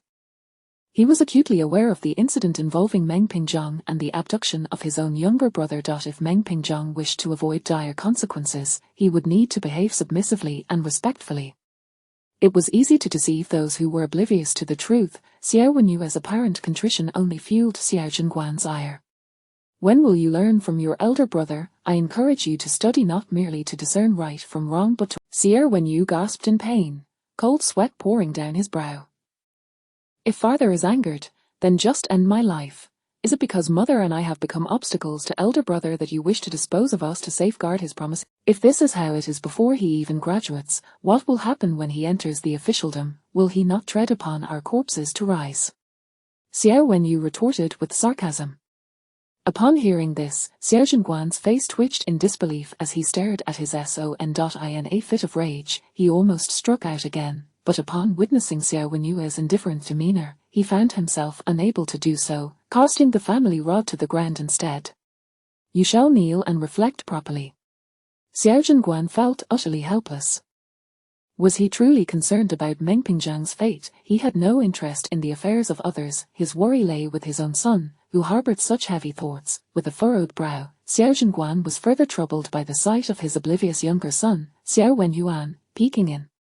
The bruises on his face had yet to fade, and upon seeing his father emerge, he muttered softly, "Father, had mother been here, she surely would not have let Xiao Yinju off so easily." What respectable young lady would allow rumors to circulate about her before marriage? Now that the son of the Meng family is set to marry a princess, does Xiao Yinju truly intend to become a concubine for the Meng family? Xiao Zhenguan, already irate, was further incensed by his younger son's thoughtless remarks and kicked at him in fury. You shall kneel as well. Xiao Zhenguan exclaimed angrily. That is your kin. How can you so readily wish her ill? How could I have fathered such a heartless, dim-witted child? I suspect your brain has been devoured by your second brother, leaving you so foolish. Xiao Wenyuan clutched his stomach, tears streaming down his face from the pain. Had he not merely spoken the truth? In that moment, Xiao Zhenguan felt a deep sense of despair. Was there not a single good son among them? Xiao Zhenguan's chest tightened. While he could still vent his frustrations on disobedient sons, he had a daughter whose fate was beyond his control. This child, so playful and disinclined to return home, posed a future dilemma regarding her marriage prospects. He simply could not emulate the old Wen of Nanyuan, casting out a wayward daughter to wreak havoc upon others. What friends did the young lady bring home today? Xiao Zhenguan, increasingly anxious about his daughter's choices, immediately inquired of the newly appointed steward. The steward, equally perplexed, replied, the young lady entered alone. However, Lord Hu did send 2 constables to escort her. Lord Hu, my 6th cousin. Xiao Zhenguan's mind raced. The Hu family was large, and among their direct descendants, there were 4 who held official positions. 2 had been dispatched elsewhere, while one was his elder cousin, now a minister, and the other was the prefect Huazun, the lord Hu mentioned by the steward. Their Hu family is notoriously aloof and disinclined to socialize. It is unusual for them to suddenly cross paths with the young lady. Go and investigate at once, Xiao Zhenguan commanded, furrowing his brow in concern. The Hu family had little fondness for him, believing that the matriarch had suffered in her youth, and as he was the offspring of her husband, they often took out their grievances on him. Whenever they met, they would not even spare him a glance. Moreover, the Hu family hailed from a scholarly background, while he was martial in nature, making it difficult for them to find common ground. Were it not for the matriarch, they would not only refuse assistance but might even seek to undermine him. Why, on this day, had they suddenly sent someone to escort his daughter home? Surely, something was amiss. For the first time, Xiao Zhenguan realized that the affairs within his household were truly relentless. As his children grew, their thoughts multiplied, and in an instant of carelessness, they could slip away like eels, becoming ungraspable. Such circumstances required a steadfast and reliable elder to guide them, yet Jiang, with a heavy sigh, Xiao Zhenguan unconsciously found himself at the entrance of Xiao Yinju's courtyard. There he noticed his daughter's maid, Dong Kai, crouched outside, appearing rather mysterious. "Why are you not inside attending to the young lady?" Xiao Zhenguan asked, looking down disapprovingly. Dong Kai jumped in fright and quickly replied, "Sir, the young lady is reciting scriptures. We would be too noisy, so we are waiting outside." Xiao Zhenguan opened his mouth, at a loss for words. Dismissing Dong Kai, he entered without uttering a sound, yet, in the next moment, the turmoil within him felt as if a mountain were about to crumble. Chapter 63, Never Abandon You. The sky was slightly dim, with the cold sun's rosy glow reflecting in the courtyard. There, Xiao Yinjuer had laid out a circle of talisman papers, while she sat outside the circle, murmuring to the empty air. "I understand that you wish to disturb Wu San's peace even in prison, but the malevolent energy within those walls is too potent. Once you enter, the resentment within you will only intensify. Should you inadvertently cause Wu San's demise, you would be the one to suffer. I can be kind to you now, but should you become an irredeemable vengeful spirit, I would have no choice but to subdue you, lest you lose control and harm the innocent. You must trust my esteemed cousin. I just observed his features, and he possesses a remarkable spirit and dignified demeanor. Surely he is a good official who will uncover the truth. You say he appears too gentle to resort to torture. That may be true, however. Wu San is engulfed in such heavy yin energy that even in prison, he would be met with misfortune. Even if the officials do not resort to torture, he would still be bullied by other inmates and would suffer greatly." Xiao Yinjuer chuckled as she spoke. Xiao Zhenguan, witnessing this, felt a chill run down his spine. He hastily retreated and, observing the foolishly dazed Dong Kai, solemnly inquired, "Does the young lady always behave this way, talking to herself and preferring solitude?" "Indeed," Dong Kai nodded. The young lady was indeed somewhat peculiar. A heaviness settled in Xiao Zhenguan's heart. This child must have endured great suffering while lost, which explained her disoriented state. He had also heard that prolonged repression could lead to such symptoms. In the military, instances of bullying were not uncommon, and he had witnessed individuals in circumstances similar to his daughter's. To improve her condition, ample care was essential, and it was imperative to expose her to lively surroundings, ensuring she did not feel neglected. Xiao Zhenguan was deeply anxious. After a while, the steward returned from his inquiries. "Reporting to you, my lord, the young lady went out for a stroll today and narrowly escaped having her head smashed by a rogue. Fortunately, vigilant townsfolk reported the incident in time, allowing the authorities to apprehend the miscreant, which is how she encountered Lord Hua," the steward explained. Xiao Zhenguan's expression shifted dramatically. She actually encountered a villain. Indeed, it is said the assailant pursued the young lady, intent on striking her down. Had she not fled swiftly, the outcome could have been dire. The new steward found the situation exceedingly alarming. The young lady was truly unfortunate. How dare that scoundrel attack a government official's family in broad daylight? He deserves death. Inform Lord Hua that once this matter is resolved, I expect to be notified. I shall personally execute that reckless scoundrel. The pent-up fury within Xiao Zhenguan erupted. No wonder his daughter returned so distraught. She had endured such a fright. Prepare some calming tea for the young lady. Also, I heard the lady of the house procured 2 seats at Xinbo Tower. Since she is absent, one shall be given to Chuer. Select another maid skilled in combat to accompany her. Ensure the young lady's safety at all costs. Xiao Zhenguan instructed immediately. He was uncertain of the purpose of Xinbo Tower, however, since Jiang Wan enjoyed visiting it. It must be a place favored by young ladies. Thus, his own daughter must not be left out. The steward promptly complied. Xiao Yinjuer earnestly advised Xin Liang, who initially clung to her notions, but under Xiao Yinjuer's persistent reasoning and firm insistence, she ultimately chose to settle down and listen to her continued exhortations. The following morning, a stranger maid appeared before her. The girl appeared to be around 18, with a complexion that was not particularly fair, but her eyes sparkled with vigor. Upon a mere glance, Xiaoyunzhe discerned that this was a girl of martial prowess. "Young lady, I am Song Kui, sent by the general to protect you.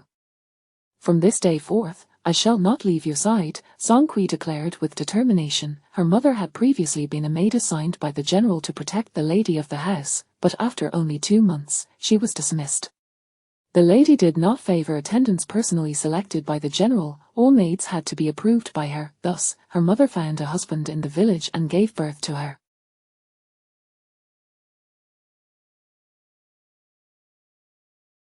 Since childhood, she had been adept at martial arts, yet her parents always told her it would be of no use, as her mistress would never require her skills. She felt quite disheartened, believing she would live her life tending to the fields like her mother.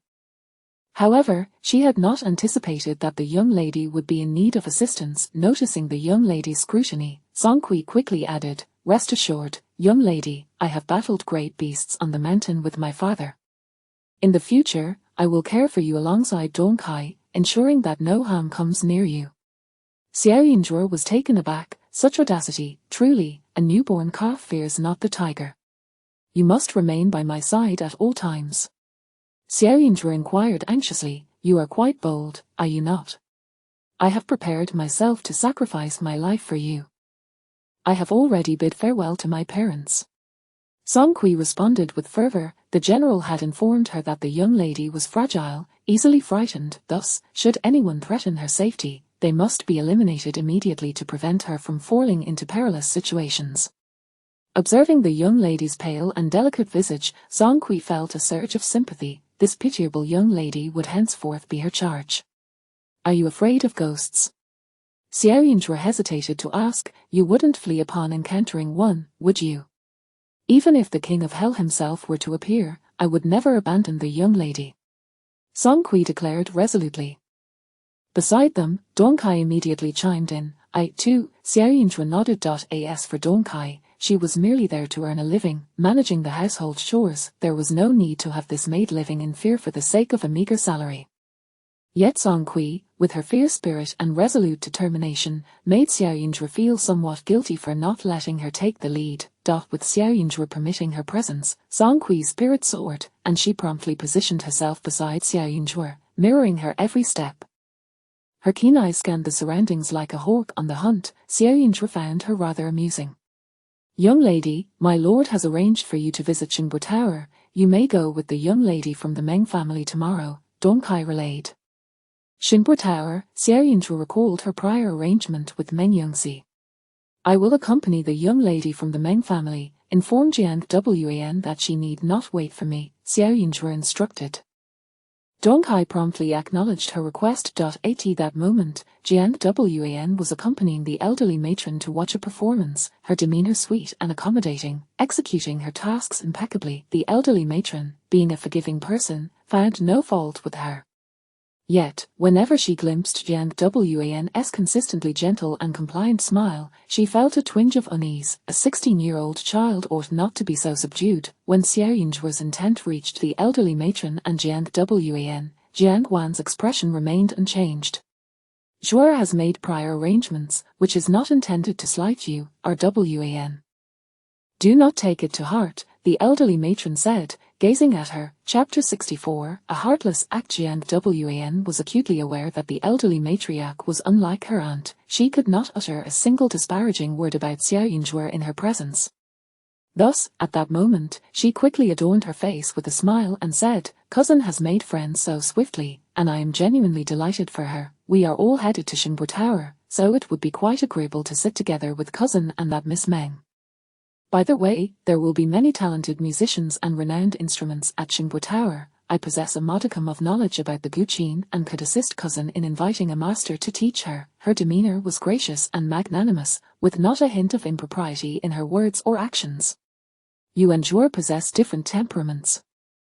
She has her own pursuits, and should you encounter a friend, simply attend to your own affairs without feeling the need to cater to her," the matriarch remarked. "Wanner, you are a distinguished young lady in this household. Your status is on par with Zhuer.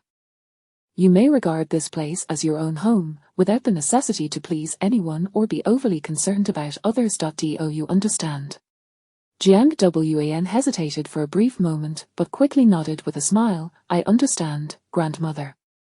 Though you and Zhuo, in my old age, I shall strive to pave a path for you younger ones. While I indeed hold Zhuo in somewhat higher regard, rest assured that I shall treat you both equitably. The matriarch gazed deeply at her, hoping the young girl would comprehend her sentiments. A family must not be plagued by internal strife. Since she had chosen to remain in the household, it was imperative to nurture her properly. I know grandmother cares for me, and Wanner will certainly not disappoint you. Jiang Wan promptly replied, eager to please. Upon hearing these words, the matriarch should have felt relieved and joyful, yet inexplicably, she sensed that Jiang Wan may not fully grasp the depth of her intentions. After spending some time in the matriarch's company, she eventually felt it was inappropriate for a young girl to be tethered to her aged self, and thus insisted that Jiang Wan return. Exiting the matriarch's courtyard, Jiang Wan's expression bore signs of fatigue. She understood that she need not seek the matriarch's approval, yet she was acutely aware that only by presenting a cheerful disposition and excelling in her conduct would the matriarch have less reason to send her away. They spoke sweetly. Did she and Xiao Yinzhu share similarities? How could they be alike? The matriarch, hailing from the Hu family, possessed many fine items, yet had she not only bestowed upon her a single set of adornments. If she truly regarded her as a beloved granddaughter, should she not be taking her to the Hu family to expand her connections? This unsettling feeling lingered until Jiang Wan arrived in her own courtyard, where she finally allowed her emotions to surface. The thought of Xiao Yinzhuo also attending Xingbo Tower filled her with frustration. She had initially intended to solicit a qin master from Xingbo Tower to instruct her in the art of music, but if Xiao Yinzhuo bore ill will towards her, what humiliation might she suffer if she sought to learn? A mere country bumpkin, could she truly appreciate the melodies of the qin? Xiao Yinzhuo, upon her first visit to such a venue, would undoubtedly adorn herself in extravagant attire, flaunting garments sent by Gao Xing's fabric shop. How could she possibly compete? Tomorrow's attire would require considerable thought and effort. As she pondered over her attire, Jiang Wan noticed the ominous darkness enveloping the sky and suddenly Jiang Wan had been on the verge of resting but was instantly invigorated. Fetch some snacks from the small kitchen and go check on them. How splendid it was that Xiao Yinzhuo could offend others. The more she antagonized, the more her cousins would perceive her positively. As long as this legitimate young lady of the Xiao family remained, others would scarcely regard her as a mere cousin.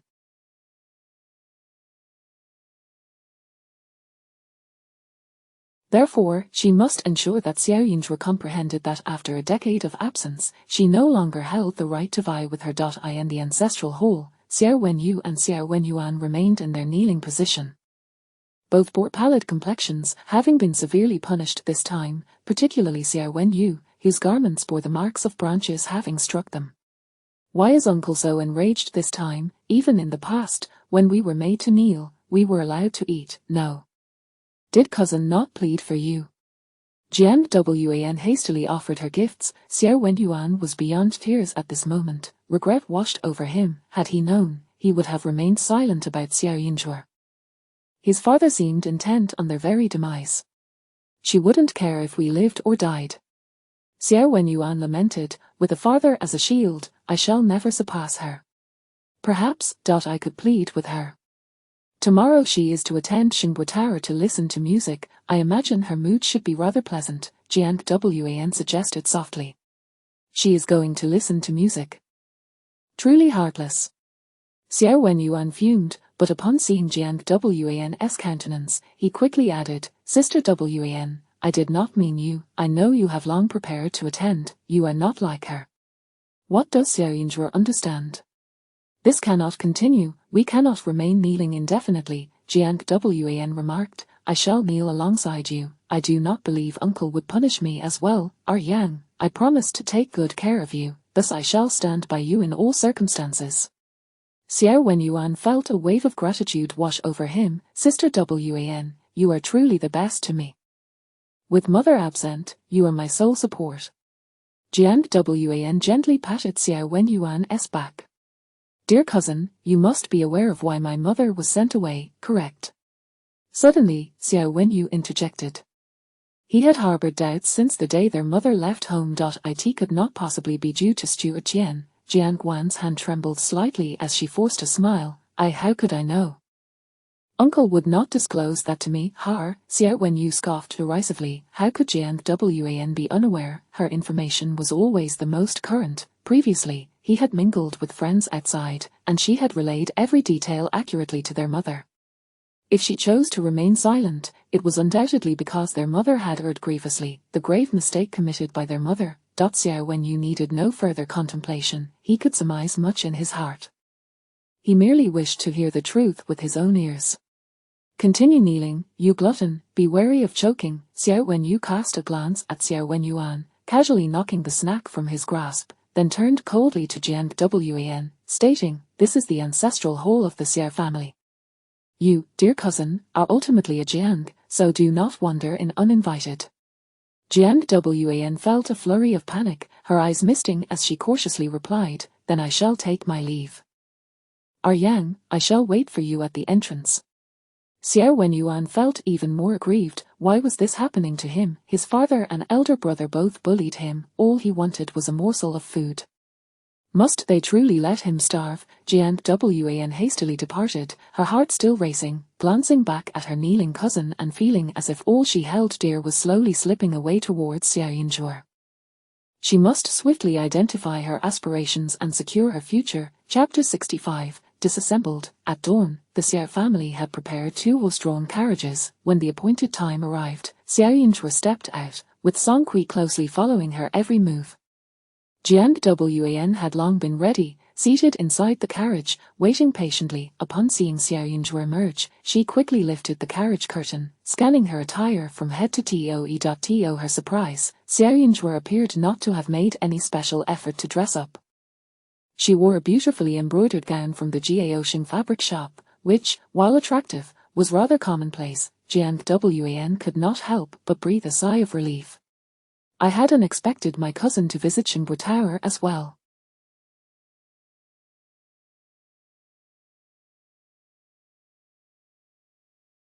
If you find yourself at a loss for words, just nod and smile. I know many people and will make sure to introduce you to my friends beforehand. If anyone dares to mock you, I, Jiang Wan, shall certainly defend your honor. Jiang Wan's tone was gentle and concerned, yet her gaze bore a hint of sarcasm. Xiao Yinzhuo paused in her steps, glancing sideways at her. Here was someone, seated comfortably in a carriage, adopting an air of superiority as though bestowing her benevolence. The last time they met outside, Xiao Yinzhuo had merely admonished Xiao Wenyang, offering only a warning to Jiang Wan. Clearly, since the lesson had not struck home, Jiang Wan had little memory of it. Xiao Yinzhuo's patience was finite. If opportunities were squandered, she could not be blamed for her lack of mercy. Has the young lady ventured out to draw silver from the account? How much? Xiao Yinzhuo inquired of the steward who had personally escorted her. The new steward was taken aback, hastily bowing his head as he replied, Today, Xingbo Tower will be selling renowned zithers and music scores. Before leaving, Madame had stated she would give the young lady 1,000 taels of silver notes for today's expenses. 1,000 taels, that is excessive. My elder brother receives merely 50 taels a month, and I have taken not a single coin with me on this outing. As a guest, how can you justify using the family's funds? I kindly request that you disembark and return the money. Xiao Yinzhuo spoke calmly. Was their household truly so affluent that a mere outing warranted such a sum? The steward hesitated only briefly before nodding in compliance. If anyone in the household spent lavishly, it was undoubtedly the second young master and the young lady. The eldest master, diligently studying abroad, received support from the matriarch and was quite frugal, often saving from his monthly allowance of 50 taels. As for the young lady, she was cherished like a treasure by the matriarch. Just look at her attire today. It had been specially ordered by the matriarch, exquisitely crafted for the new year, warm yet light, adorned with embroidered pink butterflies that appeared almost lifelike. The accessories were equally impressive, including a hollowed ivory incense bowl gifted by the matriarch to the lady, which she in turn had given to the young lady. The fragrant pellets within had been blended by a renowned perfumer in the capital, producing a scent unlike any other. The matriarch truly doted on the young lady. Should she return to the Jiang family, such luxuries would be but a distant dream. The steward promptly instructed Jiang Wan's coachman to pull over. the eldest young lady has decreed. Please do not trouble yourselves over this matter, he said, adopting a submissive tone. Jiang Wan's expression shifted. This was promised to me by my aunt previously. Over the years, she too had received a modest monthly allowance of 30 taels, which she had saved diligently, for her living expenses were calculated separately. You've noted that this was a prior matter. Xiao Yinzhuo raised an eyebrow, her demeanor casual. Since you reside in the Xiao household, you should also consider its finances. Steward Yi, do you not think the specifications of this carriage are somewhat extravagant? It is rather ostentatious, and given that our family currently holds no title, such flamboyance is inappropriate. Remove all unnecessary embellishments from it at once. After uttering these words, Xiao Yinzhuo felt quite satisfied. The newly appointed steward Yi was exceedingly obedient. Were he to resist, she would have to take matters into her own hands, which would be rather brutish. Having someone by her side certainly made things easier. It was indeed a boon that her father had arranged for Song Kui to accompany her. You cannot do this, Jiang Wan exclaimed, alarmed. Yet, Steward Yi had already set the process in motion, fully endorsing the young lady's decision. The Xiao family, though appearing glamorous, was still financially constrained. With their title revoked and public lands lost, they were fortunate that the household was not overly large, preventing them from living beyond their means. However, could they withstand the extravagance of the young lady? It is a matter of whether I wish to do so, not whether I can or cannot. Jiang Wan, I had thought you would understand. I have already warned you that the path ahead is a chasm, yet you insist on stepping into it. This choice is truly foolish, Xiao Yinzhuo remarked with a frown, casting her a glance before boarding her own carriage and departing. With Xiao Yinzhuo gone, the steward remained. Jiang Wan was forcibly ushered from the carriage. The maids around her looked on in panic, and as Jiang Wan's face flushed with embarrassment, she had no choice but to hand over the silver notes, her teeth clenched as she instructed a maid to return to her private treasury for more funds. With her aunt absent, they all followed Xiao Yinzhuo's lead. As an outsider, she could only endure Xiao Yinzhuo's bullying. It was particularly galling, as she had been the one tending to her aunt all these years, cautiously navigating the Xiao family's moods. Why should she have to step aside for Xiao Yinzhuo upon her arrival, watching her once exclusive carriage being stripped down to a state of simplicity and drabness? Jiang Wan's handkerchief was on the verge of being torn to shreds. Yet, she had no time to pity herself. The melodies emanating from Xingbo Tower were relentless. At the appointed hour, Xiao Yinzhuo met Meng Yongxi outside Xingbo Tower, and they entered together.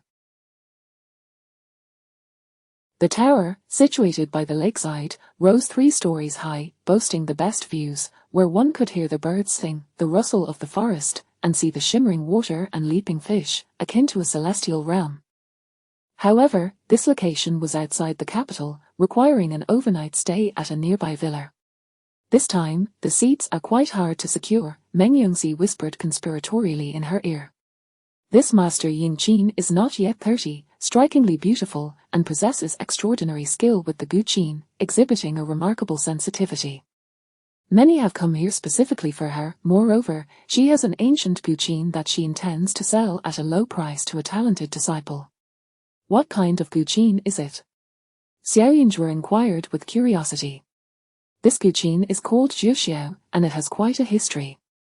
It is said that before the founding of the previous dynasty, there were numerous natural disasters across the land, particularly a severe drought in the northwest that lasted 3 years. A hermit, unable to bear the suffering of the people, raised the imperial banner to summon rain. He played this guqin for 7 consecutive days, as if delivering the people. 7 days later, gentle rains fell, alleviating the drought. Unfortunately, the hermit disappeared without a trace afterward, and many say he perished from blood loss after his rain summoning. As a result, this Jiuxiao guqin has earned its reputation as the finest guqin in the world. If it were to be sold, very few would be able to afford it. Master Ying Qin is asking for only 1,000 silver taels, seeking someone with whom she can resonate musically. Meng Yongxi seemed to possess considerable insight. Listening to her recount the tale, Xiao Yinzhuo felt an unsettling familiarity. Chapter 66, Ascending to the Heavens. It seems her master once mentioned that the sect had produced a foolish sect leader in the past. The ability to summon rain is not particularly difficult for the leader of the Divine Concealment sect. However, while the task can indeed be accomplished, it is uncertain whether one's body can withstand the toll it takes. To besiege the heavens, one must possess sufficient strength in cultivation or merit. Without that, one could exhaust themselves to the point of becoming a mere husk, yet still fail to bring down even a drop of rain. The previous sect leader's abilities were not remarkable, yet he possessed a compassionate heart. During a time of severe drought, witnessing the suffering of the people deeply moved him, prompting him to spare no effort in seeking rain, specifically, a deluge of considerable breadth and duration. Ultimately, the rain was indeed summoned, but his own powers were utterly insufficient for such a grand offering, hence, he perished. This misfortune extended to the subsequent leaders, nearly all of whom lived brief lives. The divine concealment sect was already constrained by celestial limits, and after that sacrificial rain-seeking, it became even more beleaguered. Her master remarked that such an act was indeed a great kindness, yet advised her against emulating it. Furthermore, he noted that the sect leader was not diligent in his cultivation, preferring to indulge in music, poetry, and travel, neglecting the accumulation of small virtues, and yet suddenly making a grand request of the heavens. It was indeed a rarity for rain to fall under such circumstances. It was fortunate that he was not struck dead by lightning on the spot. Thus, if she lacked sufficient merit, she must absolutely refrain from undertaking such self-sacrificial acts for the sake of the sect's future generations. However, this matter, Xuanmen had only regarded it as a story in the past, never anticipating it would be recounted by others. Her curiosity was piqued. She yearned to see that very chain, the instrument that had conveyed the people's suffering to the heavens.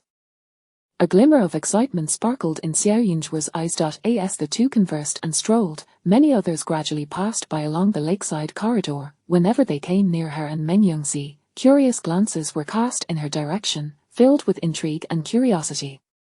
Xuanmen remained unperturbed, meeting their direct gazes with her own, exuding an air of composure. There were seats available in the corridor, albeit somewhat distant, where they could hear faint melodies of the qin. The two continued towards the Xingbu Tower, ultimately settling in a position closer to the front. The one sitting alongside Yongzi must be the renowned Xiao family girl, the Xiao judge, right? Someone whispered from behind. Sure, lower your voice. I only just heard that she has quite the temper. Be careful not to incur her wrath with such comments. What is so surprising about that? Rumor has it from the Xiao family that we've seen Madame Xiao, haven tiwi. She is exceptionally kind-hearted, yet she has fallen ill from the worry. These seats were reserved in advance. How could she possibly be here? I wonder what kind of charm Yongzi has been bewitched by. She has no idea that this seemingly amiable person is, in truth, quite insidious. When I entered just now, I saw Xuanmen. What about her? Madame Xiao dotes on Xuanmen the most. Though merely a cousin, she has never lacked for anything in recent years. But guess what? Do tell. I just saw her dressed quite thinly, her attire and jewelry looking rather shabby. When I casually inquired, she recoiled and dared not speak. With Madame Xiao absent, I wonder how Xuanmen will fare moving forward. If she doesn't spare her own cousin, she certainly won't regard others with Truly, she has climbed from the bottom, lacking both knowledge and grace. Mengyongzi, not skilled in combat, could only vaguely hear the murmurs of others, completely unaware of the content, whereas Xuanmen discerned every word with clarity.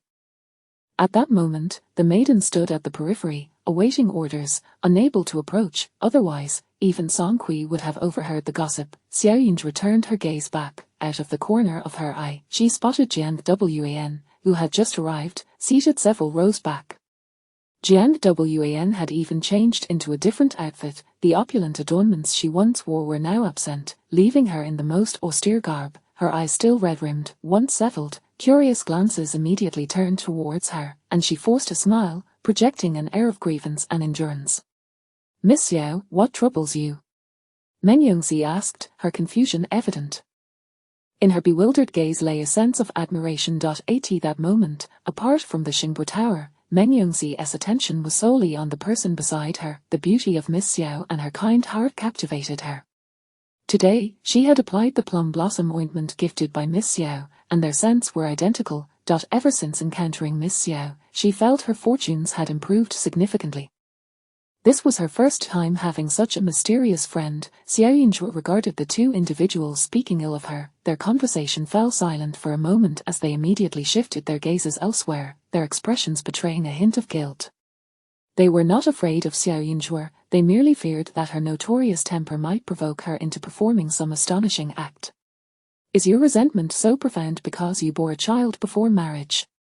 Xiao Yinzhuo directly inquired of the most vocal girl, unflinchingly. The girl paused, then retorted angrily, "Who are you referring to?" "You, of course, just now. Did you not claim I had a foul temper? I thought it only fair to address your words, lest anyone think you were unjustly accusing me," Xiao Yinzhuo replied earnestly. Meng Yongzi was taken aback, glancing over as if pricked by a hedgehog. "Qi Yuer, did you speak ill of Miss Xiao?" Qi Yuer's face flushed, feeling somewhat uncomfortable. She had only whispered her thoughts, but now being called out made her feel entirely different. However, with several pairs of eyes now upon her, she could hardly back down. "I merely spoke a few truths." Look at Jiang Wan, what state has she been reduced to? Only you could be so foolish as to be deceived by her and bring her to such a place. Moreover, did you hear her earlier? Was that even human speech? "We are all young ladies, how dare she accuse me of bearing a child before marriage? I would be justified in tearing her mouth apart for such slander." Qi Yuer seethed through clenched teeth.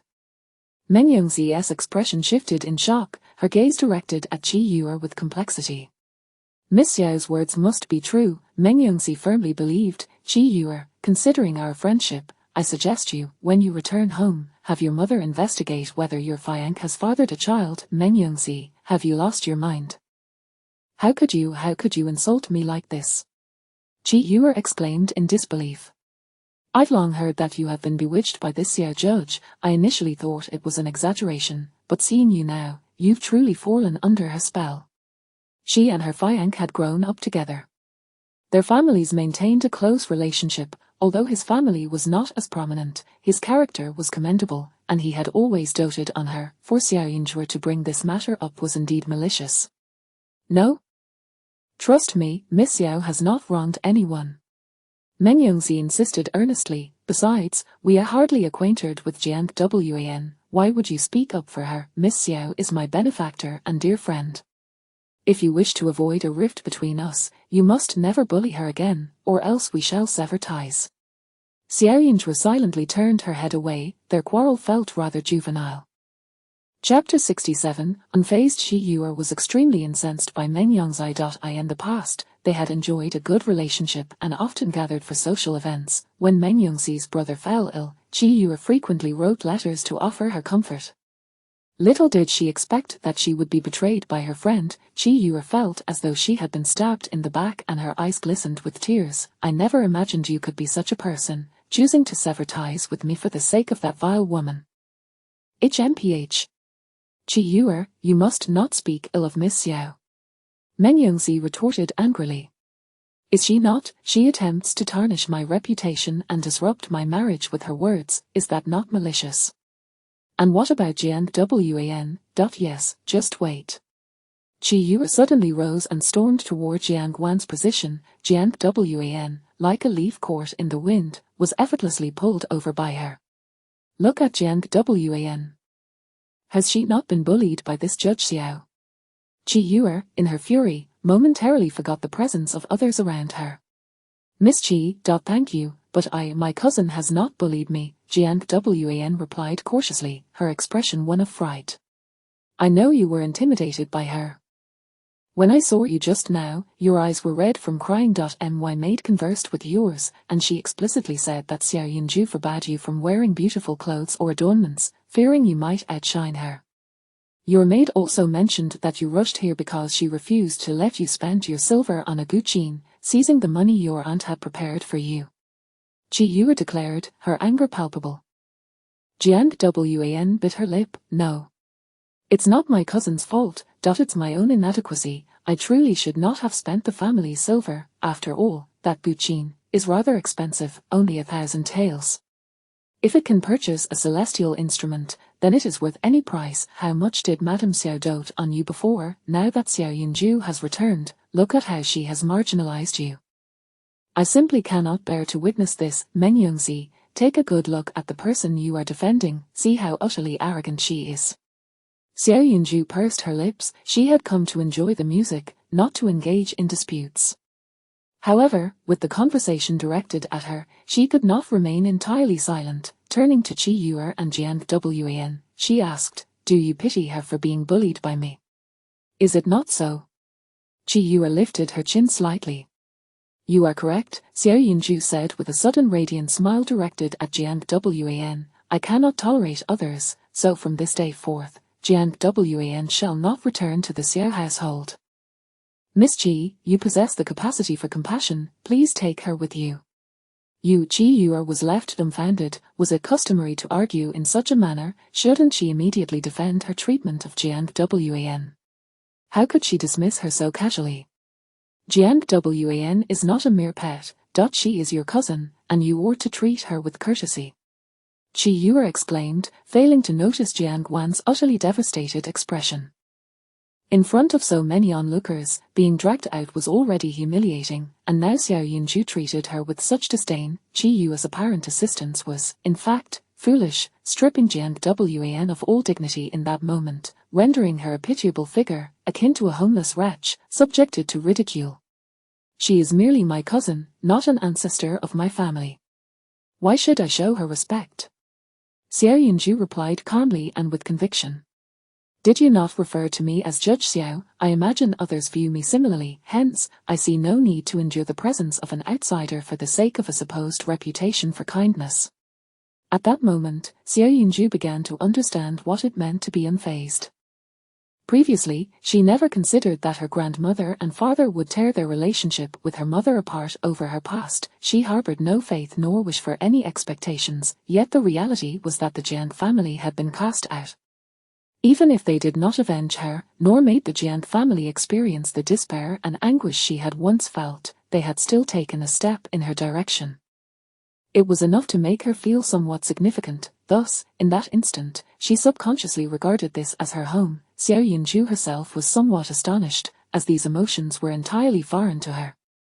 For the first time, she wielded her influence to intimidate others. It felt rather pleasant, while Xiao Yunju appeared quite pleased. Qi Yuer was utterly perplexed. Observing Jiang Wan's downcast and woeful demeanor, she grew increasingly anxious. How can you be so heartless?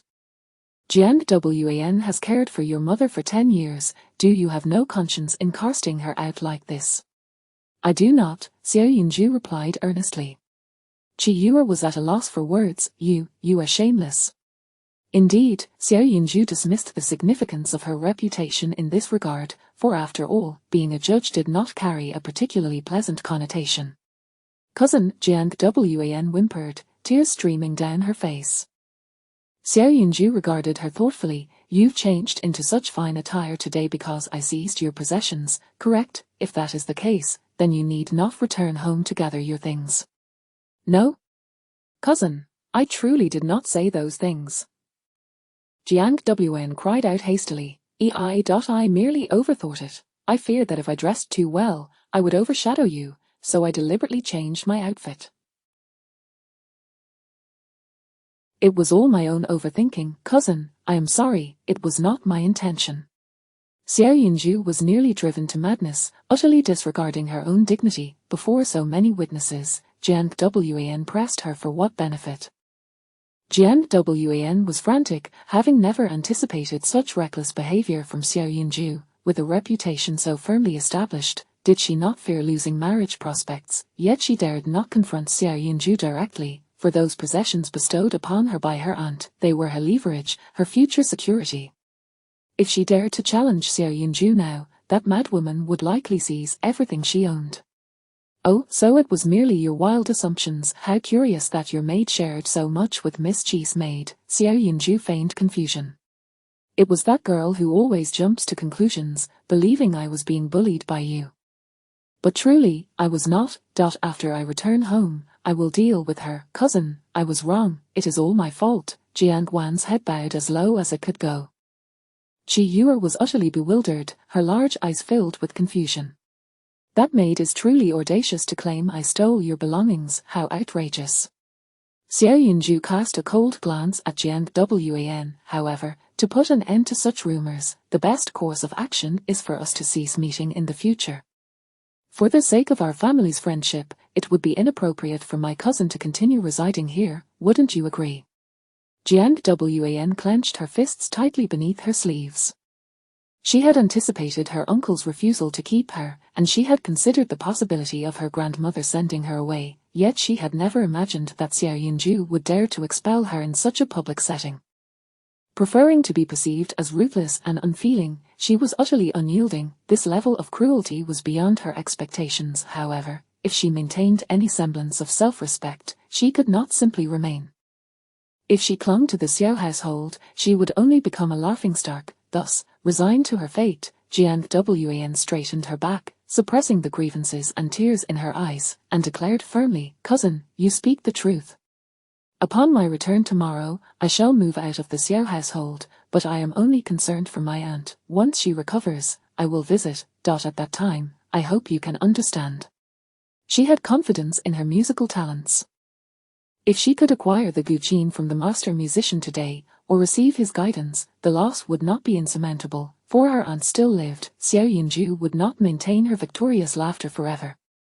Chapter 68, The Humiliation of Today. Jiang Wan lowered her head, and Qi Yuer, seeing her cowardly demeanor, was utterly enraged. To her, if one had been bullied by Xiao Yunju, one should display a bit of spirit.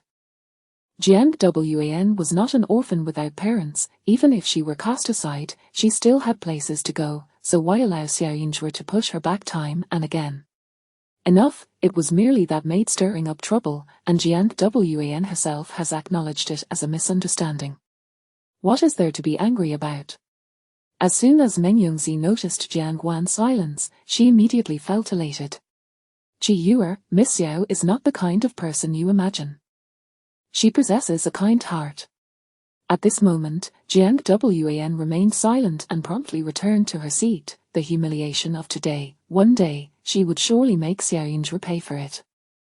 Qi Yuer huffed and settled down, yet Meng Yongzi turned back and whispered, "You know, my mother has recently been selecting suitors for me. I thought my cousin from my aunt's family was quite excellent, but Miss Xiao mentioned that I have recently encountered a peach blossom calamity. Upon careful reflection, it must pertain to my cousin, so I did some digging, only to discover that my scoundrel cousin had not yet betrothed himself to me and had secretly entangled himself with a maid by my side. How could she tolerate this?" Thus, that maid was cast out and sought refuge with her cousin, who was preparing for the imperial examination, but now he too had been expelled by her mother and was residing in an inn outside. She even wished to tell Qi Yuer that Xiao Yunju's insight was so profound that she could even discern her physical constitution. However, as her inability to bear children was an unsavory matter, she refrained from being explicit. "You dare to say?" Upon mentioning this matter, Qi Yuer resembled a firecracker. "Whatever she says is fine, but to say anything against my Chiogage is unacceptable." Just as Qi Yuer was about to continue her argument, a faint sound of a qin melody wafted down from Xinbo Tower. Instantly, all fell silent, and Qi Yuer could only glare at Meng Yongzi in frustration and close her mouth. Xiao Yunju turned towards the sound and saw that a number of qin players had already taken their seats in the viewing area of Xinbo Tower. Among them, one woman stood out, her hands gently plucking the strings, producing exquisite sounds. This must be the famed qin player, Inshu, whom everyone spoke of. Though Xiao Yunju was not too far away, she could still discern the woman's features. The qin player, Inshu, had a slender figure and a cool demeanor, her beauty unforgettable at first sight. Yet, in Xiao Yunju's eyes, what left a lasting impression was not her enchanting appearance, but rather the ethereal spirit that seemed to dissipate around her, as if she were a withered lamp, dim and uncertain, her time on this earth limited. The qin in Inshu's hands must be the Jiuxiao. Such a treasured artifact would not easily be gifted, unless one were aware of their impending demise and sought another worthy owner for Jiuxiao. This Inshu must have endured a life filled with hardship before the age of 18, Xiao Yunju observed, unable to suppress a sigh. Indeed, Inshu is a pitiable soul. Her father once served as the governor of Anzhou and authored numerous works. Moreover, Lord Ying believed that women, like men, should not be oppressed by etiquette, thus establishing a school for girls in the locality. He harbored a deep disdain for families that drowned female infants and petitioned the late emperor multiple times to amend the laws. Unfortunately, Lord Ying's overly rigid character offended a corrupt official, leading to his wrongful accusation of treason and subsequent death. Although there were later efforts to exonerate him, it was ultimately too late. Meng Yongxi whispered. After Lord Ying's death, his wife followed suit, leaving the young Yingxu behind. Yingxu first entered the realm of music and later, once Lord Ying was exonerated, she gained her freedom and was taken in by a friend of her father. However, this friend merely sought to enhance his reputation and did not share Lord Ying's views or actions, holding a profound disdain for women, which Yingxu found intolerable, thus she chose to depart. Since then, she has led a life of wandering. Consequently, Yingxu's music resonates with the clarity born from enduring worldly suffering. Each piece performed by Yingxu has a particularly distinct second half, capable of making 100 birds dance, creating a breathtaking scene. Yet alas, the weather remains cold, and such a vision is not to be seen. Meng Yongxi continued her soft introduction. Xiao Yinzhuo nodded and continued to listen. However, by the conclusion, she understood why Meng Yongxi had said so. The latter half of the Qin piece bore some resemblance to her sect's calming melody. There exist melodies that can summon souls and soothe spirits, as well as those that can regulate the 5 elements and benefit both body and mind, akin to talismans, merely differing in form. When Yingxu played, it seemed to dispel the surrounding malevolent energies, creating an atmosphere akin to a postnatal paradise, making the creatures nearby exceptionally sensitive, thus attracting birds and beasts closer to the music. As Yingxu concluded her performance, the audience remained entranced for a long while. I sincerely thank you all for coming today. I am immensely grateful. The qin I just played is Jiuxiao, a sarah. I once promised my late master to find a worthy owner for Jiuxiao, so if anyone is interested, you may enter the tower to try the qin's intent. Yingxu gently bowed to the crowd and spoke. The guests below Xinbo Tower were nearly all eager to try. They were not solely drawn by Jiuxiao, for there were numerous esteemed masters atop Xinbo Tower. These individuals were already affluent and tended to be somewhat proud, often selecting disciples based on mutual affinity, which was the primary reason for most of their visit.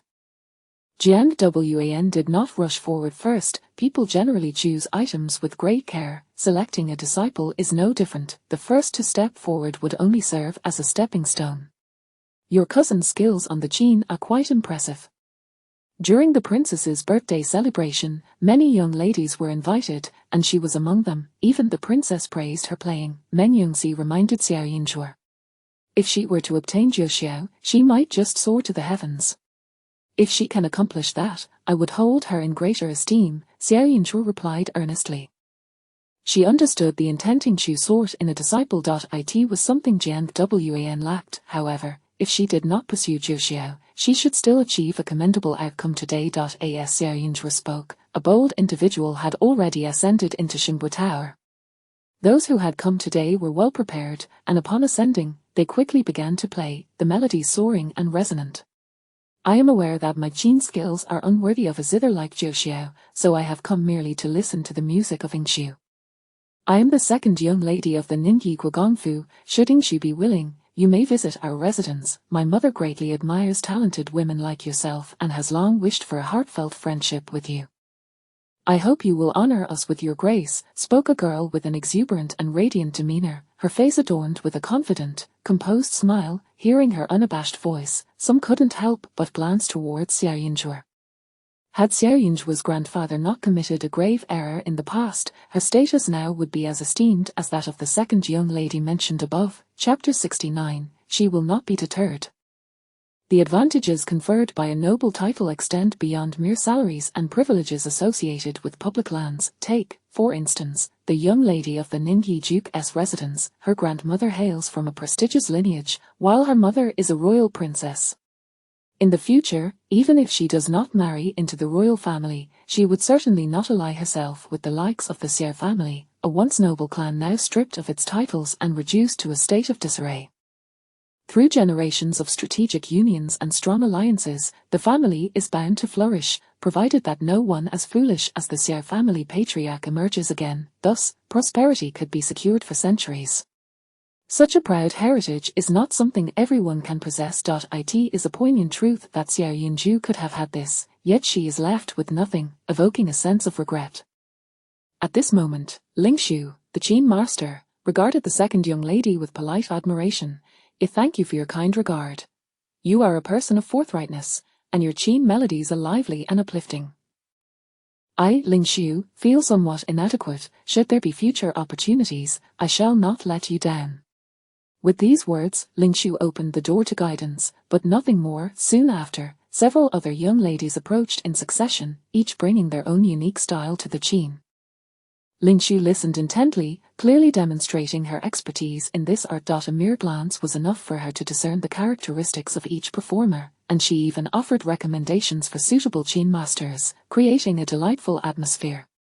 Before long, Jiang Wan stood up. Although a touch nervous, she had observed that Ling Xu treated people without regard to their status. While she held the second young lady of the Duke's residence in high esteem, she was equally gracious and respectful towards a concubine-born daughter of a sixth-rank official.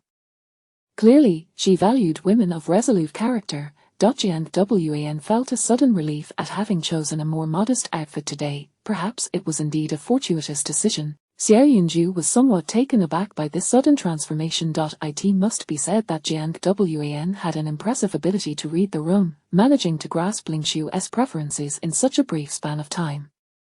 If only this young woman were free from her convoluted thoughts, Xiao Yunju would genuinely admire her cousin. What a pity. Junior Jiang Wan, I have long heard of your esteemed name, Master Ling Xu. Upon learning that you are selecting disciples, I dared to come and test my abilities, Jiang Wan stated resolutely. Ling Xu was somewhat surprised. Others had been more circumspect, merely inviting her to visit, and even those who aspired to great heights did not openly express their intentions. This young lady before her, however, displayed remarkable audacity. "Please, go ahead," Ling Xu replied, casting a couple of appreciative glances in her direction. Having endured many hardships she had fiercely resisted, even severing ties, in pursuit of her own path. Her parents had instilled in her the belief that women, too, are human beings capable of all that men can achieve. Thus, she sought to follow her heart, living independently of anyone, vowing never to trample upon her own spirit, even in the face of adversity. Throughout the years, despite the hardships, she had never regretted her choices.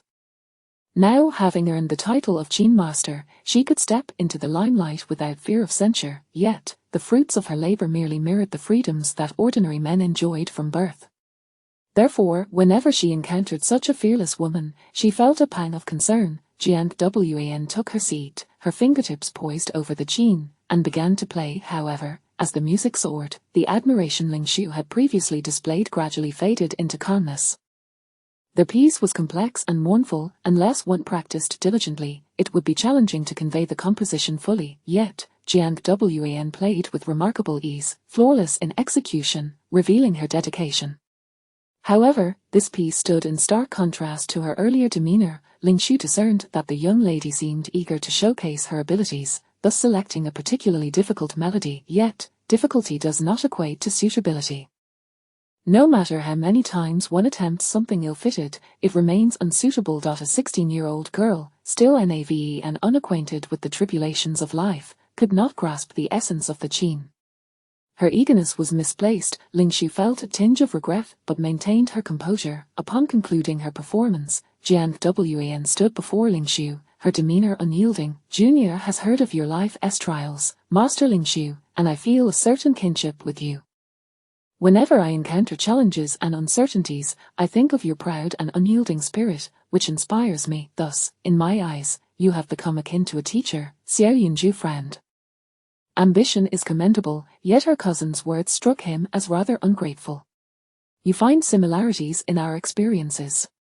Ling Xu responded, surprised. To be candid, I have spent these years living with my aunt. Though she has treated me well, I rely solely on her. It is not my true home, and there are inevitably challenges. Her words, however, conveyed a sense of profound suffering at the hands of the Xiao family. Especially in light of Xiao Yunju's earlier brusque demeanor, it was easy for the audience to imagine Jiang Wan's misery.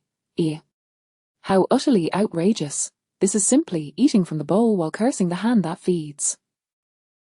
Does she not recall how Lady Xiao treated her in the past? One might think she was the biological daughter of the Xiao family. How can she now act as if she has suffered the gravest injustice? This is nothing short of pretentious. Meng Yongxi exclaimed indignantly. She has already resolved to leave the Xiao family, so she naturally feels no need to tread carefully, Xiao Yunju retorted with a cold laugh. Rising, he strode towards the Xingbo Tower. Jiang Wan sought to ascend through the name of Lingshu, which is a commendable ambition. However, it should not be at the expense of another. Meng Yongxi was taken aback and hurriedly followed, having invited Xiao Yunju to join her in listening to the qin, yet she had not anticipated that he would play. Nevertheless, she did not intend to deter him. After all, what was a little commotion? Meng Yongxi, have you lost your mind? Why accompany her? Qi Yuer, noticing Meng Yongxi's movement, quickly pursued her. This Judge Xiao was indeed a person who could not tolerate any affront. Was Jiang Wan not merely speaking a few truths? What was her intention? Did she intend to confront her? Do not stop me, I intend to stand by Miss Xiao's side, Meng Yongxi insisted, shaking off Qi Yuer's grasp. Qi Yuer was left speechless. In that moment, she even questioned whether Xiao Yunju was a man. How could he possess such charm that Meng Yongxi would disregard everything to accompany him? Reluctantly, Qi Yuer trailed behind, her face flushed with embarrassment. She certainly was not supporting Xiao Yunju. If others misinterpreted her intentions, she would be too ashamed to show her face in public.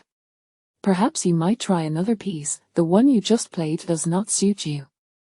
Why not attempt Autumn Long Moon? Though the melody is slow, it may expand your heart and mind. Lingshu graciously offered Jiang Wan another opportunity. Jiang Wan's heart leaped with joy as she eagerly accepted. This simpler piece would surely pose no challenge for her. Chapter 70, The Sect Leader. At this moment, Lingshu was not lamenting Jiang Wan's plight of relying on others. After all, there were many unfortunate souls in this world, and one could not simply. What she valued was Jiang Wan's tenacity in striving for her own path. Although her musical expression did not resonate with the grandeur of the nine heavens, it was essential to listen more closely to Jiang Wan's melodies in order to introduce her to suitable masters. The audience ascending the stairs shared this intention, prompting her to exert herself further, lest she delay others' opportunities. Jiang Wan immediately began to showcase her talent. The more Lingshu listened, the more she felt a pang of regret. Autumn's Long Moon was indeed a piece intertwined with the scenery, yet within its notes lay a vast emotional landscape. When played skillfully, it could instill a sense of tranquility and even evoke a profound awakening akin to a dream of golden millet. Alas, Jiang Wan lacked the necessary spirit to convey such depth. As the performance concluded, Xiao Yunju had already approached. Upon seeing her, Jiang Wan, startled, inadvertently brushed against the strings, producing a somewhat jarring sound.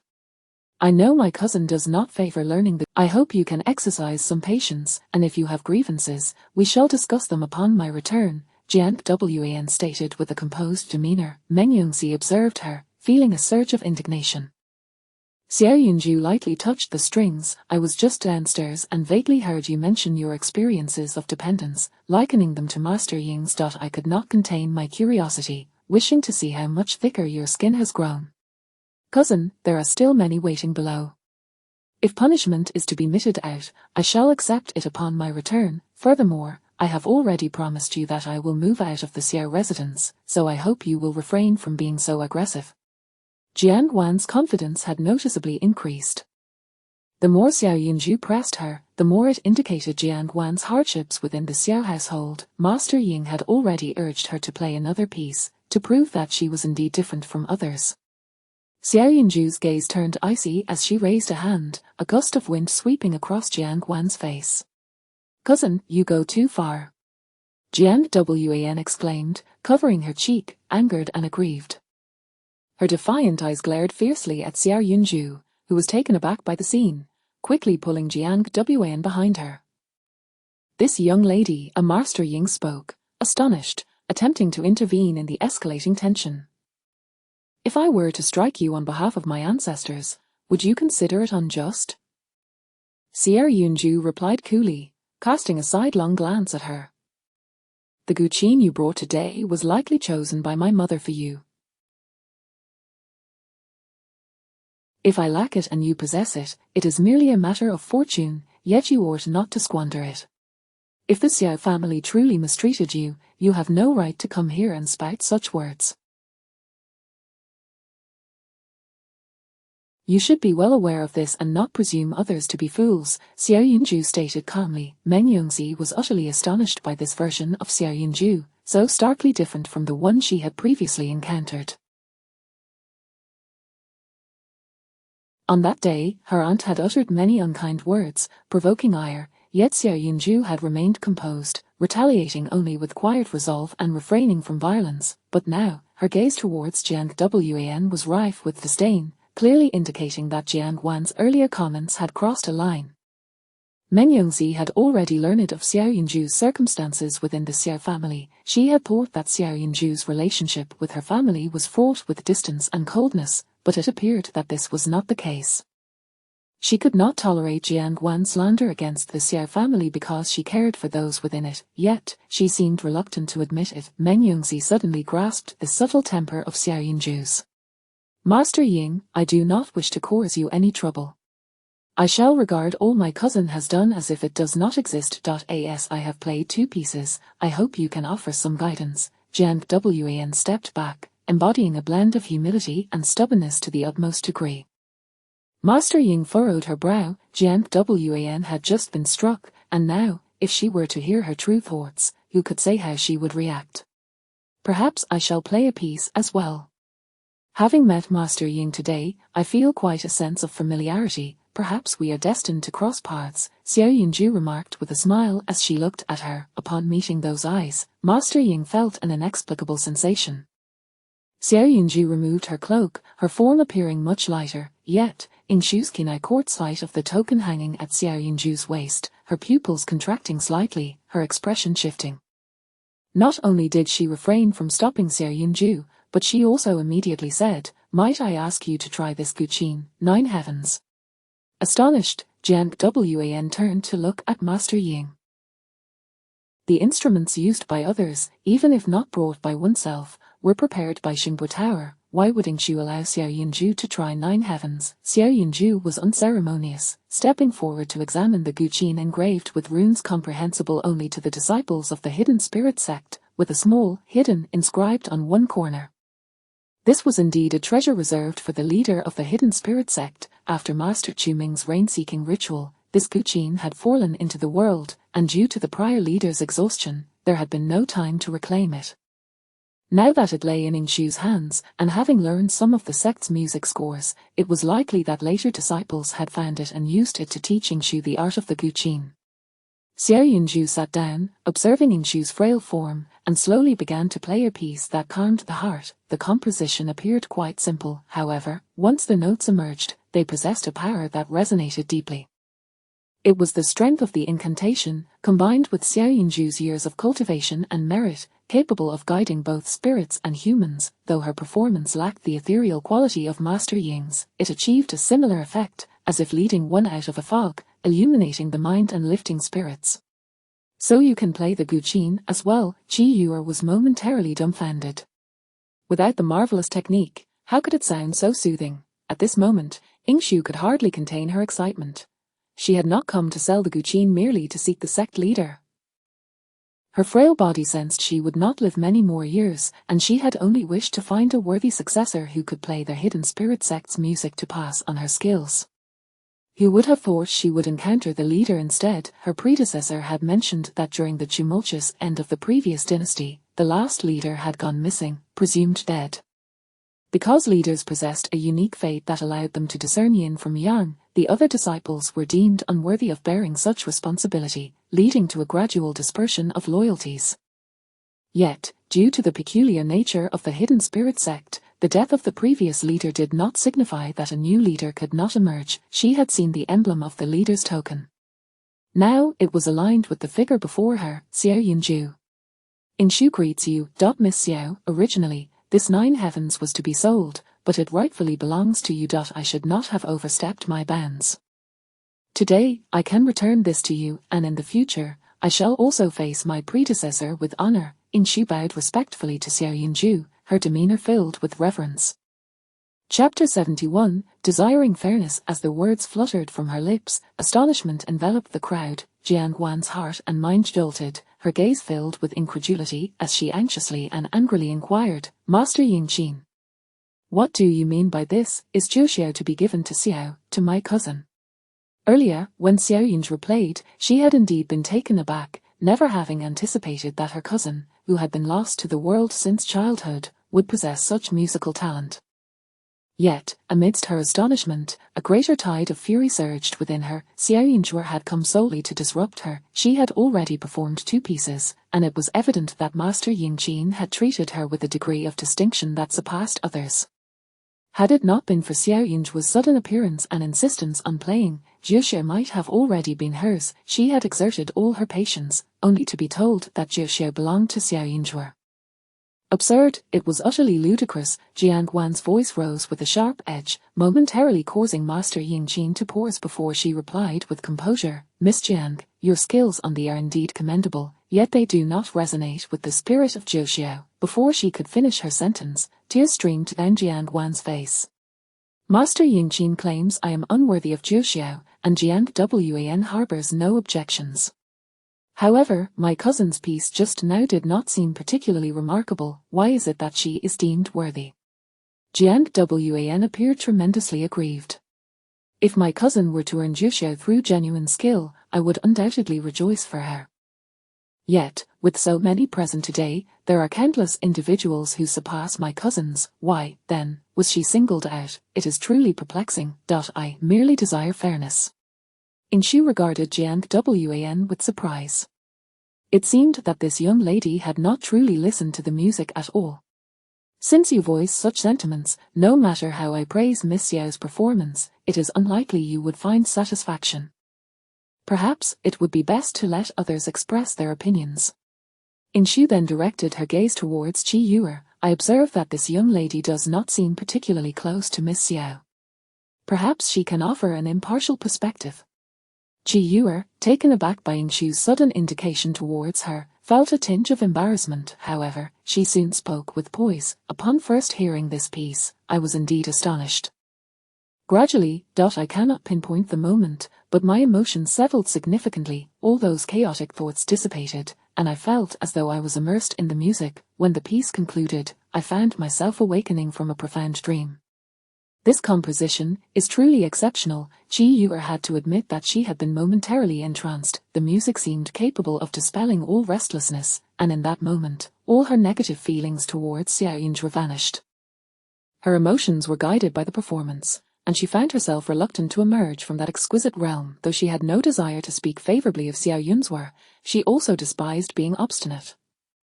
To play ordinary pieces on it would be to miss its essence. The melody performed by Xiao Yunzhi indeed aligns more harmoniously with the spirit of Zhu Xiao, Qi Yuer stated, steadfast in her opinion as she regarded Jiang Wan.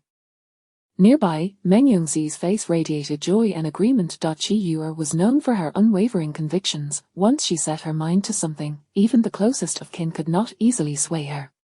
She believed Xiao Yunzhi to be a bully towards her cousin, thus she dared to stand up for Jiang Wan, yet she remained impartial, refusing to deny the merit of another simply due to her distaste.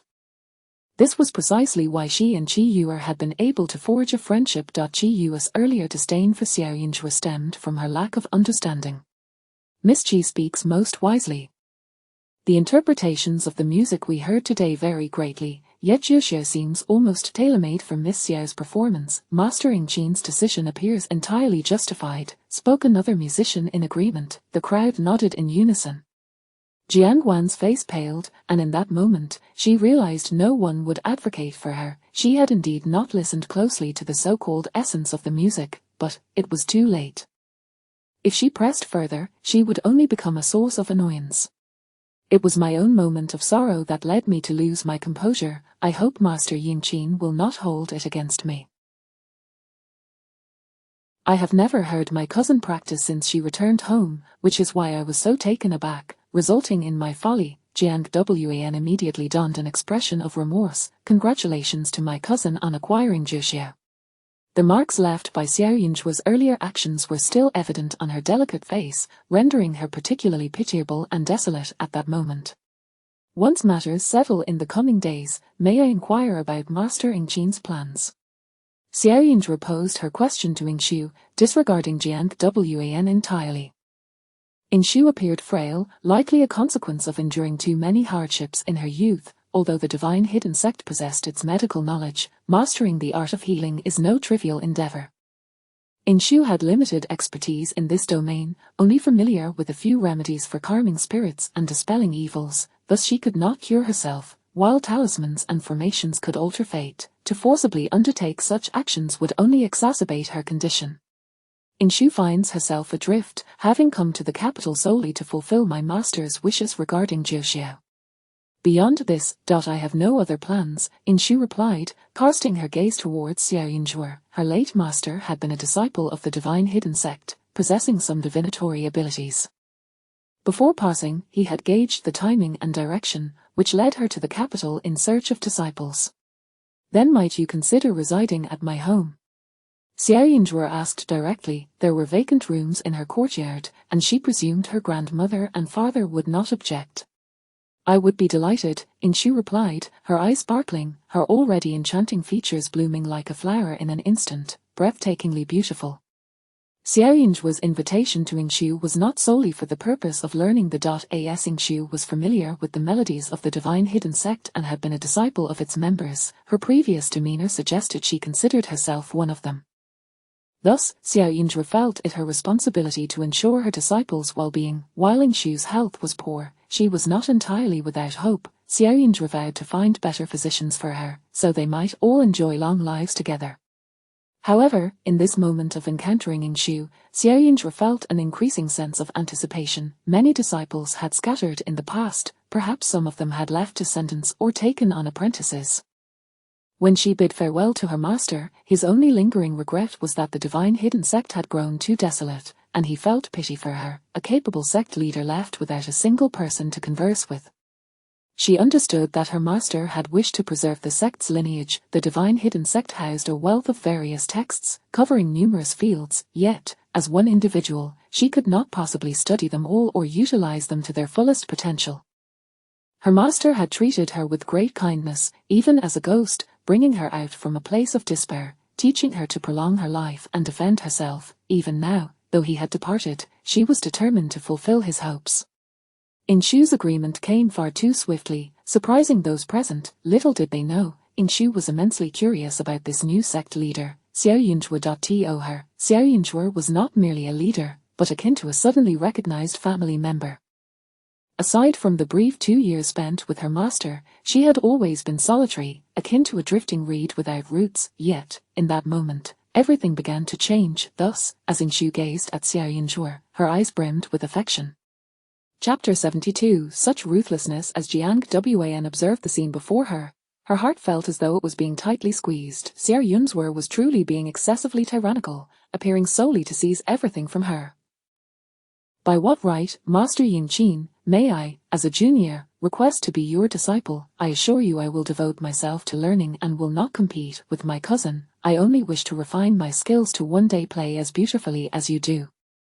Jiang Wan still refused to give up. After striving for so long, if she could not attain the 9 heavens, at least receiving guidance from Master Yingqin would be a commendable consolation. She steeled herself, clinging to the last flicker of hope within her heart. Miss Jiang, it is not that I am unwilling to teach you, but rather that our pursuits in music differ fundamentally. If you were to study under me, it would only hinder your progress. However, if you do not mind, I could recommend another master for you. Yingshu spoke with a hint of regret. Having listened to those 2 pieces earlier, she had intended to refuse Jiang Wan. They were not kindred spirits in their musical parts, and now that she had acknowledged her role as the sect leader, her refusal was even more resolute. If Xiao Yunzhe was indeed a malicious person, then she could never become a guide for the living and the dead. Hence, if the sect leader was virtuous, it was evident that Miss Jiang was in the wrong. She had no inclination to favor outsiders. Yingqin Master's refusal was quite decisive, leaving Jiang Wan feeling utterly humiliated. With her unparalleled musical prowess and esteemed reputation, even the emperor had praised her skills. Thus, despite her internal fury, she could not display any dissatisfaction outwardly. Jiang Wan reluctantly accepted Yingqin Master's goodwill. Although the Nine Heavens had already found its master, the remaining individuals still needed to select their music masters, and the gathering was far from over. Xiao Yunzhuo, not wishing to intrude upon Yingqin Master's discussions with others, left after her encounter with Jiang Wan. Cousin, I misjudged you earlier, thinking you were ignorant, but it turns out you are truly remarkable. Jiang Wan refused to relent, drawing closer. I was wrong to quarrel with you today. I realize that my earlier outburst about leaving the Xiao family must have saddened you. Could you possibly forgive me just this once? At this moment, Jiang Wan was genuinely at a loss for what to do. The master Yingqin recommended had no notable reputation. What benefits could possibly arise from being that person's disciple? Moreover, since Yingqin master would be residing in the Xiao family, should she choose not to move, she might frequently encounter her, and over time, people would recognize her abilities as stemming from Yingqin master's teachings. No, Xiao Yunzhuo replied coldly, gazing at her with indifference. Cousin, I heard you sold your life-saving pills to help the Meng family's daughter. You are so kind to outsiders, can you not extend the same generosity toward me? I know that in the past, I was taken in by my aunt, which may have seemed like I was stealing your mother from you, but that was never my intention. It was my aunt who insisted on bringing me back to the Xiao family. If you help me now, I promise to assist you when my aunt returns, ensuring she no longer misunderstands you. Please, I beg you, Jiang Wan pleaded, clutching Xiao Yunzhuo's arm, her eyes brimming with tears. At that moment, Meng Yongzi was engaged in conversation with Qi Yuer. With no one else nearby, Jiang Wan felt emboldened to humble herself. She believed that if lowering her pride before Xiao Yunzhuo could yield benefits, she was willing to do so. Xiao Yunzhuo withdrew her arm, her gaze towards Jiang Wan filled with disdain. My kindness towards others is based on their worthiness, but you do not deserve it. Your plea today is merely because I possess what you desire, so do not feign such pitiable behavior. I am not foolish enough to be deceived. Her biological mother had taken Jiang Wan in with the consent of Jiang Wan and the Jiang family. However, compared to her time with the Jiang family, being by her mother's side allowed Jiang Wan to receive more attention and benefits, so why complain now? Does cousin truly wish to be this heartless? Jiang Wan's voice dropped in intensity. I know you were discarded by my aunt. She is not ill and is not seeking to recuperate. If this matter were to spread, you might gain a reputation for being innocent, but what about big cousin? He is preparing for the imperial examination. How will others perceive him with such a cruel mother? Jiang Wan's change in tone seemed to lessen the repulsion Xiao Yunzhuo felt towards her. This was more akin to her true self, and you, though you bear the surname Jiang, you were raised by her, Xiao Yunzhuo retorted with a mocking glance. Cousin, you truly have a heart of stone. Jiang Wan trembled with rage. Since you harbor no kinship, do not blame me for being heartless towards you in the future. The day is drawing to a close, and I expect that when I return home tomorrow, you will have vacated the premises. Over the years, my mother has provided you with numerous items, but you must be clear on what is rightfully yours and what is not. I will have the steward inventory the possessions, so do not make me come to the Jiang family to demand what is owed, Xiao Yunzhuo replied bluntly. Her mother had prepared many garments and jewels for the Jiang family, and it had become difficult to discern which items were Jiang Wan's personal belongings. However, the valuable decorations in the courtyard were off limits to Jiang Wan. Jiang Wan glared fiercely at Xiao Yunzhuo, her eyes filled with resentment. The latter left in a huff, shortly thereafter retreating with Meng Yongzi to a nearby villa. Many guests had gathered today, and the area was divided into two courtyards, separating male and female guests. The surroundings were quite pleasant. The young ladies, having rare opportunities to enjoy themselves outside, were in exceptionally high spirits, while the male and female guests were not entirely forbidden from meeting. Lanterns could be paired within the courtyards, and some unattached young men and women would choose a lantern they liked in the courtyard and venture to the front yard together. If they encountered a male guest holding the same lantern in the front yard, they could admire the scenery and engage in conversation. The guests present were all from official families, accompanied by their maids and servants, ensuring that no impropriety would occur. The elders were relatively open-minded. Those who cherished their children often hoped their offspring would find suitable partners. Thus, various elegant gatherings were frequently held to facilitate mutual acquaintance among the youth. As long as their family backgrounds were comparable and they were not rivals or enemies in the court, the elders were generally supportive of their children's marriages. Xiu Ji said, "My face is round, like a ripe fruit.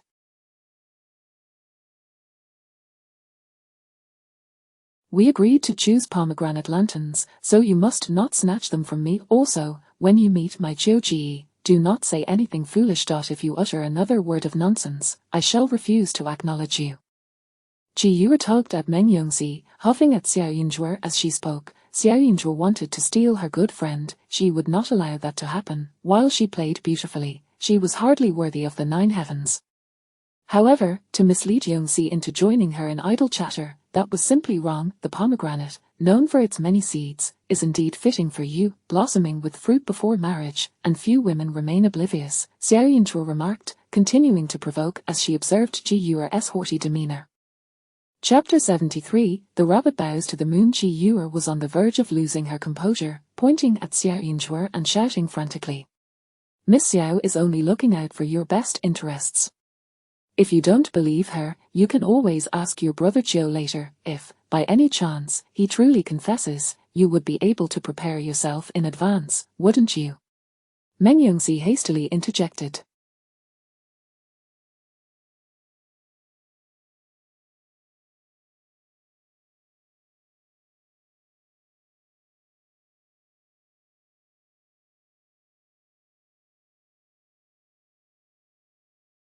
However, Ji Yuer felt deeply aggrieved. With her impending marriage approaching, how could she find joy in hearing such ominous words after encountering Xiao Yinzhuo? "If my brother Qiu is innocent, I will demand an apology from Xiao Yinzhuo." Ji Yuer seethed, ready to lash out. "Very well," Xiao Yinzhuo immediately replied, "if I am proven right, do remember to pay up." "I will indeed pay. If my brother Qiu is truly as you say, I will not marry him, and I would even willingly bestow all my dowry upon you." Ji Yuer was so enraged that her ability to reason was utterly compromised. In contrast, a gleam of excitement flickered in Xiao Yinzhuo's eyes, akin to a tiger catching the scent of blood, invigorating her spirit. Yet, upon glancing at Ji Yuer, she sighed. Money could be easily earned, but one must not lose sight of their principles. An excessive dowry would create an imbalance between what one gives and what one receives, potentially jeopardizing her future fortunes. "Miss Xiao, which lantern do you prefer?" Meng Yongxi inquired eagerly. "This lantern has only one counterpart among the male guests. If fate permits, you might exchange glances, though if it does not appeal to you, it is perfectly fine to hang the lantern anywhere you wish." Xiao Yinzhuo surveyed the array of exquisitely crafted lanterns surrounding her and could not help but admire the artisan's remarkable skills. Her gaze settled upon one particular lantern. It was a rabbit bows to the moon lantern, skillfully made, with dangling red tassels that gently swayed. Beside it stood a ghostly figure of a girl, seemingly around 15 or 16 years old, bound by iron chains at her feet. The girl's delicate, snow-white hands caressed the red tassels, her gaze fixed vacantly upon the lantern. Xiao Yinzhuo approached and picked up the rabbit bows to the moon lantern. Upon seeing her choice, Ji Yuer was momentarily taken aback, and Meng Yongxi's expression also shifted. "Miss Xiao, perhaps you should consider another option. If you favor rabbits, there is a lovely one lying down as well," Meng Yongxi suggested hastily. "Is there any significance to it?" Xiao Yinzhuo clutched the rabbit bows to the moon lantern tightly. The ghost girl followed her, seemingly irate, as if blaming her for taking such an enchanting lantern. Meng Yongxi hesitated, contemplating that Xiao Yinzhuo was indeed knowledgeable about warding off evil, and then spoke up. "Today, I saw the second young lady of the Ningyi Duke's residence. She is of legitimate birth, though she is the second daughter, with an elder sister above her. This place is picturesque and often bustling with activity. The year was particularly auspicious, with flowers blooming profusely. During early June, a flower viewing event was held, and of course, there were countless lanterns in the evening. The eldest daughter of the Ningyi Duke's residence also attended and chose a lantern just like the one you are holding." Meng Yongxi spoke softly, wary of others overhearing, suppressing her unease. "And then?" Xiao Yinzhuo inquired further. At that time, the villa was surrounded by quaint streets and towns, bustling with life. At night, one could even stroll about with lanterns. Logically, with so many noble ladies present and the government having sent guards, nothing should have gone amiss, yet, unexpectedly, the eldest daughter vanished. Subsequently, the authorities searched the vicinity thoroughly, but found nothing.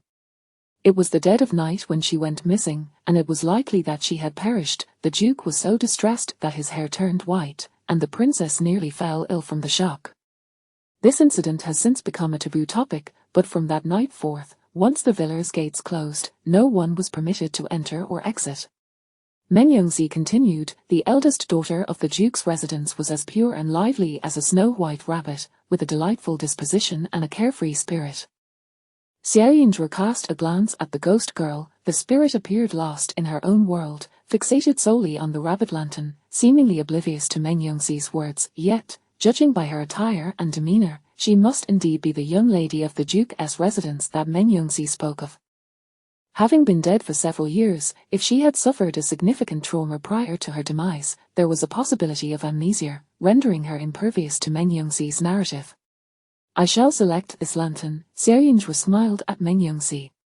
What was the name of that young lady? Her surname is Luo, and her given name is Fei Yuan. If she were still alive, she would be in her 20s by now, Mengyongzi sighed. Fei Yuan, Yuan, fly away, to the heavens above. Upon hearing the name, the ghost girl erupted into a fit of giggles, twirling around Xiaoyinzhuo's rabbit lantern, her arms spread wide like wings, calling out innocently and foolishly. Her nimble steps echoed with the sound of clanging chains, audible only to Xiaoyinzhuo. Seeing that Xiaoyinzhuo was determined to choose that lantern, Mengyongzi felt a twinge of concern. Meanwhile, Qiyue perceived that Xiaoyinzhuo was indeed, as the rumors suggested, unperturbed by such ominous matters, and the reputation of the judge was not unfounded. The three of them carried their chosen lanterns to the front courtyard. Indeed, upon sighting the lantern in Xiaoyinzhuo's hands, many could not help but recall the old tale, casting peculiar glances at her. The disappearance of Luo Fei Yuan was shrouded in misfortune, and few dared to select that lantern. Naturally, with the passage of years, some had forgotten the tale, but anyone who chose that lantern was often beset by calamities, either tripping and falling, or their garments catching fire. She is new here and unaware of the circumstances, but both Miss Meng and Miss Qi should be well aware. They ought to have warned her, someone in the crowd remarked. Perhaps ignorance is bliss, but what is worrisome is the deliberate choice. This year, with young Master Center present, does Miss Xiao seek not only the favor of the heavens but also a fortuitous marriage? The second young lady of the Luo family glared at the lantern, fury flashing in her eyes. Young Master Center was her sister's betrothed in life, a celebrated scholar at 19. After her sister's disappearance, the funeral was conducted, and while others moved on, her brother-in-law remained, never remarrying and losing all interest in his career. He built a modest dwelling near her sister's tomb, tending to it daily, seldom seen by others. He was a favored man of the emperor and a distinguished scholar, and had it not been for this tragedy, he would have long since enjoyed marital bliss and a family of his own. The emperor lamented the situation, having prompted him several times, yet her brother-in-law remained imprisoned by his grief. In her heart, young Master Center, though never wed to her sister, was still her true brother-in-law. Both the Center and Luo families hoped he would emerge from his sorrow, even wishing for him to find a good match, never again to torment himself, but that person should not be a scheming woman who used her sister's plight to ascend. Miss Xiao. What is yours shall not be taken by anyone, yet there are certain items you would do well to avoid.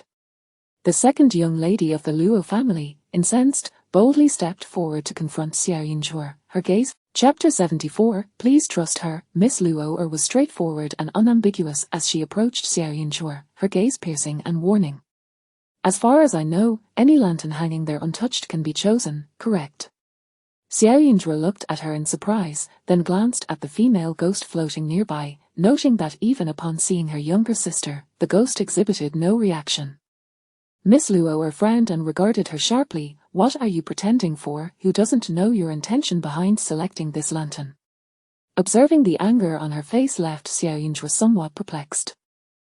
However, seeing the skepticism and displeasure in the eyes of those around her, she suddenly grasped the situation. The lantern was a pair, one for male guests and one for female guests. Miss Luo, you misunderstand.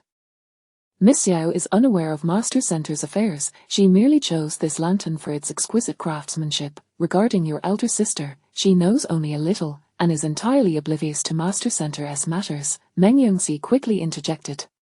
She had been so engrossed in recounting Luo Feiyuan's tragic tale that she had forgotten that Master Center often visited this place to reminisce about the past. Miss Luo's strong reaction must be due to Master Center's presence today, leading her to mistakenly believe that Xiao Yunzhe selected this item for him.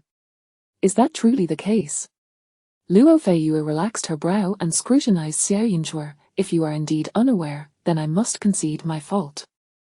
However, Miss Xiao, this item holds special significance for me. Under ordinary circumstances, it would suffice, but with my brother-in-law present today, I wish to avoid anyone with ulterior motives exploiting my sister's memory.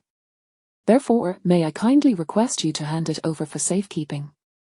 Luo Feiyue was a candid and forthright individual, as evidenced by her being the first to play the zither when Xiao Yunzhe cast her gaze upon her moments ago. That is unacceptable, Xiao Yunzhe firmly rejected. I harbor no interest in Master Center. However, this item currently serves a purpose for me. Luo Feiyue's expression immediately soured. It was merely a lantern. Apart from providing light, it was just a chance encounter with a male guest. If it were for illumination, surely any lantern would suffice. Xiao Yunzhe's claim of its usefulness was merely a pretext to entice her brother-in-law, was it not? If Miss Luo does not mind, why not join me? You seek this item to remember the deceased, while I wish to use it to track down someone's whereabouts. Our intentions are not contradictory. Luo Feiyue was about to explode in anger when she heard Xiao Yunzhe's words. This statement left Luo Feiyue somewhat baffled, not quite understanding her intentions.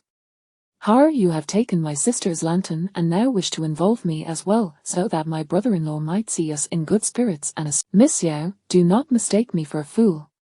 After a moment's thought, Luo Feiyue retorted furiously.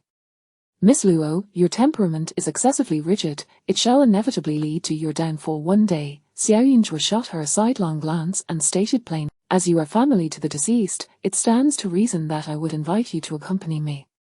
As her words fell, a heavy silence enveloped the surroundings. The onlookers exchanged anxious glances with Luo Feiyue, who appeared to have heard the most. Xiao Yunzhe sought to find her sister.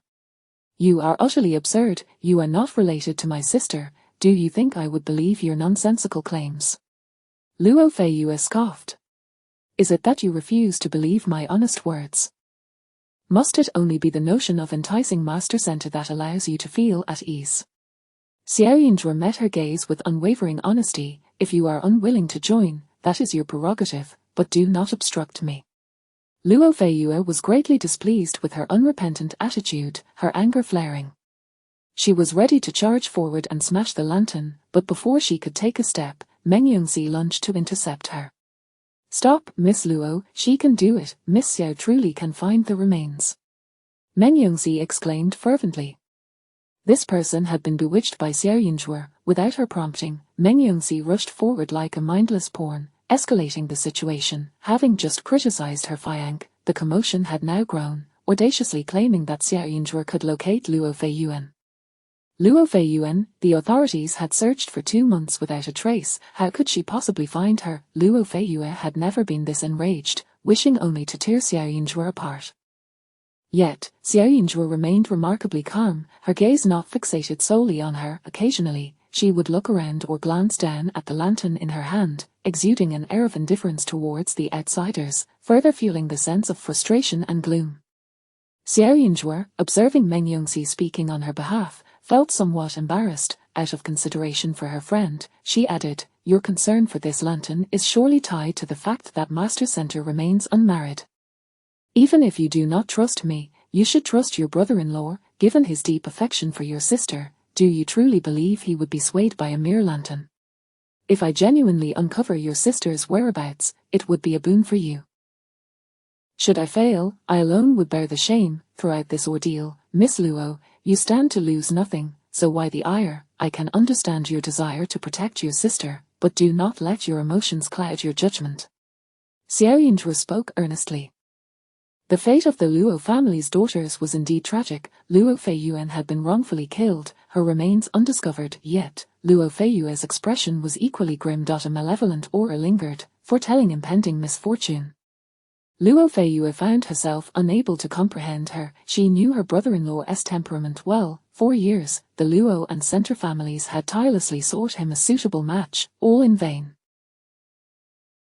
As for Xiao Yinzhuo was undeniably striking, with elegantly arched brows and bright, expressive eyes, her complexion radiant and posture upright, embodying a refreshing purity akin to a clear breeze and bright moon. Such beauty was not inferior to others, yet there was one flaw: she lacked a certain decorum, exuding an aura of languid nonchalance. Such a disposition was unlikely to endear her to men, and her brother-in-law, having encountered many beautiful women, would surely not be swayed by a mere lantern to take interest in this eccentric Xiao Yinzhuo. I wish to know why. I do not want anyone to exploit my sister's tragic story for their own gain and draw the attention of others. Luo Feiyue articulated her discontent with precision. In her eyes, Xiao Yinzhuo was that distinct individual. Her eagerness surely had an ulterior motive. Miss Luo, Meng Yongzi, sensing her stubbornness, grew increasingly anxious, fearing Luo Feiyue might miss this chance to find her sister. She whispered urgently, "Miss Xiao has good intentions. My brother was possessed before, and it was she who helped him recover. This matter is best kept discreet. We claimed he merely took her medicine. I have witnessed her abilities in divination and fortune-telling. You must believe her. Please do not let anger cloud your judgment." What a splendid opportunity, yet Miss Luo remained obstinate. It was as if she had been presented with a rare treasure and failed to recognize its value, mistaking it for mere rubble to be discarded. Chapter 75. The lamp maker. Meng Yongzi's urgent voice astonished Luo Feiyue. Possessed, fortune-telling. Meng Yongzi implied that Xiao Yinzhuo was a charlatan, which was why she thought of meddling in such peculiar matters. Yet, this conclusion left her utterly bewildered. After all, Xiao Yinzhuo was, at the very least, a young lady of considerable standing. Luo Feiyue cast a complex glance at Xiao Yinzhuo, feeling momentarily lost, unsure whether to believe or dismiss her words. However, the reason why Xiao Yinzhuo was jestingly referred to as Judge Xiao by these young ladies was that she had boldly reported a case to the Ministry of Justice, confidently asserting that a false monk had committed murder. Miss Luo, instead of wasting words with her, why not simply summon someone to expel her? Remarked Luo's friend, who had approached from behind, quite decisively. Miss Luo raised her hand, hesitating for a moment, then clenched her teeth and declared, "Miss Xiao, I wish to accompany you. Whatever you undertake tonight, you must not conceal it from me. Of course, if you are genuinely seeking my sister, I will do my utmost to assist you. I am far more familiar with this place than you are." Given her status, it was indeed not particularly challenging to drive someone away, yet it was already late. Her sister had vanished just outside this villa, and such a circumstance must not repeat itself for anyone. "Suit yourself," Xiao Yinzhuo nodded. As long as she didn't chatter incessantly by her side, it would suffice. The others behind Luo Feiyue were somewhat perplexed, yet they could not obstruct her intentions. "Where do you intend to go now?" Luo Feiyue insisted. Xiao Yinzhuo's gaze seemed to drift towards the spirit of Luo Feiyue. She had encountered many wandering souls, yet Luo Feiyue appeared to be one of the most pitiable lost souls, resembling a living person who had lost her way, devoid of any resentment, preserving her charming visage from life, albeit somewhat soiled. "Miss Luo, do you recall the precise date your sister went missing?" Xiao Yinzhuo inquired, fixing her gaze on Luo Feiyue. "Of course, it was the 4th of June 6 years ago," Luo Feiyue responded without hesitation. "I was present that day as well, but I insisted on seeing the sky lanterns. My sister disdained releasing lanterns. The flowers outside were beautiful, and there were many fireflies. She promised that if she encountered..." Recalling this event, Luo Feiyue was filled with sorrow. She was accompanied by 2 maidservants, both of whom were found deceased, while my sister remains unaccounted for. Xiao Yinzhuo concentrated, promptly retrieving coins from her bosom to divine, meticulously calculating. Luo Feiyue watched with a mix of skepticism and curiosity. Xiao Yinzhuo's earnest demeanor did not suggest jest or folly. If she truly understood these matters, could it be that there was hope for finding her sister? After all these years, her family had long since accepted her sister's death, yet due to the absence of her remains, their mother was plagued by nightmares, tormented by visions of her sister suffering. Did the authorities only search outside the villa? Xiaoyinzhu suddenly opened her eyes and asked. Back then, there were many villagers and merchants outside. Naturally, the focus was on the area outside the villa. As for the villa itself, it is government property, and all personnel inside are registered, so they only conducted a cursory inquiry. Moreover, my sister went missing outside, and no one saw her return to the villa, Luo Feiyue explained, quite familiar with the matter. However, as soon as she finished speaking, she suddenly realized something, looking at Xiaoyinzhu with slight shock. Could it be that you imply my sister's remains are within this villa? According to my calculations, the official ghost's grave lies in the second line. There is indeed a concealed body here. Just now, I also divined from the day Miss Luo was reported missing, discovering that her lines were disturbed and harmed, indicating a disaster that is inescapable. The ominous hexagram is in koan, corresponding to the southwest direction, with the fate line clashing with a sharp blade, signifying a great calamity. As Xiaoyinzhu spoke, Luo Feiyue found herself lost in confusion. Xiaoyinzhu then glanced towards the southwest direction, with Miss Luo standing. It shouldn't be difficult to mobilize the villa's guards, correct? Certainly, Luo Feiyue replied, although she didn't fully comprehend the situation. Seeing Xiaoyinzhu's composed demeanor made her inwardly anxious.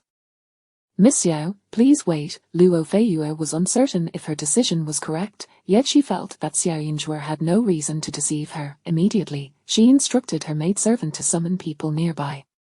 They were already in the front courtyard, and Master Center was not far off. With Luo Feiyue's request, it wasn't long before Center John arrived, accompanied by several others. Xiaoyinzhu cast a fleeting glance at Master Center. His fate was marked by solitude, destined to remain unmarried throughout his life. Indeed, he was a stubborn individual, even in youth. Once smitten, he remained unwavering in his intentions, a resolve not easy. Furthermore, he possessed great prospects in officialdom. Should he pursue a career, he would undoubtedly thrive, yet his deep affections tied him to Luo Feiyue, causing him to lose interest in his future and ambitions.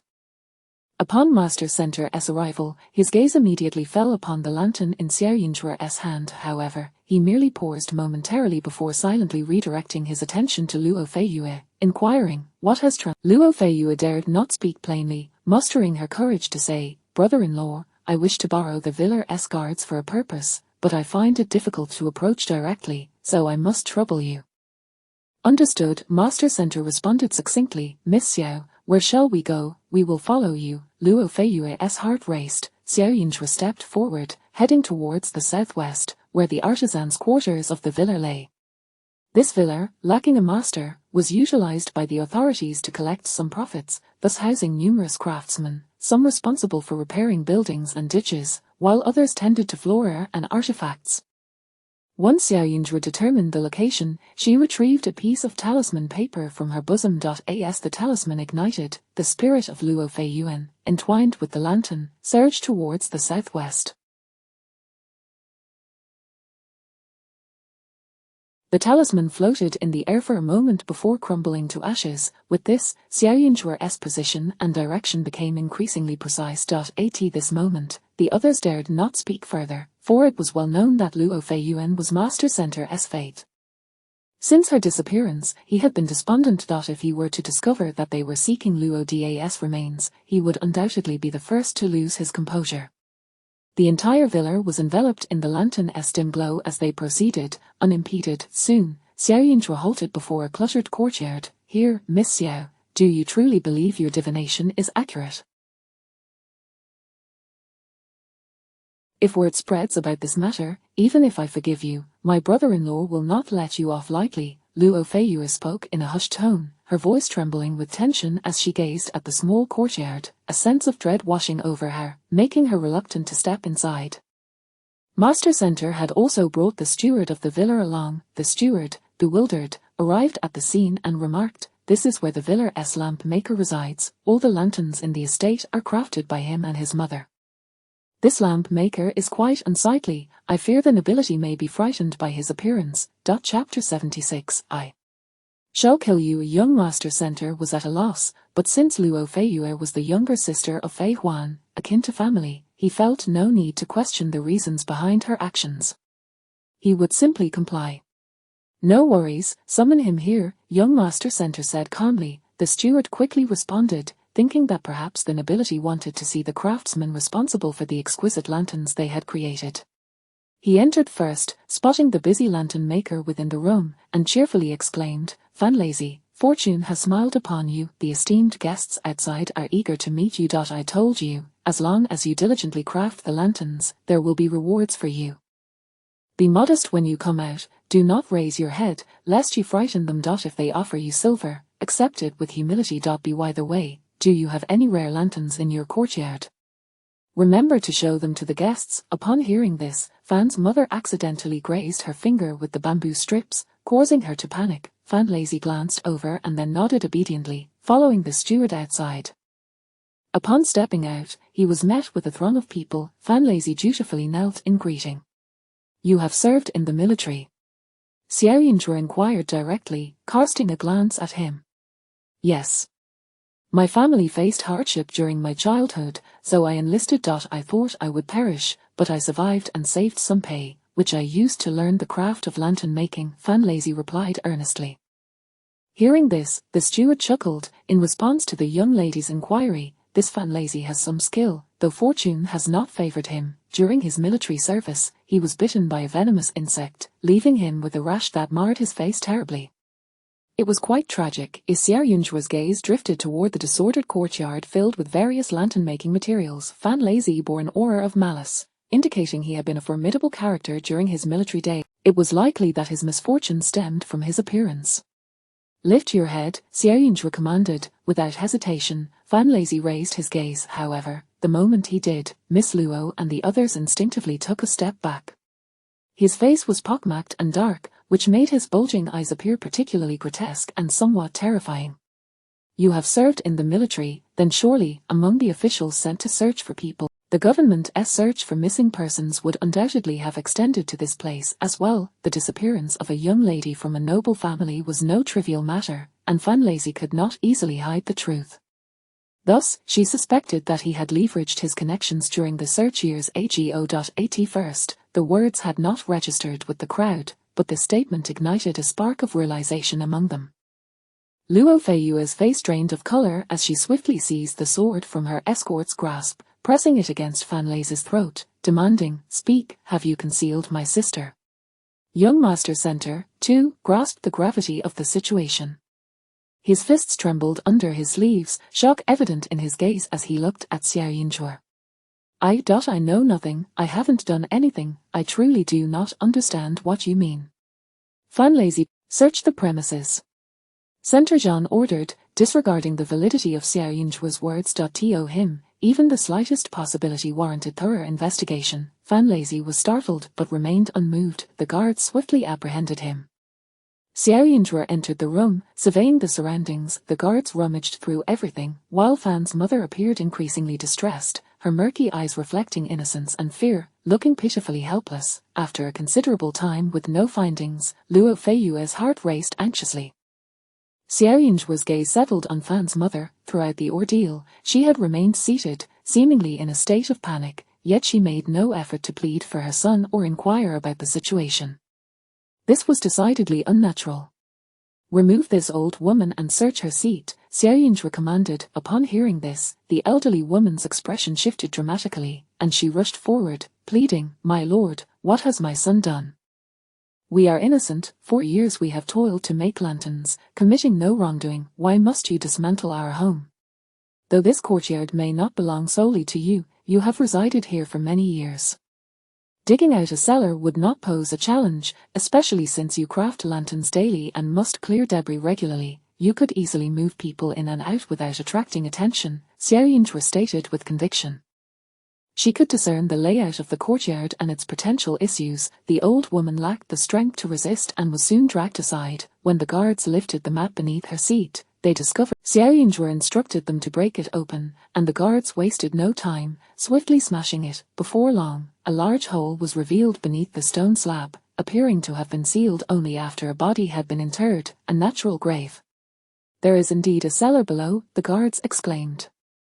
Center Jean felt a chill run through him as he gazed at the wretched mother and son duo, unable to fathom the despair Fei Huan must have endured if she had been confined here. I must go down, Center Jean declared, his eyes reddening with emotion. Sister-in-law, I want to go too. Luo Feiyue exclaimed urgently. Center Jean looked at her and shook his head.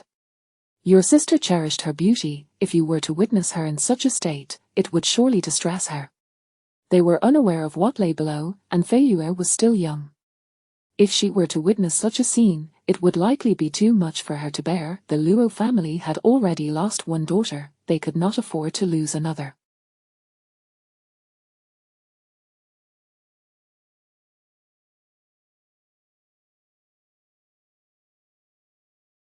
Center Jean, appearing somewhat gaunt, soon descended but did not permit anyone else to follow. The silence below was profound, lingering for what felt like an eternity. It was precisely because of the prolonged stillness that Luo Feiyue became convinced that the remains lay just beneath.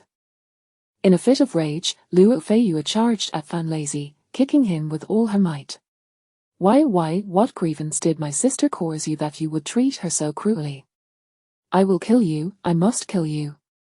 Fan Lei's gaze turned bitterly towards Xiao Yinzhi. He had not anticipated that after all this time, he would be discovered so suddenly and without warning. The feet of the nobility are indeed soft. Fan Lei's voice was dark and terrifying. You were born high above, looking down upon the masses. You disregard us mere ants, but so what? You still need to serve me. If anyone is to blame, it is her for being too obedient, too kind. She did not shy away from my ugliness, she merely wished to marry me. I knew the world would not tolerate it, so I hid her away. What of it? Chapter 77. You are not as good as her. Fan Lazy, seemingly unperturbed, even reached out his hand, attempting to grasp Luo Feiyue's foot. Luo Feiyue, filled with revulsion and dread, recalled her sister's tragic demise, and her desire to rend this man into 1,000 pieces intensified. Who exactly has instigated you? Luo Feiyue ground her teeth, and in the next moment, commanded the guards to drag Fan's mother over. If you confess willingly, I shall grant you and your mother a swift, otherwise, prepare to be subjected to the slow torture of death. At that moment, a piece of cloth was shoved into Fan's mother's mouth to prevent any sudden act of defiance. Upon hearing Luo Feiyue's words, Fan Lei's expression shifted slightly. If the noble lady wishes to know, I shall divulge the truth. Fan Lazy sneered, his visage growing even more terrifying. No one has coerced me. It was my own decision. I took a fancy to her. I have been guarding this small courtyard in the manor for over a decade, laboring day and night to craft lanterns. You noble ones come and go, year after year, the same routine. His craftsmanship in lantern making was exceptional, with a variety of designs. Due to his unattractive appearance, he secluded himself here, undisturbed yet profoundly lonely. During the festive seasons, people would praise his lanterns, and when the nobles were pleased, they would bestow a few coins upon him, which after much exploitation, amounted merely to enough for a drink. As he aged, he never considered seeking a wife. He was not always so unappealing. In his youth, he was quite handsome. Had it not been for a misfortune involving a venomous insect, he might have married a beautiful woman. Thus, he looked down upon the ordinary women around him. 6 years ago, during springtime, he was once again crafting lanterns when his mother returned to tell him about a kind-hearted girl she had encountered.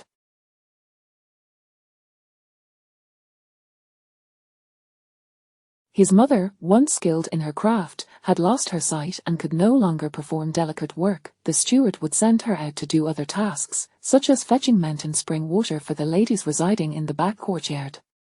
His mother, unable to refuse, was frail, and one day, she fell, spilling the precious spring water and ruining the freshly planted flowers. The thorns from the flowers pricked her arms, yet she dared not. Every blade of grass and tree in this manner was costly. His mother was terrified, and the steward arrived, berating her thoroughly. At that moment, Miss Luo intervened. Not only did she prevent the steward from punishing his mother, but she also had someone fetch clean clothes for her and called a doctor to remove the thorns. His mother remarked that such a kind girl would surely not mind his ugliness. Miss Luo adored the scenery of the manor, visiting frequently. He had seen her a couple more times and even revealed himself to her. Unlike others, she did not recoil at his appearance but complimented him, praising his skill in lantern making. She was indeed a good girl, but alas, their differing social standing stood as an insurmountable barrier. Later, he prepared some medicinal powder, biding his time for the right opportunity. On the 4th day of the 6th month, with the flowers in full bloom and fireflies abundant, Miss Luo set out from the manor with 2 maids.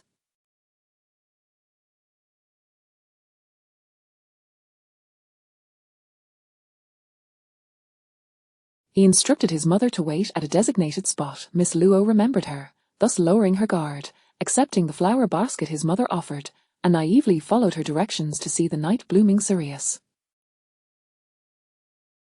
As darkness fell, the surrounding flora served as natural cover, the beautiful scenery towering above the humans. In a mere moment, they could evade all attention. The maids, drawn by the scent of the medicinal powder in the basket, collapsed exactly where he had arranged. 3 was too many. Having recognized his mother, the maid could not remain, and he swiftly crushed her and left her there, while Miss Luo was concealed within his cart, covered by lantern-making materials. With ease, he brought her back to the courtyard. However, caution was necessary, for she was the daughter of a duke, and her disappearance would surely warrant investigation. Yet, having lived a life of simplicity and integrity in the manor for so many years, he believed no one would dig too deeply. To be prudent, he inquired about the situation and discovered that the leader of a small squad was an old acquaintance. In his youth, they had shared camaraderie in the same camp, but after many years apart, one had become a humble, pitiful. Upon reuniting with an old friend, he resorted to flattery and ingratiation. He bought wine and meat, inviting the leader to his courtyard as a guest. The guest lounged at the entrance to the cellar, mocking him for his uselessness while lamenting the plight of the duke's daughter, fantasizing about the glory he would achieve if he were to find her. They feasted and drank without restraint. He, like a dog, smiled and fawned for 2 months, while the other, under the impression that he sought favor, promised to protect him in the future. Yet, once the meal was over, he vanished without a trace. Little did that man know he had unwittingly aided him greatly. Because of the leader's frequent visits for food and drink, his courtyard was merely lightly searched. Moreover, he managed to forge bonds with many of the laboring soldiers, learning where they searched and when they paused. Fanlazy spoke without restraint, his demeanor as if recounting an event entirely disconnected from himself. Yet, each word sent chills of dread through Luo Feiyue's heart. While that leader indulged in merriment within the courtyard, did her sister, confined below, hear any of it? Did she not experience countless moments of hope, only to have them? If only that man had been a tad more vigilant, had he uncovered a single inconsistency, her sister might not have met such a tragic end. Eventually, Fanlazy regarded her with disdain. You are not as gentle and lovely as your sister. You killed my sister. I will ensure you face a fate worse than death. Luo Feiyue's hatred reached its zenith. I did not kill her. How could I bear to do so? Besides, she was carrying my child. During those days, I constantly pondered how to discreetly take her away to a place where no one would recognize us, to raise our children together. With such a wonderful mother, my child would surely be exceptional. Fanlazy's eyes gleamed with a strange light, followed by a derisive laugh. Alas, she was not fortunate. Perhaps she had grown ill from the lack of human contact. She fell gravely ill, and I could not find a doctor for her.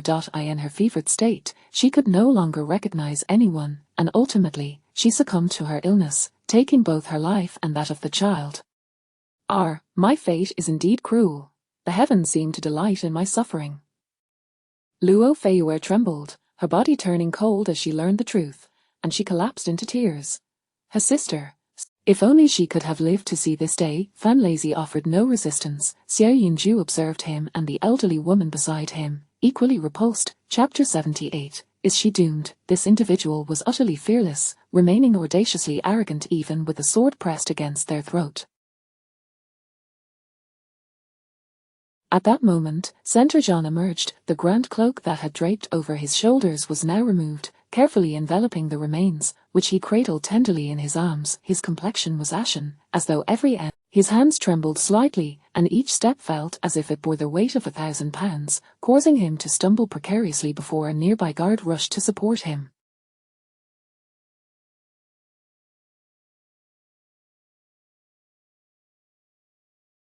Xiao Yunju ignited another talisman, and the spectre that had previously vanished now drifted forth from the remains, fixating intently on the lantern. Initially, Xiao Yunju believed that Luo Feiyuan's spirit clung to this object due to its connection to her in life, yet it appeared instead to be tied to the artisan who, even in her amnesiac state, faint traces of consciousness lingered, perhaps leading her to feel that possessing this lantern would result in capture, hence her aversion to it being handled by others.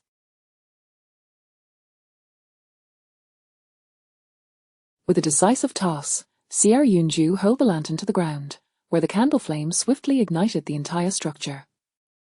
"It's on fire! It's on fire!" Luo Feiyuan exclaimed joyously, clapping her hands and dancing around the flames like a child.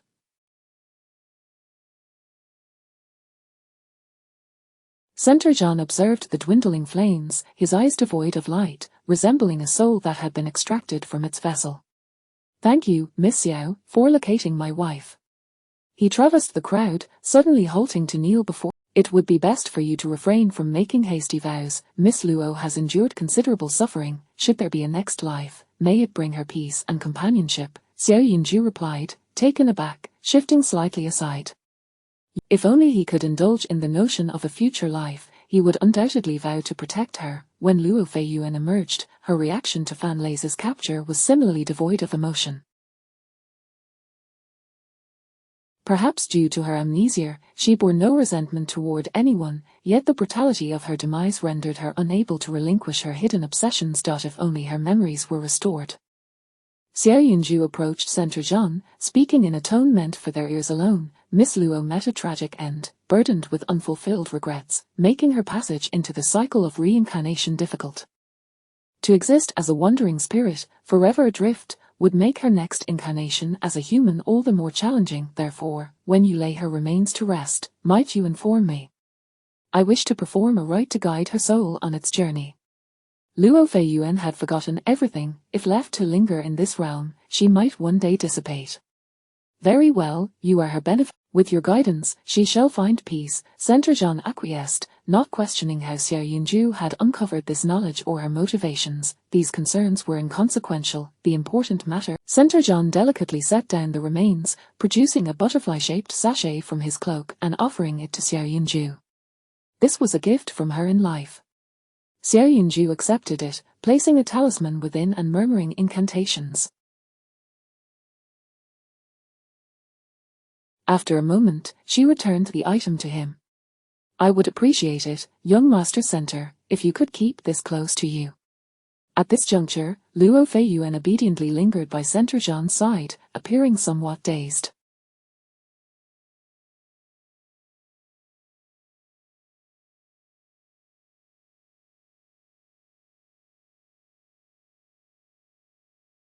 As he cradled the remains, the connection between the two, both in life and death, suggested that her spirit might linger near him for some time. The presence of a ghost can influence the living, necessitating talismans for protection and to soothe. Xiao Yunju hesitated, aware that her talismans required payment, yet, this was not the appropriate moment to discuss finances. It would be prudent to wait until they had grieved their loss. She chose not to speak further, allowing Center Zhan to bear the remains away.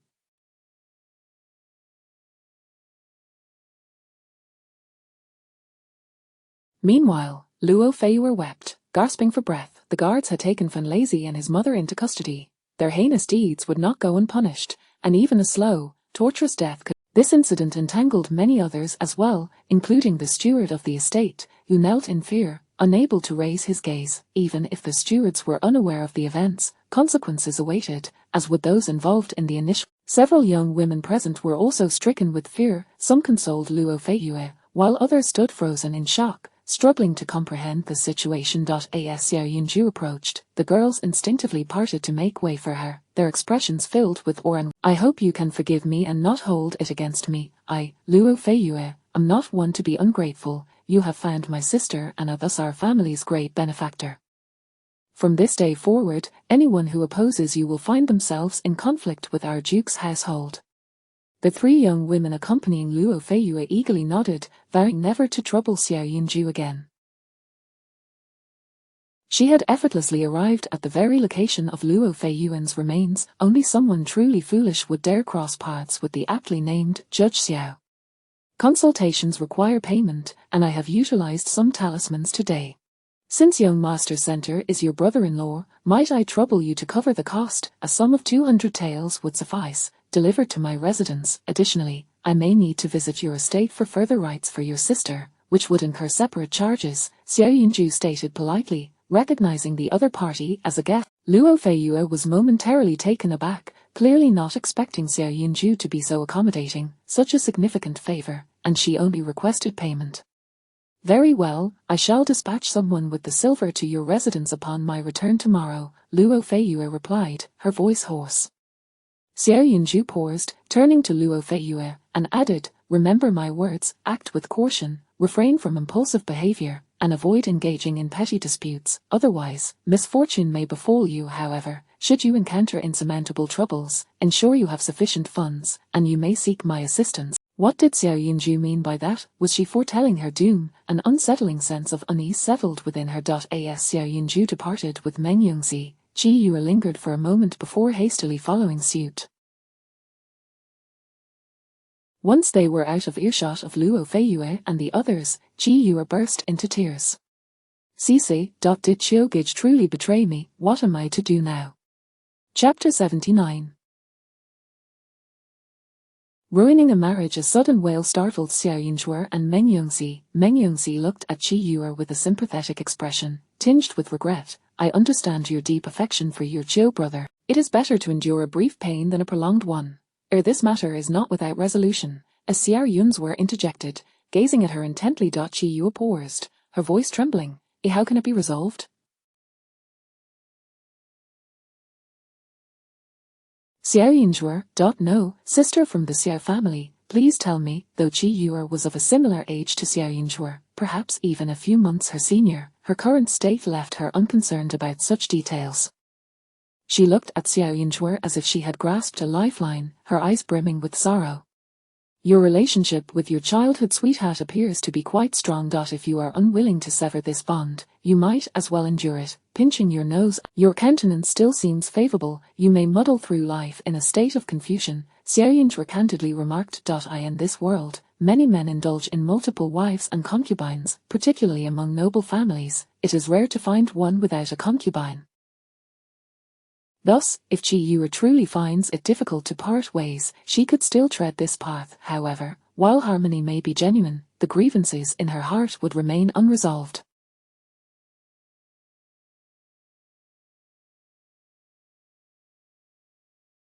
It all depended on her willingness. Were it her own situation, Xiao Yunju thought, her possessions, whether people or objects, were not to be sullied by others. If they were touched, she would no longer. Regrettably, society is often unduly harsh on women. Once married and bearing children, they are largely bound by social conventions, their happiness and joy contingent upon others. The mere thought of it incites frustration. Xiao Yunju furrowed her brow. Qi Yue, in a state of confusion, contemplated.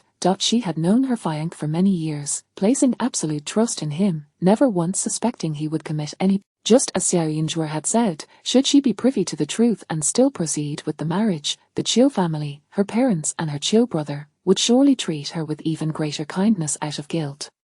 However, the very idea disgusted her. The thought of being deceived by the one she trusted most made her stomach churn with revulsion. Qi Yue's complexion grew ashen, resembling that of someone gravely ill. After a moment of struggle, she gritted her teeth and declared, I would rather marry a stranger and cautiously navigate life than ever lay eyes on him again. I am not one to harbor jealousy.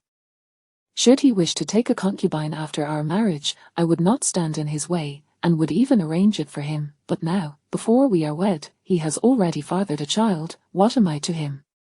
Given my family background, is it not possible for me to marry someone with whom I can live harmoniously? Why should I endure such a significant humiliation?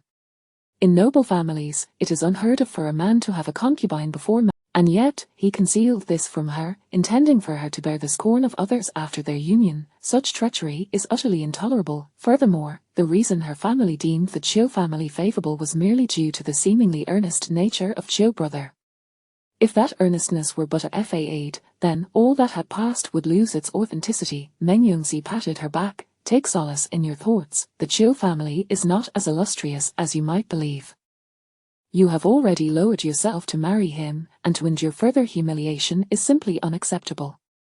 Qi Yuer understood this, yet her heart ached. In front of Xiao Yunzhuo, she felt that shedding tears would be undignified, so she struggled to suppress. Upon returning to the front courtyard, the atmosphere remained lively, clearly indicating that the news had yet to spread. Coincidentally, Qi Yuer encountered the young master of the Qiu family. He appeared quite earnest, and it was no wonder Qi Yuer had placed her trust in him so wholeheartedly. However, as soon as he appeared, Qi Yuer thrust the lantern she held into Zhou brother's hands. When I return, I will have my parents call off the engagement. Is it because I couldn't find you earlier? I searched everywhere and even inquired with many people. Do not feign ignorance with me. You have a child, yet you chose not to disclose it. Such deceitful intentions in marriage. If my family were to bring this matter to the authorities, it would surely ruin you. Qi Yuer exclaimed in a fit of rage. From this moment forth, keep your distance from me. Even if I remain unmarried for life, I will never marry you. She was acutely aware that publicly calling off an engagement in such a manner would undoubtedly tarnish her reputation. In the future, it might prove challenging to find a suitable match, yet, at that moment, she could no longer contain herself. Upon hearing Qi Yuer's words, the Qiu young master's expression shifted dramatically, panic setting in as he stammered, "You know, Yuer, I never intended to deceive you. She is the daughter of my wet nurse, who has been infatuated with me since childhood." Upon learning of my impending marriage, she became despondent. Out of pity, I took her in. While she inadvertently bore a child, I had not yet taken her as a concubine, and I planned to deal with her after your arrival. Xiao Yunzhuo was genuinely taken aback. How could this Zhou young master perceive himself as the victim? He believed himself innocent for merely having a child with a woman who remained just a concubine. This spectacle was quite enlightening. Qi Yuer's face flushed with indignation. Is silence, especially in front of Xiao Yunzhuo, reflecting on how confidently she had defended her fiancé moments ago, only to witness his current evasive rhetoric. Qi Yuer stole a glance at Xiao Yunzhuo, and indeed, she saw her observing Qiu brother with keen interest, as if she were gazing at a particularly intriguing spectacle. In that instant, Qi Yuer felt utterly humiliated. What an embarrassment! Unable to bear it any longer, she covered her face and fled. Meng Yongxi cast a concerned look in her direction. You should check on her. She is quite upset and could benefit from someone to help her. I wish to explore a bit. With so many individuals around, each bearing distinct features, she sought to observe more closely. Furthermore, after today, it was likely she would never return to this estate, and she wanted to savor the final beauty of the scenery. Once Qi Yuer and Meng Yongxi departed, the Qiu young master grew frantic, hastily pursuing them. However, he was soon blocked by guards, as male guests were prohibited from entering the female quarters, rendering him unable to approach. Frustration surged within him, yet he felt powerless. As his gaze fell upon Xiao Yunzhuo, anger ignited within him. Just moments ago, while he had been searching for Qi Yuer, someone had informed him that a young lady. Observing Qi Yuer's earlier expression, he had no doubt this woman was the source of his troubles. Why must you ruin our union? Yuer and I share mutual affection. Had it not been for your interference, she would never have treated me this way. Miss Xiao, if you are unwanted, must you take pleasure in the misfortunes of others? The Qiu young master strode towards Xiao Yunzhuo, blocking her path with fury, seemingly on the verge of violence. Chapter 80. The young lady's gift. Xiao Yunzhuo furrowed her brow, gazing at the man before her with a hint of annoyance. It was no wonder that Qi Yuer had reacted so strongly earlier. After all, she had just encountered someone else's childhood sweetheart. In comparison to that young master of the Center family, the man in front of her only excelled in appearing deceptively honest.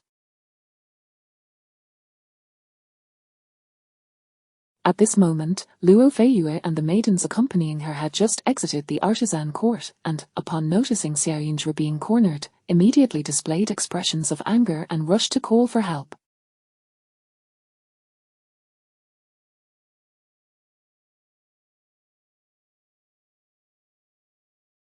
However, they soon witnessed the maidservant behind Xiao Yunzhe springing into action. Song Kui positioned herself in front of her mistress and sternly declared, "You shall not bully my young lady." Bully her?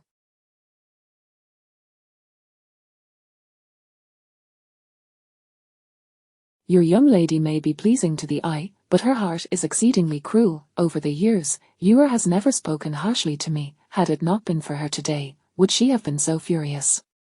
Young Master Chiu, filled with indignation. If I do not teach her a lesson today, as he spoke, young Master Chiu pointed an accusing finger at Xiao Yunzhe. My lady, Song Kui said, eager to take action. Go ahead, Xiao Yunzhe replied nonchalantly, make it a bit harder. Understood. Yet, she did not relent, pulling him closer and delivering a forceful knee strike to his abdomen. Her movements were swift and decisive, devoid of hesitation. Young Master Chiu, writhing in pain, found himself further assaulted by Song. After young Master Chiu withdrew his hand in an attempt to retaliate, it soon became apparent that Song Kui, being trained, reduced him to a pitiful state, cowering and howling in despair. There's no need to continue. Luo Feiyue quickly called back her maidservant, breathing a sigh of relief. The other two maidens behind her glanced at Xiao Yunzhe, hesitant to speak. Without Xiao's consent, the maidservants lacked the audacity to act. Their encounters with Xiao Yunzhe had been limited. From the Qin gathering to the present, they had, at first glance, they felt the young lady did not quite fit the rumors surrounding Judge Xiao. She appeared fair-skinned, dressed simply and casually, emanating a slight chill, yet she did not evoke any ill. Their second impression was when she insisted on seeking the body of Luo Feiyue. At that moment, they were both surprised and skeptical, even pondering that Xiao Yunzhe must have lost her mind, acting in a manner that was both. However, as soon as she truly located Luo Feiyue, they found her to be enigmatic and frightening, as if shrouded in a veil of mystery that obscured her true nature. As all negative feelings dissipated, curiosity took their place, a restrained desire to avoid provoking her. Since their parting, it had only been a brief moment, yet she had transformed. Her maidservant was now furiously assaulting that young master, while she herself remained unperturbed, calmly observing the scene with an air. After a while, young Master Chiu lay sprawled on the ground, blood streaming from his nose, barely moving. How unfortunate, I have been harboring frustration, and you happened to cross my path, Xiao Yunzhe remarked bluntly. Next time, exercise a bit of even if my Xiaos are down on their luck, we will not tolerate unwarranted humiliation. However, I must admit, my actions today were excessive, and I cannot allow you to suffer without recompense. Here is a small sum, I believe it will suffice for your injuries. Xiao Yunzhe felt a pang of regret over the silver, yet she understood the importance of not allowing another to endure pain without compensation, for such is the way of cause and effect. My lady's generosity, Song Kui said, thrusting the coins into his hands. Young Master Chiu glared with fury, yet did not dare to resist. The young servant trailing behind him, realizing the predicament of his master, was too frightened to utter a word.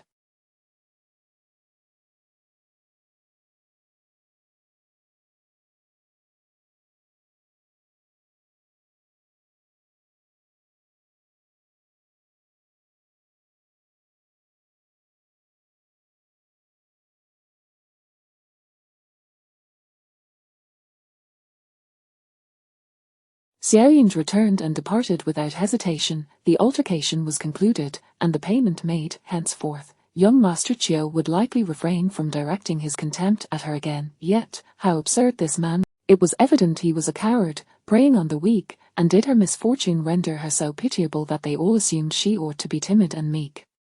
Nevertheless, Xiao Yunzhe reflected on her own shortcomings. After the fall of the Xiao family, her status in the capital had indeed diminished significantly. Had she possessed brothers like Luo Feiyue, even with tenfold young Master Chiu's audacity, he would not dare act so brazenly.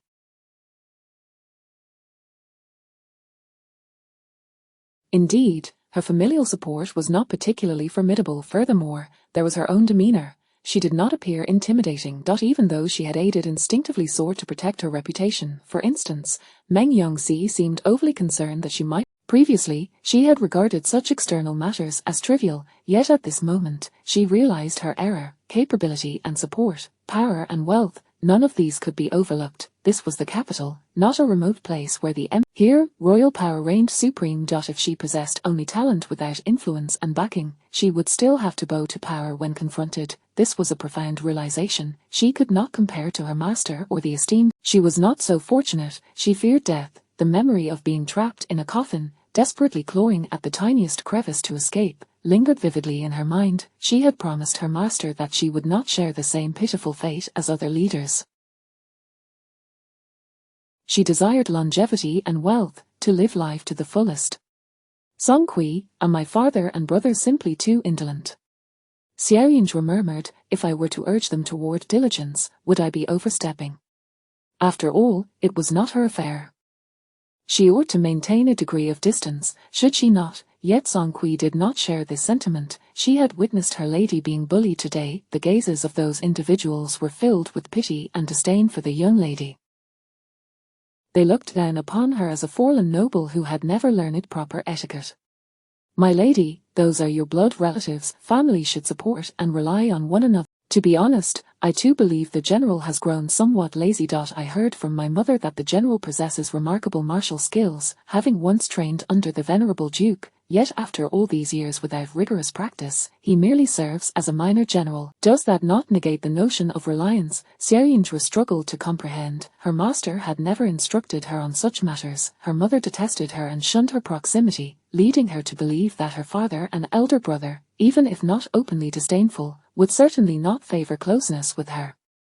Chapter 81, Only Death is interesting. Xiaoyunzhe felt that her relationship with her father was rather pleasant at the moment, with neither party encroaching upon the other's space. However, the prosperity of her family also contributed to her longevity.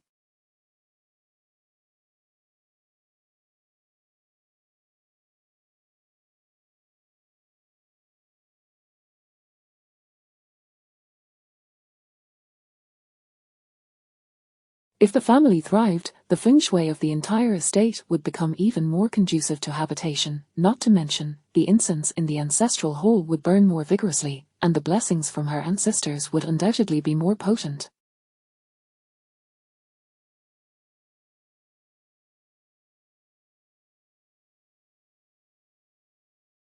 Song Kui understood her mistress's disposition but chose not to comment further at this juncture. After pondering for a while, Xiaoyunzhe contemplated her next course of action. Meanwhile, after Xiaoyunzhe returned home, young Master Qiu struggled to rise from the ground, his bones feeling as if they were splintering, each movement sending waves of excruciating pain through him. In a nearby hidden corner, Jiang Wan gazed at the utterly ineffectual young Master Qiu, her brow furrowed in dismay. She had never anticipated that her uncle would assign such a formidable maid to Xiaoyunzhe. Nevertheless, Xiaoyunzhe's audacity was truly remarkable. With so many witnesses present, how could she dare to strike young Master Qiu without fearing retribution from the Qiu family?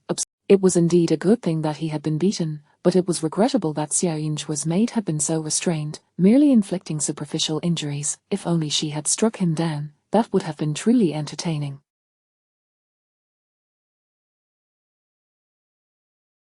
Unbeknownst to them, as the night wore on, the people in the front courtyard gradually dispersed. It was not until the following morning that others learned of the discovery of the young lady of the Luo family's remains, which had been hurriedly Everyone was taken aback. What was even more astonishing was the revelation that her remains had been concealed within the mountain villa, and the perpetrator was none other than a lantern maker. The thought that the lanterns they had meticulously chosen were crafted by such a vile and repugnant individual made everyone feel nauseous, although the guards and the steward maintained a tight-lipped silence regarding the specific. Yet, with the young lady now deceased, everyone tactfully refrained from discussing the matter out of respect. As dawn broke, Xiaoyunzhe and Yingshu shared breakfast before departing in a carriage together. Would it be convenient for me to visit your residence? If it poses any inconvenience, I could find a place nearby to stay temporarily, Yingshu said, gazing at Xiaoyunzhe with warmth in her eyes. Being over a decade older than Xiaoyunzhe, she found herself regarding the girl as soft and endearing, even feeling an impulse to pinch her cheek. Previously, she had been curious about what the master of the Hidden God sect must be like. Her former mentor had spoken of the Hidden God sect's members as enigmatic beings, aloof from the mundane world, often residing in seclusion as transcendent sages. Furthermore, It was said that the master was among the most exalted of these sages, not only proficient in the arts of music, chess, calligraphy, and painting but also possessing the ability to manipulate. Some of the more formidable masters could even, unbeknownst to others, influence the fate of a nation. At that time, she envisioned such an exalted figure as one who would radiate majesty and ethereal grace, utterly unattainable.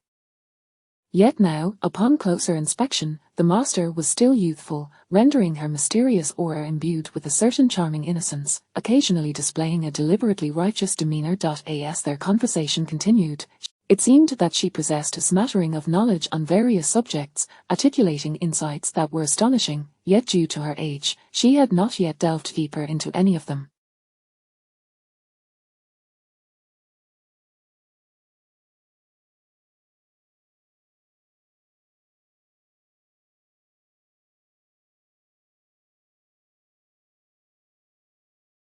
However, it was evident that, given sufficient time, the master would undoubtedly evolve into the transcendent being she had always envisioned. Yingshu felt a surge of excitement. It had been many years since she had experienced such anticipation. The master's musical skills still required refinement, and at that moment, she yearned to impart all her knowledge to the master, so that she might hear the celestial melodies that her mentor had once spoken of, tunes unattainable by ordinary mortals.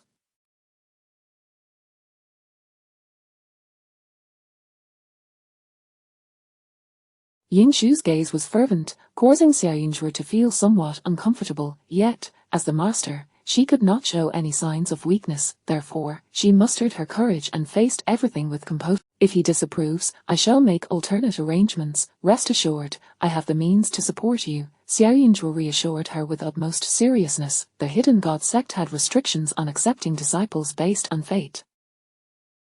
Those who could enter were deemed fortunate, albeit their destinies were often less than favorable. The moment Yingshu learned the hidden god sect's melodies, she had intertwined her fate with theirs, and with her eyes glimmering, Yingshu felt a tumultuous stirring in her heart at Xiaoyunzhe's words, akin to witnessing a beloved and sacred creature speaking to her, the blend of affection and authority melting her heart.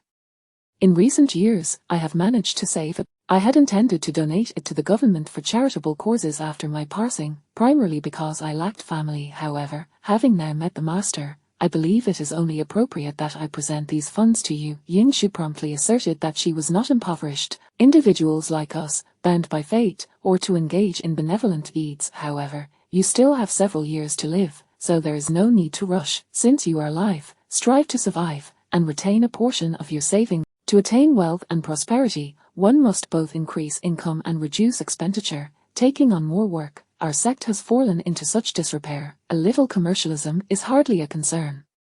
Taking on work. Yingshu appeared somewhat bewildered. This case has been unresolved for so long, it must have been your doing, master. Indeed, she was a pitiable soul. Xiaoyunzhe sighed. Yingshu expressed her profound sympathy. I have heard that this young lady was cherished by the Duke and his wife, raised to be kind-hearted. Truly, these villains are beyond redemption. However, that murderer seems to be a man devoid of fear. Even now that he has been captured, it is merely a matter of death. Yingshu, possessing more knowledge than the average young woman, was acutely aware that Luo, as a fellow woman, she felt a surge of anger on her behalf. There will always be something he fears. When one commits wrongs, they must face the consequences. I have accepted considerable pain. She had not been adequately prepared when she set out the previous day, leaving some matters unresolved. The Fenlazy and his mother would likely be detained in her sixth cousin's office, awaiting the Ministry of Justice's review of the case to receive. However, such a swift execution felt excessively lenient. Thus, she resolved to visit her sixth cousin upon her return. Others may not believe Xiaoyunzhe's words, but Yingshu had not the slightest doubt. Yet, she had not anticipated that the master had resorted to earning a living through her talents. If this were a century ago, Xiaoyunzhe would still be on the mountain, honing her skills, not yet blossomed into a flower, and yet here she was, already striving for survival. In that moment, she truly comprehended the concerns her mentor had harbored before departing. Chapter 82, a series of surprises. Soon, the two returned to the Xiao residence. Xiaoyunzhe entered with great haste, immediately seeking her father. Suddenly, their esteemed Xiao Zhenguan appeared somewhat taken aback. Did you enjoy yourself with your cousin? Cousin? Xiaoyunzhe paused for a moment, then, feeling a bit embarrassed, replied, "Father, I boldly—" Once such words are spoken, they cannot be retracted. Xiao Zhenguan's smile froze on his face. "Did you have a quarrel?" "Yes, and I intend to ask the steward to ensure she packs her belongings, so she cannot secretly take anything from the house. This decision was made without consulting you, father. I hope you approve." Xiao Yinzhuo asked politely, a hint of discomfort in her tone, feeling she had caused some trouble for the family.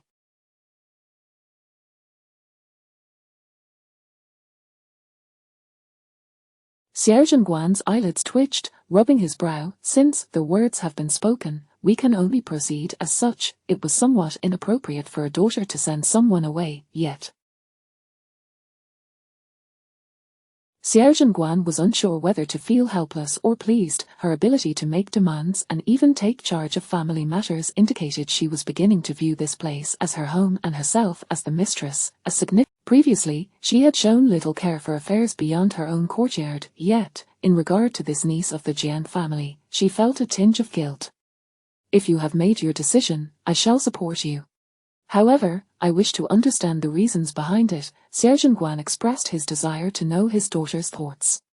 She mentioned that she has endured hardship over the years. Living under someone else's roof has been quite difficult.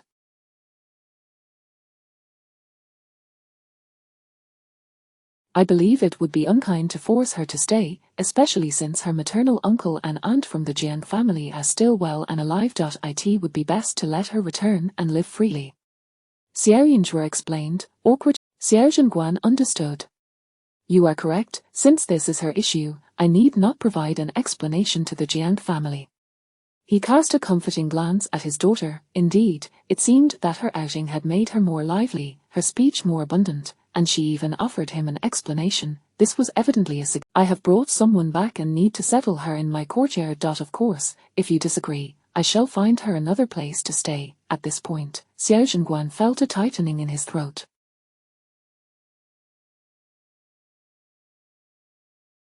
He hoped it was not a man. "You have invited a guest home, we must treat her well, male or female guest. I shall instruct the steward to select a suitable courtyard, so as not to treat our guest poorly."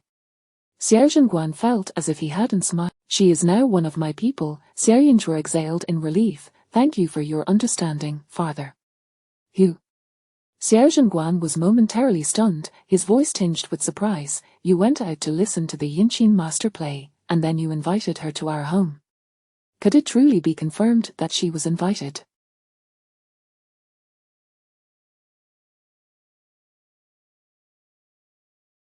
He certainly hoped it was not that maid Song Kui who had forcibly brought her. His astonishment was quite justified. Although the Xiao family had children preparing for the imperial examinations, they had always focused on martial training. Military men were hardly refined, spending their days wielding swords and spears, and with his father's reputation tarnished, such a renowned master would never deign to enter the Xiao household. It had initially faced numerous obstacles until the matriarch finally sought out the Hu family, which led to finding a distinguished teacher. Thus, when his daughter claimed to have brought back the world's foremost she can reside in the small courtyard next door.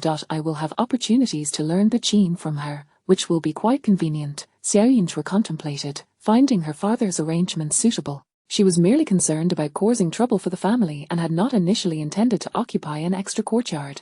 Xiao Zhenguan could hardly contain his excitement. His daughter was to learn the Qin from the Yinqin master. This confirmed her talent, a tremendous stroke of fortune. The dynasty had been established for less than a century, and the people had only recently emerged from the depths of slaughter. To cultivate a peaceful atmosphere and reduce societal animosity, the court held great respect for various masters. Anyone possessing a skill was bound to earn respect. "Wonderful, Xuanmen, you must diligently learn from the master."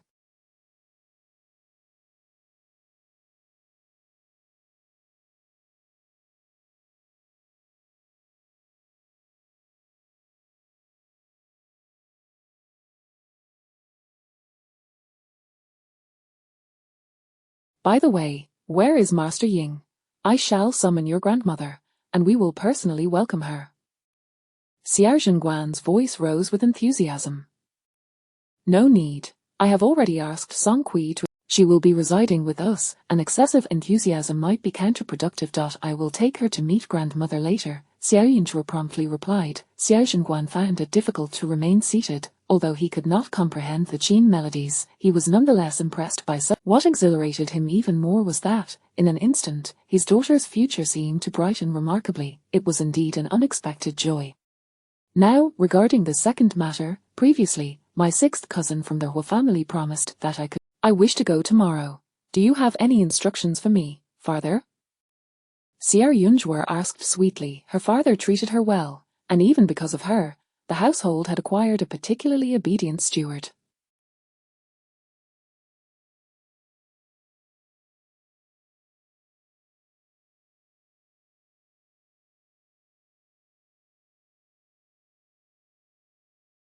Hence, she was reluctant to trouble the steward further, fearing that after her visit to the Hua family, her father might hastily send someone to investigate, wasting time and energy. Xiao Zhenguan's smile had not yet faded, but it stiffened.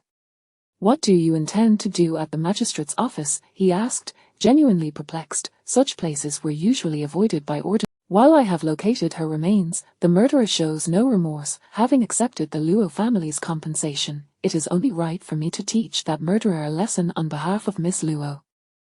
Therefore, I intend to visit the prison tomorrow at noon when the yarn energy is at its peak, Xiao Yunzhe explained with utmost politeness. The reason for waiting until tomorrow noon was that the prison was not a pleasant place.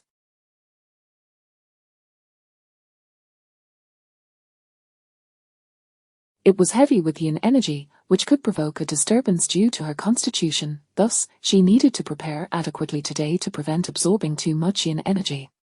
Xiao Zhenguan's mind, offending the Luo family, that murderer was likely to face severe punishment. There was truly no need for his daughter to take matters into her own hands, was there? That man comes from a military background and fears neither life nor death. No matter how much pain he endures, for him, it would merely be a matter of dying. He cannot possibly understand the suffering Miss Luo endured, and since she cannot take action herself, it falls to me to step in. As Xiao, after finishing, she added, if you have no further instructions, I shall return to my courtyard to draw talismans. I take my leave. After speaking, Xiao Yunzhe departed, her mood notably elevated. How many times had she encountered such cases? The last incident with that madman named Wu San had nearly cost her life. How could she forget so quickly? That case was still unresolved, and yet another had emerged.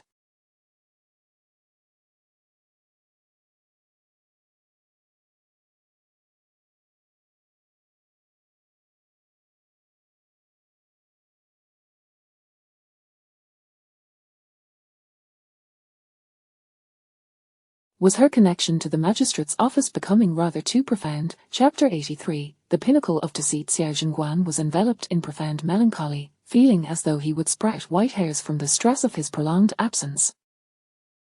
Ever since he had entered the military camp, he had only taken leave 2 or 3 times, each for no more than a few days. This time, however, he had taken an extended leave, and even as the year came to a close, he had not returned home. Consequently, a colleague had inquired yesterday if there was some significant matter at home. He had concocted a flimsy excuse to deflect their curiosity, yet he could not remain at home indefinitely.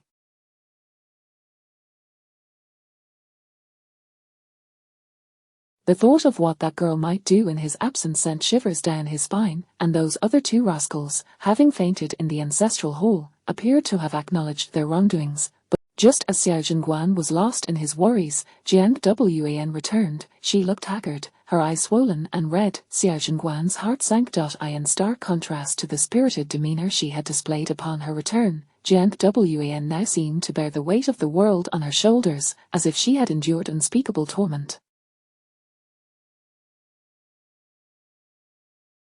In the past, he might have felt a twinge of concern, but recalling his daughter's words, Xiao Zhenguan's expression remained unchanged. Uncle Jiang Wan's tears fell before she could utter a word. Wan has been unfilial.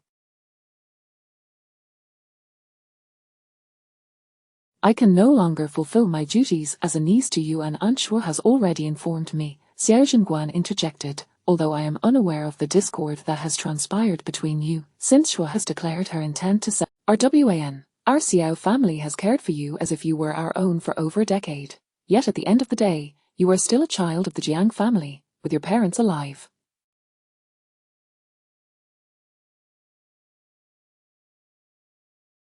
My daughter Zhua has suffered far too much over the years. I do not wish for her to be further saddened by an outsider. Do you comprehend? Xiao Zhengguan's tone grew more resolute, remembering his daughter's earlier demeanor. Though her words had been shrouded in ambiguity, the bond between father and daughter had evidently improved significantly. He could not afford to disappoint her at this juncture. His daughter had a cold heart and required gentle coaxing.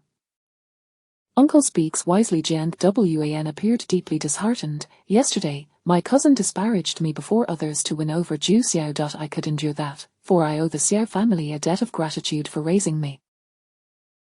Thus, I accepted her demand for me to leave, yet I am aware of the kindness the Xiao family has shown me over the years, which is why I wish to speak up. Jiang Wan continued, lifting her gaze to ask, Uncle, are you truly certain that she is your daughter? Xiao Zhengguan's brow furrowed. That day, I overheard your conversation with Aunt. My cousin claimed she had been locked in a coffin and cast into the Wangu Po. At that time, she was merely a 4-year-old child.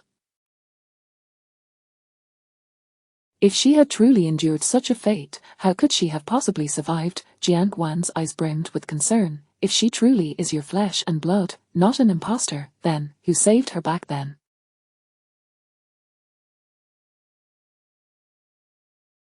Why has she never mentioned it previously? A Yang and I witnessed her deceitfully swindling money. Though the Xiao family may have lost its title, our ancestors were founding heroes.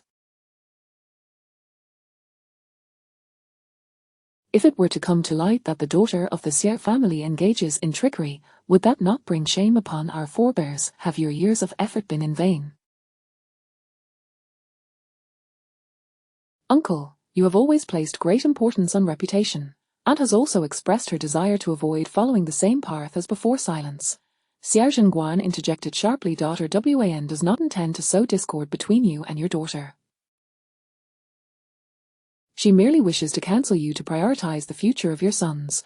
Jiang Wan exclaimed hastily, I have said all I can. Uncle, please ponder this well. I shall take my leave with that.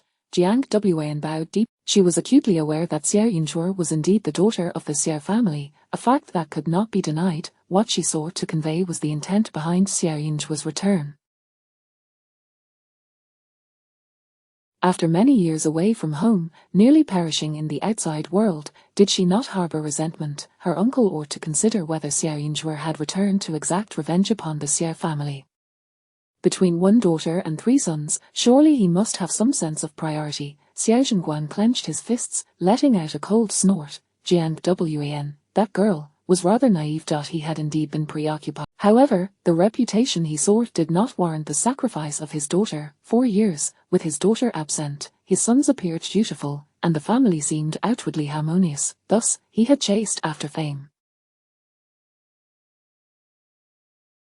Now, with the truth laid bare, he realized that he had been deceiving himself. If he were to ruin his own children, what need would he have for reputation? Even if his daughter were a deceiver, as long as she had not been imprisoned, as her father.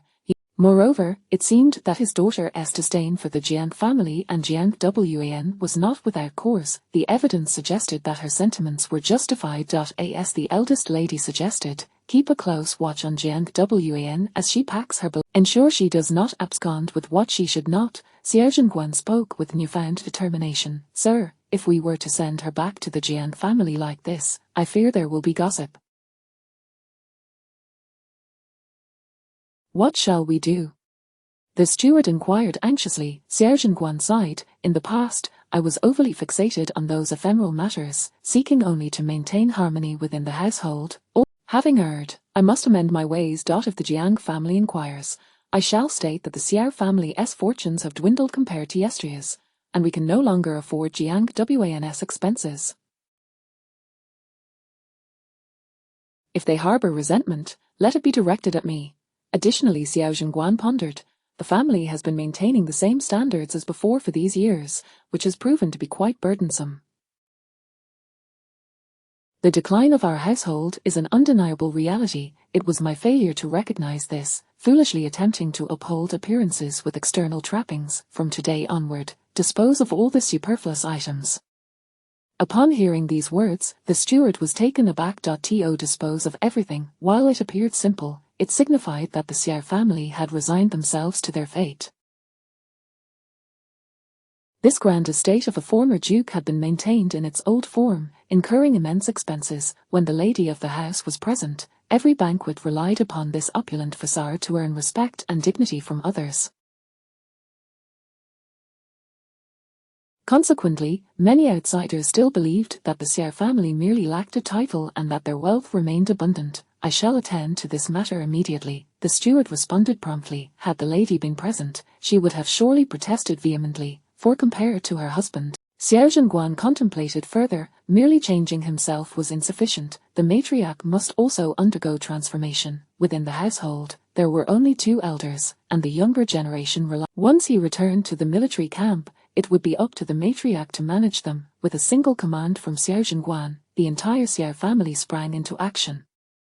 Meanwhile, in Jianguan's courtyard, the steward and several servants stood vigilantly, watching closely, infuriating Jiang Wan to the point that her face flushed crimson, almost as if it were about to bleed. The various items gifted to her by her aunt were disallowed from leaving.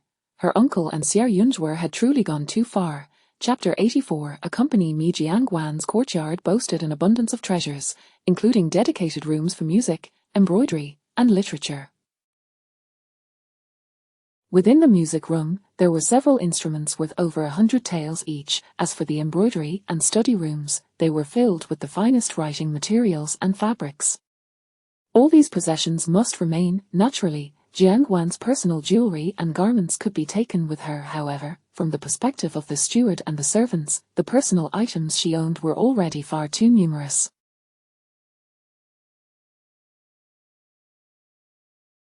As Jiang Wan departed in tears, her eyes revealed a pitiable expression that stirred the hearts of all who beheld her. Yet, the Xiao family remained resolute, ushering her onto the carriage with unwavering efficiency.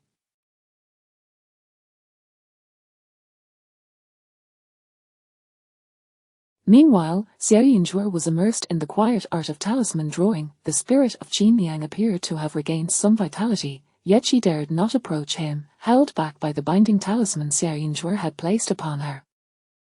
Trapped, she could do little but linger on the plum tree, passing her days in solitude. With her emotional turmoil nearly resolved, Xiao Yunzhuo planned to visit the magistrate the following day, hoping, once the case was adjudicated, and Wu San met his fate, the spirit could finally be laid to rest. It was not until evening that Xiao Yunzhuo ceased her endeavors, a hint of fatigue etched upon her face. It was then that Dong Kai informed her of Jianguan's departure, and shared the unfortunate tale of her second brother and younger sibling, who had fainted from kneeling in the ancestral hall. "Is father merely intending for my second brother to reflect upon his own actions?" Xiao Yunzhuo mused. "I have seldom encountered those with malice who can so easily recognize their own faults." Moreover, her second brother was an astute individual. Even if he had committed misdeeds, he had managed to keep his hands clean. Indeed, the second young master can be quite obstinate. He even received a lash from the master, Dong Kai remarked. Xiao Yunzhuo pondered for a moment before making her way to her second brother's courtyard. This was her first visit, as it was the closest to the main residence.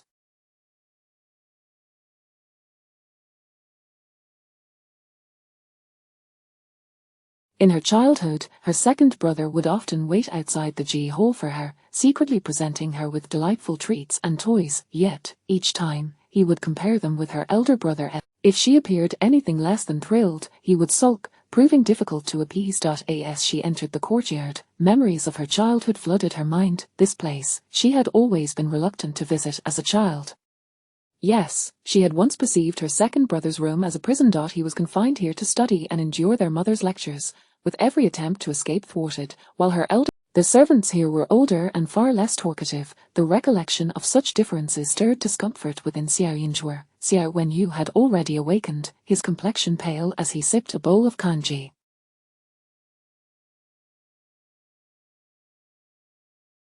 His surprise at Xiao Yunzhuo's sudden appearance was evident, yet he maintained his usual disagreeable demeanor, sarcastically remarking, "Oh, what brings the esteemed young lady to my humble abode, afraid of tarnishing your delicate feet? I am to visit the magistrate tomorrow. Father seems somewhat anxious, thus might my second brother accompany me." Xiao Yinzhe considered her words before extending the invitation. If you prefer not to, I can first seek father's approval and return to ask you again. Xiao Wenyue's gaze flickered slightly, yet he remained nonchalant. And what of elder brother? He is occupied daily in the side courtyard attending to scholars. With the examinations approaching, it would be inappropriate to disturb him, Xiao Yinzhe replied candidly. Of all in the household, I possess the most leisure. Were it not for that, you would not have come seeking me. Xiao Wenyu scoffed lightly. Xiao Yinzhe frowned slightly. She could not deny that her second brother's temper was growing increasingly irritable. His morose demeanor was infuriating, making one wish to silence him permanently. Observing his frail appearance, she added, I intend to visit the prison. Given your poor health, it may be prudent to prepare a cake. He had assumed she was going to meet their cousin from the Hu family. Indeed, Xiao Yinzhe confirmed, let us agree on this, do not forget by morning. Xiao Yinzhe was swift in her arrival and equally, yet this sudden change left Xiao Wenyu perplexed, for he had spent the past several days in the ancestral hall, unaware of any developments at home. He promptly summoned someone to inquire further. He had been punished and confined to the ancestral hall due to matters concerning Meng Pingzhang, leaving him uninformed about several occurrences. For instance, he was oblivious to the fact that Xiao Yinzhe had previously encountered their cousin from the Hu family, nor was he aware that this unfortunate sister had been pursued and attacked by a man. If she intended to visit the prison, it was likely to confront the very criminal who had sought to do her harm. Rumor had it that they had encountered the murderer of the Luo family's eldest daughter just yesterday. Xiao Wenyu felt a twinge of curiosity. Now that the perpetrator had been apprehended, what purpose did his sister have in visiting the prison? Did she wish to deliver a further blow while he was down? Accompanying her to witness the event might not be such a bad idea after all.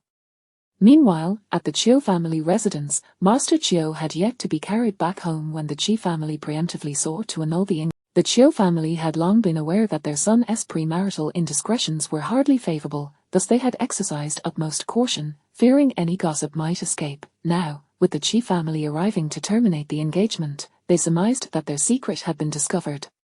The Chiu family was not a powerful household, yet their connection to the Qi family stemmed from long-standing ties between their ancestors. Additionally, Chiu Huaiji had always demonstrated himself to be amiable and steady. Without such a history, the Chiu family would have never garnered the Qi family's attention. Thus, when the Qi family seized upon their misstep to annul the betrothal, the Chiu family, despite their grievances, dared not refuse, lest they face accusations of deceit in the marriage, which would result in a total loss of face.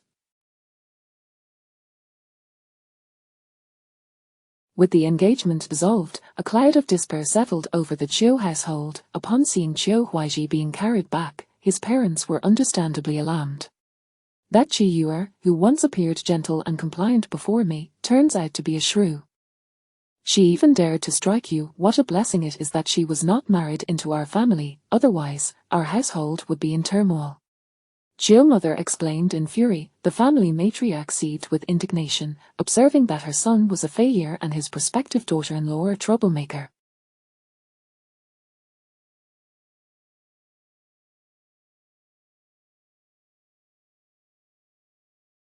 Had it not been for their indulgence of the children's clandestine affairs, this debacle would never have occurred. In her eyes, the beating was well deserved. If it could serve to vent the Qi family's frustrations, a harsher punishment would be acceptable.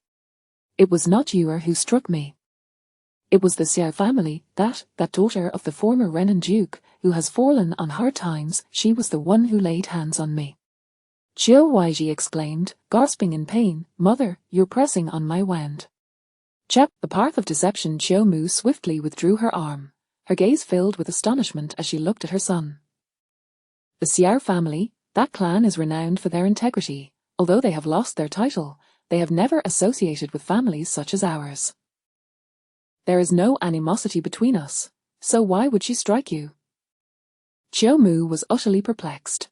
The Xiao family, despite their misfortunes, held a stature that was markedly superior to the Chiu family.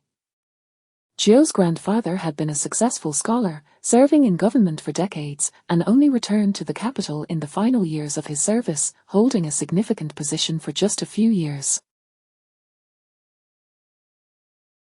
His tenure was marked by mediocrity, and Chiu's father, being the eldest son, fared even worse. He had already been of considerable age when he achieved his degree and now occupied a minor official post with limited prospects for advancement. However, Zhou Huaizhi had a younger uncle, a shrewd man who currently served as a governor in a distant province, seemingly with a more promising future. At this moment, Zhou Huaizhi was seething with rage, his normally placid demeanor twisted into something. "Mother, what shall I do without you? Why would she strike you? Did you commit some indiscretion?" Jiao Zumu inquired hastily. "Jia is an honest boy, although he has maintained a close friendship with that girl from the Qi family over the years. He has never overstepped his bounds. How could he possibly have wronged the daughter of the Xiao family?" Jiao Mu swiftly countered. Qiu Fu, standing nearby, nodded in agreement. Upon witnessing their reactions, Jiao Zumu's heart ached with indignation.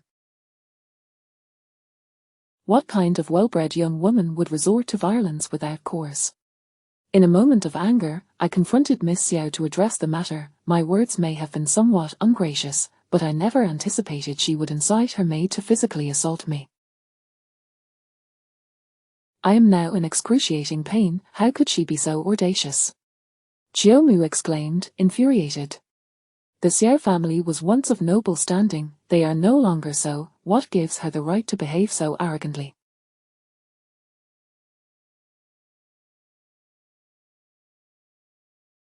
I shall ensure you receive justice in this matter.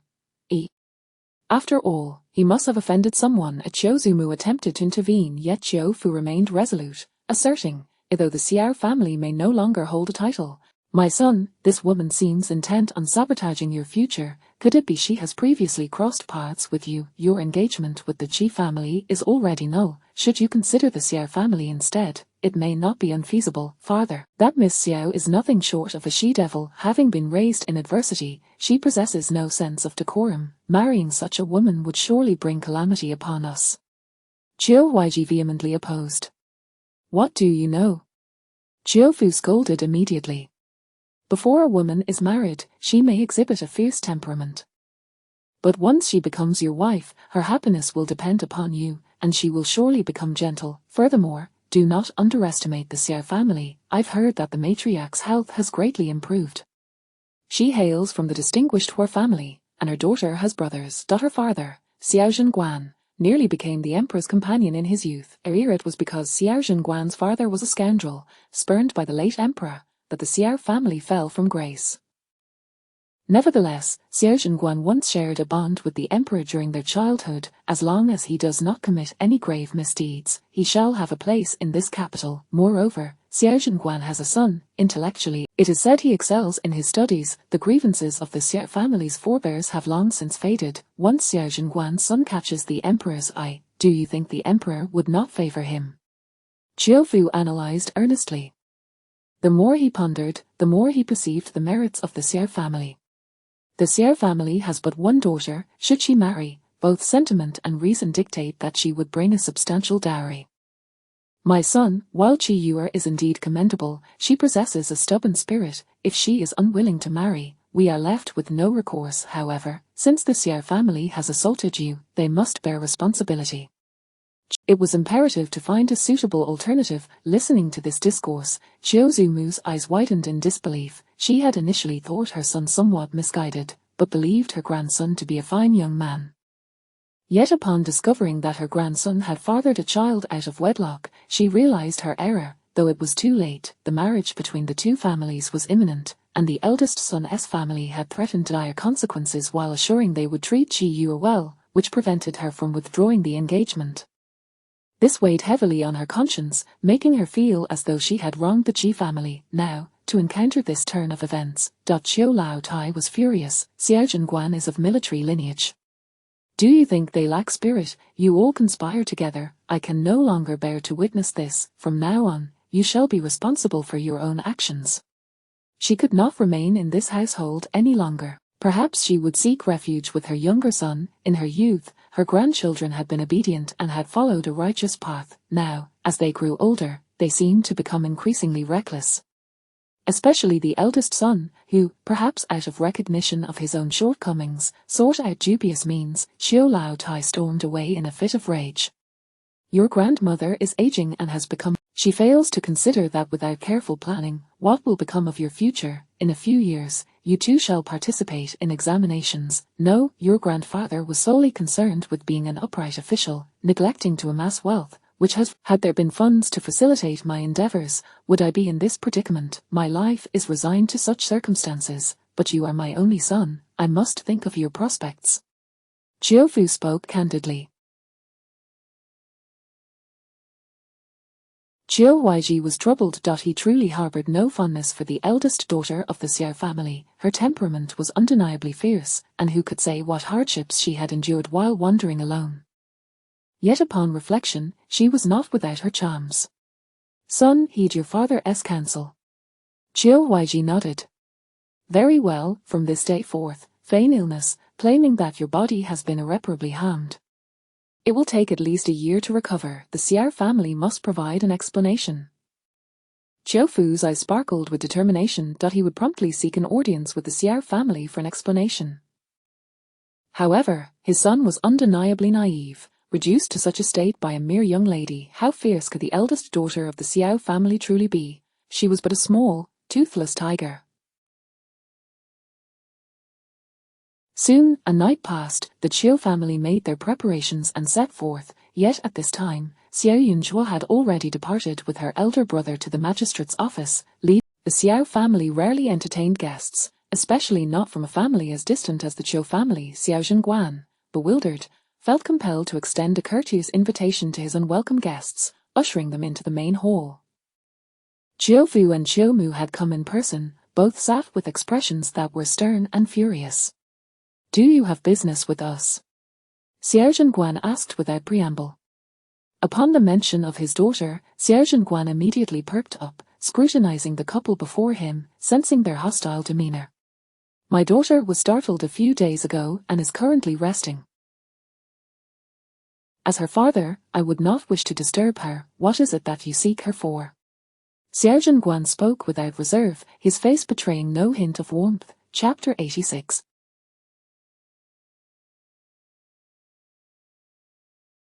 Justice does not spare the guilty. Xiao Zhenguan was entirely unaware of Xiao Yunzhu's altercation. He simply wished to avoid making a spectacle of his daughter's visit to the official's office, thus fabricating a pretext. Surely, the Qiu family, no matter how urgent their affairs, could not compel his daughter, who was currently convalescing, to present herself before others. Could they? However, upon hearing this, Qiu's parents were incensed. She was frightened. How dare she hide at home and play the victim? Madam Qiu, I urge you to choose your words with caution. Upon hearing this, Xiao Zhenguan too was filled with anger.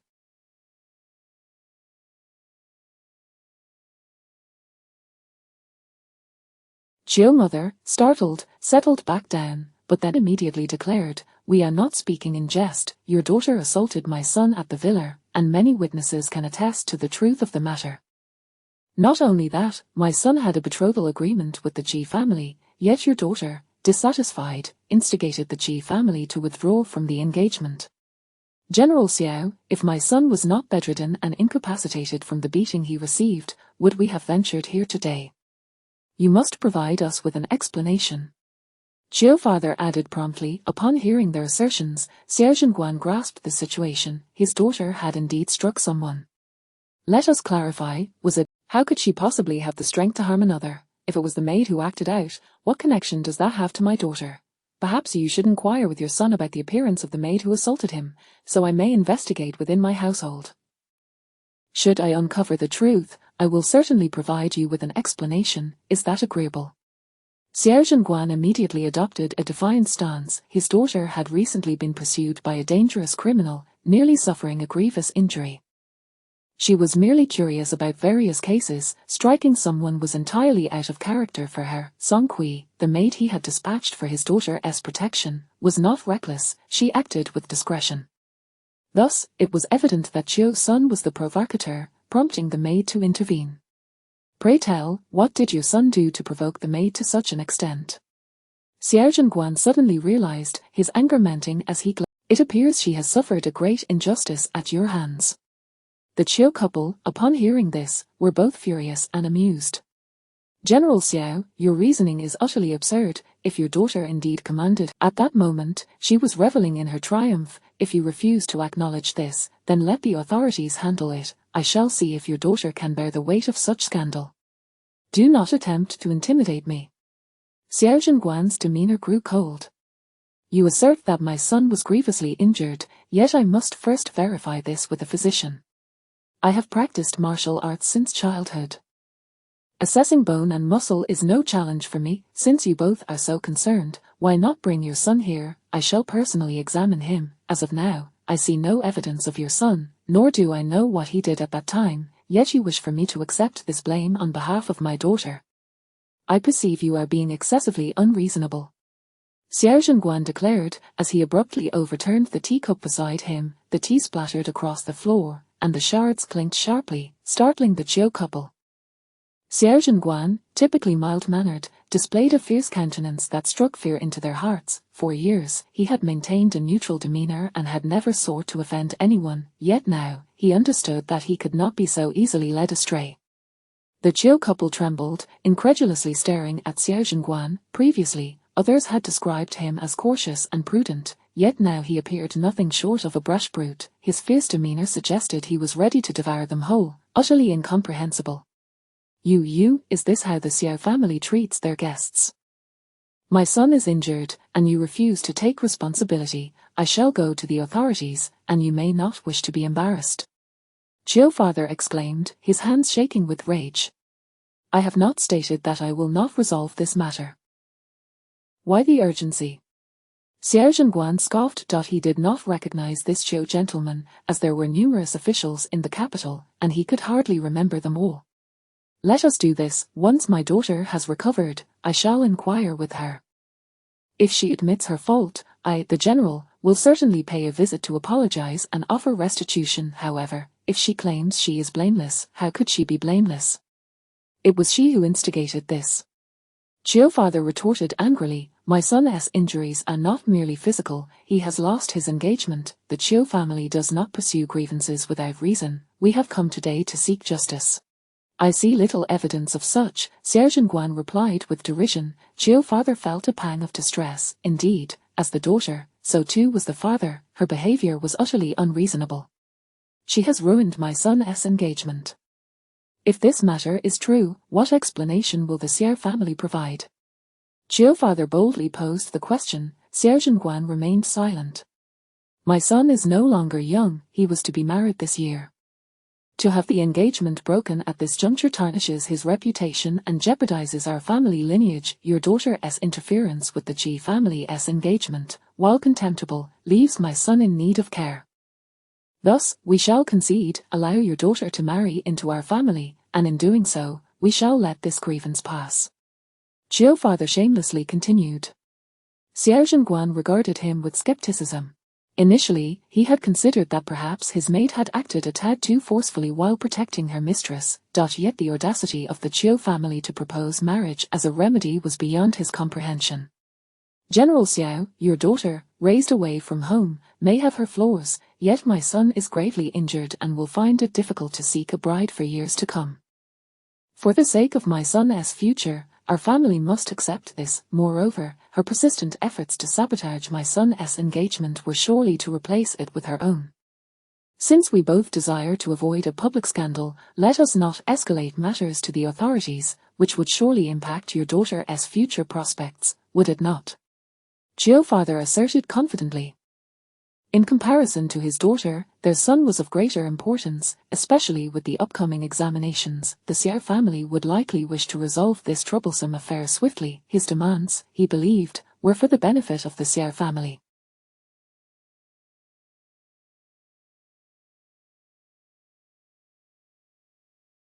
Chapter 87. So that is how it is. Xiao Zhenguan's heart surged like tumultuous waves, rendering his emotions beyond description. The audacity of the Chiu family to present such shameless demands today could only stem from one reason. It was not merely a disdain for his daughter, but a contempt for him. They regarded Xiao Zhenguan as a selfish individual, eager to cast his daughter out into the streets.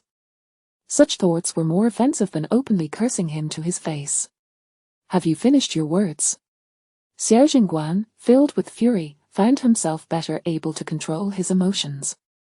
You think that after a mere altercation, the Xiao family should surrender a daughter. Master Chiu certainly overestimates himself. If your son were to be inexplicably killed by my daughter, I would gladly bring her forward to mourn for him. You refuse. Master Chiu was both astonished and enraged. Today we are willing to take a step back. Before Master Chiu could finish his sentence, the steward rushed in, clearly flustered. Master Chiu was left to swallow his unfinished words.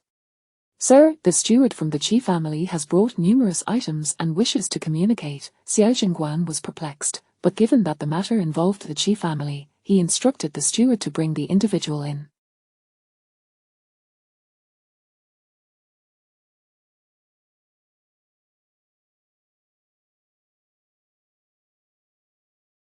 Upon entering, the steward from the Qi family caught sight of the Chiu family and displayed a hint of disdain, yet immediately turned to Xiao Jingguan with utmost respect and courtesy, saying, I am here on behalf of my master to fulfill a promise. The wager was my young lady's dowry. Although Miss Xiao initially declined to accept these items, upon learning of the situation, my lord and lady felt it necessary to express their gratitude to Miss Xiao for her assistance, which spared our young lady from a dire fate. Your Qi family is being entirely unreasonable. How can you send the dowry to outsiders, and to so brazenly proclaim our family's faults? If it were not for your Qi family's jealous daughter, would my son have concealed anything? You cannot even accommodate a single child. This is simply malicious. Madame Chiu could no longer contain herself and pointed accusingly at the steward from the Qi family. Xiao Jingguan's expression brightened considerably. The Qi family's arrival was timely. Initially, he was shrouded in confusion, unaware of the details, but now, hearing all this, what was there left to misunderstand? They even dared to report to the authorities. It was nothing more than an empty bluff, a deliberate attempt to deceive him. My lord and lady have stated that the young lady is their most cherished treasure.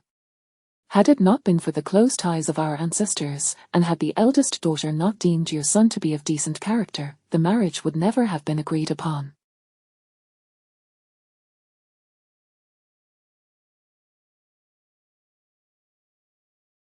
Now that the union has fallen through, while it is indeed unfortunate, it is also a cause for celebration, as it is far better than sacrificing the rest of our young lady's life. One can only lament that we cannot ring bells and set off firecrackers to celebrate. The steward spoke with unbridled frankness. General Xiao, our lord and lady feel great remorse for the trouble caused to your family. The items outside serve both as a token of gratitude and an apology. The head of the family has also mentioned that the two young ladies are of similar age and should maintain frequent contact. Should Miss Xiao wish to visit the Qi family, we will certainly treat her with great hospitality. The steward spoke sincerely. A woman's marriage is of utmost significance, akin to reincarnation. The Chiu family had hidden their true nature exceedingly well, and the Qi family, trusting in the ancestral bonds, had not probed deeply. Only after the engagement was rescinded did they discover that the Chiu family had sent the child of the concubine away to be raised by a distant relative, all while Master Chiu Huaiji frequently visited under the pretext of socializing with his cousins. Had it not been for Miss Xiao's keen insight, the Qi family would never have imagined the Chiu family capable of such deceitful actions. Moreover, just yesterday, the matriarch of the Chiu family, before her departure, she sent a letter to her master, expressing her apologies and severing all ties between the two families. Should the Qi family seek revenge, the Chiu matriarch would have no objections. Now, how dare this couple come to the Xiao family to create trouble? The Chiu couple had not anticipated that the Qi family would come to express their gratitude. It was indeed a slap in the face. And it happened at the most opportune moment. Master Chiu, did you not claim that my daughter sought to ruin your family's marriage? Yet, from the steward's words, it appears that your son's personal conduct is questionable. Xiao Jingguan felt a surge of elation. Do you still wish to report to the authorities? By all means, proceed, for my daughter shall surely gain a reputation for her loyalty. Master Chiu immediately stood up, his face turning pale. It is indeed a fact that your child struck my son. It is said that Master Chiu was still able to walk afterward, indicating that he was not seriously harmed. Furthermore, it is rumored that after Miss Xiao struck him, she offered monetary compensation. Since the matter pertained to his young lady, His lady was both astonished and delighted upon hearing of Miss Xiao's actions, repeatedly applauding and expressing immense gratitude for her assistance in avenging the grievance. He had come today ostensibly to deliver gifts, but in truth, it was also to clear Miss Xiao's name. It was said that Miss Xiao had just returned home and was not one to adhere to propriety, thus there was concern that the news of her actions could lead to undue punishment from the elders of the Xiao family, compelling him to come and express support to prevent her from suffering. Xiao Zhengguan looked at the steward from the Qi family with great appreciation. 1 or 2 taels of silver constitutes compensation. Master Qiu was seething with fury. Why not? Since your son accepted it, he has acknowledged it. Do you mean to say your son is such a coward that he was struck by a mere maid and dared not utter a word? If so, one can only conclude that this young man is utterly worthless, deserving of a beating. In his anger, Xiao Zhengguan's words turned coarse. Though he was accustomed to the company of rough individuals, he himself was well educated and preferred to refrain from such language, yet at this moment, he felt that while his words were crude, they brought him great satisfaction. Master Qiu, at this point, could no longer maintain his composure. His audacity in making demands stemmed not from a desire to confront the Xiao family, but from the belief that he was merely asking for a poorly raised girl, not attempting to seize the Xiao family's wealth. How could the Xiao family refuse? Yet, unexpectedly, Xiao Zhengguan was reluctant to comply. Is it not that my family has not provided an opportunity? Your daughter is so fierce, devoid of any feminine grace. I wonder who would dare to marry her in the future. Master Qiu's heart was filled with embarrassment, but he maintained an angry facade as he stormed away. Madame Qiu hurriedly followed suit, her expression equally venomous. Finally, Xiao Zhengguan found the time to examine the items sent by the Qi family. They may not have been the dowry of the Qi family's daughter, but their value was comparable. Since the two families' children are merely establishing a friendship, it is only fitting that there be a reciprocal exchange. Please, steward, wait a moment while I prepare some items to send back with you. Xiao Zhengguan said cheerfully, was it not merely a matter of stirring up trouble, yet, it was not a bad deed. His daughter was kind-hearted and enthusiastic, her character impeccable, how could he not feel elated? Chapter 88. A most unfortunate and Xiao Zhengguan had not arranged for such matters, so he entrusted the butler to seek out the old matriarch for resolution. In less than an hour, the return gifts were prepared. Meanwhile, the Qiu couple returned in a state of disarray, their hearts heavy with both anger and urgency as they beheld their son's demeanor. Given the Xiao family's attitude, not only was the marriage in jeopardy, but even a satisfactory explanation seemed elusive. As the Qiu family grappled with their vexation, Xiao Yinzhuo and Xiao Wenyu were already guests at the residence of their distant uncle, Hu. Where Liu Shu had initially believed that the girl's previous remarks were mere pleasantries, only to be taken aback by her actual arrival. Not only did she come herself, but she also brought along the cousin he held in low regard, Xiao Wenyu. This particular cousin had never been particularly likable. Among the 3 sons of the Xiao family, only the eldest had grown up under the old matriarch's care, receiving an education from esteemed tutors, leveraging the connections of the Hu family, which resulted in a favorable impression of Xiao Wenyu. In contrast, Huazun, the 6th son in the family, had heard since childhood that his aunt had married a scoundrel and led a difficult life, thus having only a distant familial connection with the Xiao family, having met the younger generation on but a few occasions. Yet those encounters were sufficient to reveal the nature of the Xiao children. Xiao Erlang, who had been closely associated with Jiang, had visited the Hu residence twice and was perceived as neither generous nor straightforward.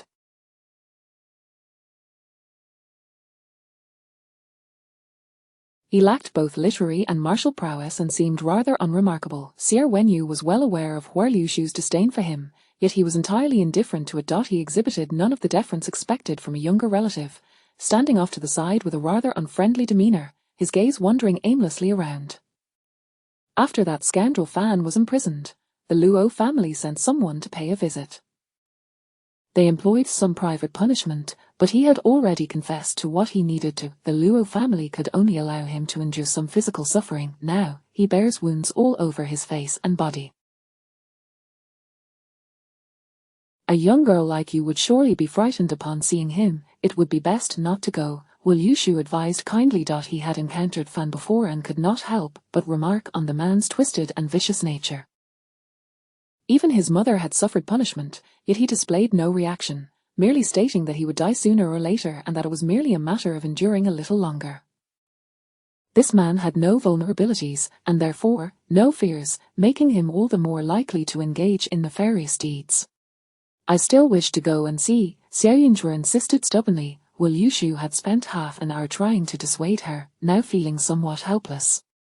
He glanced at Xiao Wenyu, realizing that this Xiao Erlang was indeed quite heartless. He showed no concern for his younger sister's potential fright and made no effort to intervene. Left with no other option, Will Yushu conceded, if you find yourself afraid, step back immediately and try to hide behind your brother. There are few decent folk in this prison, and seeing a young lady like you, they are bound to utter unpleasant words. Do not take them to heart. Thank you, Uncle Hua, I understand, Xiao Yunzhe replied, fully prepared for whatever lay ahead. Her expression was grave, indicating her earnest approach to the matter. Will Yushu, unable to fathom the thoughts swirling in the minds of the youth, had no choice but to allow them to proceed. Second brother, you go ahead, Xiao Yunzhe said as they entered the prison. This is where the criminals reside. I've heard that some are hauled out to work, and if they misbehave, they are met with a whip. If they are beaten to death, they are merely wrapped in a straw mat and discarded, as their families would not even claim their remains. Xiao Wenyu paused, his hand resting on his cane. He turned to glance at Xiao Yunzhe, surprised to see her eyes sparkling with excitement. What on earth did she mean? Observe this person, Xiao Yunzhe suddenly halted. He has committed many vile deeds. His visage is now repulsive, marked by swollen flesh, his spirit dulled, and his eyes devoid of life. It won't be long before he meets his end here. He deserves it. Xiao Wenyu followed her and saw a prisoner furiously. The man's hands reached through the bars, attempting to touch Xiao Yunzhe, but she seemed completely unfazed, standing just out of reach, pointing and gesturing. Here, this man must surely be a thief.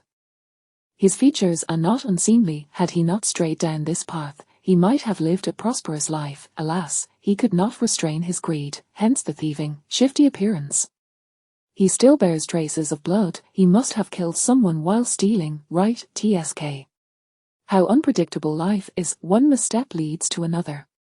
Xiao Yunzhe sighed earnestly. The prison they had entered housed the most notorious criminals, each destined to be dragged out one by one to conclude their aimless lives.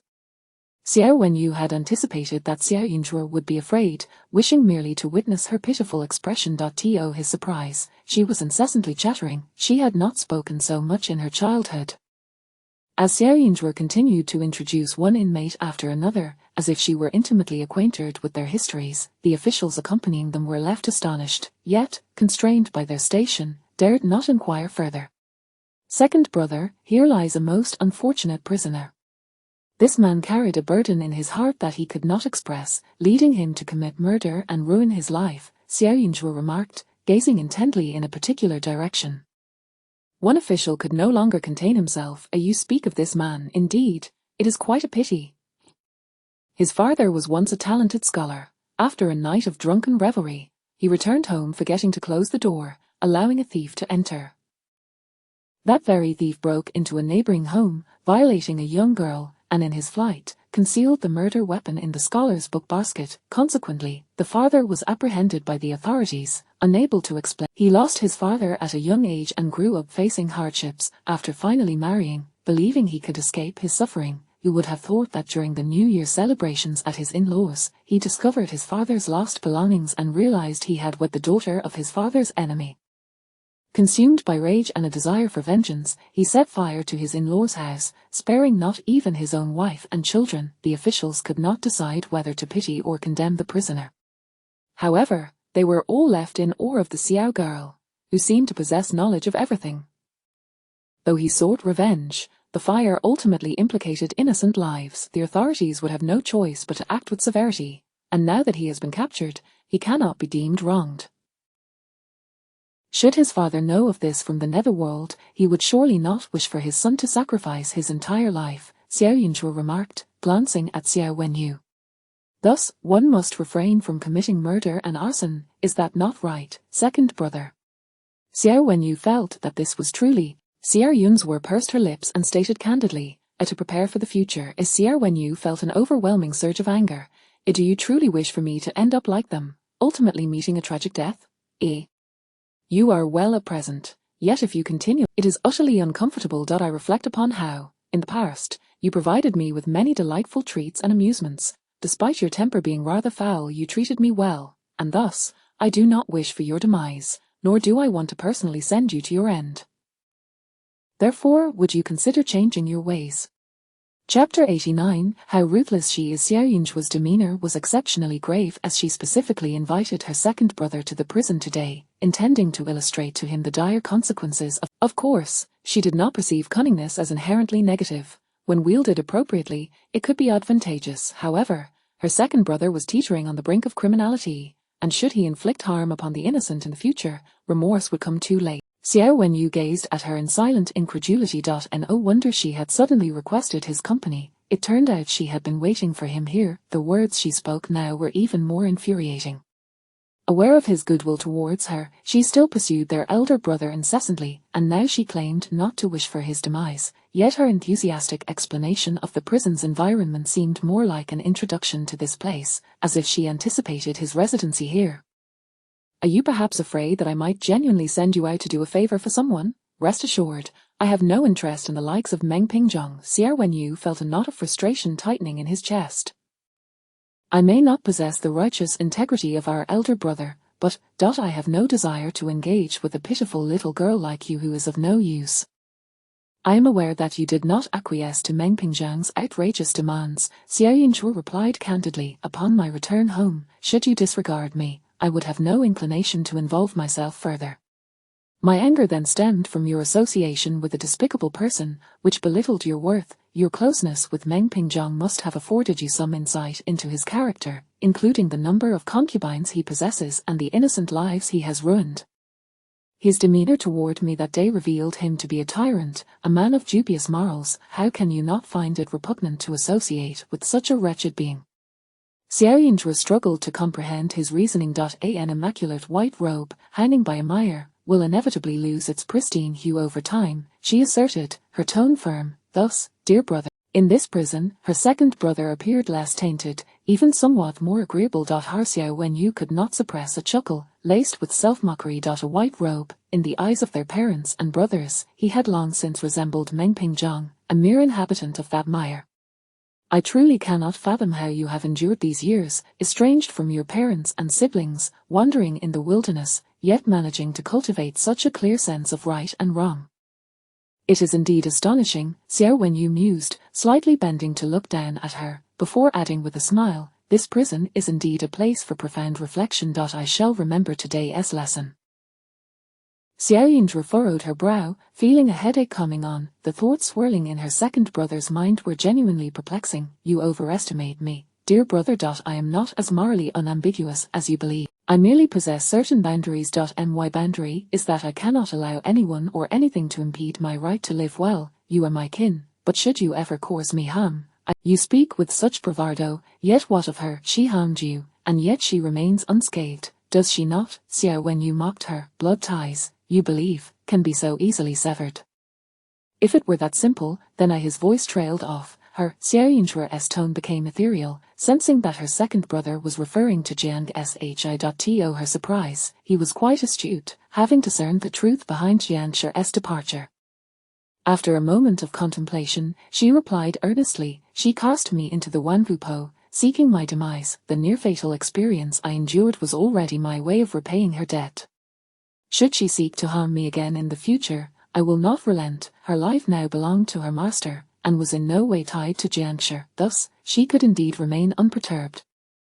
The truly merciful were her father and elder brothers. Xiao Wenyu trembled involuntarily, his pupils constricting, his grip on his cane tightening. Wangu Po. He had suspected that their mother had abandoned their younger sister. All his previous jests evaporated, leaving a sensation akin to being stung by serpents and ants in his heart. His mother was truly ruthless, to all of them, his siblings included. Xiao Wenyu fell silent, refraining from further words. His gaunt visage was shrouded in shadows as he walked past the cells, feeling as though the prisoners confined within were not the heinous criminals, but rather, it was he himself.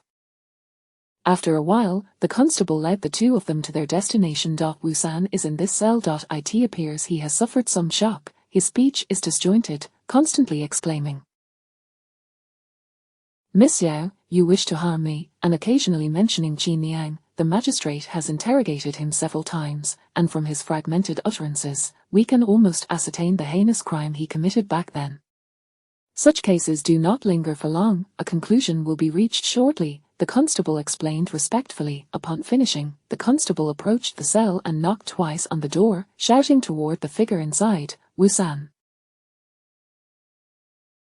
Someone is here to see you, behave yourself." Wusan, disheveled and with straw in his hair, looked vacantly in the direction of Xiao Yinzhuo. "Ghost, a ghost," Wusan suddenly screamed, "do not come closer.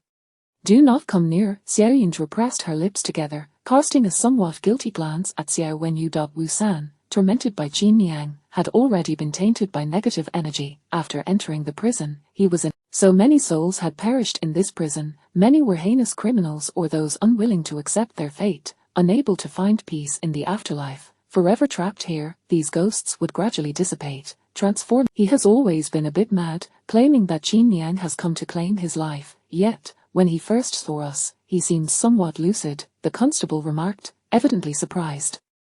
It was said that Wusan was captured because he had threatened the Xiao family's daughter. Could the ghost of Qin Liang be attached to Miss Xiao? The thought sent a shiver down the constable's spine, and he shook his head. Xiao Yinzhuo had refrained from bringing Qin Liang here, fearing that her presence would amplify the negative energy. Now, observing Wusan, she spoke calmly and earnestly, "You must confess all the wicked deeds you have committed. Otherwise, Qin Liang will not depart, and you will endure great torment before you can find peace in death." How tragic, is it not? Xiao Wenyu frowned. The constable felt Xiao Yinzhuo believed